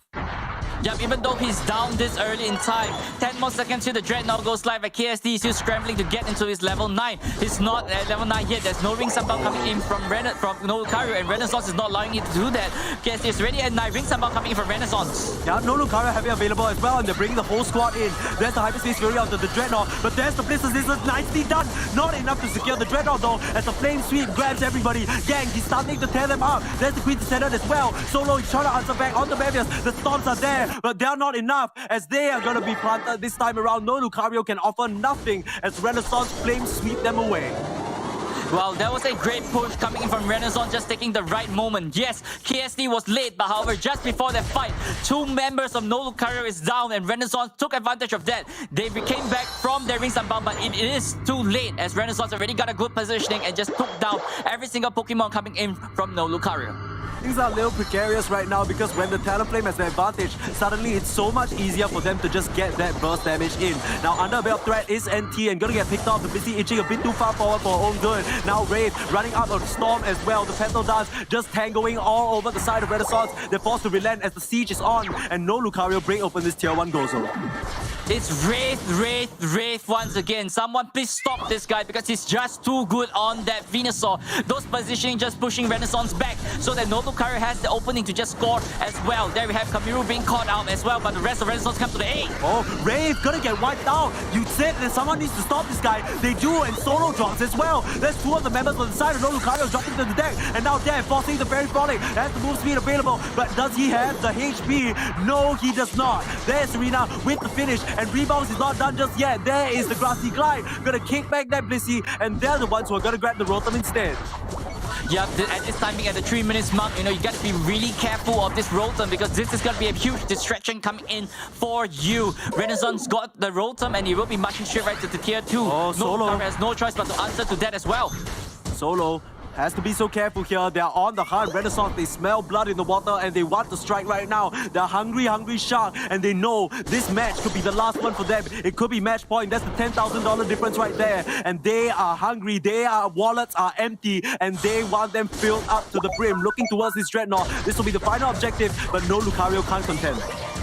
Yes, they have to give that Dreadnought up because they really have to deal with that Rotom. 30 more seconds to the final stretch. It's still anybody's game at this point in time. But however, coming into the fight, it is looking that Renaissance is looking great. And they have the additional shield coming in from the Dreadnought as well. That could make a difference in that final stretch. They need to be so careful with how Kamiru uses the Flame Sweep. As we saw earlier on, Dev with the Flame Sweep essentially ended up causing them to bleed out and lose the fight because they ended up instantly losing Dev. Kamiru needs to be so careful about who he chooses to push away and isolate and take them on one-on-one. But now, no Lucario, they're not even in the fray. They're actually dunking on the top side. They've spotted out Renaissance, they've spotted out this Serena, and they're trying to make chase. Solo in a bit of trouble. The Hyperspace Fury got to be popped by the side of no Lucario. Maybe as surely as his rings about as well, and he's going to pop it. The Blitz Assistance actually going on to the Koopa, but now Rebound's throwing them up, but immediately responded to by Solo. Talonflame's going to finish off the Blissey, but now Rebound has to back up. But a KO streak of 2 for Kamiru. This Talonflame is doing it. They're still fighting. They're still going ham. Solo still on the chase, but a KO streak of 4 for Kamiru. Can he make it a 5? Doesn't even look like he's interested. He's looking for Zapdos, but can no Lucario steal? Can they contest? They're falling low. Here comes Solo. Can he do it? Absolutely not. Kamiru does it for the squad. Kamiru, the savior of Renaissance. Their fearless leader grabs them that Zapdos. The bird takes out the other one, and now they're going for the final dunks. Wow, this is not an easy climb coming in from no Lucario as well. Renaissance got that fight. Kamiru just went for the 1, 2, 3, 4 KO and got the Zapdos and went for that push. Right here, no Lucario, 204, 724 Renaissance. How are they going to come back off this one? 520 points difference right now, and they have not enough points in their pocket, and they only have 45 more seconds to push. They'll have to push down a tier 1 and a tier 2 into the central area. There's so much distance for no Lucario to cover. Are they gonna make it? It doesn't look good for no Lucario. They need to dunk in so many points, but are they simply available? They're gonna allow KSD, who's probably the one who's gonna have the most difficult time dunking, to get that in first and allow him to stand on the back lines and support. But Ice already being shredded. Ice is down! Ice is down, and that's 50 points on the floor. That means they're not gonna have enough, even if they score the remaining members. I'm saying remaining members, but there's not much left. The Verdant Anger as well. Rage is gonna be out, but not for long. Renaissance, they punch their way back. KO streak of 4, answered back by Yang. He's not gonna be outdone by Rave. They team wipe the side of no Lucario to keep their hopes at that additional 10k alive. Time after time again, Kamiru is there for Renaissance, just taking every single pick coming from no Lucario, and he did everything to play. Take down 1, not 2, not 3, but 4 members of no Lucario stacked together with the Zapdos for allow Renaissance to wait for the push and go for the win. 188 points coming in from Kamiru, but that's not all, but also 7 more KO, and he is the MVP of this match and the MVP for the team as he brings the team to victory and bring it straight right to game number 5 and potentially a reset coming in this grand finals. Man, Moonboy, this would be crazy if we get a reset here, but it's definitely looking like a possibility, especially since it seems like Kamiru has cracked the code. He went through 3 games of Talonflame action, now 4, and he's learning a little bit. He's downloading information about how he can just get the edge over NL. Now, here's the question. How are NL going to respond? Because I think Renaissance, they're really starting to make this Talonflame look good. Yep, the Talonflame is just putting it to work, right? That Machamp didn't really work well for them in the first game, but however, this switch into Talonflame, some say that it's a troll pick, some say it's a random pick, but however, I say it is a comfort pick for Kamiru. He's just so comfortable on that bird, and he's just constantly doing so much against no Lucario. How are they gonna answer to Kamiru on that bird this time? Because the question has been asked by Renaissance, is down to no Lucario. Please answer to this bird. Absolutely. Dev wasn't able to do it. This was a beautiful Blitz assistance from Ice, but it just wasn't enough. And I really have to commend Renaissance. Look at the amount of focus they put on to just dealing with this Blissey, at every point in time, right? Blissey from Ice always, if the Blissey stays up and running, you can actually provide so much sustain for the team, but they immediately eliminate that support every single time they see her. Look at Ice. Doesn't stand a chance. They're just surging forward, meaning that there's no heal, there's no sustain, and they're able to take the advantage in the fights. Yep, those healing coming in from the soft boil from the Blissies are just too much to be handling. But here, this is it, right? This is the final moment of the game where both Hoopa just stand off and Renaissance just brushes everybody through with the Talonflame, and that is exactly what they did. Additional 100 points going in by Kamiru as well, but that is the end for no Lucario for this round. Yeah, I mean, it's just sort of unfortunate we didn't actually get to see Kamiru because I don't think the camera was following him, but he was just all over them, right? We saw swiftly, even though it was off screen, it was 1 KO, 2 KOs, and it was on the most crucial target. So Kamiru really putting in the work on this Talonflame. We were talking about it potentially being a pocket pick, potentially being a niche strat. Now, maybe the Zera Aura was pushing it a bit too far, but this Talonflame definitely looks legit. Yep, and we're moving straight right to game number 5. Is Kamiru gonna stick onto this Talonflame, or is he gonna be, going in for a little bit of mind game right now? This might be a time for him to switch to something else so that, he could just trick no Lucario thinking that he's actually running a Talonflame.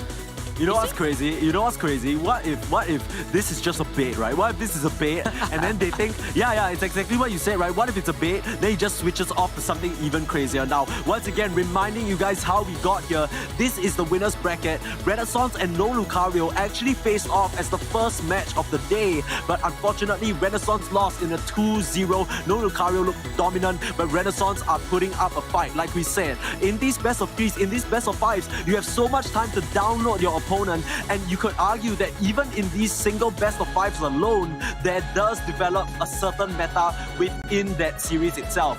Who would have thought it would be the names Talonflame and Zera Aura that we're saying? But that's what we're dealing with. This is APAC, this is madness.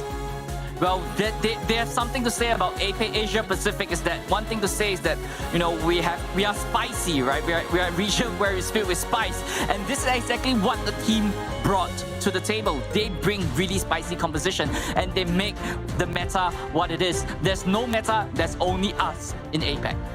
For sure. I mean, Singaporeans usually aren't that good at handling spice. That's why we're seeing the Zera Aura and Talonflame not really work out that well, but Kamiru at least keeping his tolerance up. So it's not that bad. But come on, he's just doing it for the squad. Triple glasses Gengar. It's not like we haven't seen Gengar before, but Gengar could really put a wrench in their plans if we already saw how much focus that Renaissance puts out on the ice, right? Taking out the Blissey. But if they're able to just eliminate Pokemon from the fight in an instant, that is the Gengar specialty. Wow, the thing about Gengar is that, he has so much burst damage capability, but at the same time, it is so paper thin. It's so easily to be removed at the same time. But however, okay, thank God. He switched back to the Talonflame. I was so excited. I was like, oh my God, Gengar. I want a Gengar. At this point, this guy is just looking down the list of speedsters. He googled Pokémon UNITE speedsters, and then he's just looking down the list. He's gotta be straight up messing, but still, that Talonflame performance coming out from Kamiru was beautiful. It was so polished. It looked almost like, even for a moment, I almost believed that Talonflame was back in the meta. Yeah, I mean, the way that he maneuvered and piloted that bird or that Talonflame around is just really clean, right? Just getting those objectives and getting those picks at the right time. And that is what a hard carry is all about when it comes to Renaissance. And this is going to be frustrating for no Lucario because, they expected a free, not really a free win, right? But they 2-0'd Renaissance earlier. They're thinking, we beat this team just now. What's so hard about it now? But Renaissance, they're putting up a really strong fight. No Lucario, they're desperate to just kind of end it here. They don't want to go to a bracket reset because that's where everything can go wrong for them if they're not careful. But can they just seal the deal here, or can Renaissance soar on the back of this Talonflame? Yep, and there we have, no Lucario going in for a push. This might be deja vu time after time again as no Kamiru just pushing down the bronze side. Nice in a little bit of danger, but gets that 2KO! That's another kill streak of 3? I mean, this time it's gonna be Ice who cleans it up, but definitely a bit of reparations for this poor Blissey after getting repeatedly just chunked down in every single fight. No Lucario, they managed to come out on top. We actually seen this in the previous 2 games, right? Where Renaissance actually took advantage and bullied no Lucario in the bottom side. But coming into game number 5, things is going to be different. Things have changed as no Lucario has the advantage and took 3 KO onto Renaissance. I'm just gonna be real. I'm so disappointed there's no Gengar. I feel like Dream Eater here would have been so sick. Like just immediately blow up Dev, not allow them to get that damage over time with the Hyper Voice. But alas, we have Fletchinder, or rather Talonflame, and that's not too bad at all. Yeah, I mean, having a Talonflame is a really wild pick coming in for the UCS as well. So it's actually looking really interesting for a Grand Finals. But right here, Renaissance, Yang still stuck at the level 4 on that Bulbasaur. If it's just stuck on the Bubble 4 for long enough, it's going to be really terrifying for Renaissance.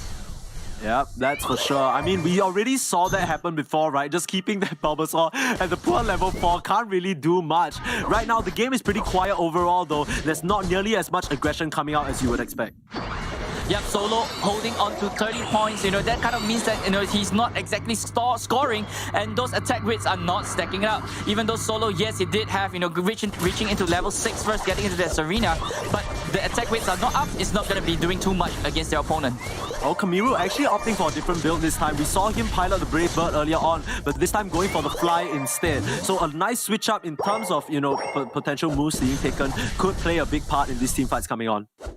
Yeah, Fly being a move that actually removes you out of play and just dropping it down. There's so much lasting potential coming in, but it seems like there is the storms coming from rebounds as well. Ice is in danger.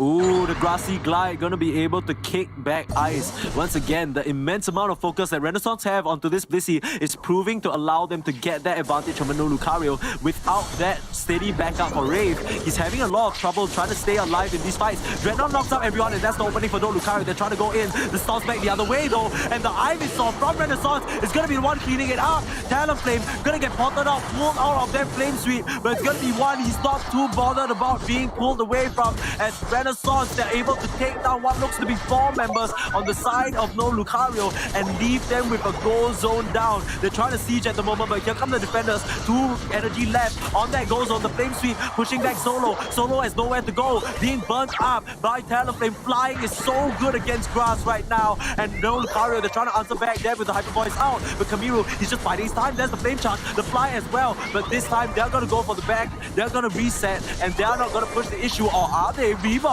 still trying to fight out here. They don't want to stop this brawl. They want to take an advantage, but there's nothing left to give. Renaissance still trying to find their opening. Kamiru drops onto their heads, but No Lucario, there's nothing to answer right back. The reset is there coming out from KSD, but that is about it for the action. I hope as one last Ordino is going to be contended for. How do they keep fighting for 1 minute? Moonboy, can someone save me right now? I think the recovery will be here pretty soon after this best of 5. But yes, we still have to survive another 5 more minutes of this, because this is an intense matchup right over here as well. No Lucario is still on the push on the top side. Solo might have done a little bit more on the top side as well. Kamiru already at level 10. Things might be looking good for Renaissance as Kamiru is coming into the fight on the top side.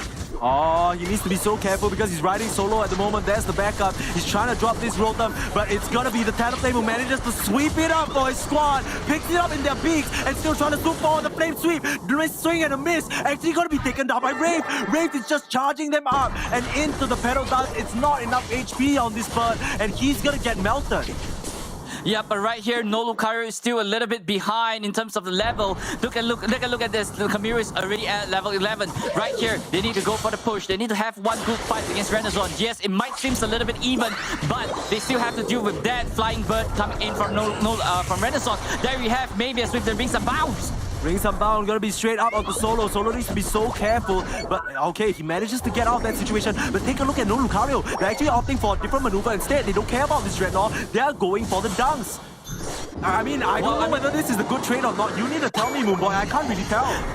Well, I mean, KSD is not at level 9 yet, so there's no Rings Unbound come in from No Lucario. Not being in the fight might be a good choice. Not conceding this EXP to Renaissance is the best choice coming in from No Lucario. But there we have, popping his own Rings Unbound as well. It seems like right here, No Lucario has to start farming. Even though Renaissance got the Dreadnought, No Lucario could still push this forward.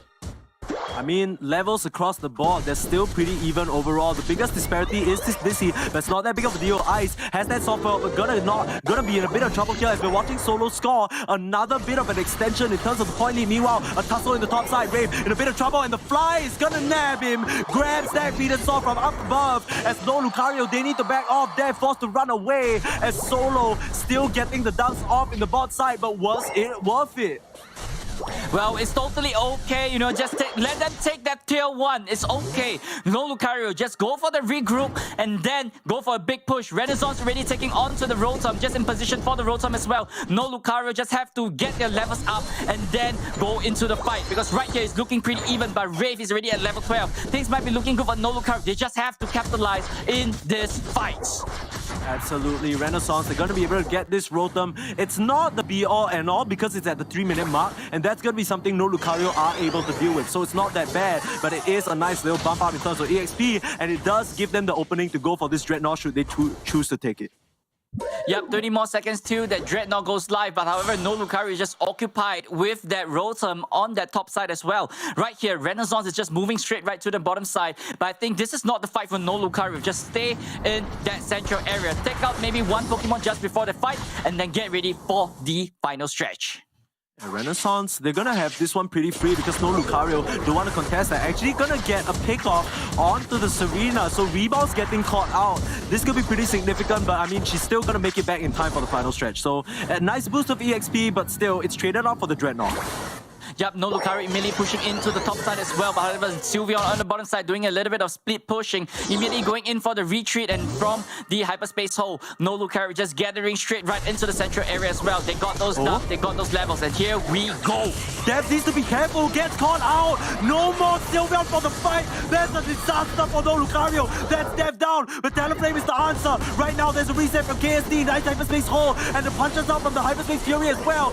Yang is starting to clean up though. Wraith on the other side, making the other Venusaur melt, but that's not enough. Wraith stands strong, and Renaissance, there's a reason why you don't let this man pick his Venusaur, and he shows you exactly why. Sure, you have your cute assault vest, so what, baby? It's still gonna get wiped out. No Lucario, they're cleaning up. Here comes the members. This is gonna get messy, Moon Boy. Everyone's starting to respawn, everyone's starting to flow in. I don't know who's gonna take this. There is Kamiru stringing by the sidelines, forced to fly away as they're trying to focus on the Zapdos. There's the Thunder coming down, but there's the Flame Seed coming out from Kamiru. Does he have enough? The Flame Charge in the fly. Can he time it properly? The 8-bomb as well. No! But it's gonna be No Lucario who get the goal, who get the Zapdos, and now they're running straight for the kills. This one could be the finisher. It's gonna be an insurmountable amount of points. They're gonna finish off Yang on the way as well. Just a bit of a drive-by, and No Lucario, they say no bracket reset for you. Only a full Zapdos, only full 100 dunks for us, as they're gonna dunk in, they're gonna retreat, and they're gonna play defense for the next 1 minute. Well, there's 1 more minute to go. Is that Zapdos worth $10,000 for No Lucario? It's down to this final 45 seconds. 400,000 or 400 points or 500 points coming from Renaissance. It's not impossible, but it's looking really, really grim for Renaissance. And there we have No Lucario is on the defense. They're in position, and they have Wraith on the jump pad as well. Renaissance rotating straight right to the bottom side. They're going in for one last final hurrah. How many times have we seen Wraith defending? He's gonna get picked off immediately once again. Can he get the sustain? No, he can't. Gonna drop to the deck. The rest of the defenders, for Lucario coming in though. Can they hold them off? Rings unbound power by KSD. It's just an absolute chaotic team fight here, but there's no fight to be had. There's no shot. No Lucario will be your Asia Pacific champions, as Kamiru is gonna go for one last dunk. But really, it's not even gonna complete. That's symbolic of the whole game. They go so far throughout the losers bracket, but they just can't finish the job. The Talonflame doesn't prove its worth in the long run, and despite this spicy pick, No Lucario can handle that heat.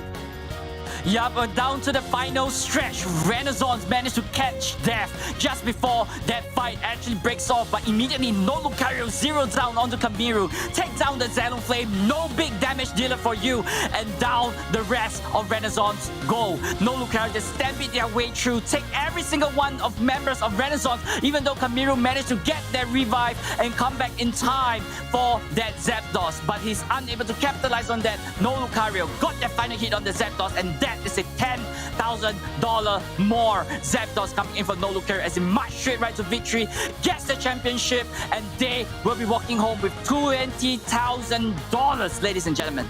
A lot of money to use on your trip to London for Worlds. What a wonderful performance from No Lucario. They go essentially unbeaten. They're only really challenged by Renaissance, but even then, they show up. Now, the one thing I want to know is whether this was really a secret strat from Renaissance or whether they were just happy. Of course, 10k is a lot, but it did feel like there were some questionable decisions. We're going to look back at that game right now as Wraith, that Flame Suite, wasn't nearly enough to seal the deal onto Wraith.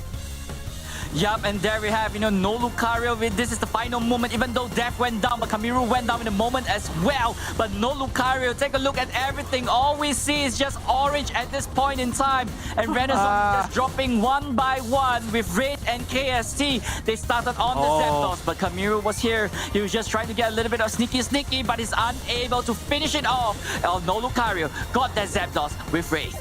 I mean, you can see what their intention was, right? They were trying to time it with the Egg Bomb as well as the Fly Drop Down, but the entirety of No Lucario knows that's the only out that they have, and they patiently wait it out. I think there was a bit of panic and desperation coming up from Renaissance as well. The Flame Sweep was a bit preemptive, and it could have really changed the tide of the fight if he was able to knock out the crucial attackers out of that legendary pit. Now, in this final defense, I mean, we're saying they have a chance, but realistically, up against a Venusaur that can basically cover the entire parameter with one move, there's not really a chance. Yep, they say time after time again, Venusaur is broken, and in the hands of Ride, that guy is unstoppable. Ladies and gentlemen, there we have the winners for APAC. No Lucario, and they're just, unbeatable this whole run in the playoff stage as well. Undefeated. In the main finals, coming out as the winner. In this regional finals, coming out as the winner as well. They are more than deserving of their ticket to London, where they're gonna show the rest of the world just what Asia Pacific is made of. Yep, this is not just all about the prize. This is not about Worlds. This is about statement right here. All the other region watching right here. This is APAC. This is No Lucario, and you gotta watch out for us in Worlds. Yeah, you better watch your back. No Lucario, they're here and they're not messing around. They show exactly what they're made of through this series. Even when they're tested by something a little bit unorthodox, they still hold the line, and what a grand finals. We couldn't have asked for more from our good old Singapore special. Oh man, what a way to end the day. And I sat there thinking, oh my goodness, we are going to a reset. I need to sit here potentially for another 5 games. Timer. Moon Boy, firstly, thank you so much for the amazing cast. I mean, I was on the edge of my seat. Not only were the games great, you guys made it fantastic as well. I thought I ran 10 kilometers and I haven't even moved. Oh my goodness, but we finally have our teams going to London. Now, we did kind of know this because the two teams that were playing against each other, they already had their tickets to London. They were playing for that $20,000 first place, and it's going to be going to No Lucario. Congratulations to them. But it's not all bad news for Renaissance. They're still going to London. They'll still accompany No Lucario. They'll just have a little bit less spending money, just a bit. But I'm looking forward to seeing them play, because especially for this Worlds, one thing that's so unique is that we are going to see multiple regions' play styles mix, right? We're so used to seeing our regions sort of, stuck in their own metas, because you can't really encourage change unless you introduce new play styles. So it's interesting to see if certain regions are as strong as we predict them to be. We could have a bit of a surprise, Oceania might be like the strongest team there. We don't know yet, They've been playing with Red Ping. They've been playing with Red Ping up until this point. So, True. They get upgraded to Green Ping. It's like, oh god, they're the champions, Just unshackled from Orange and Red Ping, right? On land, they just destroy everyone like Cowabunga, baby. It's over.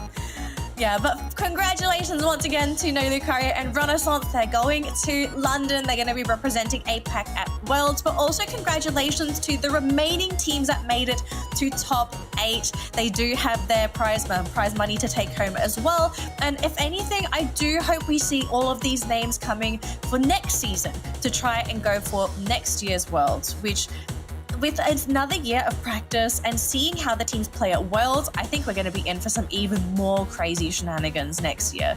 But No Lucario, Renaissance, I mean, I'd be happy if they came home with a crown, with a trophy. Hey! Hey! So here's the bracket. Oh, sorry, very quickly. No. Here's the bracket for anyone that missed out on the action over the course of the weekend. If you do want to rewatch everything, you can check out our YouTube channel. You can also check out Twitch for the VODs. We do have the complete VODs with the entire broadcast. But as you can see, Grand Final, No Lucario and Renaissance our top 2 teams. Sorry, Please continue. No. I'm just saying, like, at this point, I think both teams can be really proud, right? Because finishing at the top of this immensely stacked bracket, it's no easy feat. Like, yeah, sure, they lose out in the Grand Finals, but they're going to London. I'd be pleased. Anything you want to add there, Moonboy? You sound like you want to add something. So this is the Grand Finals, right? And we have seen like Grand Finals ending in like what 3-0, 3-1. But these two teams really brought the hit down to that final game, into that final moment. And this is what APAC is all about. It's just so sweaty, and these two teams are not allowing each other to rest. Yep. What would have happened if we had that Gengar? Do you think that Gengar would have maybe been able to reset the series? I think it would have. Yes, I think Gengar's great. Moonboy's just laughing. He's like, no. I mean, I don't think that Gengar could get away from a Sylveon because, you know, once it jumps in, the Sylveon could just zero him down and he just melts immediately. But there's still potential coming from Gengar, but probably not this patch. Yeah, who knows though, we are looking at maybe a couple patches before World comes around. So for all we know, the Pokemon that we're used to seeing now may not be as useful or valuable coming into the next couple months, right? We are still looking at frequent changes to the game. The developers are still balancing. And of course, we are going to have new Pokemon coming into the pool. You know, Delphox, maybe we get to see some competitive play for that Pokemon. But unfortunately banned today, but from what we already know, she's kind of broken. All right, gentlemen. Man, that was crazy. It was crazy, but I kind of want you two to unwind because I know Permacees, you're exhausted, and so are you, Moonboy. You guys did a fantastic job. But do you want to unwind? We'll also introduce Contra and JJ Kun as well. I'm very sure they have opinions that they want to share for that grand final match. But let's sort of unwind and let our thoughts out on what we actually think about what happened over the course of this weekend. Maybe I'll let Permacees and Moonboy rest a little bit. But JJ, let's hear your thoughts about that grand final match and, of course, your experience this weekend. Yeah, I mean, first of all, really great, grand finals. I thought we were gonna go for a reset, and I was actually looking towards maybe getting that minimum of like game number 3, perhaps game number 3 for a reset. But you know, you saw what happened. The Renaissance kind of went down, and Low Lucario really is just going up. And as far as the experience, as far as experience for this weekend, it's just. There's no words to describe it, really. It's Pokémon UNITE. The reason why we're here is because we love Pokémon UNITE. That is something that unites us all. And really just amazing that we're going to have 2 representatives to the Pokémon World Championships. I know Permacees and Moonboy here are really excited as well.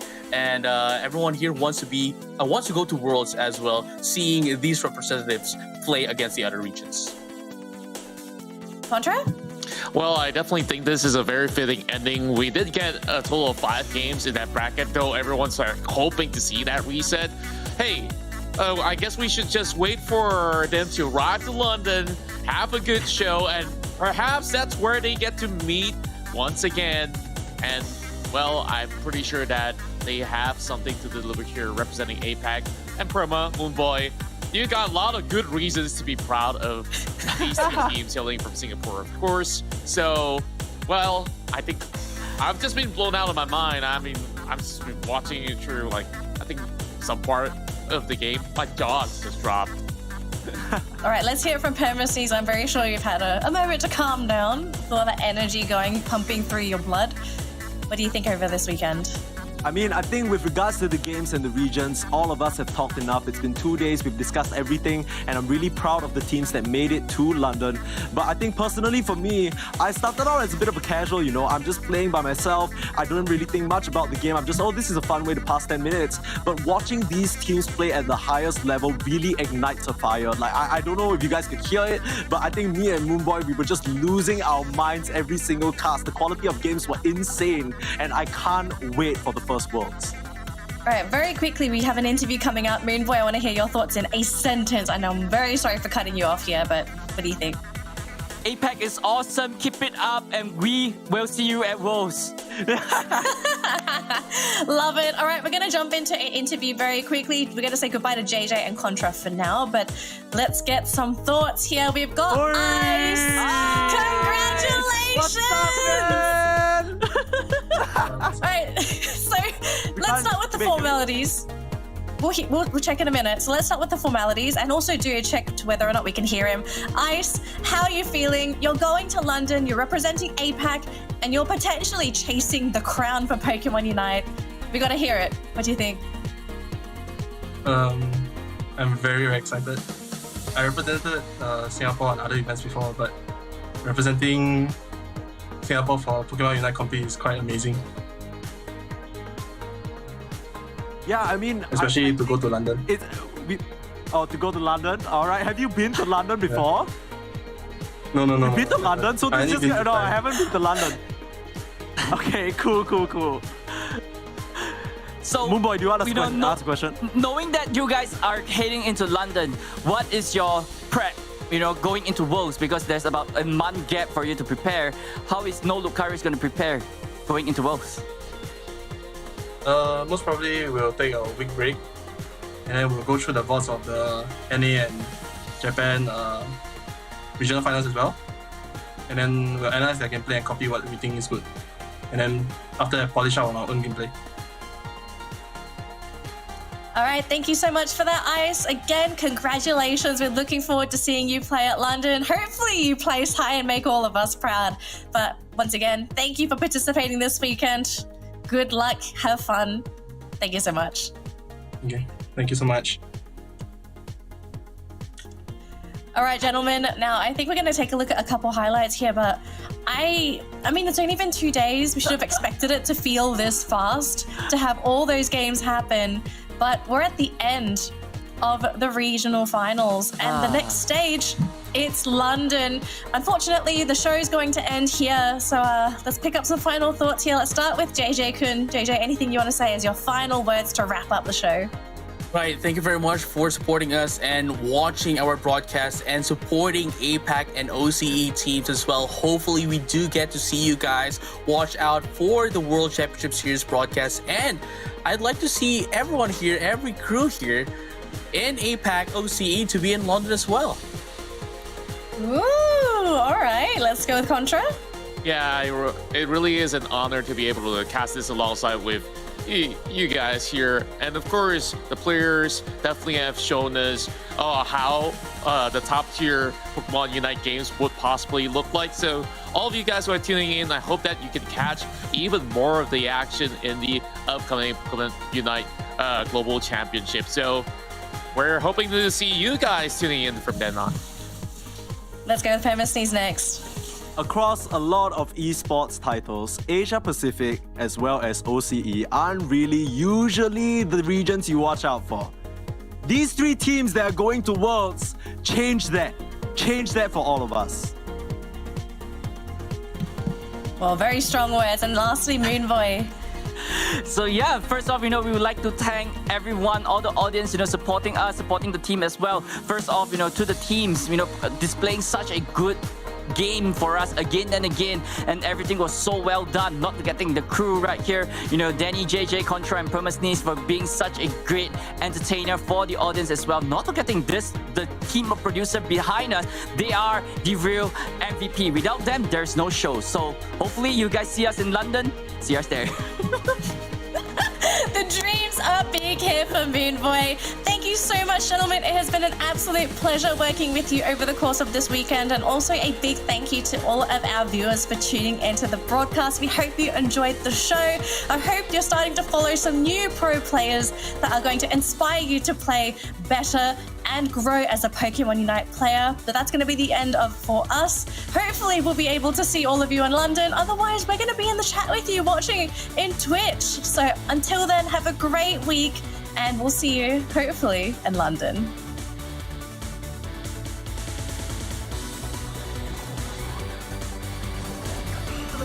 They're gonna grab it!